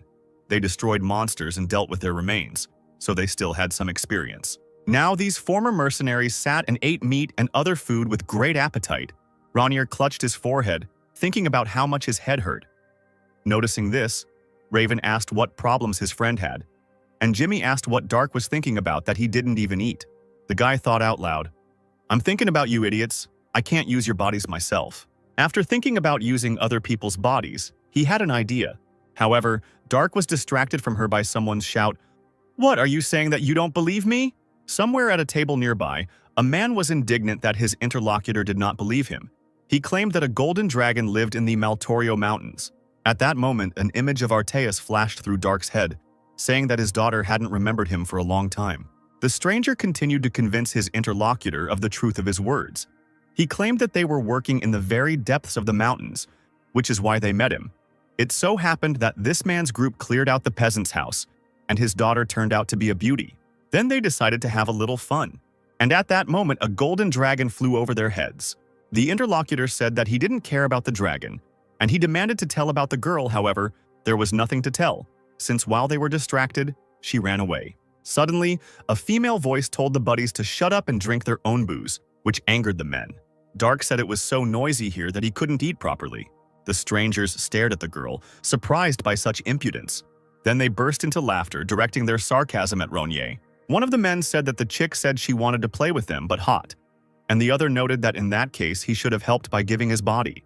This did not please Jimmy and Raven, who rose from the table, deciding to stand up for their friend. Dark decided to try to limit them with the help of internal energy. He said that from now on, the former mercenaries should remember how mana flows in their body.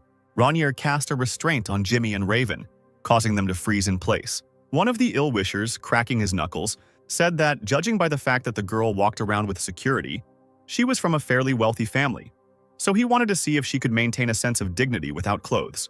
A nervous Jimmy and Raven asked what Dark was doing since they couldn't move, and the guy told them to shut their mouths.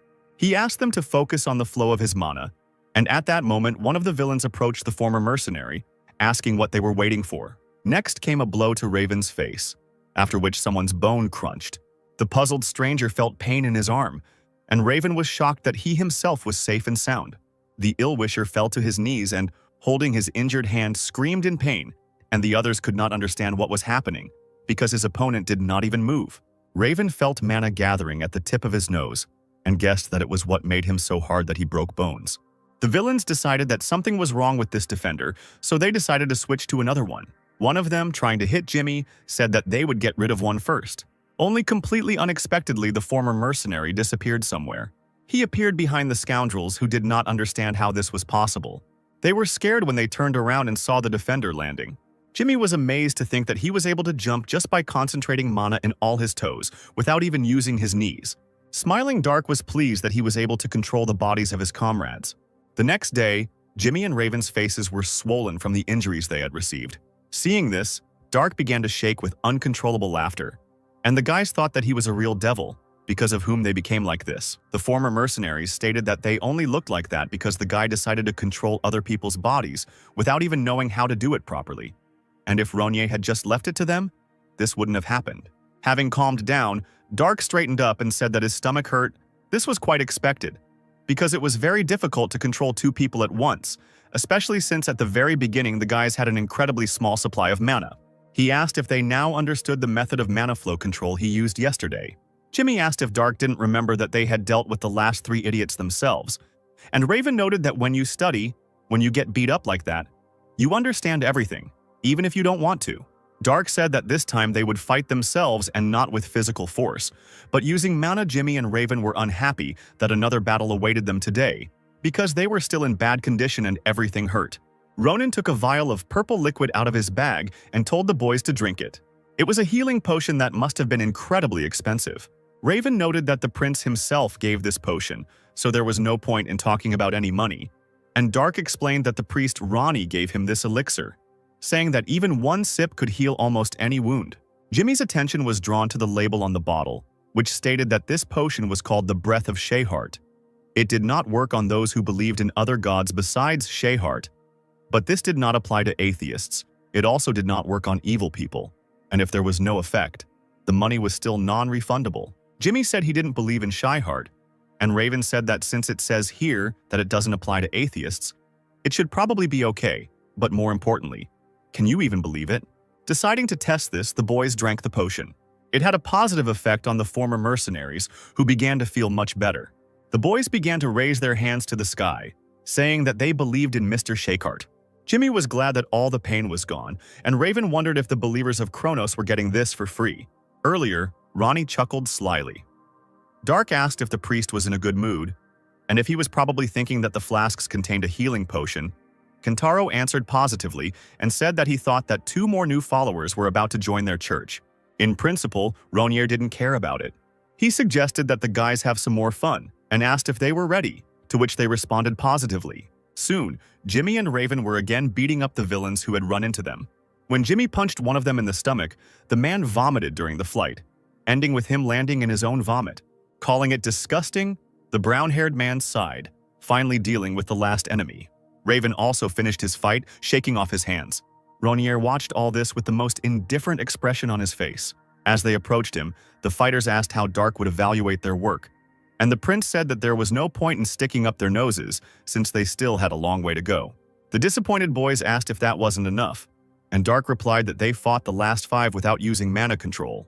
Jimmy explained that they were suddenly attacked with knives, so the former mercenaries used the most familiar techniques. Raven also pointed out the fact that their mana was already at 0 by that time. Yesterday there were no problems just because Dark was pouring mana into them. Ronier asked how it could be at 0 if they weren't even using it properly. What was at 0 here was their control abilities.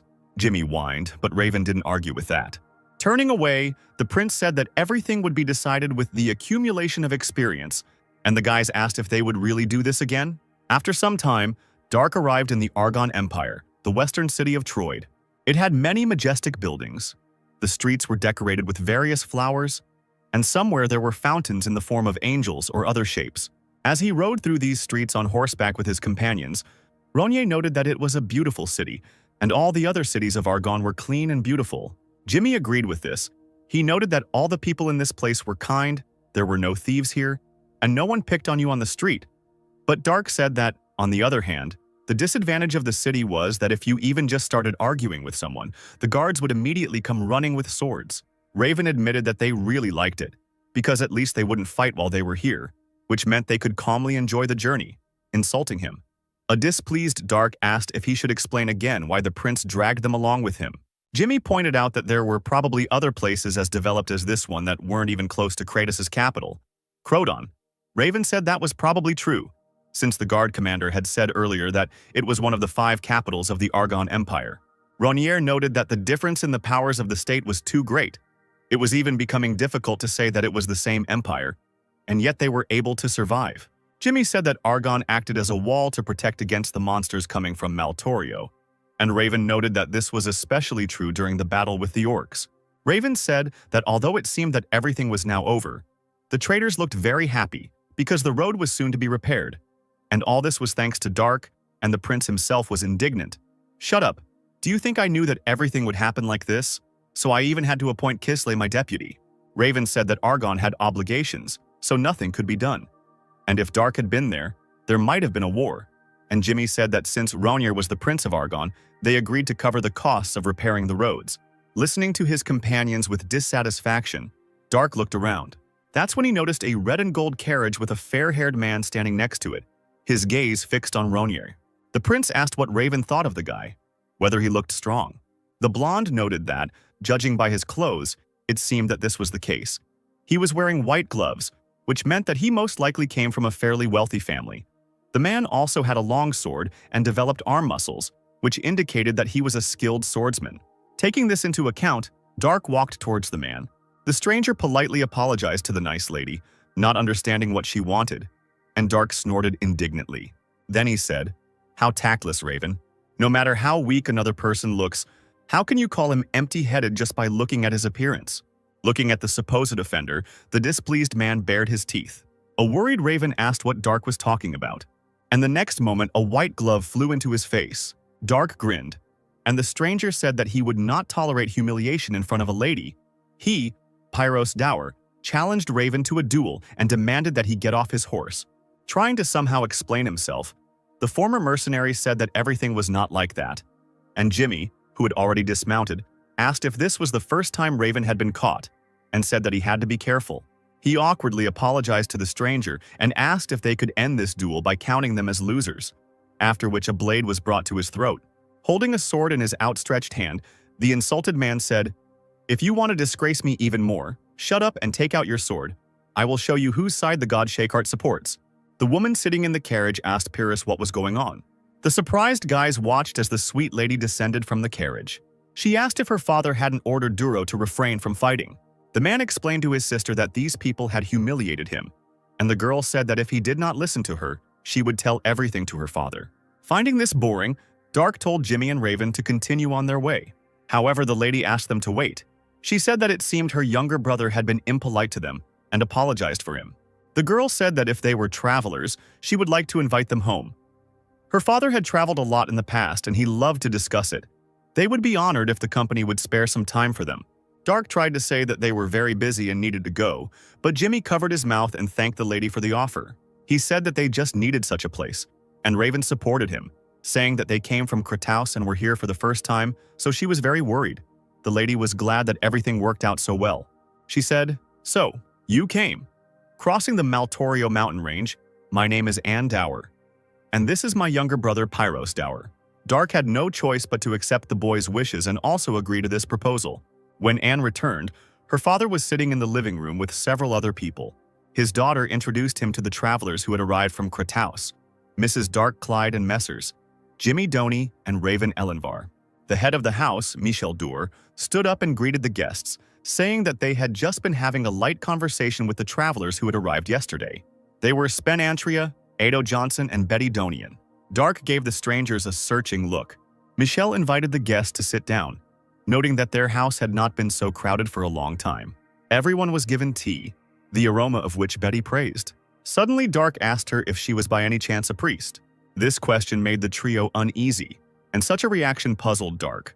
Donian asked, "Didn't you say that this is your first time in Argon? What is the reason you say this?" Ronier explained that he would rather like to ask why they were all so careful. The girl replied that it was a chauvinistic place that did not recognize any other god except Shakart. But Dark called her a priest, for which Argon's security squad could even cut off her head. It goes without saying that they were tense. Dark called it logical and explained, "The evidence is simple, all because I met with the priests of Kerns, although one of them was a warrior using an amulet. No, more precisely an artifact. And I feel that similar energy also emanates from you. This is not mana flowing in the earth, but the obvious energy of holy magical power." Donian was amazed that the boy could distinguish between holy and ordinary magic. She assumed that Ronnier was incredibly sensitive to mana, which meant he could be a spiritual master. Dark replied, "I can't say that I'm not connected to it, but I think it would be better to consider that I simply know how to use both a sword and magic." The other two travelers stared at Betty. Deciding that there was no need to hide it, Donian admitted that she was a priestess of the goddess Artemis, and Ado asked Dark where they were headed. If he and the others didn't have a specific destination in mind, the man wanted them to join them on this journey. Dark replied that while they didn't have a specific endpoint, he didn't think their thoughts were the same.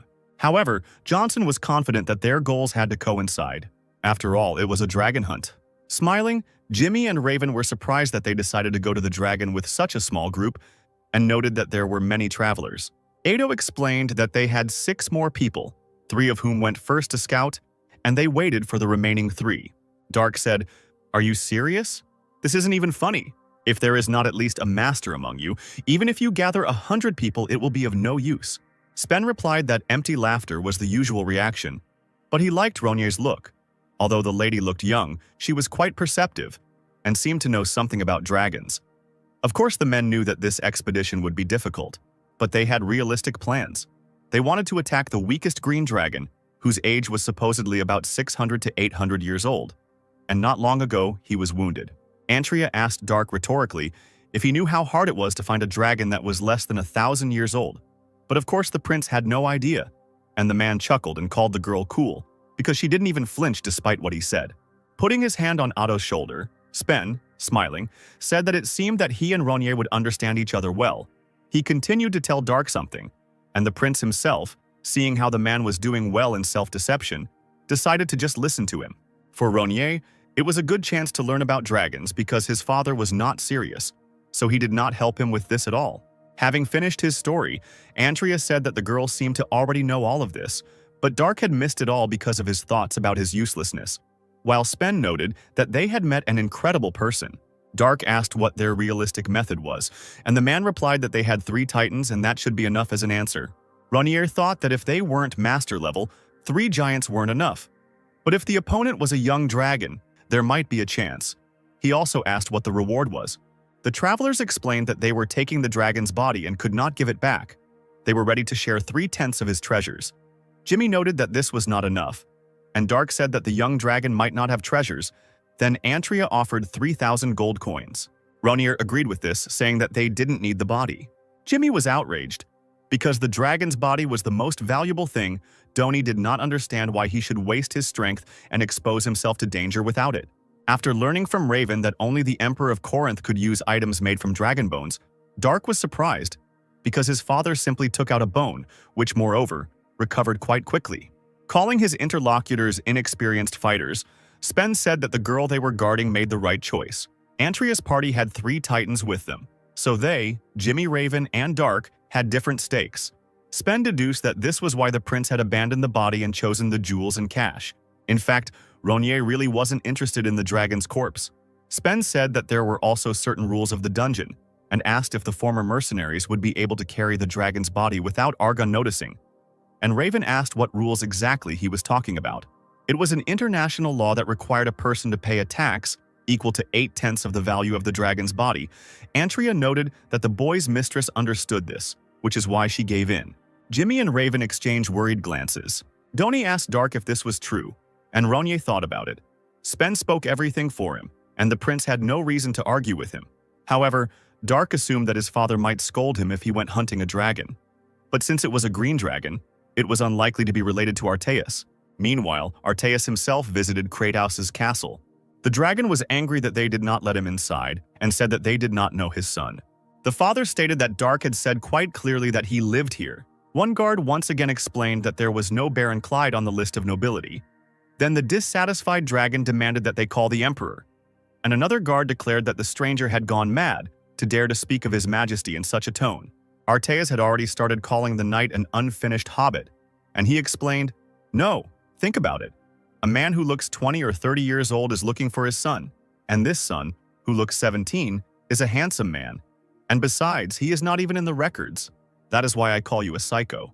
The guards continued to drive away the dragon, who was unhappy with this attitude towards his person. He could not tolerate such insults.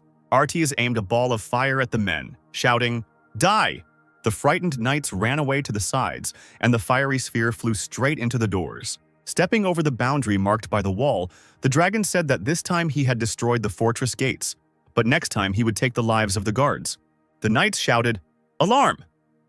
They were announcing that the magician had destroyed the main gate and gotten inside. On the territory of the castle, Arteas was met by the blades of warriors. Smiling, the dragon said, "Hobbits, who are not even up to the level of insects, do you really want to test my patience?" Several more travelers arrived at the Duer family estate, and Spen was glad to see them. These were 2 male adepts and 1 girl familiar to Antria. The red-haired girl with short hair was named Shatran Pair. One guy standing next to her with ash-blonde hair and a wide scar on his cheek was introduced as Pashir. The other blonde guy with a bun at the back of his head was Joe Nerman. Seeing the surprisingly seasoned guys in front of him, Dark briefly introduced himself. Approaching the sofa where the 2 guys were sitting and surprising them with his height, Joe noted that there were many beauties at this party, and it was not often that he was so lucky, and Shatran asked him to control himself. Not wanting to listen to anyone, Nerman asked if Ronier had a lover. Not wanting to respond to this stupidity, Dark just turned away from him, embarrassing Joe. Behind Arteas were the molten gates, and he was surrounded by 11 knights with spears extended in his direction. They asked who the enemy was and who had sent him, and the dragon, insulting the people, concluded that they were useless since they did not even know where his son was. Arteas said that if that happened, they would all die, after which a strong stream of wind arose, rising upward. The knights began to be overcome with fear as their weapons began to disintegrate in the stream. Right from the center of the resulting tornado, picking up the stones, eyes looked at them, reminiscent of 2 lights in the darkness. Arriving to the aid of the warriors, Darren shouted out a spell. An ice wall immediately rose up around the tornado. The magician noted that it was too close. But such a trick could not stop the great golden dragon. Arteas decided to use the whirlwind blade, and Darren ordered everyone to lie down. Another airwave destroyed the pitiful ice wall, turning it into fragments. The ground was stained with the blood of those who did not have time to react and carry out the magician's order. The survivors looked at this with deep amazement. The dragon asked if Darren was really going to stop him with such nonsense. The magician asked if it was possible that Arteas was the same golden dragon with whom Princess Ronier lived, but the unexpected guest was not familiar with this name. He replied, "I am, of course, a golden dragon, but I don't know any Roniers. Don't irritate me even more. Call my son right now. Or do you want to see this castle completely in ruins?" Darren was surprised by what was said, and someone from behind asked what was happening here. The emperor, heading with Tozir to Arteas, asked him for what reason he had come to his castle. The dragon was glad that at last someone had come to talk to. He explained that he had come to see his son. Frank replied that he had never heard of a baby dragon in their country. Arteas claimed that he was a man and asked if the emperor had not seen the dragon bring him. He had heard that Dark had returned to Kratos again and so asked to be taken to his son. And the emperor said that, of course, the princess had returned. But he did not understand how she could be a son if she was a girl. Arteas explained that he was talking about Baron Clyde, and despite the fact that he was a girl, he was still the dragon's son. And Frank replied, "Although I have heard that dragons have no gender distinctions, didn't you say that the princess is a human?" Joining the conversation, Tozir said that he would explain everything to the emperor later. He also explained to Arteas that his son, Dark Clyde, had received the title of prince and became Prince Dark Ronier, and that he was currently on his way to his lands in Cheria, so he was not currently living in Kratos. Upon learning of his son's change of surname, the dragon called the fact that people change their surnames with every change of title nonsense. Tozir said that he would personally take Arteas to his son, and the dragon did not mind. The mage smiled, thinking that it was fate.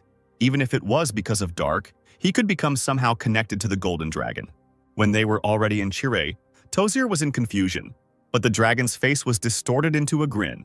Seeing the coats of arms with a golden dragon in the castle, Arteas wondered if the son was mocking his father, and the magician thought that they had come there in vain. Serene was humming a song to herself and sweeping the floor when someone approached her. Noticing this man, the alarmed cat girl greeted Lord Tozir.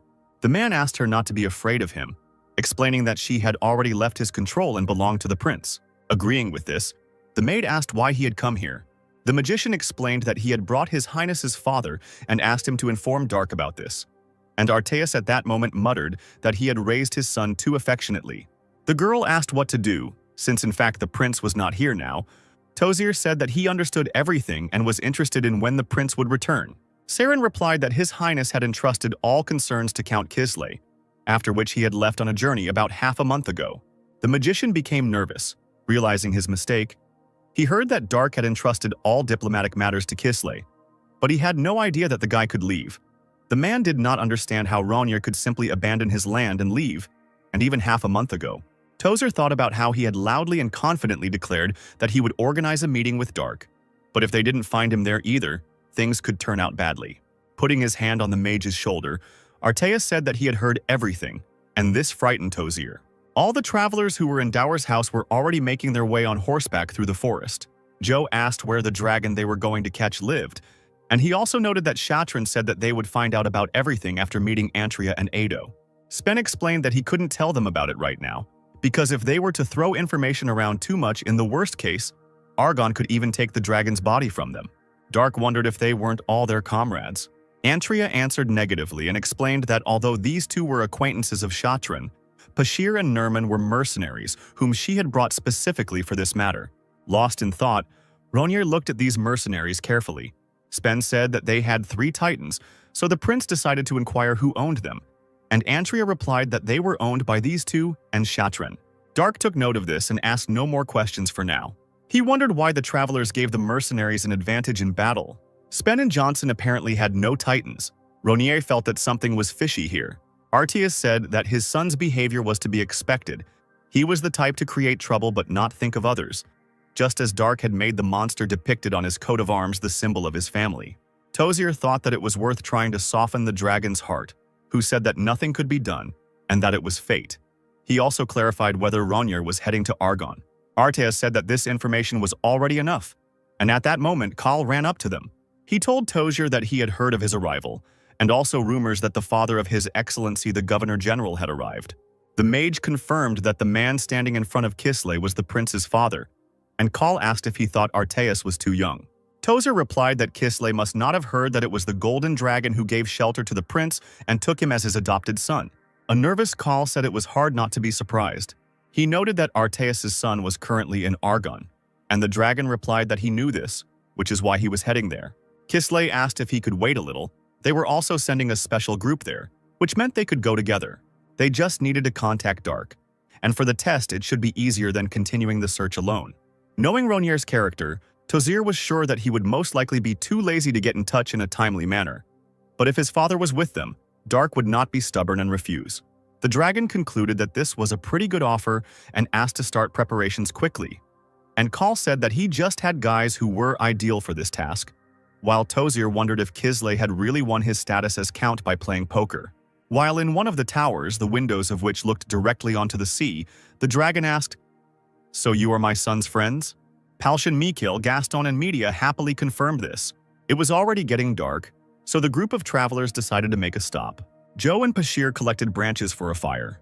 The already lit fire heated the suspended cauldron. A little further away from the fire sat Dark, looking somewhere into the forest, and seemed sad.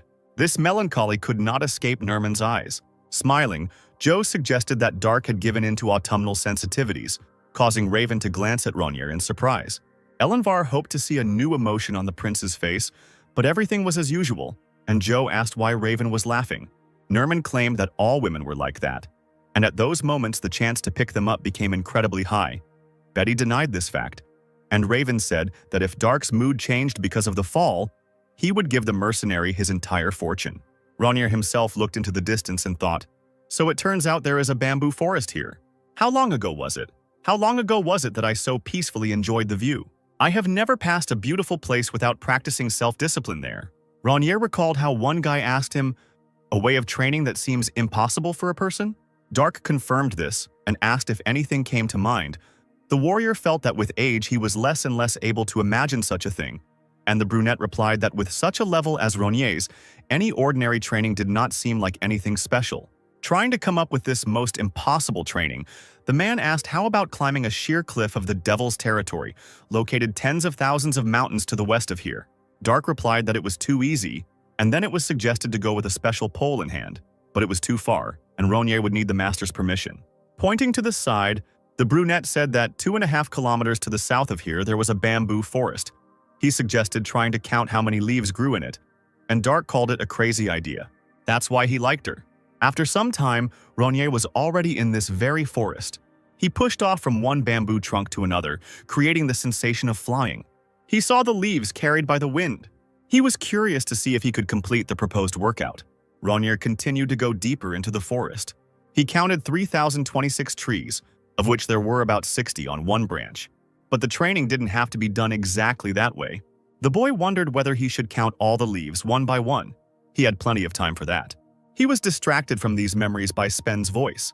Antria said that only today they would turn a blind eye to the fact that Dark was lagging behind, and only because he was a young girl. Holding out a plate, Spen suggested that they join them and eat, and Jimmy encouraged this. Rising to his feet, Ronier said that he had simply been transported back to the old days. He clicked his tongue and thought, "When I meet you again, what should I do? Kill you or leave you alive?" When morning came, 3 more people were approaching the camp. They were a brunette, a blonde, and a dwarf. Antria said it was a bit of a hassle getting here, but everything seemed to be okay here. These 3 strangers were the members of the squad who had gone ahead of the others to scout out the area. They were introduced as Marina Geogri, Terran Smear, and the Firehammer. Terran said he had to go somewhere with Spen and Ado, so he would greet his new acquaintances properly a little later. Somewhere near the cliff there was a cave. It was to her that Smear led his comrades. Antria asked how they knew that it was in such caves that green dragons lived. Betty sat by the smoldering firewood, on which the frying pan stood, and dozed sweetly. The smoke coming out of the frying pan spread the smell of burning throughout the area, but Donian diligently ignored it. It was only Raven's comment that her bacon was burning that made her wake up. Unfortunately, it was already too late, and the meat had turned into a black crust. Jimmy noted that the atmosphere had changed dramatically. Everyone had been nervous and doing nothing but waiting, and now he felt like he was at a picnic. Preparing for battle, the Firehammer pulled the bowstring of the crossbow. The dwarf loaded it with an arrow with an emerald tip. He aimed forward when suddenly he said, "Girl, is this the first time you've seen a crossbow?" In front of the Firehammer stood Dark, to whom the dwarf explained that the bolt could accidentally fly into him. Spen asked how Terran found out where the dragon lived. He called Smear incredible. Terran admitted that he learned of this by chance, perhaps because of the arrogance inherent in youth. He did not hide his mana properly. Antria noted that, judging by the size of the entrance, they would have to lure it out and fight in the open. And Smear confirmed this. If they killed the dragon in the altered body, they would not be able to get anything out of it. Terran asked if the 3 of them could play the bait properly, and Spen confirmed that they could. Antria said that these were 2 knights who graduated from the academy and spent about 2 years as mercenaries, so they should have definitely known the basics, and the girl with them, although young, was already a 5th circle mage. Betty checked this. Lost in thought, Smear said that something was missing, and Otto noted that it would be good if Shatran was waiting upstairs.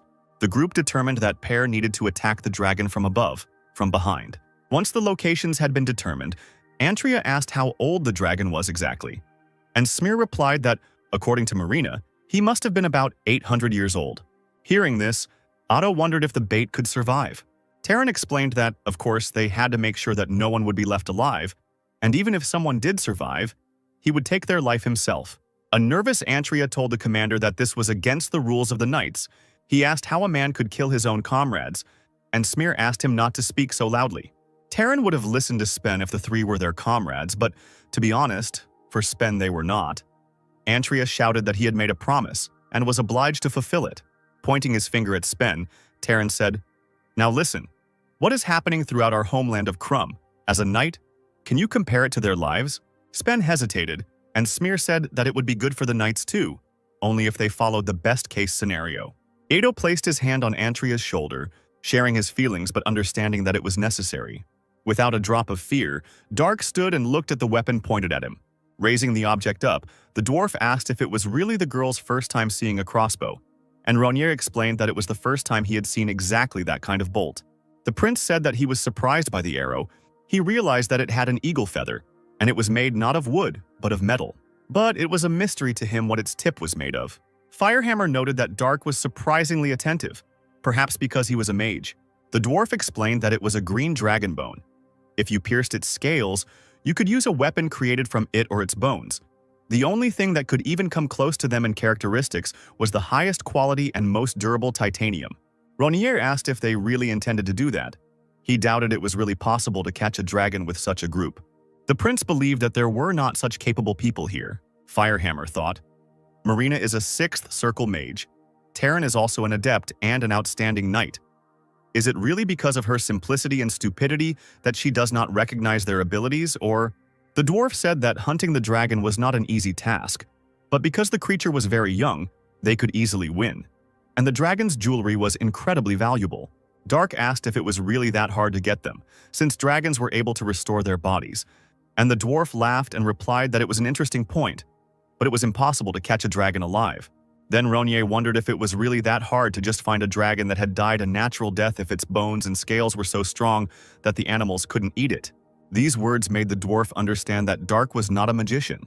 Firehammer explained that when dragons die a natural death, they are escorted by the goddess of the Great Lands, Keris, and their bodies disappear, leaving no trace behind. Pointing the crossbow at the girl, the dwarf said that there was no magician who did not know about this. Then he asked, "If the way you just stood in front of the crossbow was not simple ignorance, then who are you really?" The Fire Mall demanded that the girl tell him who she was, claiming that even if she were an adept, she would not have been able to dodge an arrow from such a distance and would have died a quick death after being pierced by a dragon bone. Dark realized that he had apparently said something unnecessary, and it was starting to irritate him. He glanced at the rest of the group who were standing by the fire with their backs to him. Ronier thought that it would be possible to simply kill the dwarf without anyone noticing. Alarmed, Firehammer suddenly began to stutter, trying to say something. This strange reaction, somewhat resembling laughter, confused Dark. Speaking of some cobalt, the dwarf rushed to the hilt of the sword sticking out from under Ronier's robe.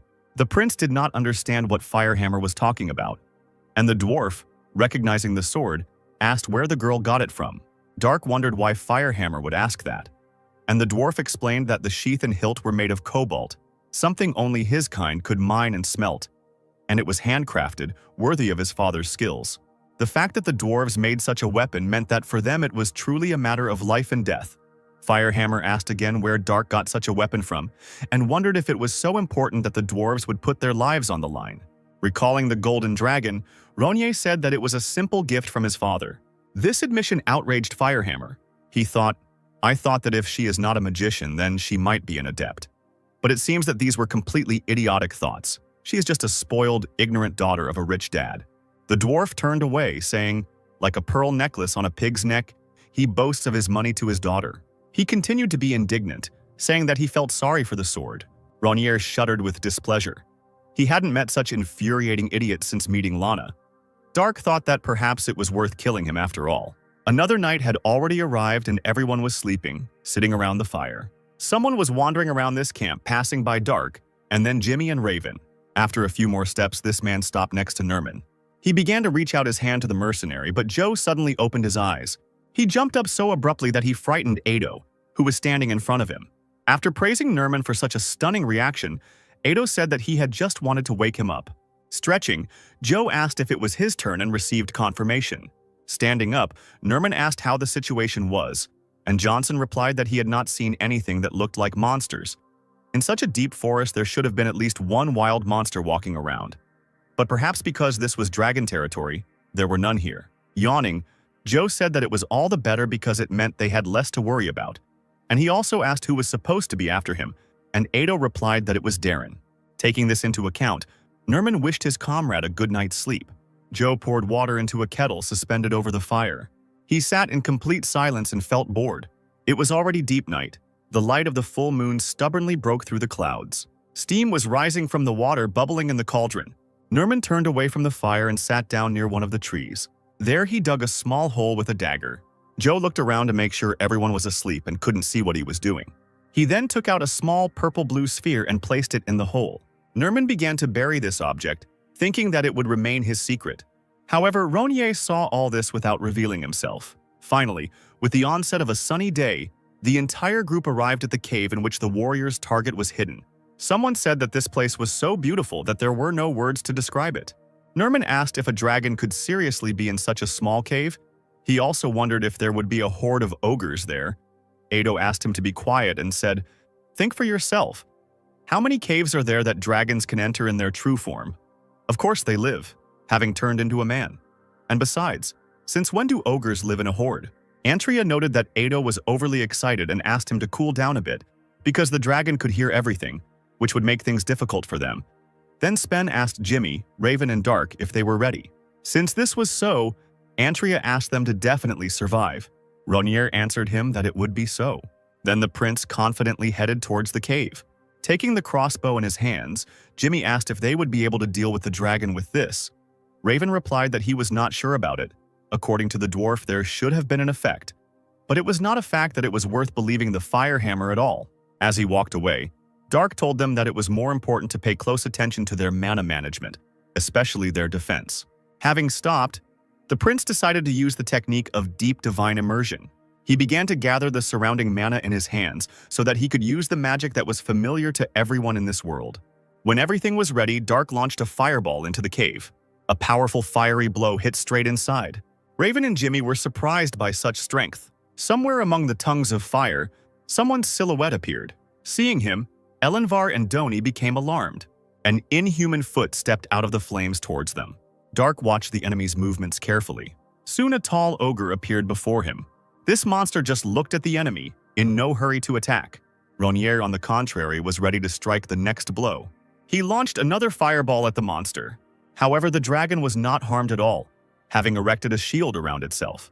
He said that the girl was surprisingly strong, but the dragon was unhappy that she dared to show her abilities and try to destroy his nest.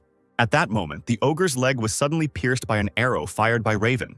Having pulled out the bolt, the dragon recognized him as a dragon slayer and guessed that the people who attacked him were hunters of people like him.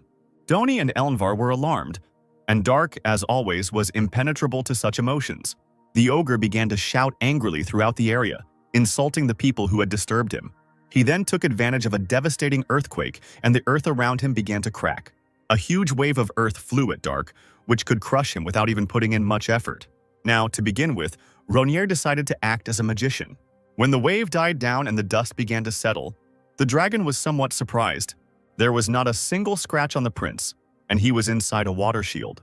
Using magic that was unfamiliar to him, Ronier wanted to reveal the true intentions of the gang that dared to decide to kill him. Behind Dark, Raven and Jimmy dropped to the ground, nearly dying, and the prince mentally noted that it looked like they had worked on their defenses. Quite unexpectedly, the previously clear sky began to be covered with dark clouds. It was the dragon who decided to call upon thunder. The prince already knew that this was dragon magic. At the ogre's command, electrical impulses rushed towards Dark. However, the boy once again avoided any injuries, puzzling the dragon. Putting forward his fist with the ring, Ronier summoned water arrows. 1,000 powerful jets of water flew at the ogre. The girls above the cave were amazed. Covering her mouth with her hand, Marina wondered if Dark was really a mage, and Shatran noted that Ronier had dodged everything except for the attack he had blocked with his shield at the very beginning. Dark was better than a first-class knight and perhaps, in Pear's opinion, could be a magical swordsman. Geogray asked what kind of hydrosphere magic Dark had just used. Despite the short casting time, it was too strong.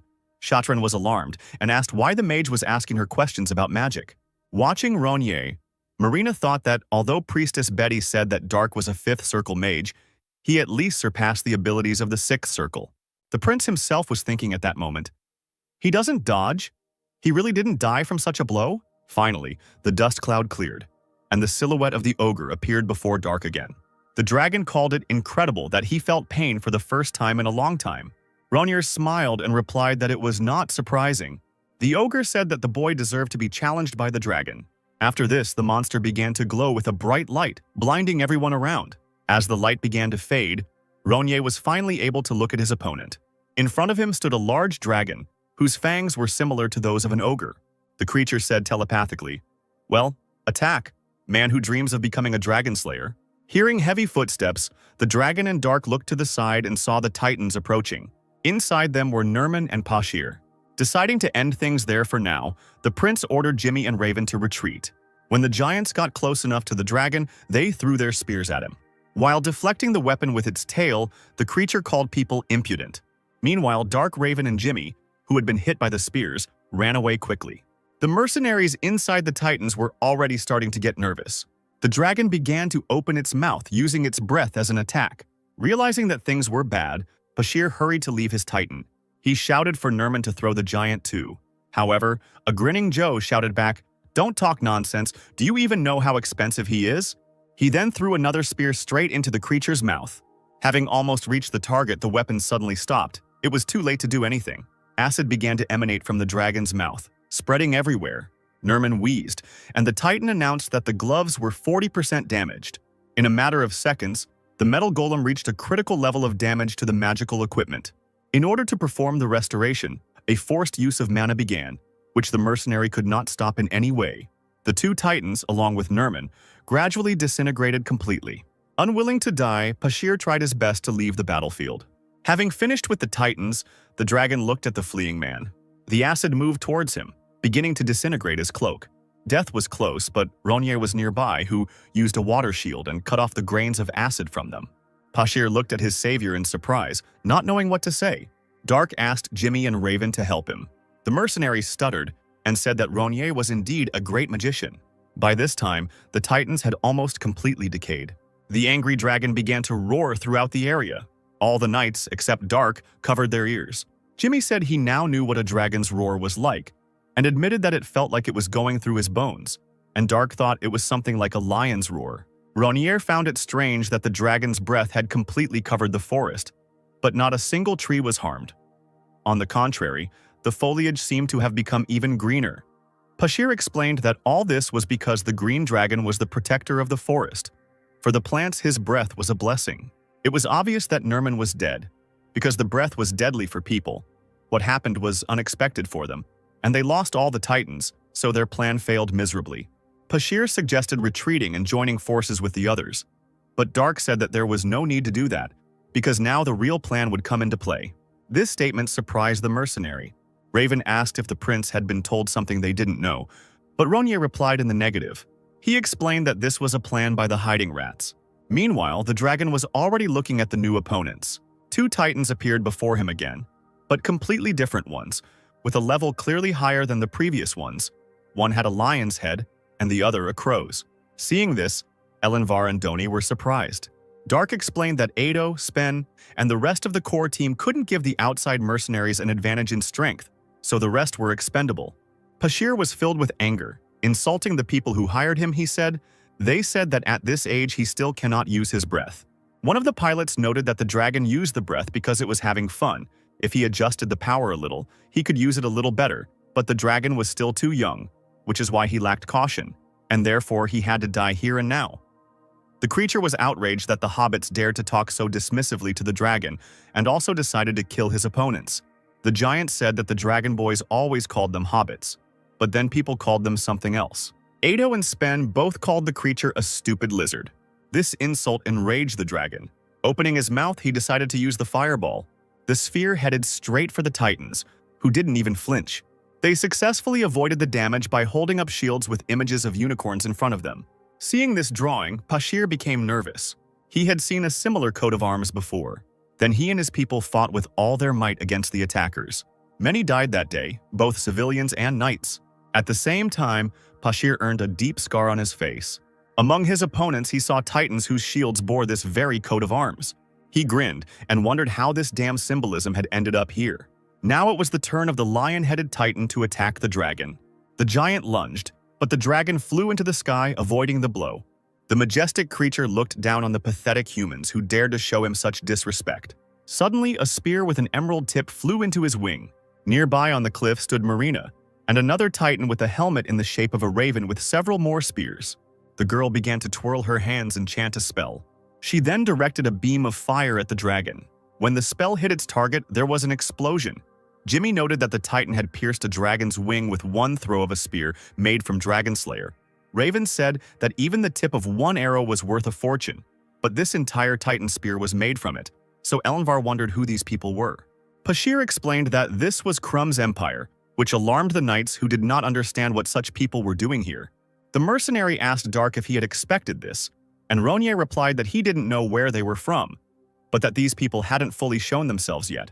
Remembering the sphere buried by Nerman, the prince was sure that the man was hiding something.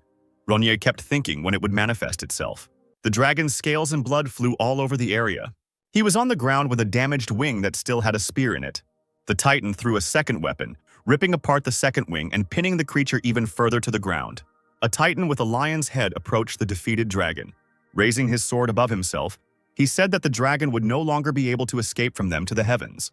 Seeing the sharp blade approaching him, The dragon exerted his strength and created a strong flow of wind by flapping his own wings. The giant put his shield forward, protecting himself from the earthen fragments. The dragon's eyes burned with fire. He straightened up, showing his greatness and thirst for life. The titan and the dragon rushed towards each other, both wanting to destroy the enemy. The giant cut off the creature's horn, and the dragon grabbed the lion by the head. The dragon squeezed his enemy tighter and tighter in his mouth. Then he threw the lion aside, which did not have time to somehow group itself for a softer landing. Suddenly, a magic circle formed under the great creature. The winged lizard asked if she really thought that the inverted gravity would affect him. She answered in the negative and explained that this would be enough to immobilize the dragon for a short time. Pointing somewhere ahead, the girl said that there was something else. The puzzled lizard did not understand what the witch was talking about. But then the dragon saw with his own eyes the trick that people had prepared for him. With great speed, with his spear extended forward, the titan flew towards the winged serpent. Dark, who had been closely watching the fight, understood that this was the end. Marina pointed her finger down, a gesture that symbolized the death of the enemy. In just a second, the giant pierced the dragon's neck, severing its life thread. The winged lizard didn't want to die like that at all. But unfortunately, the last thing he saw with his fading eyes was a titan with a lion's head. And inside this giant was Terran Smear. It was a difficult fight for the dragon, whose body eventually fell lifeless to the ground in defeat. Titan advised Spen and Otto to be careful inside the cave. Since the battle with the dangerous creature was over, the warriors hid their titans. Marina, who had descended from the cliff, noted that the knights had dealt with the dragon superbly, and Terran asked her to create a magic circle of movement. Smear called Firehammer, who was already rushing towards the dragon with all his short legs. He carried a whole backpack filled with various tools, perfect for cutting up such a huge carcass. When the dwarf saw the dead lizard, his eyes gleamed. He claimed that there would be much use to be gained from what they would dismantle. As the dwarf was a master at such things, Smear decided to leave it to Firehammer, but they didn't have much time. Pleased with herself, Shatran asked the commander how he found the first real battle with the Titan Antigone, and Terran replied that it was not bad. Despite her young age, she was able to go to battle with the dragon face to face, and at least the fact that Antigone did not collapse under his onslaught proved her suitability. Smear believed that the Emperor would be very happy about this. The girl stated that in fact it was so easy for her that she even wanted to ask if this could be considered a test of suitability. They were not harmed. And it turned out that the dragons were only strong in pride, and in fact they were not so incredible. And Terran asked her if she really thought so. The girl was surprised by Smear's reaction, who stated that there was a very high probability of their loss. They might lack information about the enemy, or they might not have a weapon called Dragon Slayer, or they might not have enough power from the Titans. If they only relied on their own strength, they might fail. The knights might not have won if they hadn't sacrificed those people, so they still suffered damage that was simply unavoidable. The girl stood in a stupor, realizing that she was wrong. She could not object. With a frightening look, Terran said that if this young dragon hadn't used all his strength to attack with the breath, things wouldn't have ended so easily for them. Turning away from Shatran, Smear said that arrogance clouded the vision. If you focus on one victory and defeat and do not take training and education seriously, then you will never be able to become a good knight, and the girl replied that she will remember this. However, Terran did not deny that Shatran had distinguished herself greatly this time and had been of great help, and he told her to continue in the same spirit. This raised the mood of the reprimanded girl and gave her a sense of purpose. Pashir was watching them from behind the bushes nearby. Dark asked if the mercenary knew anything about those titans. Pashir had no idea about the huge one that was in the center, but the other three were called Kamaria. They were monsters with an incredible power of 1.5. The prince asked why Pashir called the horse with a horn depicted on their shield a cursed sign. The mercenary explained that the white unicorn was the symbol of the Redian Imperial Guard, who destroyed an entire empire, and the Kamari were created from the titans captured there. The ruined empire of Lonbar was his homeland. Betty sat in front of the destroyed titans and prayed for the dead. The girl asked Terran if he had made this plan knowing that people would die. Smear replied that it would be a lie to say that as a knight, he was not tormented by remorse, but as a member of the Imperial Guard he did not regret his actions. Terran asked if Firehammer would be able to make it by evening by the time Dower joined them, and he said not to worry about him and to make sure the magic circle was reliable, since moving the dragon's body was not that easy. And Marina laughed, surprised that the dwarf was discussing magic circles. As Betty continued to pray, she felt disgusted that they had pushed other people to their deaths. Finally, night came and the cutting up of the dragon was finished. All the dragon's treasures and some of its parts were placed in a magic circle. In the white glow, objects slowly disappeared. Dark and the others still hung around, keeping an eye out for the traitors. Ronnier wondered why the knights hadn't sent bones and scales. A puzzled Pashir lifted his long bangs, trying to see something in the distance. The guys asked if the mercenary could really see anything, and were surprised that there could be magic that could improve vision. Holding their growling stomachs, Jimmy and Raven said they were hungry, and Pashir couldn't understand how they could think about food in such a situation. Dark noted that the knights were apparently about to have dinner. He told his friends to be ready, who had missed at least 2 meals and were now dreaming only of food. Pashir Ronnier ordered to look after the boys for a bit, since the prince himself needed to go somewhere. He made a sharp jerk and disappeared from sight in literally a millisecond. The shocked mercenary could not understand what these movements were. He assumed that the girl used magic, but Jimmy and Raven happily went to catch meat, wondering if they could make a fire. Pashir did not understand why the guys were so relaxed. He asked them not to go too far. Green leaves fell from the trees. A mysterious man stood under one of them. Raising fallen leaves with his flight, Ronnier approached the stranger. This man was somewhat surprised by the prince's technique. When Dark landed, the man said that he was impressed. He asked what kind of magic the girl used, since she was able to jump and cover such a distance, pushing off from only one leaf that fell from a tree. Dark realized that before him was the one who had ordered Nerman to leave a trace, and the stranger was surprised that the prince even knew this. The man said that Dark was an even more interesting lady than he thought, and the prince asked not to call him lady. He also asked to tell someone to go down and not do useless things there. The man standing somewhere in the tree branches and the stranger were amazed by the girl's intuition. Since they were exposed, the man told his comrade to come down. Someone in a green robe and the height of a dwarf landed in front of Dark. The boy asked why the halfling had come so early, since the time for the meeting had not yet come, and the dwarf did not dare to name the reason in front of Ronnier. The man said to ignore this lady and explain himself. The dwarf replied that he was being pursued by a detachment of Argon's holy knights, consisting of about 100 people. The number of titans he could not find out. The man noted that Argon were not completely idiots, and Dark decided that there were other ravens that were targeting the dragon's corpse and were coming here at full speed. Since Ronnier would have mentioned it, the stranger said that he would be grateful if the lady would call them eagles. The irritated Dark, clutching his head, called the stranger a parasite and explained that whether they were crows or eagles, there was no difference. The prince was unhappy that he had already been called a lady for the 3rd time. Ronnier began to threaten that if the stranger called him lady one more time, Dark would rip out his tongue. The stranger could not understand what kind of frightening sensation had suddenly attacked him. Firehammer was looking for something as he crawled through the bushes. The dwarf was sure that the thing was there, but he couldn't find it. And at that moment, someone quietly approached him from behind. Sensing this man, the dwarf stopped searching and turned around. The guy kept wondering what kind of inexplicable feeling of fear had come over him, because he could faintly sense the presence of the girl's mana. They turned around at the unexpected sound of a passing cart. The coachman was the gentleman who had recently provided Dark and his comrades with a place to stay overnight on his estate.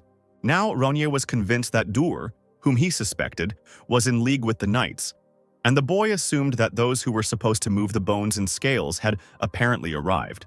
Dark realized that this man had been watching them all this time, and it was quite possible that he had been here since the moment when they fought the dragon. The prince asked if the stranger could explain why the knights moved the dragon's blood and meat with magic, but took away the bones, claws, and scales personally, and the dwarf replied that the dragon's bones contained mana. The reason the scales were as strong as metal was also because of the mana in them, but its meat and skin, due to their poisonous nature, could only be used as materials for a strong chimera. Dark realized that because of the mana they contained, the movement magic did not work on them, and the dwarf replied that this was not so, because in that case the mages themselves, filled with mana, would not be able to use it.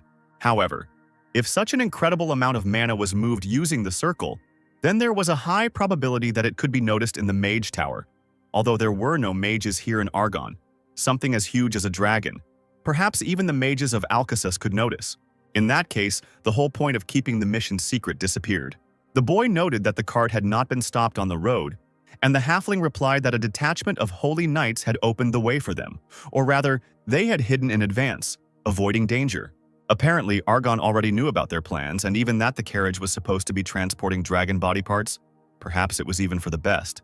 The man said that once they got into a fight with each other, it would be much easier for them to finish everyone off. Now Dark knew that the strangers intended to wait until the two opponents were exhausted, after which they could take their loot without any effort. Marina folded her hands into a triangle and checked the area. There was no reaction to mana in the nearest 500 meters in a certain direction. Terran did not understand where the firehammer had disappeared to. Duer said that they had no time to wait and needed to leave quickly, and Marina asked if it was worth checking the area with the help of flight magic. Smear answered negatively. He said that it was even better this way. They didn't have to pay the dwarf for the dragon slayer. Having settled into the carts, the knights set off on their journey. The fire lit by the boys heated the meat. The three of them sat by the fire and waited for the food to be ready. Finally, Dark returned to them, and not alone, but his comrades invited him to sit down and dine with them. But noticing the strangers, Raven asked who they were. Dark replied that he picked them up on the way, and the guy didn't really like that expression. Pashir assumed that the prince had been away for a short time precisely because of these people, and Ronier noted that the guys had also picked up something interesting. Firehammer was tied to the tree, and the prince asked how his comrades had caught the dwarf. Pashir replied that he himself was looking for the girl, which somewhat surprised Dark. Jimmy explained that the dwarf wanted to take Ronier's sword because he believed that the prince would definitely die. And Raven at that moment asked if the strangers wanted to taste the meat. Smiling madly and frightening the dwarf, Dark said, "I remember you said something about a pearl necklace on a pig's neck." After these words, the prince removed the bandage from his mouth. He asked if Firehammer had come here because he thought the weapon would suit him better, and he replied that the sword was a masterpiece, crafted by the dwarves who had shed their blood and sweat for it. Such a sword could not melt from the breath of that young dragon. So Hammer thought that the girl had died and went to look for him. Dark noted that the dwarf himself was going to kill him, but he turned out to be alive and was now asking what to do now. And Firehammer replied that he had not thought about such a detailed plan and did not even resist when he was taken prisoner. The dwarf offered to let him go, promising that he would not tell that he had seen them. Ronier replied that it was problematic, since he could not trust a traitor. All these people were quietly watched by a stranger and a halfling mage. The man asked if the halfling was sure that Ronier was a mage, and he answered in the affirmative, noting that he could not detect the girl's inner mana with the mana examiner, and was sure that she used a technique to hide it. The boy asked if it was magic a little earlier, when the girl jumped and pushed off from the leaf, and the halfling replied that it was quite possible that it could have been flight magic. Judging by the fact that she used two magics at the same time, he thought that the girl was a very strong magician. The guy said that Ronier even used 3 types of magic. While continuing to maintain the mana hiding technique, she used flight magic, thanks to which they were able to hide from the dragon. And the girl also continued to use hydrosphere magic all this time, launching arrows at the dragon. The nervous magician said that it was impossible. The guy was surprised by this, and the halfling continued to say that the technique that hid mana was recording the girl. If she avoided all of the dragon's attacks, she should have been able to use the teleportation technique in a very short time. But moving from the real world to the spiritual world and back with limited mana was simply impossible. It was the same as standing on her hands but running with her legs, and at the same time also hydrosphere magic. Add to standing on her hands the fact that in this position she drinks water through her nose. The magician said that even an elf couldn't do something like that.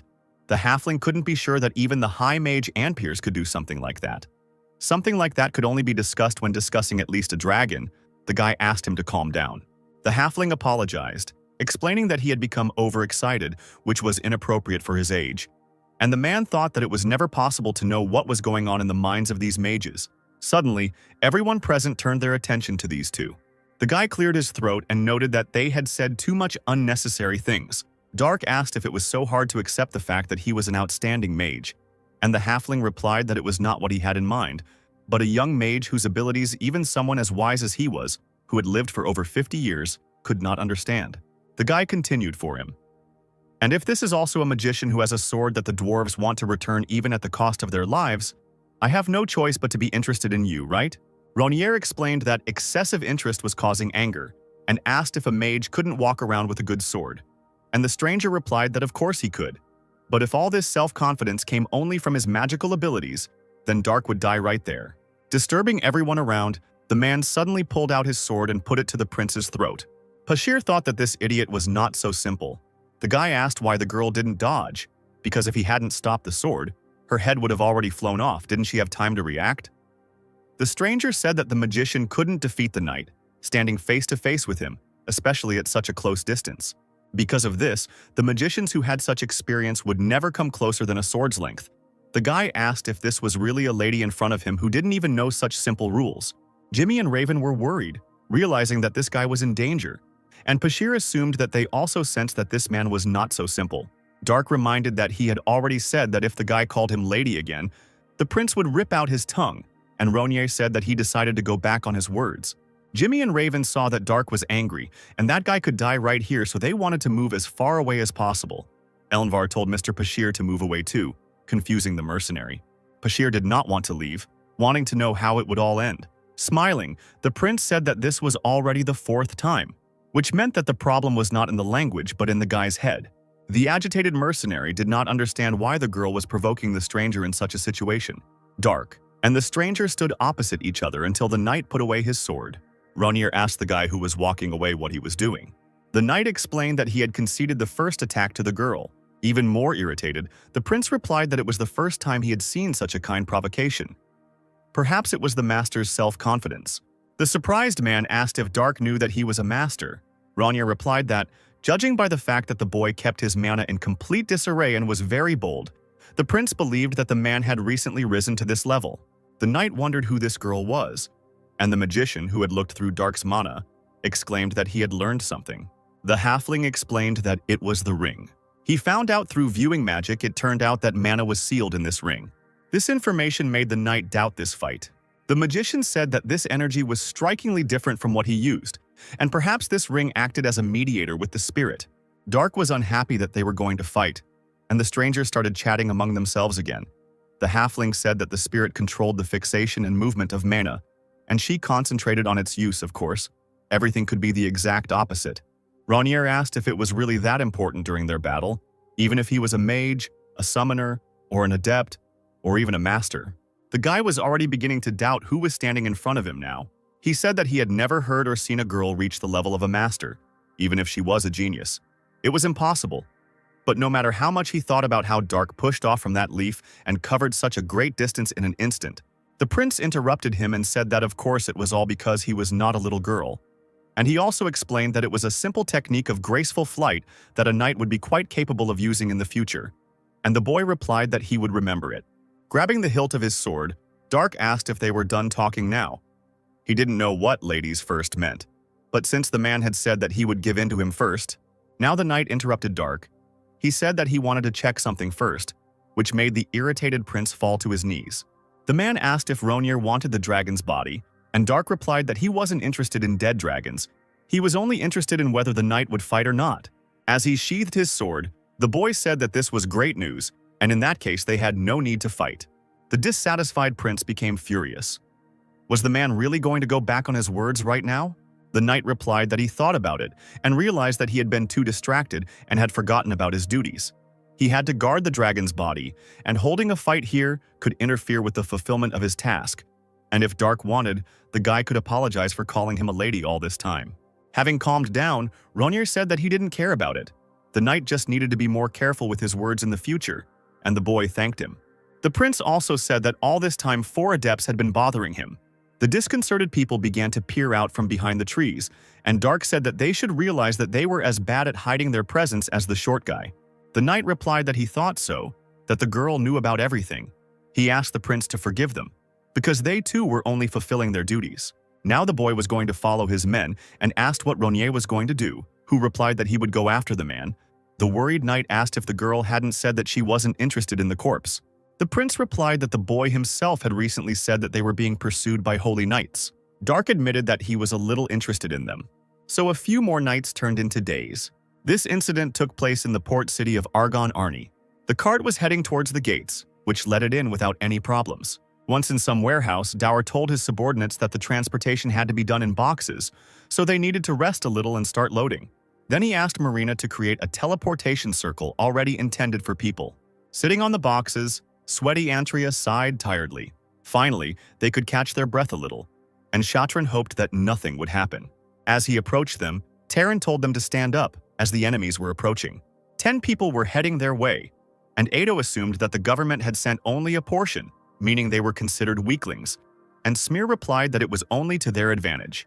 The knights greeted the brothers and said that it was an honor for them to meet such great dragon slayers. They also asked which of the two was in charge, and Terran replied that he was in command here.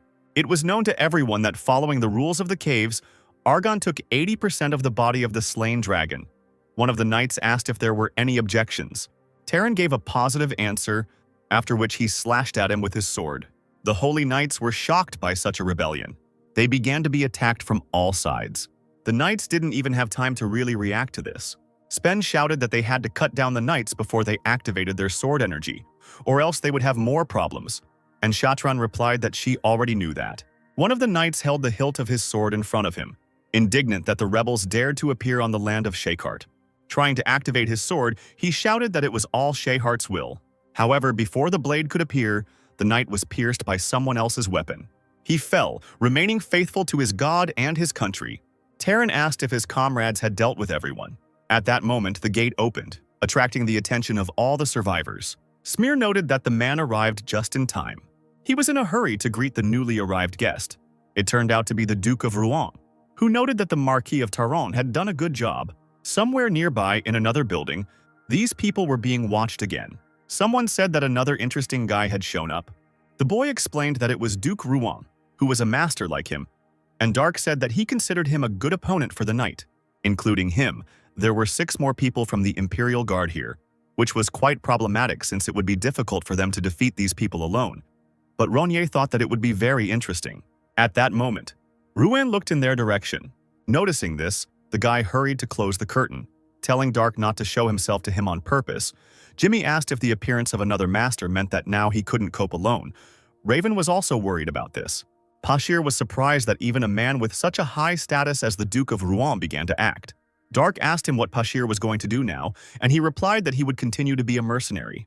There weren't many adept-level mercenaries, so he was quite expensive and didn't have to worry about the bread on his table, even though he lost the Titan he had worked so hard to obtain. The prince offered to become his subordinate and asked if it would be enough for him if Dark simply gave him 1 Titan. In response, Pashir cast a dubious glance at him. The girl in front of him, of course, looked very much like a capable magician, but she didn't understand at all how things were arranged in this world. He wondered if Dark understood how expensive the Titans were, and the prince asked what kind of person that was, and whether the mercenary agreed. Pashir replied that he was grateful even for such words. Now there was another conditional slave on Ronier's list. Terran told his companions that from this moment on, they would protect Dower and help him in everything he did, and Smear also asked them to take care of the priest Beatrice. Spen asked the commander how anyone or anything could be more important than protecting Honor and the dragon, and Terran replied that he was sure that the enemy would now call upon the Titans, but his team would not be able to reach their Kamaria, for then they would reveal themselves. Terran told Marina to keep an eye on those fools who might come with the Titans, so her help would be invaluable. He also turned to the respected priest Betty. The commander asked the girl to stay where they could watch her, and Beatrice asked why he had suddenly said such an obvious thing. He replied that, of course, all this was for the safety of everyone present. However, there was something else, and the commander had to muster up the courage to voice it. He explained that he was worried about the priestess, which surprised her. They all climbed onto the arriving ship and set sail down the river. Dark also arrived at the future battle site with his small detachment. The knights on the ship noticed enemies heading towards them. The Duke of Rouen commanded all forces to attack. A squad of holy knights rushed past Ronier and the others. Jimmy asked the prince if they would be in more danger, and Dark replied that he wanted to see the abilities of the Knights of Argon. Raven said that he had already seen them lose instantly, and Ronier replied that the knights lost because they didn't even have time to properly use the sword energy. But this time, it should be different. He asked what Pashir thought about it, and the mercenary replied that if they hadn't been suddenly attacked, he was more than sure that they wouldn't have lost so easily, even though the Holy Knight's mana level was lower than that of the Adepts. The sword energy using sacred powers completely made up for the deficiency. But if the Redia Knights had summoned the Titans, there would have been no point in the sword's energy. Redia's ship approached the shore, where the inhabitants of Argon were waiting for it. The space was strewn with several cosmic vortices. Many people have called upon their Titans from both sides. Dark said that it was interesting. A battle between 2 groups of Titans, and the guy replied that, in any case, the outcome was predetermined. On one side stood dozens of blue and gray Titans. On the other hand, there were Titans with helmets in the form of lions, in smaller numbers.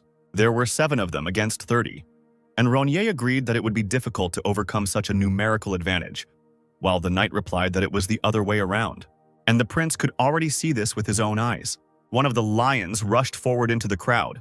He grabbed the shield tighter and used it to scatter several opponents. The giant cut another one down with his sword. It seemed like everything was okay with the enemy, but then he began to fall apart into small pieces. 3 blue ones immediately attacked the titan in golden guise. He stopped all their swords with his shield.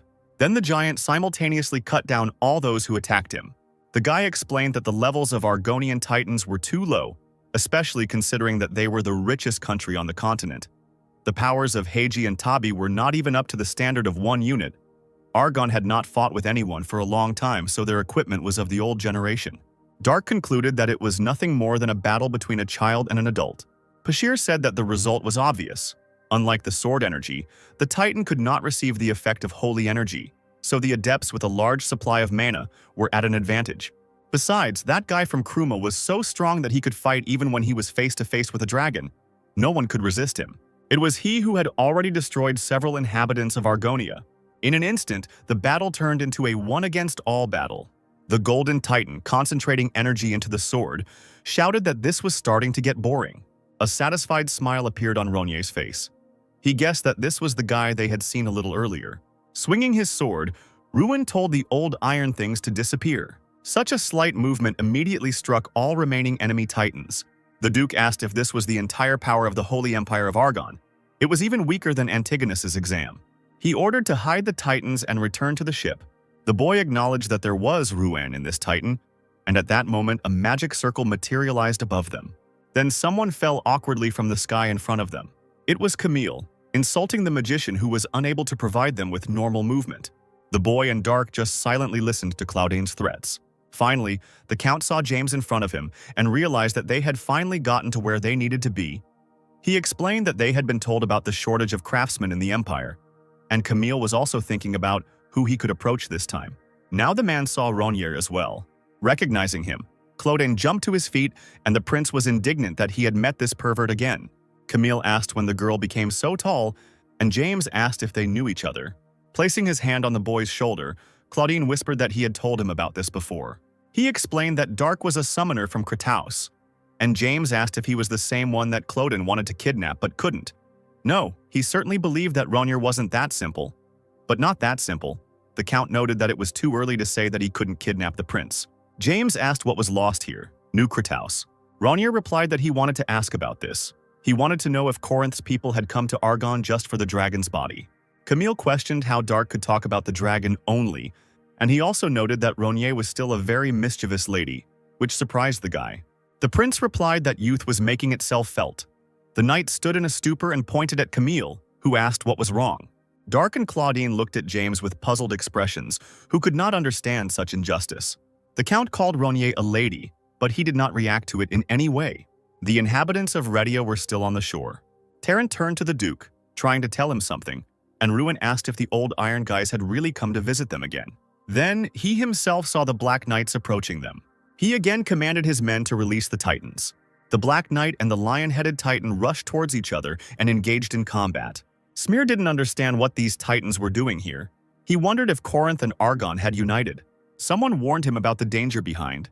Looking back, Terran saw the Red Giants. Smear had no idea who they were. Inside the unknown Titans were Claudine and James. The Duke said he would take them on himself. The Red Knights were a little nervous in front of such an opponent. The lion rose into the sky and launched another deadly attack. Ruin was surprised by what happened. James's Titan was able to withstand the blow and stop the sword. The Duke realized that there were masters in front of him. The man had no intention of giving up, so he knocked James's weapon away. Claudine said they would see how Ruin would hold up against the attack of 2 masters. But at that moment, 3 more Titans headed towards him. Camille wondered what the Black Knights were doing there.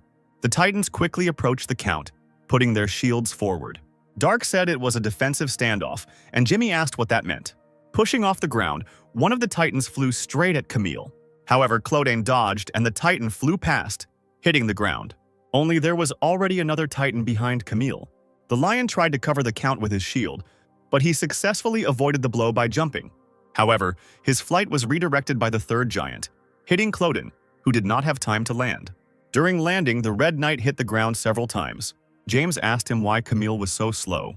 Rising to his feet, Claudine demanded that he be quiet and explained that they had fought far better than they had thought.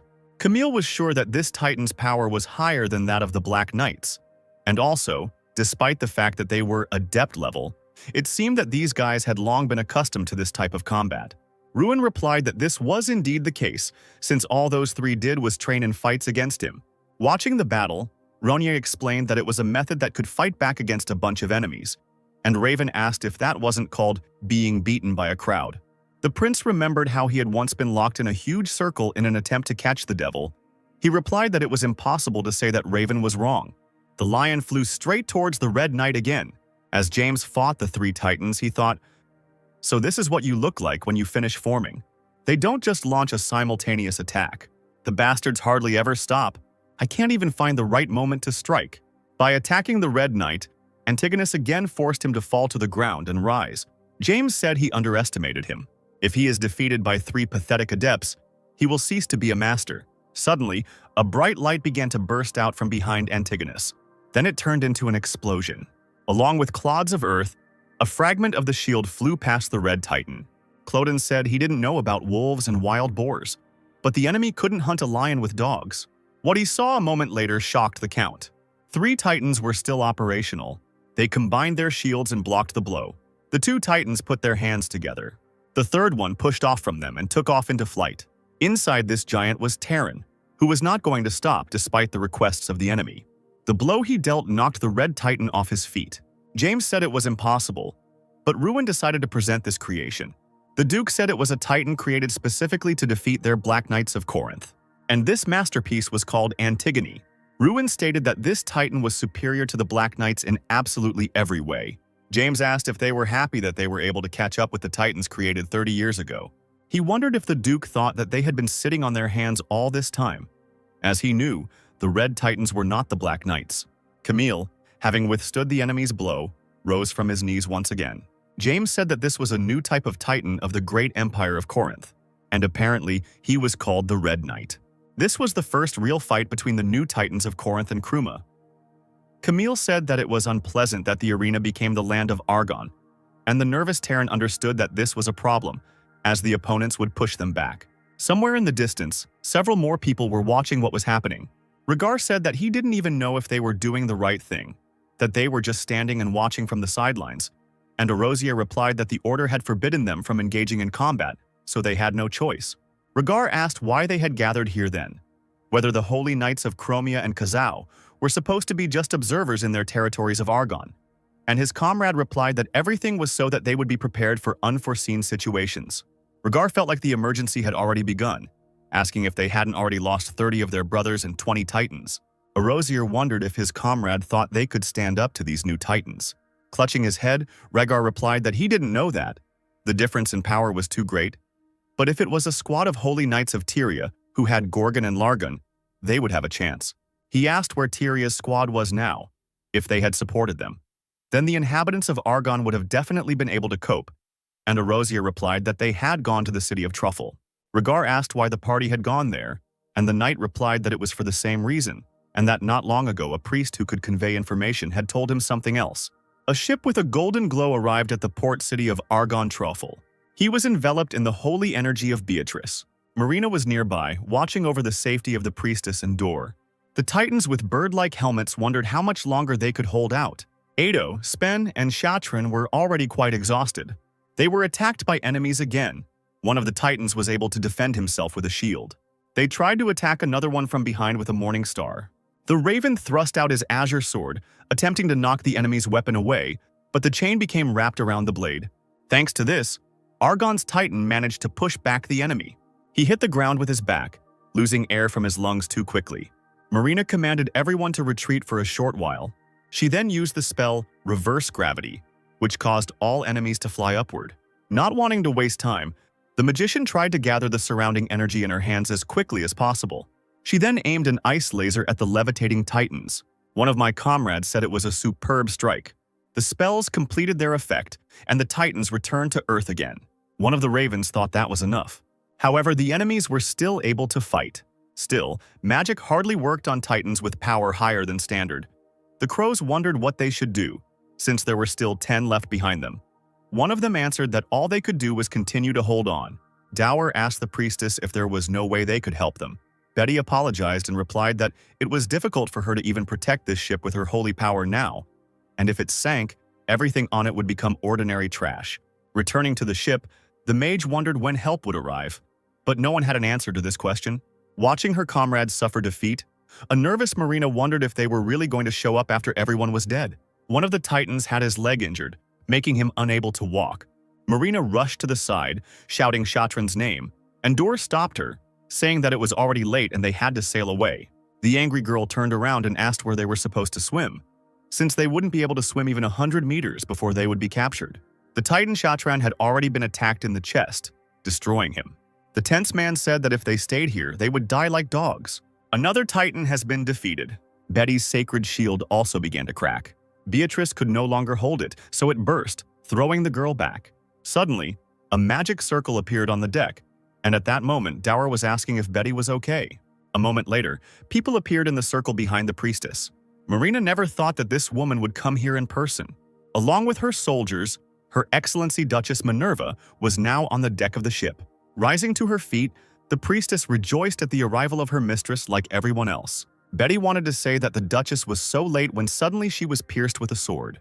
Marina and Doer were shocked by this, and the trembling priestess asked why they did this to her. Minerva did say that Betty Donian had done a good job.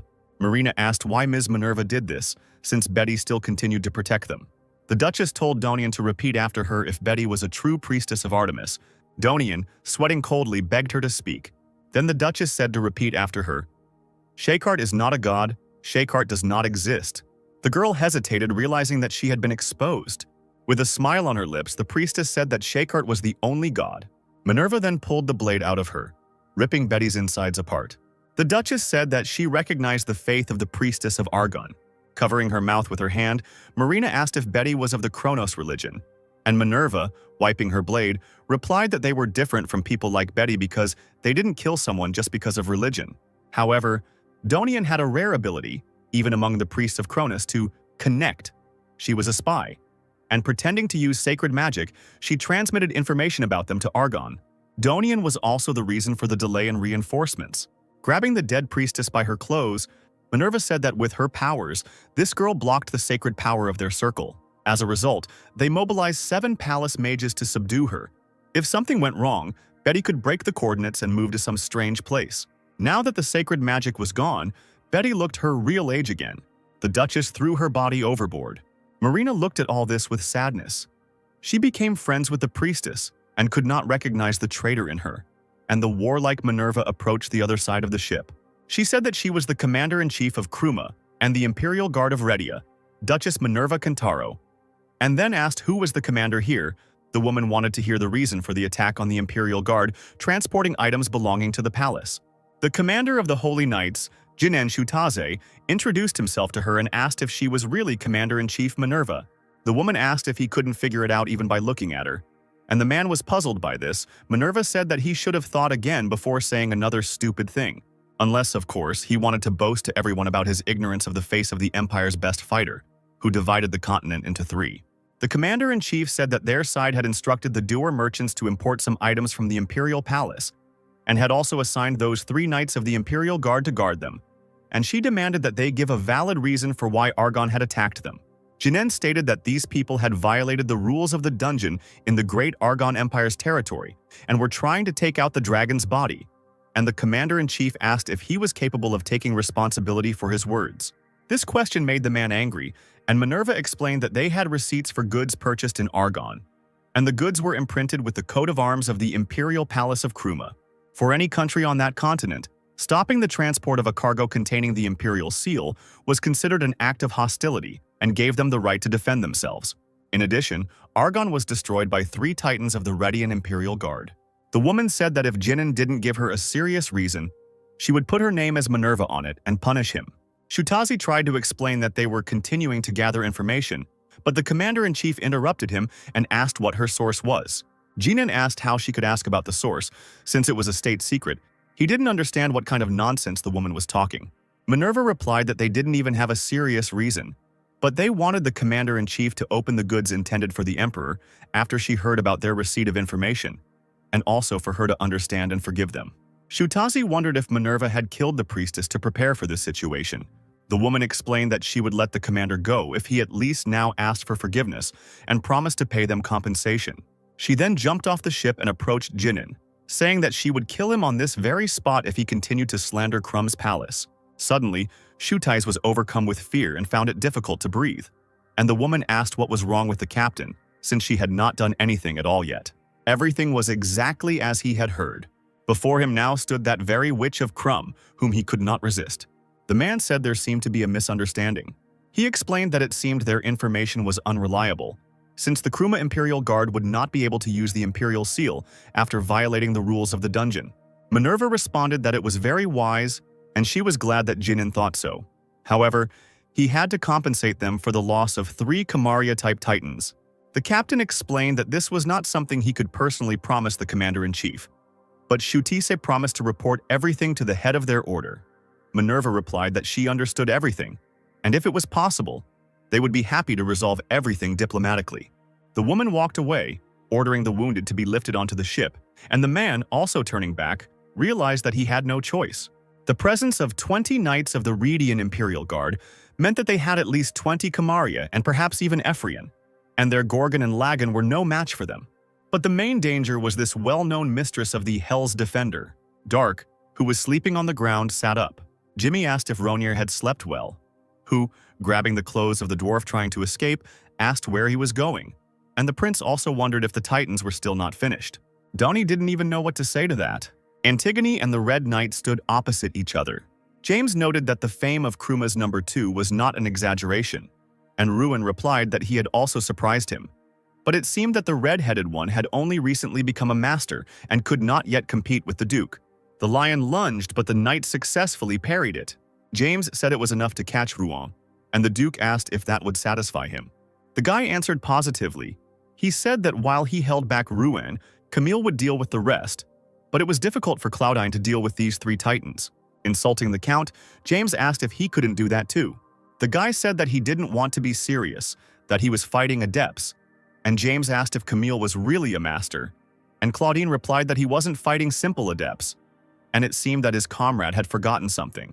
These titans had dragon slayers in their hands and could not be damaged by normal swords.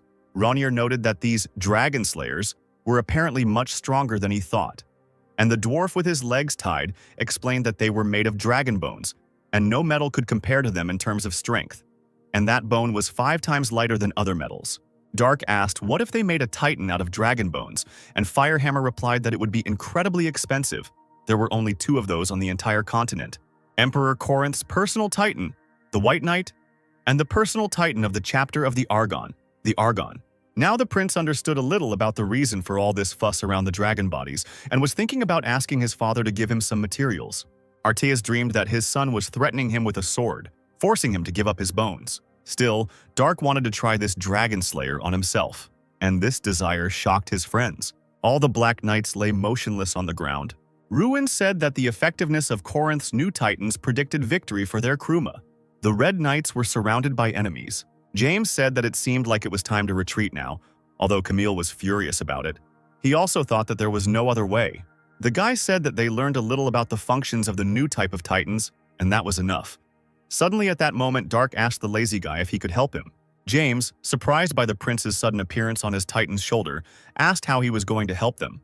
Ronier replied that he would deal with the 3 Antigones himself, and they would agree on the price later. Dark then pushed himself away from the titan and summoned a water shield. Pulsating and layering one wall after another, the shield was directed at the opponents. However, despite such an attack, the titans were still able to continue the fight. Taking hold of the sword's hilt, Ronier thought that although it was quite strong, it was not enough. The prince understood that now he could only win with the help of the Lord of Water. Summoning a liquid cloud, Dark aimed a water hammer at Antigonus. Touching the ground with great force, the water began to splash all over the area. But this again turned out to be not enough. Next, Ronier decided to use water arrows. 1,000 rays of liquid pierced the opponents. James and Camille were amazed by Ronier's abilities. The boy asked if Clodin hadn't said that Dark was a good spiritual master, and the Count confirmed it. James stated that the word "not bad" was completely inappropriate in this situation. The prince was even better than Cloudine and the Red Knight combined, and the Count replied that he didn't really know anything either. Jiren had told him about it. Now Rhaenyra decided to attack Ruin as well.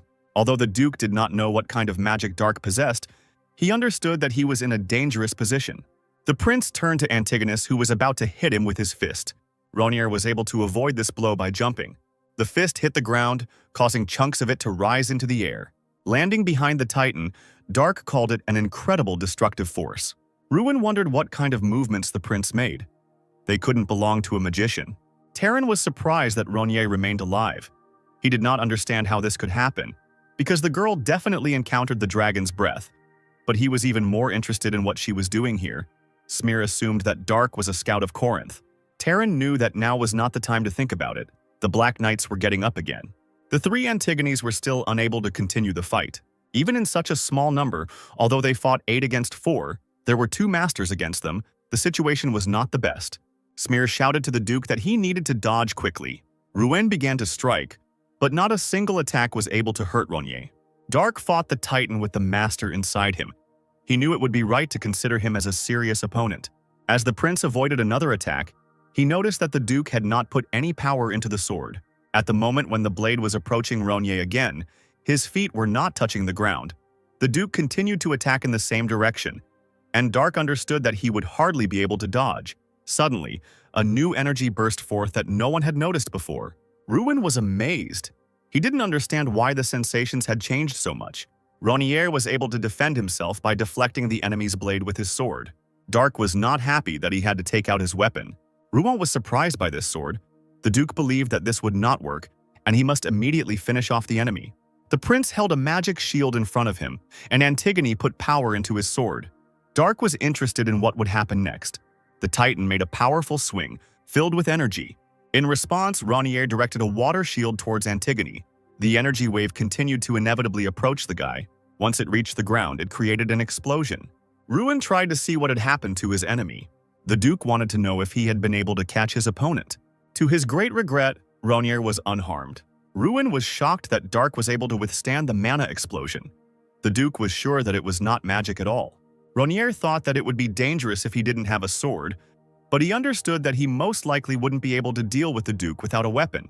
And if he did, something from the past would happen. And yet the prince could not get Daronia here, since he was now a spiritual master. Jimmy, Raven, Pashir, and Firehammer continued to watch the fight from the sidelines. Pashir wondered what kind of girl this was. She had scattered 3 titans with her bare hands, and now she was going to confront the master's titan. He remembered that James had said that Dark was an aristocrat from Kratos, so her words about being able to give him a titan could very well be true. But the worried dwarf was thinking about something else. He was sure that the one in front of him was the Golden Dragon Slayer.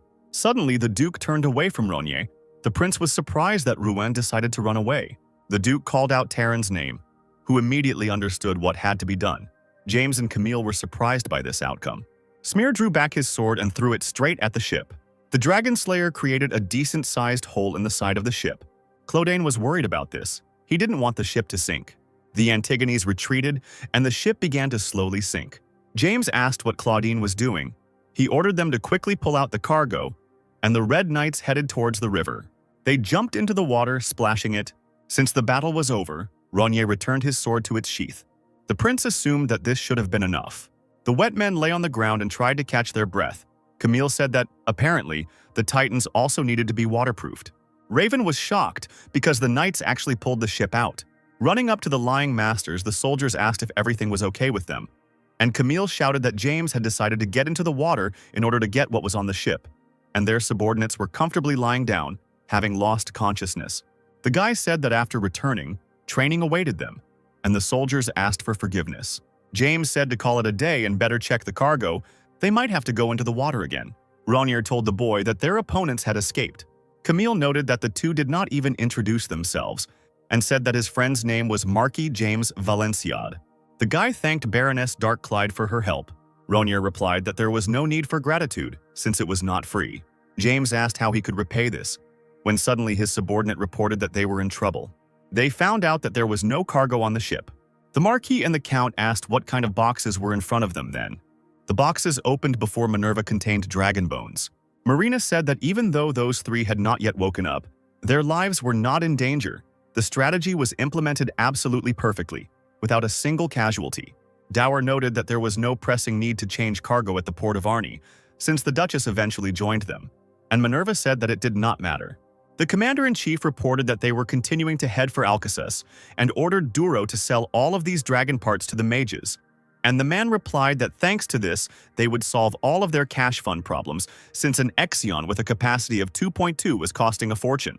The woman confirmed this and noted that they would now be able to make 15 Antigones. The ship continued to sail serenely across the sea. The boxes that the Marquis and the Count opened contained ordinary apples. Camille wondered what had happened, and James realized that the cargo had been switched at the port of Arni, and by being distracted by the Duke of Rouen, they had missed a very important moment. Dark decided to have a snack on an apple, and James said that he was going crazy. If he just came back, then his father would definitely decide to kill him.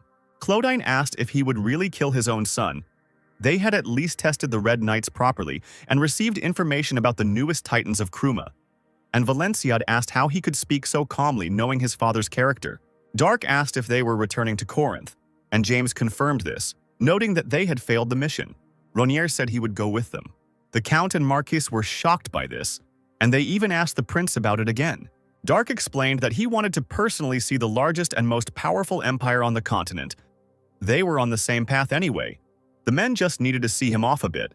At the same time, they could pay off the debt they had just gotten into. Valenciade asked if that was enough, and the prince confirmed it, explaining that it would not be a simple visit. He noted that James had a very high title, so he needed to vouch for Ronier so that he could move freely in the future. Dark hated inconveniences more than anything. Camille, having come considerably closer to the Marquis, whispered that there was nothing to talk about. The pumpkin had rolled itself to them whole. He demanded that James immediately agree to this. Finally, all these people disappeared into the magic circle. All that remained on the shore was a damaged ship with boxes filled with apples. The next morning, a fair-haired man arrived at this place. He looked around the battle site, trying to guess what exactly had happened here. But the blonde didn't come here alone. He was accompanied by other people. One of them took a red apple from the box. The blonde reported that their trail ended at this point. Arteas, with the former mercenaries standing behind him, noted that it seemed like something serious had happened here. The man replied that there were more than 10 titans fighting in this place, and there were 3 types of them, 2 from Corinth and 1 from Kruma. And while biting into the fruit, the dragon asked how the man knew about this without even using magic. The blonde explained.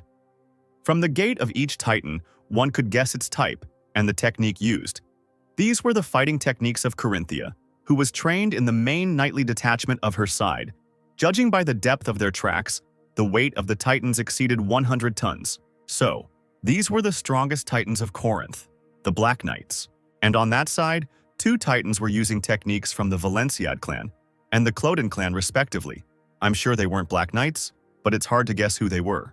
These 2 titans were facing off against 4 who were using the fighting technique of the Kruma Knight Squad, Cruzy, and I think one of them had really outstanding abilities. Media noted that this man was able to learn so much just by looking at the tracks, and apparently these adepts were indeed some kind of monsters. Mikhail said that Dark was going to turn them into such monsters, and Gaston asked to free him from this. The ranger also reported that there was another trace here that had nothing to do with sword techniques, and Arteas asked if the man was talking about magic. The ranger replied that it looked like that, but there weren't many magical spells that could harm a titan. And besides, this small trace in the very center of the battlefield meant that perhaps a Mac and a titan had come face to face here. The dragon claimed that it was his son, and the former mercenaries confirmed this.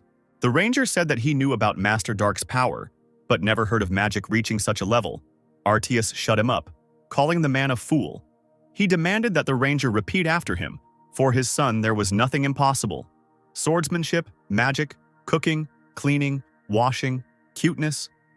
He was good at everything. Arteas kept forcing the ranger to repeat these words, which created an awkward situation. The man then continued to explain. Firstly, all sides did not lose a single titan. The Kruma titans fled in that direction.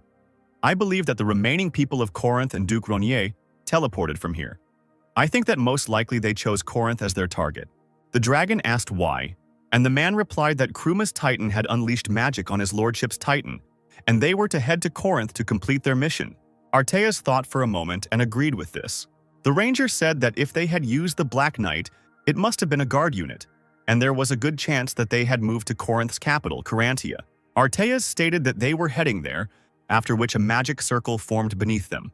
Gaston was shocked that the dragon didn't even cast a spell. He was incredible after all. As he disappeared, Arteas shouted to his son to wait for him, because Daddy was on his way to him.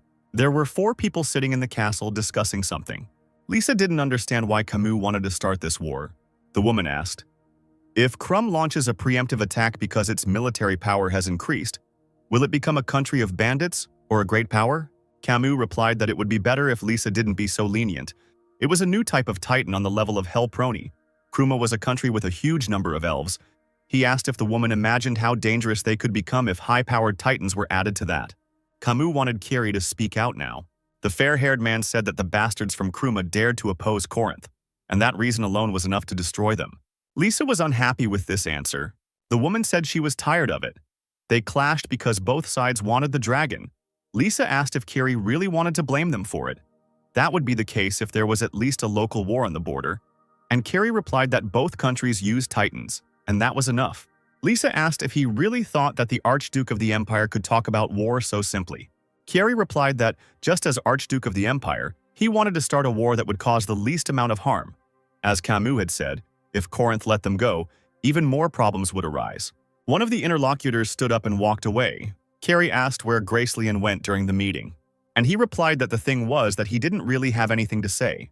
Camus noted that the guy seemed a little strange today, and Lisa said that it was all because Kiri was proposing to start a war. The Archduke said that he understood everything and asked the woman to calm down. He decided to continue the discussion after their sons returned. About 60 years passed. At that time, they were young people full of passion and courage, and it seemed the time was coming for them to end those happy times. Suddenly, somewhere in the distance, Gracelian felt dragon energy. He wondered if this man was having as much fun as he was. It would be nice if he got a better result than Gracelian. Dark and the others sat at the table and ate food. There were many dirty plates from various dishes standing next to Ronier. The prince said that he usually hardly touched his food, but today he had overdone something. James said he was glad that Dark liked everything. Camille and James rose from the table, and Ronier asked if they had already left. Valenciade replied that they were a bit busy, and Claudine explained that they had to report, but they just didn't have the courage to do it right away because they had failed. A worried James wondered if his father would start with a punch right away. This is exactly how the conversation began. Having received a punch in the face, the Marquis fell to the floor. Carrie said that not only did they fail the mission, but they also lost during the first trial of the Red Knights, and they talked about it so calmly. Claudine, who was kneeling on one knee, and James, who was rising from the floor, were silent. Carrie stated that as the Archduke of the Empire, he would take responsibility for failing to raise his son properly and would kill him himself. Then, a frightened James explained that there was good news. The guy said that they brought that summoner. The Archduke asked if they were talking about the girl who had helped them, and James replied in the affirmative, explaining that it was to strengthen their country's military force. Kiri asked if his son thought this would help them avoid responsibility, and the boys explained that this girl had defeated the new Kruma Titan in a face-to-face fight. This made the Archduke think. Claudine stated that Dark would play a huge role in the upcoming conflict with Kruma. The boys knelt and waited for the Duke's decision. Kiri said that in that case, it was necessary to meet her, but he did not understand the summoning, so he asked the boys to show her to Gracelian. The Marquis and the Count were glad that they were spared. Suddenly, someone came in and gave a negative answer. It was Gracelian standing in the doorway. This guy said that he would not give permission to recruit the summoner to their side. Kiri was unhappy that Gracelian was talking about some kind of permission. With the help of the magic circle, Arteas and the others arrived in Corinthia. Being in this place, Mikhail felt uncomfortable. Standing across the river, the men saw the capital of Corinthia. Arteas, inspired, moved forward, and the ranger asked if it would not be better to descend after they had surveyed the city's landscape from here. Palshan said that they would show the way and that he had to rely on them, and the man asked if they had really worked as mercenaries in Corinth too. Palshan replied that Mikhail had simply lived in Corinth before, and the ranger asked why he didn't look very happy. Mikhail replied that it was nothing serious. He just wanted to never return to that place again. Carrie asked Gracelian to listen to him. They had known each other for about 60 years and literally built this empire from scratch. There was no longer an empire that trembled in fear, surrounded by Kruma and Kretaus. But now it was only a perfect, powerful state. Kodas added that this castle they were now in was created by none other than Gracelian, and Carrie replied that therefore he, as well as Lisa and Camus, were all the founders of this country. Gracelian didn't think that Carrie wanted to invite him to talk about thoughts from 60 years ago.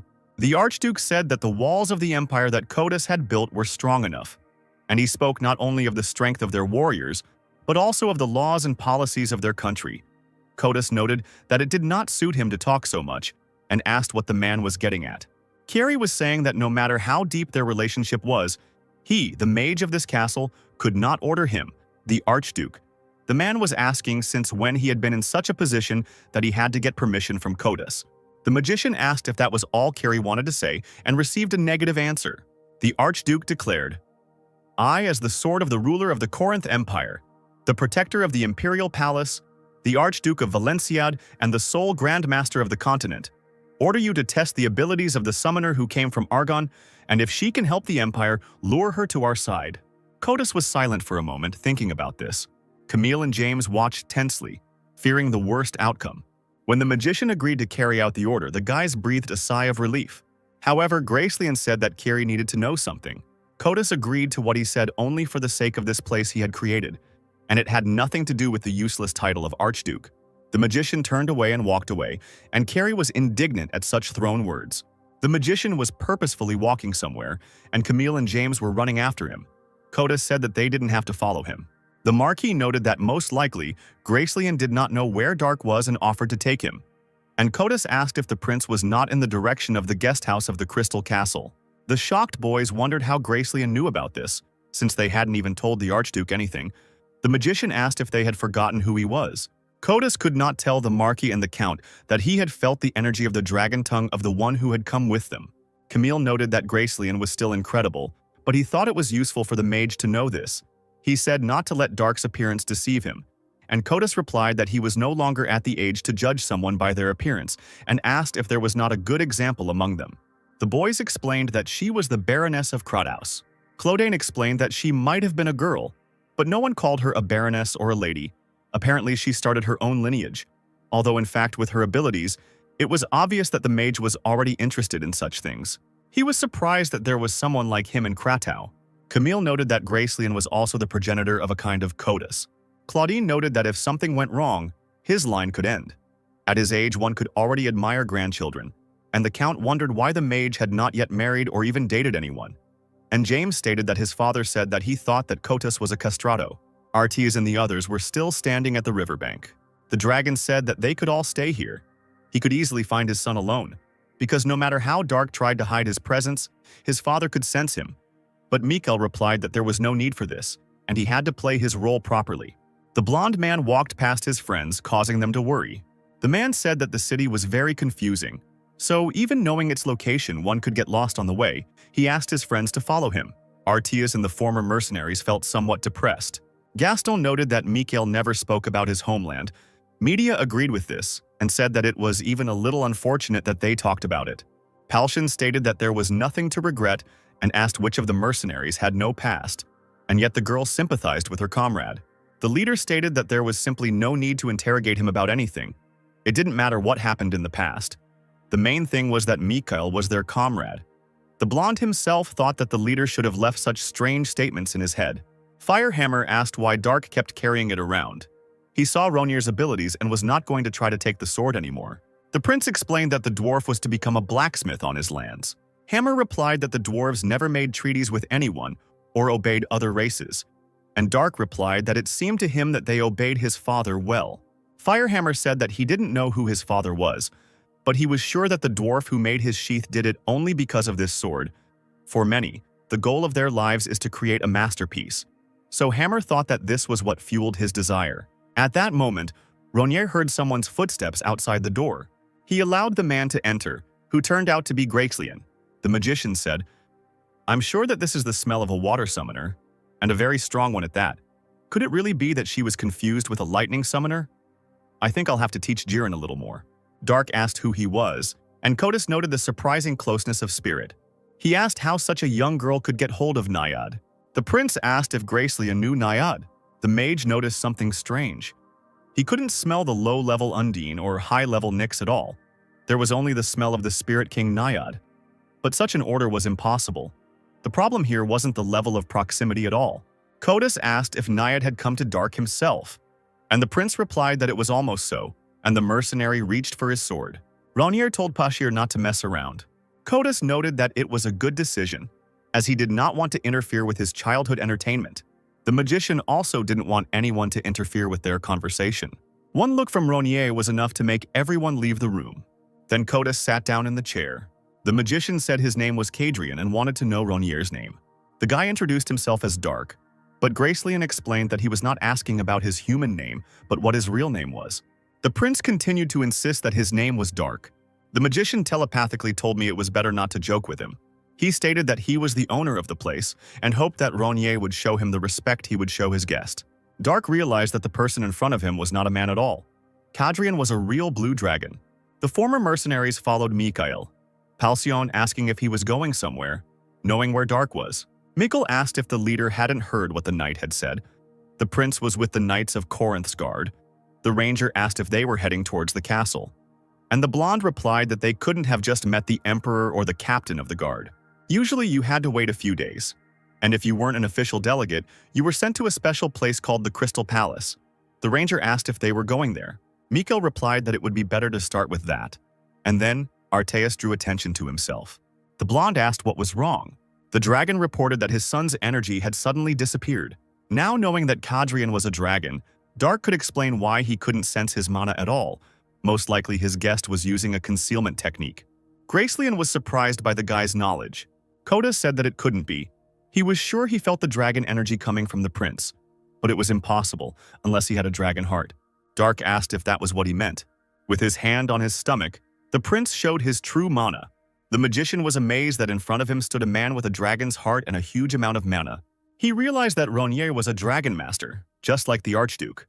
Kadrian had never even thought that there were other people besides Carrie who had such power.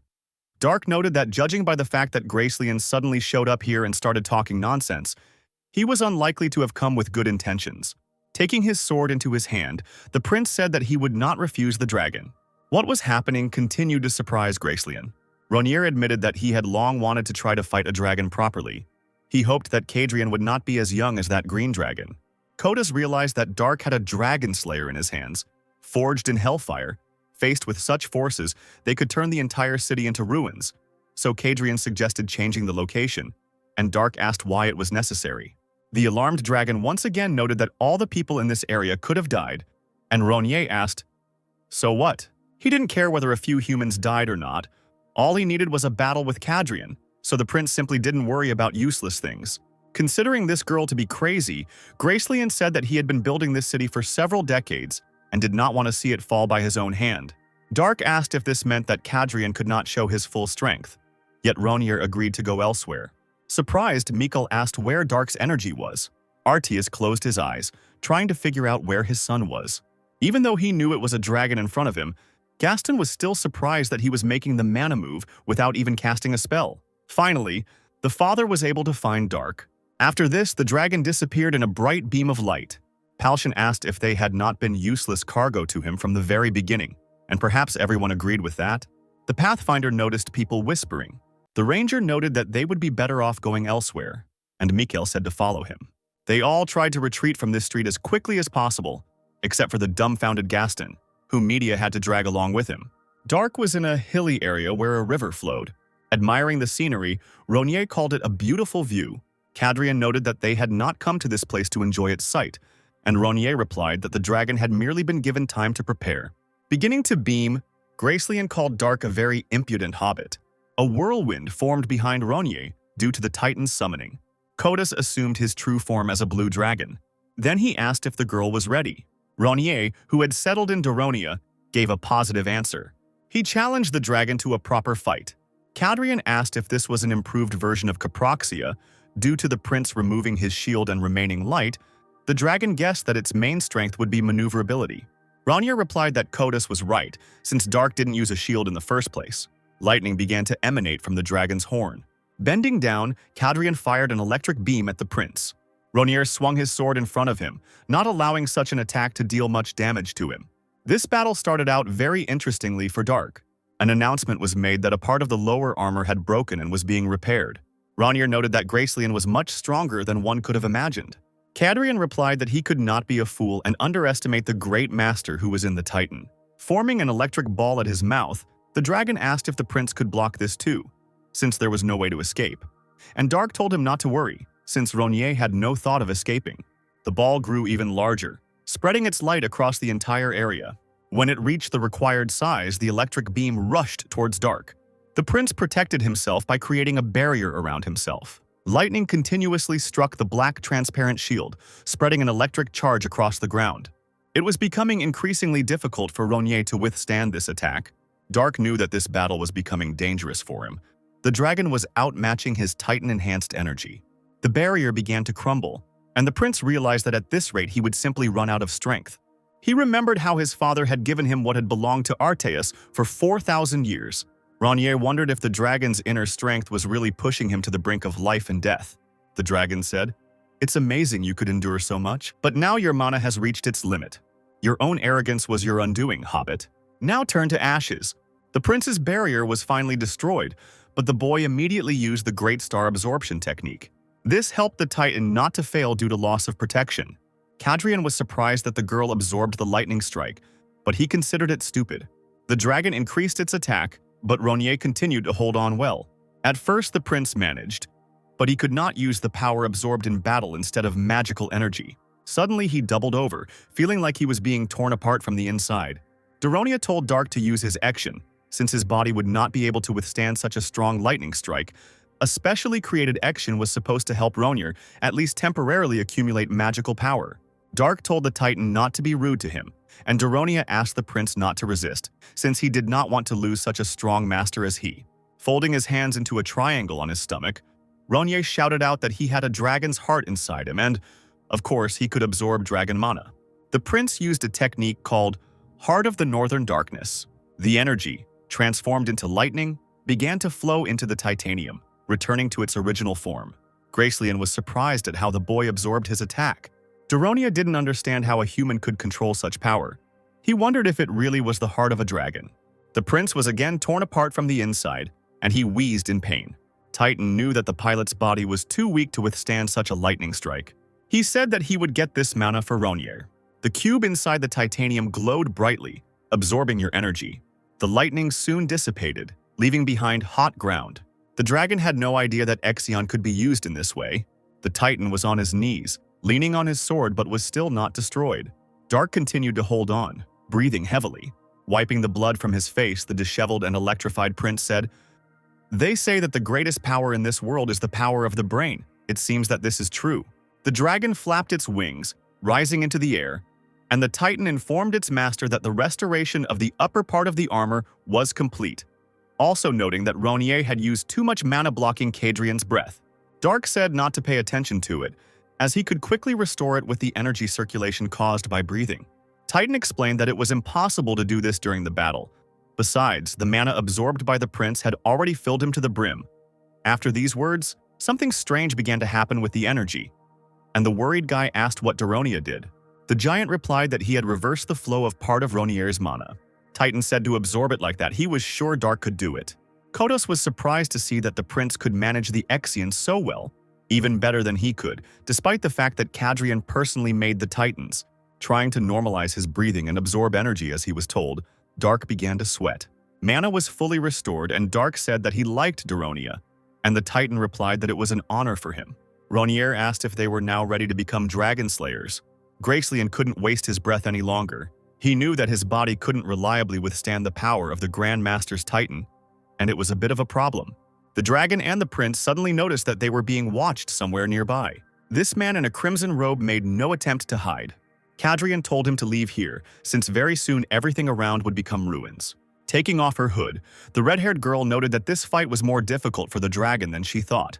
The stranger asked if Ronnier was really that strong. Gracelyn replied that he might have to use Hellfire 10 times in a row to defeat the prince, so the girl should leave quickly. However, instead of running away, she only erected a protective barrier around herself. Sitting down on the ground as if she was just on a picnic, the girl replied that she was now safe and asked him to continue the fight. Noting that they had an observer, Dark rushed towards the dragon. Only now a tail was approaching the prince from behind. He knocked down the Titan, who was not at all prepared for such a turn of events. This was the first time Ronier's blind spot had been attacked in this way. The dragon began to form the electric ball again, and Dark shouted that it was useless. Only now he noticed something new. Now Kodos created two spheres at once, one at the horn and the other at the mouth. Daronia noted that it was dangerous because if you received two of his breaths at the same time, it would exceed the capacity of the Action, and Dark shouted that he knew this without him, after which he took a more stable position, plunging his sword into the ground. Then Ronier used the sword technique without a ruler, the ruler's domain. Because of this, a shield began to form over the Titan. Kadrian found it interesting to watch this. He had never seen a person before who could control mana the way Dark did. However, the dragon still believed that the prince would not be able to block his next blow. The next moment, double lightning rushed towards the erected shield. For Ronier, this seemed incredible. He even wondered if he could really stand it. There was only 1 millisecond left before the collision, and quite unexpectedly the lightning was overcome by the wind. This surprised both the girl with the dragon and Dark himself. A golden dragon appeared between the Titan and Kadrian. The observer was amazed by the appearance of someone from the golden dragon family, and Kodos asked questioningly, "Ancient?" An unhappy Arteus asked who he called an old man. Gracelian was certain that such energy could only come from an ancient, and the girl who approached said that she had heard of a golden dragon that had an ancient-level ability, and this was the master of the Maltorio mountain range. The girl introduced herself by saying that her name was Bamirade. Arteus replied that she seemed surprisingly smart, which he liked. He had friends among the Red Clan, so he asked if the girl wanted to date his son, which shocked Bamirade with its suddenness. At this moment, Ronier was freed from the Titan's armor. Arteus explained that his son didn't have a mate yet, and if Bamirade wanted, he would do her a special favor and introduce her to Dark. And the girl replied that it wasn't that she wasn't interested, but it was somehow too unexpected. Accepting this, the Golden Dragon said that if she was interested, then half would already be done. And Ronier, approaching them, asked his father not to say stupid things even though he was a man. He was now in the body of a woman, and Arteus noted that for a dragon, gender did not matter. Now it was more important for Dark to hear how his father found out that the prince was here, since he had left not so long ago. Not knowing how to explain it, Arteus replied that Ronier had forgotten to take a basket of food with him, calling him a slob. The dragon asked what he would do without his folder. Lost in thought, Bamirade asked if Dark was really a hobbit. An angry Arteus said that he would not allow his son to be called a hobbit. He asked not to use this humiliating nickname and to say human.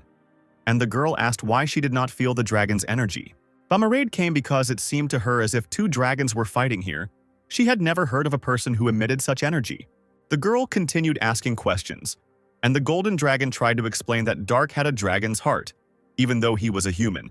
And despite the fact that Ronier was in a female body, he was still Arteus' son, since he was still a male entity. The prince himself found this conversation quite absurd. Bamirade said that she seemed to be out of touch with the dragon's train of thought, and Arteus replied that he was sorry, because he thought she was smart. Scribbling something on a piece of paper, Arteus said that she had -1 point. He asked the girl to be careful, because if she did not make an effort, he would cross her off the list of brides. Dark felt some indignation, realizing that they would hardly be able to continue the battle, which Kadrian agreed with. The Golden Dragon asked if the family had to quarrel. Gracelian asked, since when did man become a family with a dragon, after all? It was they who prevented the dragons from living peacefully and dared to raise their balls against them. Arteus stated that this was his adopted child, and if Kodos didn't like something, he should come back when he grew up. There was a silence between them, after which the dragons took on their human form. Now there were 4 people standing in this clearing without any giants. Bamirade was surprised that in this form the Golden Dragon had red hair. Arteus rushed to hug his son, but he jumped up, saying that if they were going to fight, then his father should have left it to Dark. And the Golden Dragon replied that no one was going to do that, because you could only fight with those who were the right level. He never got to hug his son. He asked if Kadrian also thought that Arteus and Gracelian were not equal to each other, to which the answer was positive. The upset father asked why his son rejected him, and Dark replied that Arteus was more incredible than he seemed. Feeling his self-esteem soar, the Golden Dragon asked if Ronier had only just realized how cool his father was. The prince stated that he still intended to continue this battle, so he asked Arteus not to interfere with him, explaining that it was a great honor to bear the title of Dragon Slayer, and Arteus sarcastically replied that it was a wonderful family, where the father was a dragon and the son was a dragon slayer. Dark noted that his father himself had said that the red and blue ones were nowhere near the majestic golden dragons. Bamarade and Cadrian had never heard such names before. Arteas cleared his throat and told him to pretend he hadn't heard. Ronier asked why he suddenly cared about other people's opinions, and the golden dragon replied that even though he was his father, he couldn't completely turn his relatives into enemies. Dark said that he didn't think the golden dragon had really considered them relatives, and Arteas shut the prince up, trying to avoid further problems. This touch to the sun resulted in an electric shock. The injured Arteas asked when Dark had used lightning, and Ronier replied that it had happened right before his arrival. The father realized that Dark had fought seriously and asked the name of the one who had done this to his son. Cadrian introduced himself to the great descendant of the wise golden dragons. Arteas noted that Gracelian knew something about etiquette. As Kodas had said, he was wise and noble, so he decided not to ask him about anything else, and Cadrian thanked him, thinking that he had not said anything about nobility. Bamarade asked why Arteas had the same red hair color as hers, if he was a member of the Golden Dragon family. And the man explained that he changed his hair color as a sign of friendship with a guy named Bromanes. As it turned out, the girl knew him, and Arteas noted that he had a disgusting character. Bamarade explained that Bromanes was her father, and now Arteas regretted his words. He tried to explain himself somehow, stating that he wanted to say that Bromanes was always very joyful. The dragon wondered why his friend did not tell him anything about his daughter. Bamarade replied that she could not know about this, because her father also did not tell her anything about Lord Arteas. The golden dragon said that it was all fine, and the girl had no shortcomings that would prevent her from becoming his son's wife. She replied that she had not even thought about marriage yet, and Arteas continued to say that everything was fine. He would take care of all the obstacles that stood in their way, but now he needed to talk to Cadrian, and the girl should talk to his son for now. Arteas began to actively discuss something with Gracelian. Bamarade and Dark were sitting to the side, and the girl asked if the golden dragon had never hurt anyone, and Ronier replied that that was probably the case. Bamarade admitted that she had been curious about the prince's sword all this time, so she asked if she could look at the weapon for a while. Dark saw absolutely no problem with this and agreed. He calmly handed the sword into the girl's hands. Taking a closer look at the blade, Bamarade was surprised. She asked if that gentleman had really made it, and Arteas screamed, "What kind of gentleman am I to you? Call me uncle!" The girl realized that the blade was made from the bone of a golden dragon, and hellfire was also added to it, and she wondered if a human could really use such a weapon. Arteas stated that his son could easily have used the sword 5 or 6 times. Surprised, Gracelian asked how Ronier could use hellfire, which was an 8th circle magic, even if the prince was a grandmaster, since this item was too dangerous for a person. And Arteas replied that everything was fine, since he had not yet told Dark all the words of the spells. Now the prince knew that the fireball released earlier was hellfire. Father asked how Dark knew this, whether he had used it even without the spell, and Ronier answered positively and explained that it was a little dangerous back then. The blade was sucking out his mana, so the prince released a huge ball of flame. Kodos asked if using hellfire without even knowing the words wasn't even more dangerous, and Arteas told him not to worry, since it was a piece of cake for Ronier, since he was wearing a water ring.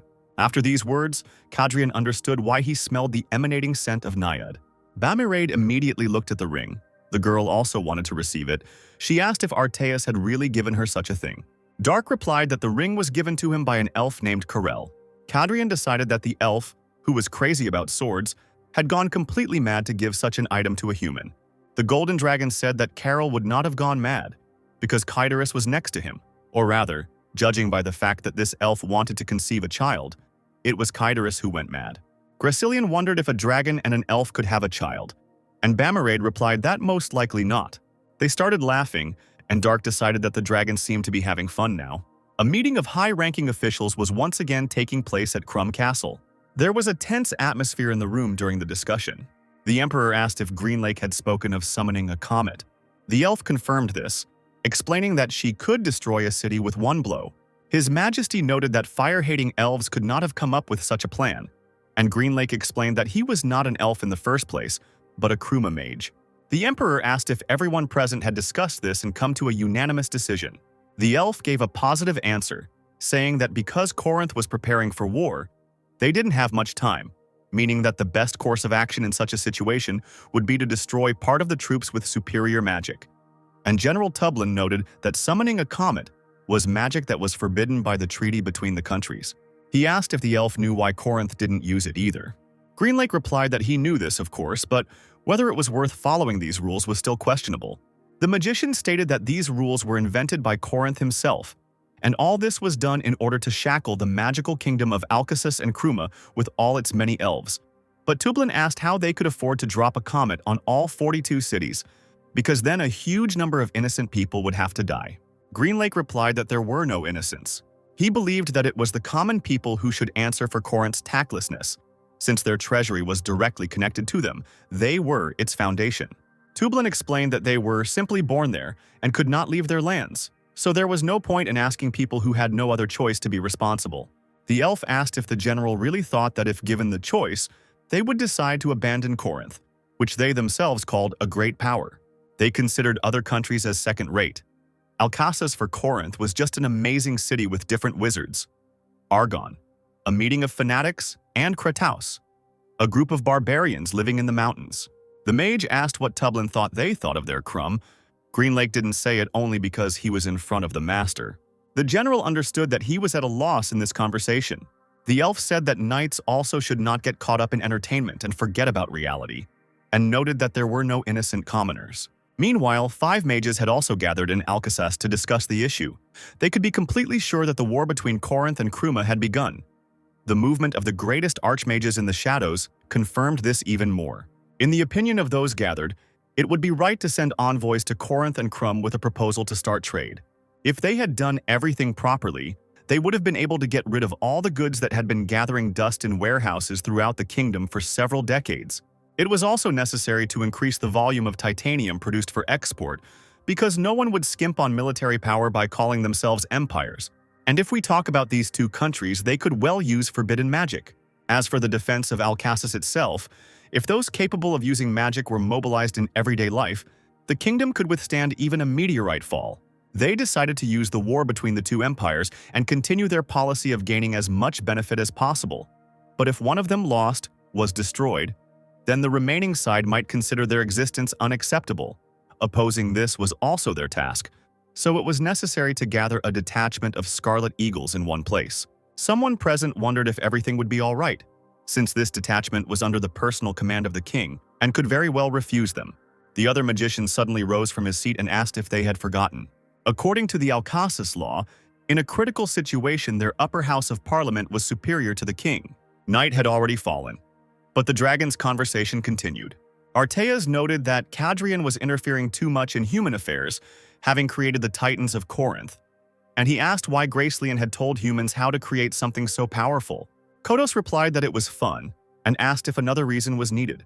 Arteas said that it took humans 400 years to be able to evolve golems into the titans that exist today, with the last 100 years in particular being the most dazzling. Kodos noted that he was responsible for a large part of all of that. Agreeing with this, the Golden Dragon explained that everything had become too dangerous. Then, Bamarade stated that humans could not pose a threat to dragons. Arteas replied that this was indeed the case. Even after becoming a Grandmaster, humans could not become their opponents. However, when they boarded the Titan, everything changed. Recalling Naiad's words about how much damage humans were causing to everything around them, Arteas said that Grandmasters continued to appear, and advanced Titans could very well threaten the balance of this world. These words made Cadrian think. The Golden Dragon said that they called humans hobbits, precisely because they were the weakest of all living creatures. Dragons had magic, elves had summoning, dwarves were good at making weapons. The time had not yet come when humans would be proud of who they were and talk about conquering the world. He asked not to give them weapons anymore. Kodos said he understood what Arteas was talking about. However, pointing to Dark, Gracelian noted that the Golden Dragon also interfered in human affairs for Ronye. He noted that even just because the dragon was near Dark, strong changes would continue to occur in people's lives. Arteas demanded that his child, who was special, not be touched, and Cadrian thought that the Golden Dragon was behaving just like a child. Bamarade agreed that the prince was truly incredible. She had never seen a man who could fight like that even in Titan, and asked how old Dark was, and he replied that he didn't know exactly, but most likely more than 60, even around 70. Piercing the young girl with her gaze, Bamarade was actively thinking about something. The nervous prince asked why she was looking at him like that. Bamarade replied that she was trying to determine whether Ronye was suitable for her as a husband or not, and the prince asked if she was serious. Laughing, the girl replied that of course not, Dark was a girl to begin with, which again upset the man inside that body. The prince pointed out the fact that dragons didn't care about gender, and Bamarade replied that everyone had their own tastes. She asked if Dark was upset, and Ronier replied that he wasn't really, since he had no interest in that direction from the start. Bamarade found this interesting because as far as she knew, human males were especially interested in reproduction, and Dark replied that there were such people too, but all people were different. Artias asked if Cadrian had heard this. His son was different from ordinary people and was more like dragons. He also asked if there were dragons who would not protect their cub, who was only 60 or 70 years old. Gracelian noted that lifespans were different. Humans could not live longer than dragon hatchlings, and if Artias was going to spend his entire life with him, he could not help but affect their world. The Golden Dragon noted once again that this child was special, but not because he was his adopted son. Beginning to communicate telepathically, Artias said that Dark was already someone who was different from this world. Perhaps strong changes began even from the moment Artias saved his life. Maybe there was some possibility that it was his duty to stop it. For some time, Gracelian just looked at his interlocutor in silence. He then noted that no matter what Artias said, he still acted like a child, which angered the Golden Dragon. Kodas also said that he understood perfectly what Artias meant. He remembered the events of 60 years ago. The thing is, when he started pretending to be a magician while living among humans, he also liked some of them. But he watched their changes in greed. One day he, Carrie, Camus, and Lisa met in the forest. People told him that they could make Corinth the strongest country.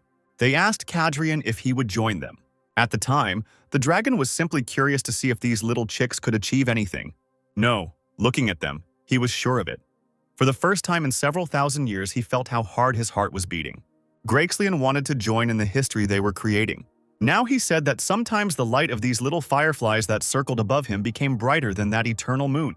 Therefore, it was impossible to take your eyes off him. Kodas understood that now his fun was over. It was early morning, when the birds hiding in the trees were singing their songs. The Crumb Castle was illuminated by the sun's rays, giving it an orange color. In one of the halls, two men sat opposite each other at a long red and white table. One of them was a plump, bald diplomat from Krataus, who said that Kruma was gathering all its forces and his country was sending them reinforcements. But the southern bank of the Jiroth River was not enough. Krataus would like to get its ancient lands, the entire Kronos Plain. The Crumb resident replied that the allied country only officially had 29 titans. Even if they sent the strongest support, it would be 20 titans at most, so he was asking if the plump man thought that wishing for the plain was too greedy. The diplomat concluded that Kruma apparently had problems with information. The interested man asked to be corrected. The plump man explained that their country had dealt with the kingdom of Chire and Spashi, after which they declared themselves an empire and captured 80 titans. Of course, they couldn't have only 29 titans. The resident of Kruma asked for forgiveness and admitted that at the official meeting with Corinth, who owned the Black Knights, they agreed to accept only titans of a certain level. He said that the Caproxys that Krataus had were also incredible machines, but there was one but. Interrupting him and making him nervous, the ambassador stated that they could have given Crumb 44 titans. He explained that, of course, they would look different, and they were going to call them Theseus. A resident of Crumb noted that this was quite unexpected and asked who they planned to appoint as commander of the expeditionary forces. His emperor thought it would be Prince Rubinsky and Knight Longart, who had been very active during the war with Spashi. However, the plump one denied this fact, saying that it would be the second commander of the Imperial Guard, His Excellency Dark von Ronier. This surprised a resident of Kruma a little, who asked if they were talking about a man who was appointed Governor-General of Chiri, and with this gained influence in various areas. The problem was that Kruma did not know much about him. The ambassador agreed that this man was new here. He understood his allies' doubts about this. He also noted that he was not sure that such words were appropriate when talking about a master, and this needed to be carefully thought about. The man was surprised and asked if the ambassador had really said that Ronier was a master. The diplomat confirmed this and said that the temple had no record of this man's participation in the war, but his abilities were incredible. He asked if the ally now understood how serious they were about this war, and that was why they had to get the Kronos Plain at any cost. For the inhabitant of Kruma, this demand was difficult. Considering the usefulness of the Plain of Kronos, it could not be transferred to them in its entirety. But Kratau justified this by the fact that this land had belonged to them since ancient times. In that case, Crumb also needed to come up with an excuse, and said that they would accept it. but only if the Crown Prince of Kratos comes to their Kruma as a recruit knight of the Ephraim squad. This would guarantee a strong alliance between the states. Kruma put the vast plain of Kronos at stake. Kratos put 44 titans and a master at stake, but Kruma herself would have to control them. The man noted that Kratos sent them caproxy because he could not face Corinth face to face. This guess turned out to be absolutely correct, which made the ambassador worry. For Kruma, this would be a total war, unlike Kratos, because in case of loss they could only lose the sacrificed fighters, and Kruma could lose absolutely everything. For Kratos, this war did not pose any threat, but as a trophy, they wanted to get the entire plain of Kronos, which did not look like an equal exchange. At the very least, Kruma wanted the Crown Prince to come to them for training and become the guarantor of their alliance. It was difficult to agree to such a condition. Archbishop Kratos said it was impossible. Frank himself understood these difficulties. He tried to think everything through carefully in order to make the most correct decision. The Archbishop said that the Crown Prince was the man who was supposed to lead Kratos in the next era, and because of this they sent Prince Areus II to Corinth.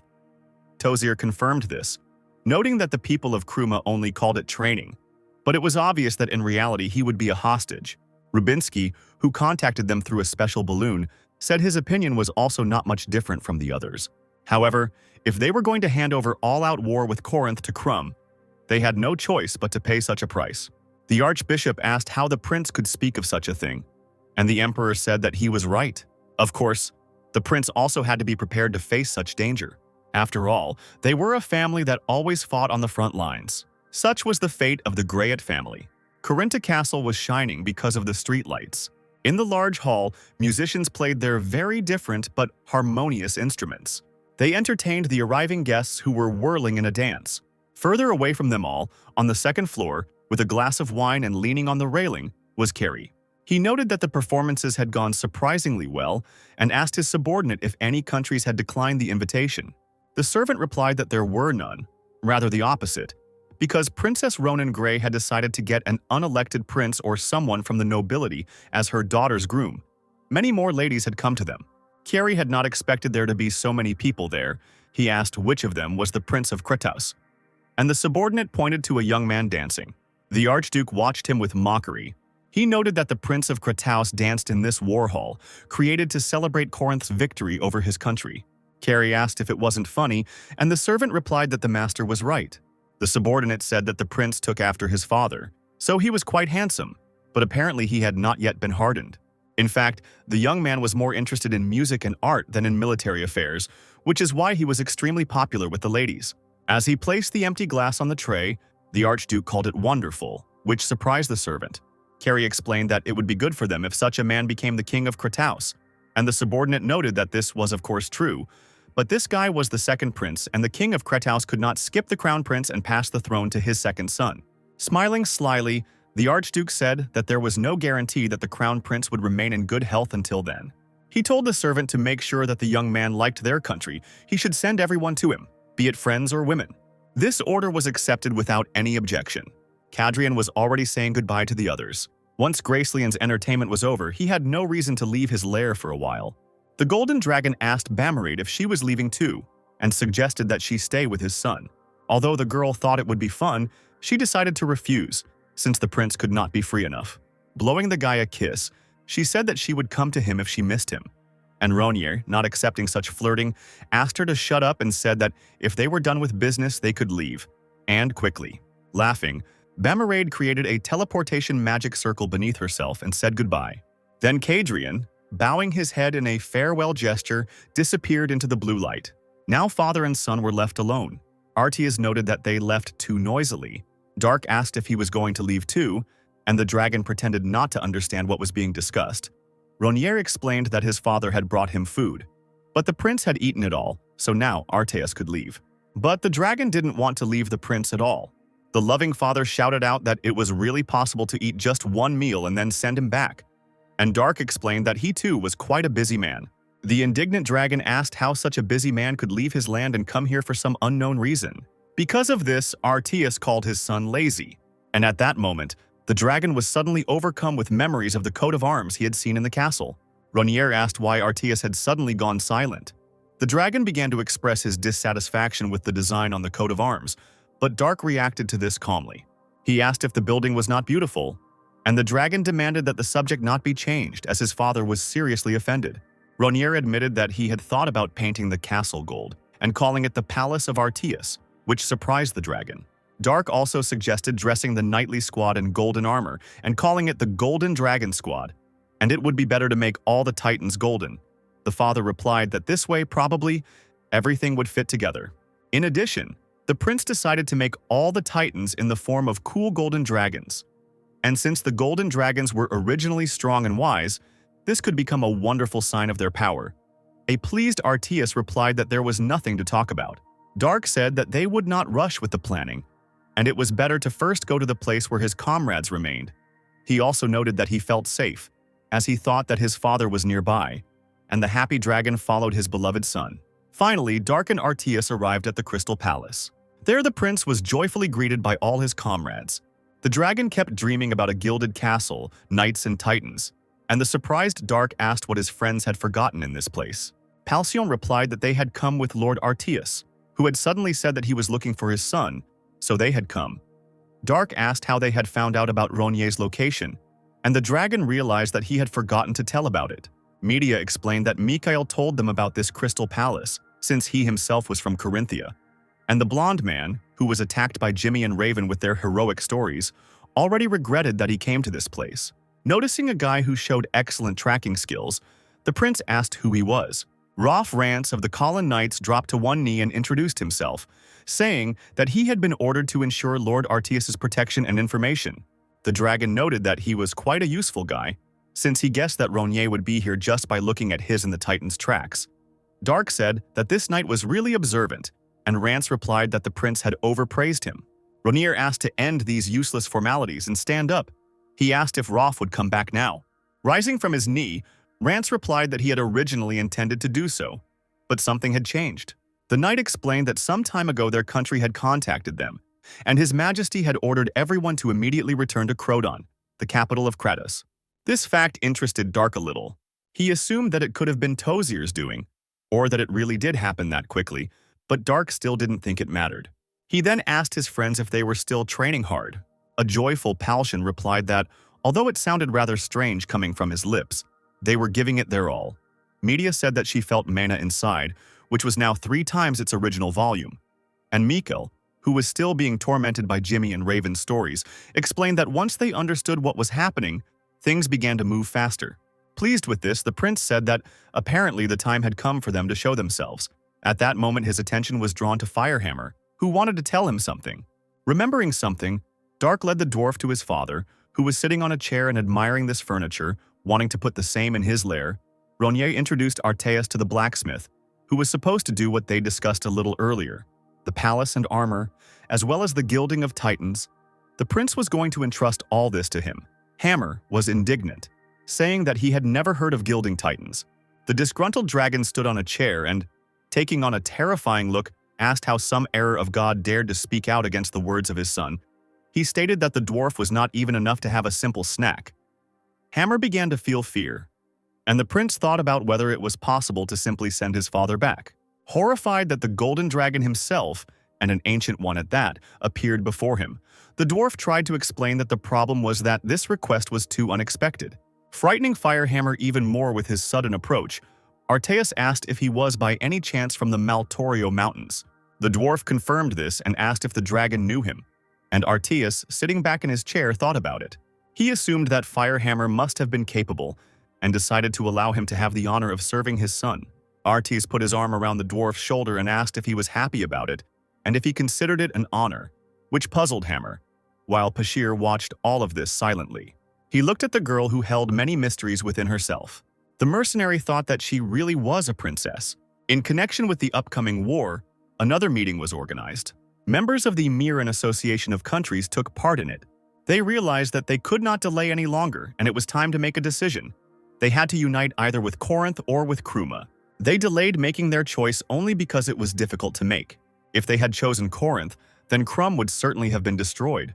But if that had happened, it would have meant that their union would have been inside the vast Corinth. And after a few years, the Miran countries would have been absorbed by them. This could be said by looking at Trovia, which had recently been in alliance with Corinth. But even if so, they could not side with Kruma. If that happened, Corinth would immediately come with his troops to their alliance. However, everything would be different if Kruma could also send an army capable of provoking a war. The kings wondered what they would do if this did not work out. At this rate, their association would become a battlefield for the two countries.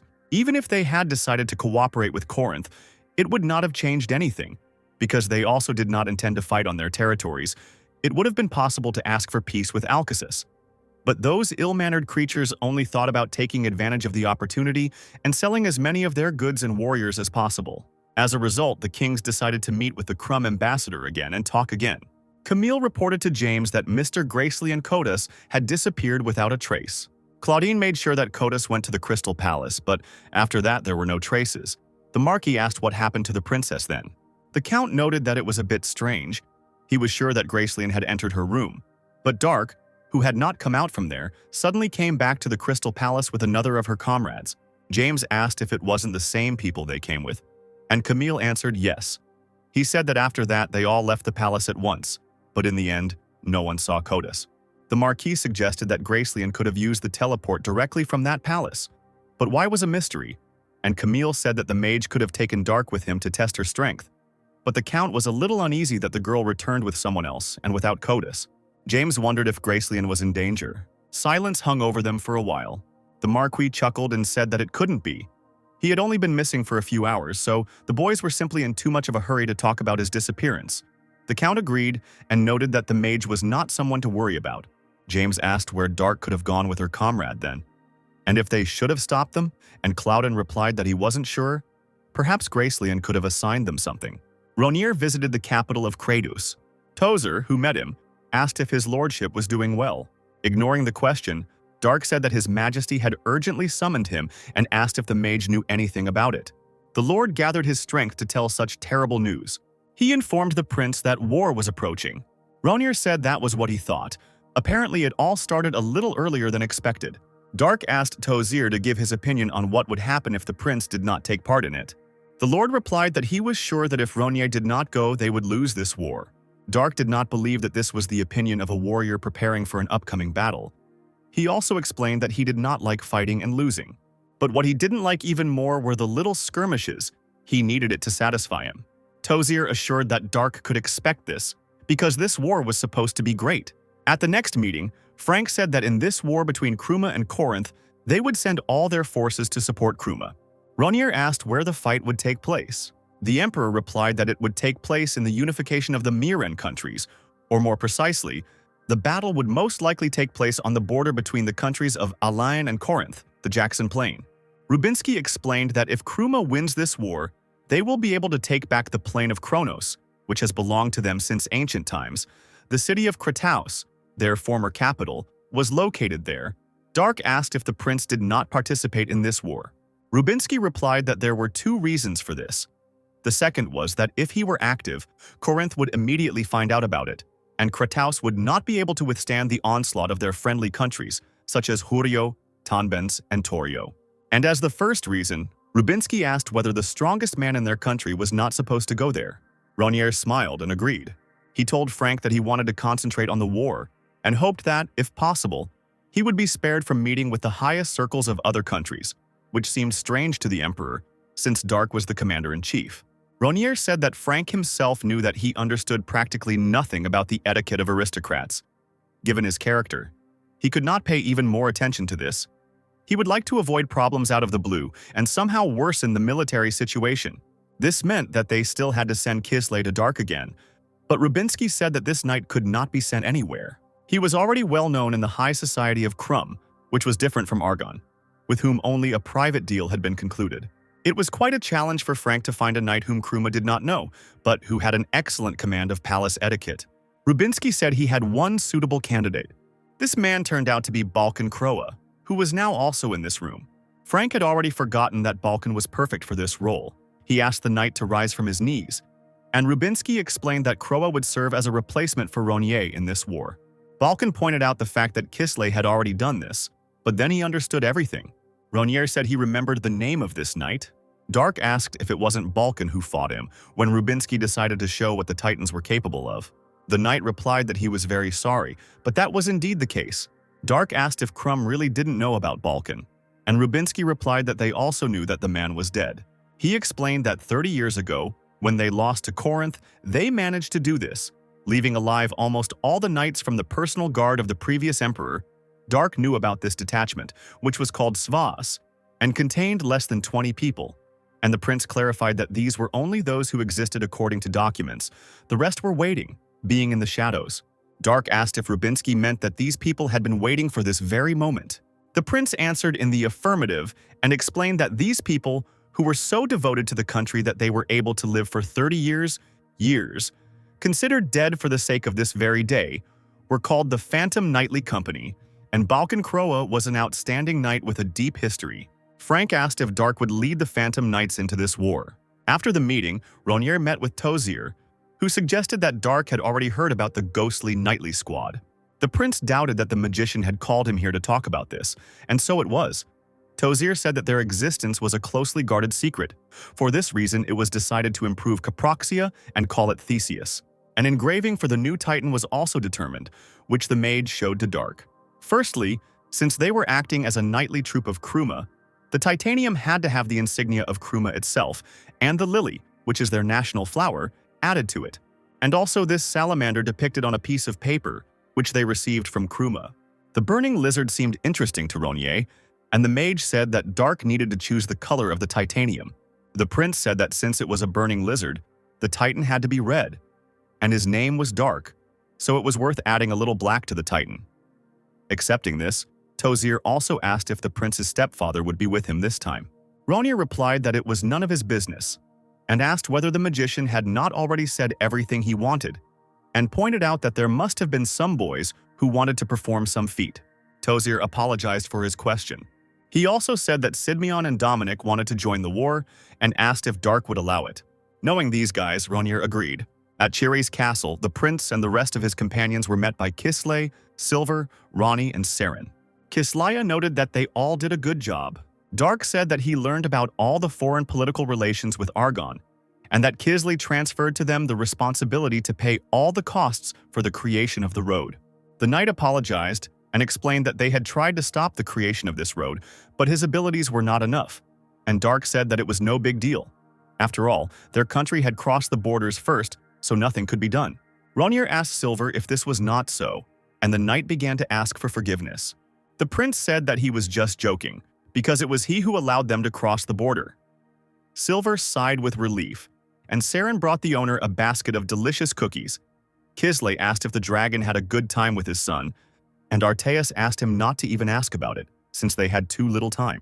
While eating cookies, Dark told his father to stop whining, since they were supposed to go to war together anyway. The dragon asked if the battlefield was really a playground for him.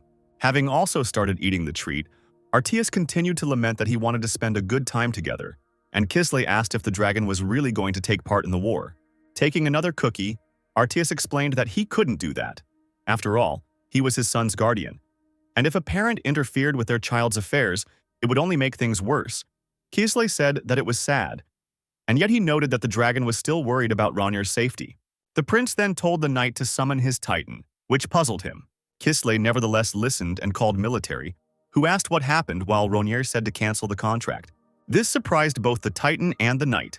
Kisley asked what the prince was talking about, since he and military were bound by strong bonds of friendship, and at that moment Ronier summoned his Titan. Deronia realized that the time had come. Ronier confirmed this, and noted that the Titan had been doing well all this time. Deronia replied that it was an honor to be with such an incredible warrior, and Dark replied that he would never forget the battles they had fought together. The contract was terminated, and the Titan seemed to fall into a slumber. Ronier explained that it was Caproxia, which was under the control of the Governor-General, also called Capronia, and from that moment on, this Titan belonged to Kisley. The shocked man tried to process this information. Capronia Deronia had a power of 1 and 3, while his Titan Miguel Military was a power of 1 and 0. Forgetting the bonds of friendship, the knight began to actively force the Titan to cancel the contract. He asked to do it as quickly as possible, and the upset military, considering this man a scoundrel, nevertheless terminated the contract.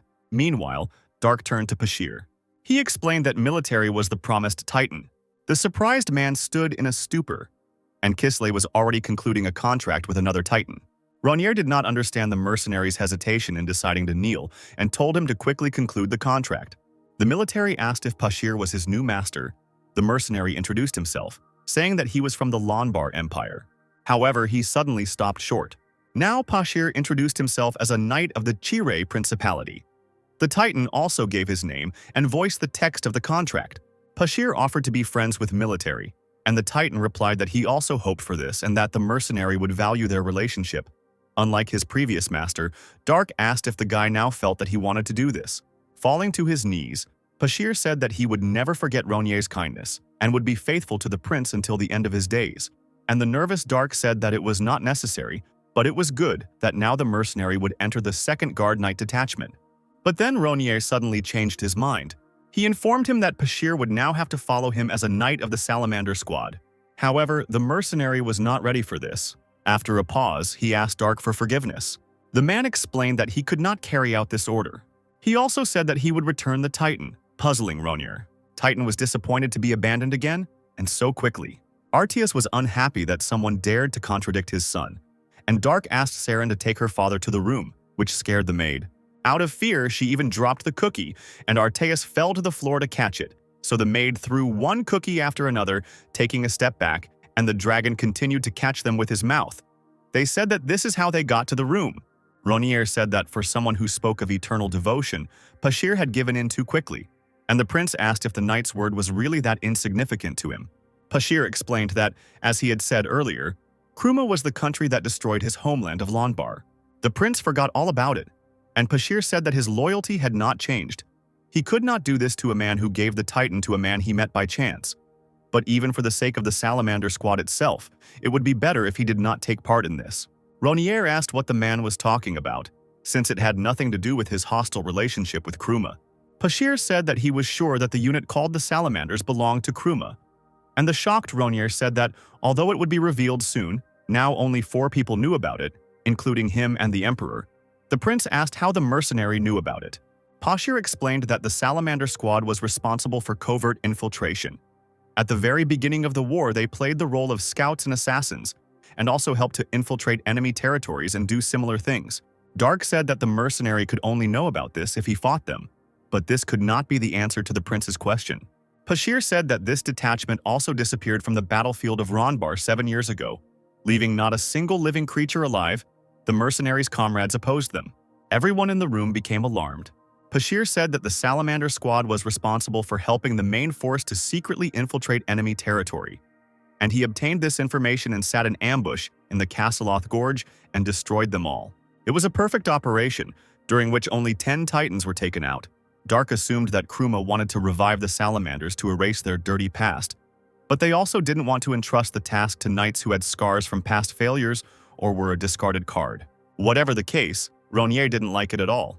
Kisley said that it made sense, since usually no one would reuse the name of a completely destroyed squad. But if the one who destroyed him suddenly appeared in it, of course, it would greatly affect the other knights. Silver said that, to put it simply, luck was not on their side. Dark asked if Pashir really meant that he couldn't follow the new master's orders because he regretted his previous master. Accepting this, Dark said that he also had no intention of ordering anything to a person without determination, because even having lost only Pashir, they had no problems, and Ronier also allowed him to keep the Titan. The surprised Pashir said that he was very ashamed because he could not carry out the order, and the prince said that it did not matter because he was going to give the man another task. Like the Titan, the knight was overjoyed, smiling stupidly. Pashir asked what his first task would be, and Dark asked him not to make such a face. Ronier asked Silver if any of the knights had reached the graduate level. The knight replied that this had not happened yet. He reported that recently many of them had been complaining that they had reached their limit. The prince said that this was expected, and he also thought that the guys from Falchion were also in a state of stagnation. Turning to Pashir, Dark said that it seemed like he could come in handy. When he met the knights, Ronier asked if they were doing well. The men standing in several rows answered positively. Passing by them, Dark said that he was aware of the period of stagnation among them. Suddenly, he stopped near one of the knights, who began to get nervous because of this. Ronier placed his hand on his stomach, and the worried knight wanted to say something, but the prince ordered him to remain silent. In this way, Dark checked how much mana had accumulated inside the man's body. Assuming that the knight had trained properly, the prince praised him. The satisfied man thanked Ronier, who said that their bodies had reached their limit and could no longer contain mana, meaning that it would no longer accumulate within them. And even if it did, it would be very insignificant. The knight asked what they should do then. Could they no longer become adepts? And Dark said, hadn't the man heard that their bodies had reached their limit? Silver asked if the prince really wanted to say that it was necessary to develop physical abilities. And hadn't he said earlier that it was completely ineffective? The prince replied that something else was definitely said then.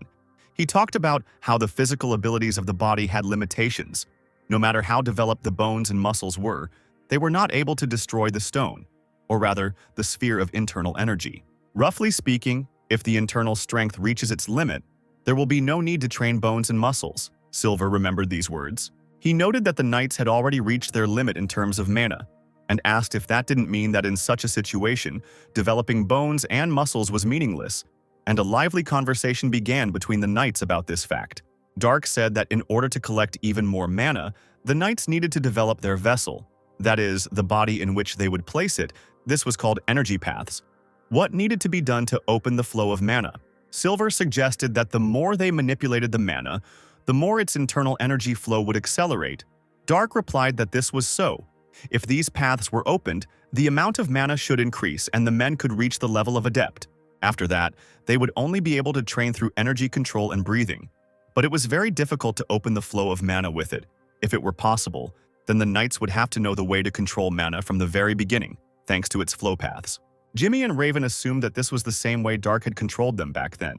Ronier confirmed that this was the same comparison they had talked about earlier. In order to become an adept, it was necessary to create the contradiction necessary for his abilities. Silver asked if there really was a way. Dark replied that of course it existed, because that was why the knights repeated this training to feel the mana, and only did what they did to increase its volume. The men began to ask to tell them about the next step. Finally, Ronier decided to voice his order to Pashir. He said to push these guys to their limits. The prince explained that if the knights did not yet know how to control mana, they would be driven into a dead end and could only wave their hands. But now, everything had changed. At least for the sake of survival, they revealed their paths of mana flow, because they had only one decisive moment left before becoming adepts. Ronier also noted that if Pashir was too merciful to them, he himself would end up being beaten. The man looked at the knights who were not too happy with this order. Pashir replied that he would do everything in his power. Silvar asked if it wouldn't be dangerous for Pashir to act alone, since there were other adepts. Ronier suggested that the man really wanted to ask why this building was not entrusted to him but to some newbie. And the knight replied that frankly, he wasn't sure if this man could handle such a role. Dark asked if Silver had taken part in the battle when Chire and Svas fought this time, and the knight answered negatively. He explained that he was a guard, so he remained near his majesty. The man recalled that real fight with the prince, during which he was in the Titan. Dark replied that it couldn't be called a real fight, because it was a long time ago, and they weren't fighting at full strength. The prince said, "If I ask you again, were you on the threshold of life and death during the battle?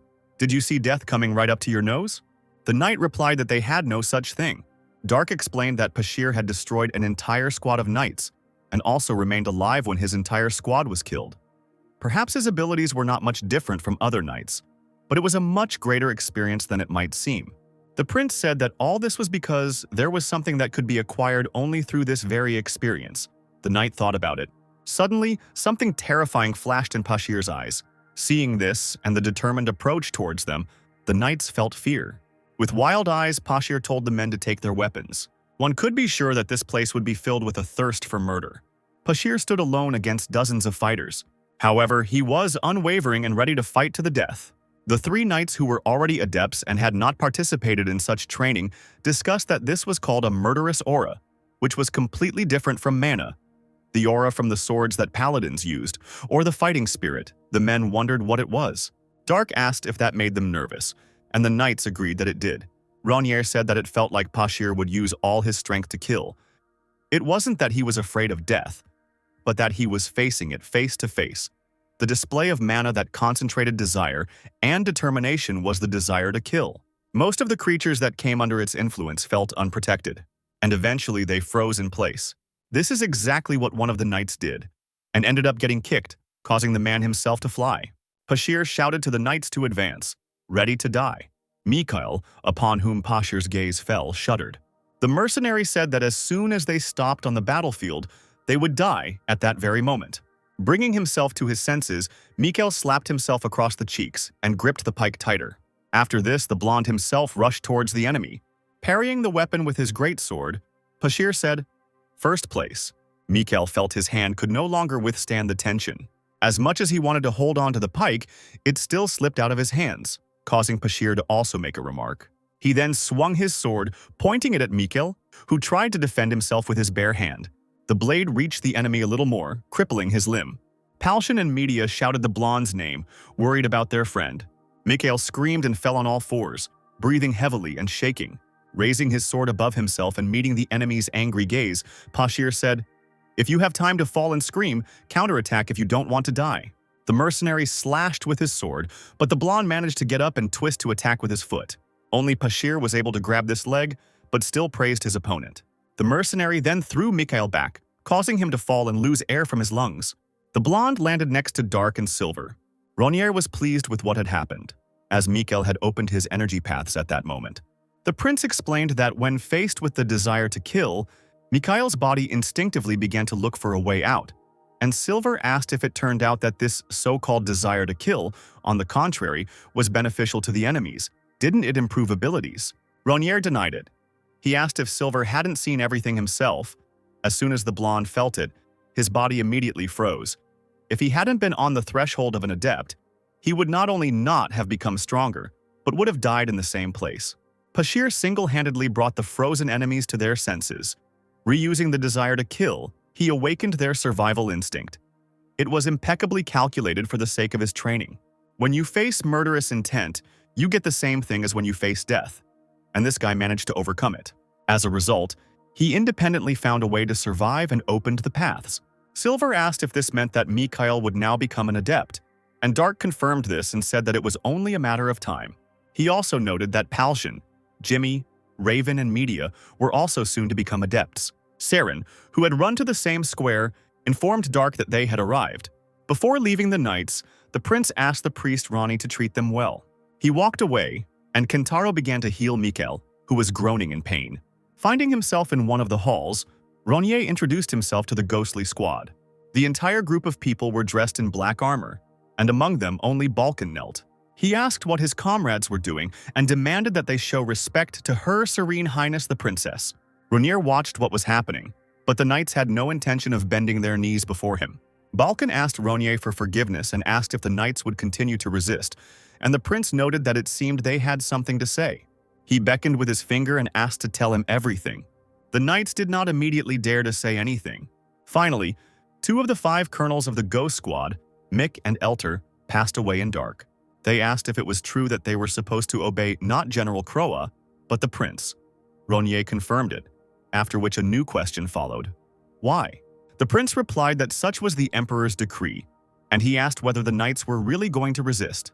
Mick said that they were a unit that had been under the command of Count Balkan Croa for nearly 40 years, and asked if Dark thought he could defeat their bond, and Balkan shouted at the colonel to be quiet, as a knight had to obey orders. Elter explained that they were not the knights who revered nobility, but for the sake of a second wind for their empire, they went into the abyss of fear and continued to live in darkness.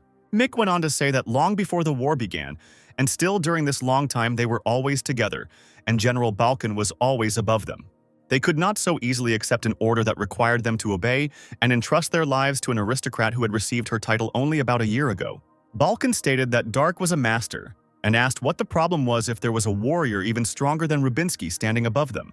Elter expressed his respect since he was such an outstanding person. But he explained that the Phantom Squad was not a simple group of adepts. They could not obey anyone who did not convince them of such a necessity. He believed that since Ronier was a swordsman, he should have understood this, and it was impossible to throw words around thoughtlessly. At first, Dark, with his hands folded in front of him, listened to this with all seriousness. However, he then laughed, puzzling the colonels with such behavior. The knights asked what it meant, whether Dark was trying to humiliate them, and Ronier called them cuties. This statement shocked the colonels, and Mick's blood pressure even jumped. Wiping away the tears caused by laughter, the prince said, "I beg your pardon. I suddenly remembered my homeland. A strong man will be honored. Yes, you are right. How could one forget the very foundations? After all, they can simply force you to kneel. Ronier asked what the colonels thought about it, and Mick asked what exactly. Pointing his finger downwards, the prince asked if they were worthy of obeying him. He challenged all 50 knights to try to prove it. Mick's face darkened at such impudence. He said that Dark would have to be held accountable for those words. Ronier replied that it was wonderful and each of them was superior to Pashir. Meanwhile, in the square around Pashir, everyone who had to engage in battle with him was lying on the ground. Ronnie noted that the man had thrown them around quite well. Pashir replied that he was only following orders, as befits a knight, and the priest said that the man had definitely pushed them to their limits. Although as a priest he didn't like such methods, but if it was for their own sake, then nothing could be done. Kentaro said that he too was only playing his role. He sat down on his knees and folded his hands in front of him. Then the priest began to recite a prayer. "O great Shakart, please show these poor creatures your mercy by using me as your guide. I can only give you my faith, but you don't need anything more. After all, you are already the master of the whole world." Straight from the sky, a blessed healing light illuminated all the wounded knights. When Media woke up, she felt that the pain had gone away. She wondered if it was really holy magic, and if the priestess Mineria had come to them. Palshan replied that she had left a long time ago, and this holy power, in his opinion, was much greater than her power. Jimmy noted that the sensations were the same as from the potion that Dark gave last time. Raven asked who it was this time, and Miko replied that their savior from excruciating pain was, of course, Father Ronnie. Everyone was glad that the blonde was okay. They asked how his hand was. Moving his hand demonstratively, Mikael said that it felt as if his hand, on the contrary, had become even stronger. He noted that this sacred power was almost like that of a high priest. Kentaro asked if there was anyone left whose wounds had not fully recovered. The healed people said that there were no such people and began to actively thank Ronnie, saying that they believed in him. Rejoicing that everyone was safe again, Kentaro asked Pashir what he would do now. Pashir himself noted that, apparently, his fatigue had also passed. Taking up his sword, Palshan was ready to attack again. Silver realized that they had decided to repeat the fight, and Kisley noticed something. A suspicious gust of wind passed by them. This phenomenon made the knights wonder what it was. Ronier stood before his guests, unarmed. He noted that this was exactly the level they needed to be at in order to bear the great name of the Ghost Squad. Mick asked if the prince meant to say that he didn't even need a sword to resist them. Dark replied that he didn't know this yet, and that it would only become known when they tried.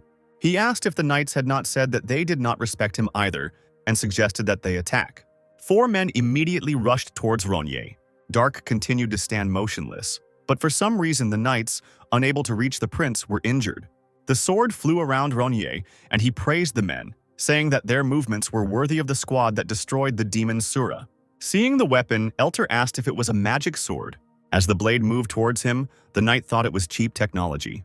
The colonel tried to parry the blow, but in the end his own weapon was damaged.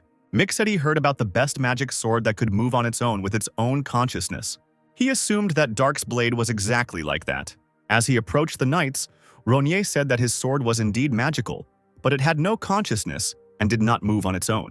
The prince said that if the detachment that destroyed Sura wanted to kill him in a face-to-face battle, they would need at least 500 warriors to do so. In response to this, the opponents only remained silent. Dark asked if they really thought that some 50 people could even injure him. Since he didn't have a sword, he decided not to use the abstract sword technique and thought about trying hand-to-hand combat for the first time in a long time. Mick gave the order to attack and asked the knights who they were to raise their morale. As they walked towards the prince, they shouted that they were the ghosts of Kratos. Ronier decided to use a formless devil technique, a soft devil fist, and with a lunge of his hand he caused a gust of wind to form which, destroying the stone slabs, lifted the knights into the air. Accompanied by stones, the men flew further and further until they crashed into a wall. Pointing his finger at the people who were still standing, Dark said that they were in the perfect position to strike at them, then directed an attack called the Devil's Path at them, which the knights could do nothing about. Mick decided to attack Ronier from behind, but he didn't have time to do anything. Pointing his other hand at the colonel, the prince used the palm of the Devil's Shadow, which was supposed to pin the knight to the wall. But the attack was so strong that the wall collapsed. Dark admitted to himself that he had miscalculated his strength. He realized that he would probably have to call in Firehammer. Seeing the huge palm-shaped hole, the dwarf said that he was simply speechless. A surprised Hammer asked if the prince had really told him to repair it. Dark wondered if it was really too much for the dwarf, and the dissatisfied Hammer asked again. In a questioning manner, Ronier again noted that apparently this was beyond the dwarf's capabilities. An angry Firehammer asked if the prince was just trying to tell the dwarf that he was incapable of building one stupid wall. Falling to the ground, Hammer became alarmed when he noticed Arteus. However, he then calmed down, realizing that it was just a simple dragon-like stone. The dwarf thought that he was unlucky to run into a dragon with a disgusting character. Dark asked what the problem was then, just repairing one destroyed wall. Hammer said he had no words to describe his state at the thought that he had to repair some broken wall. He asked them to bring him new stones, and said that a quarter of a day would be enough for him to build them a wall much stronger than this one. Gaston said that it was impossible, and asked how the construction of such a wall could take only a quarter of a day. Ronier, although he knew nothing about construction, also doubted such a time frame. The mage explained that it took at least 3 days for the cement to harden, so such a quick construction was impossible. And the dwarf, rising, asked why he would use something as useless as cement. Hammer once again noted that he could not use the stones that were in this wall, and asked to bring new ones instead of just chatting. The prince decided to try to trust the dwarf after all. He then asked the ghostly knights if they had heard their great lord the blacksmith say that he needed stones for the wall. A worried Balkan asked how they could carry some stones, being the strongest knightly squad of the empire, but suddenly Mick said that he listened and obeyed. Surprising the general, Elter also accepted the order. As they walked away, the knight said that they would return soon. After some time, there were already large stone blocks in front of the palace. The knights asked if this would be enough and received a positive answer. Holding a hammer and axe in his hands, the dwarf just stood silently and examined the stones. The weaker knights discussed how the adepts were completely different and were able to drag such huge boulders in just a few moments.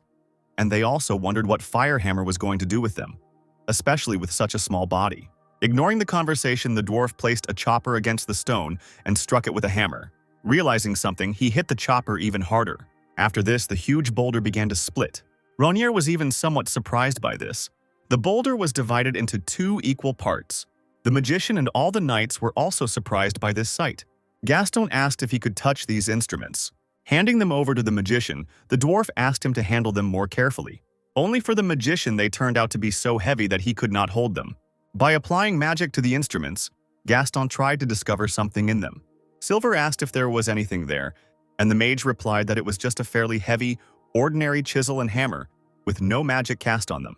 Putting the chisel to the stone and tapping on it, Silver said that it simply got stuck in the boulder.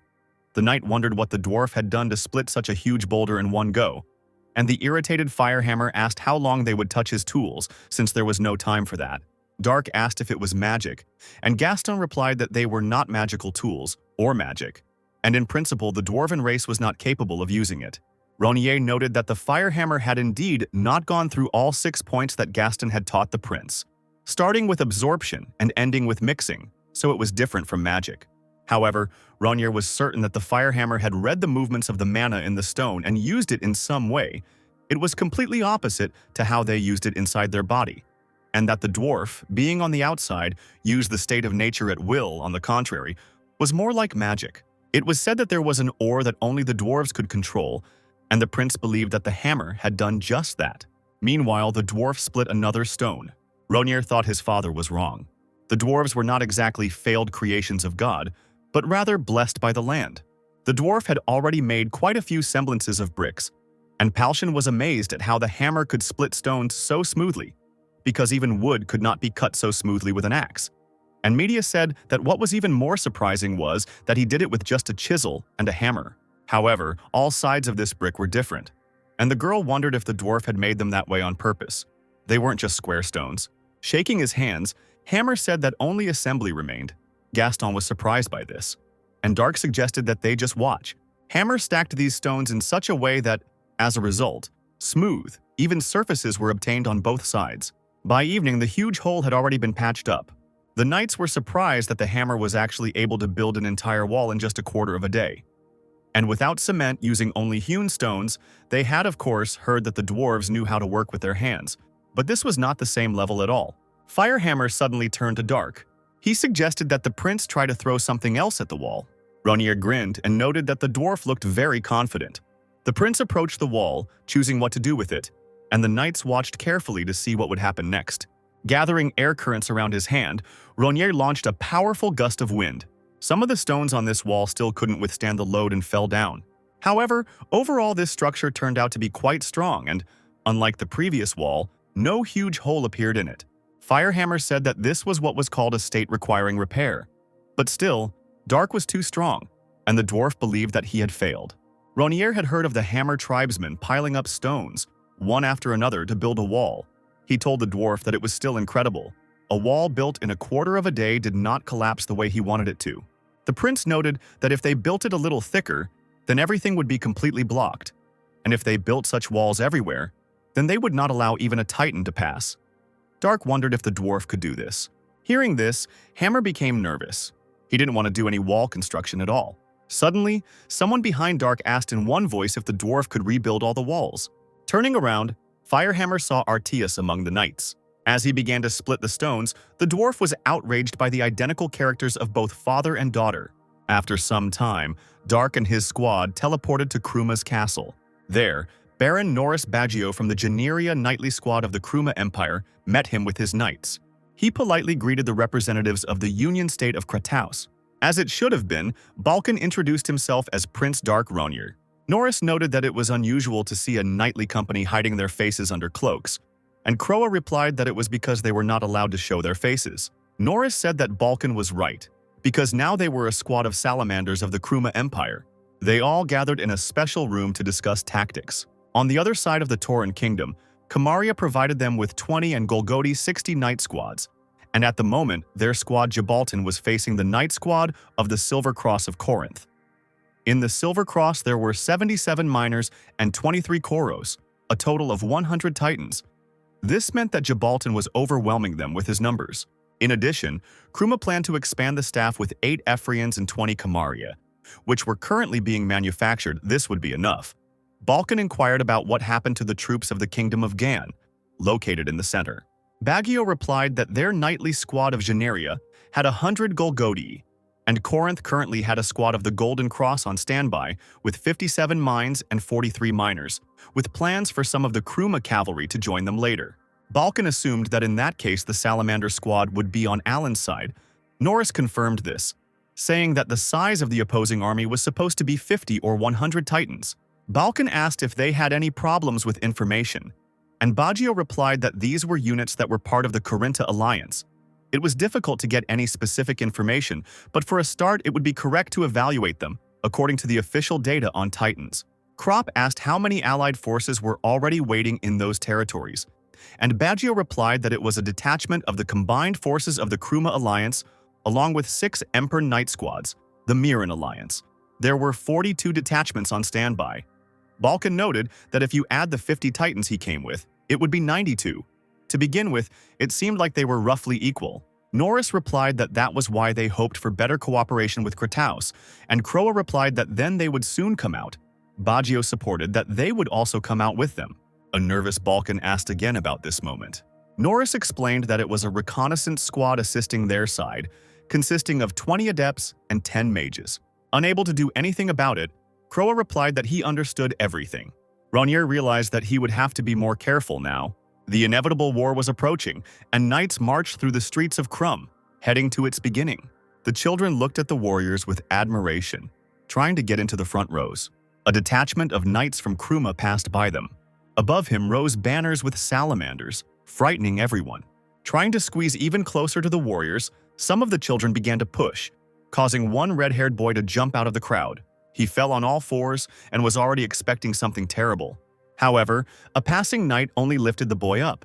It was Dark who lowered the child to his feet. The knightly squad moved forward with Ronier, and the boy looked after them. Someone behind him was asking the confused child if he was okay. The commander of Corinta, Marquis Kantarom Kjorna, was informed that reinforcements from the Knight Gruma had arrived in Alan's direction. The subordinate said that there were 70 adepts and 10 mages. They were unable to check the remains of the Titans, but for some reason those 50 people were dressed in robes. Having released his subordinate, the Marquis assumed that the enemy was being assisted by mercenaries. He understood that it looked like it was a fight with great force resistance. There was confidence that Corinth would not lose in terms of numbers of troops. Marquis Krankensigmus of the Kingdom of Kadon asked if Kruma was not a famous power. Kadon, as a small country that could only send 8 titans, was very envious of them.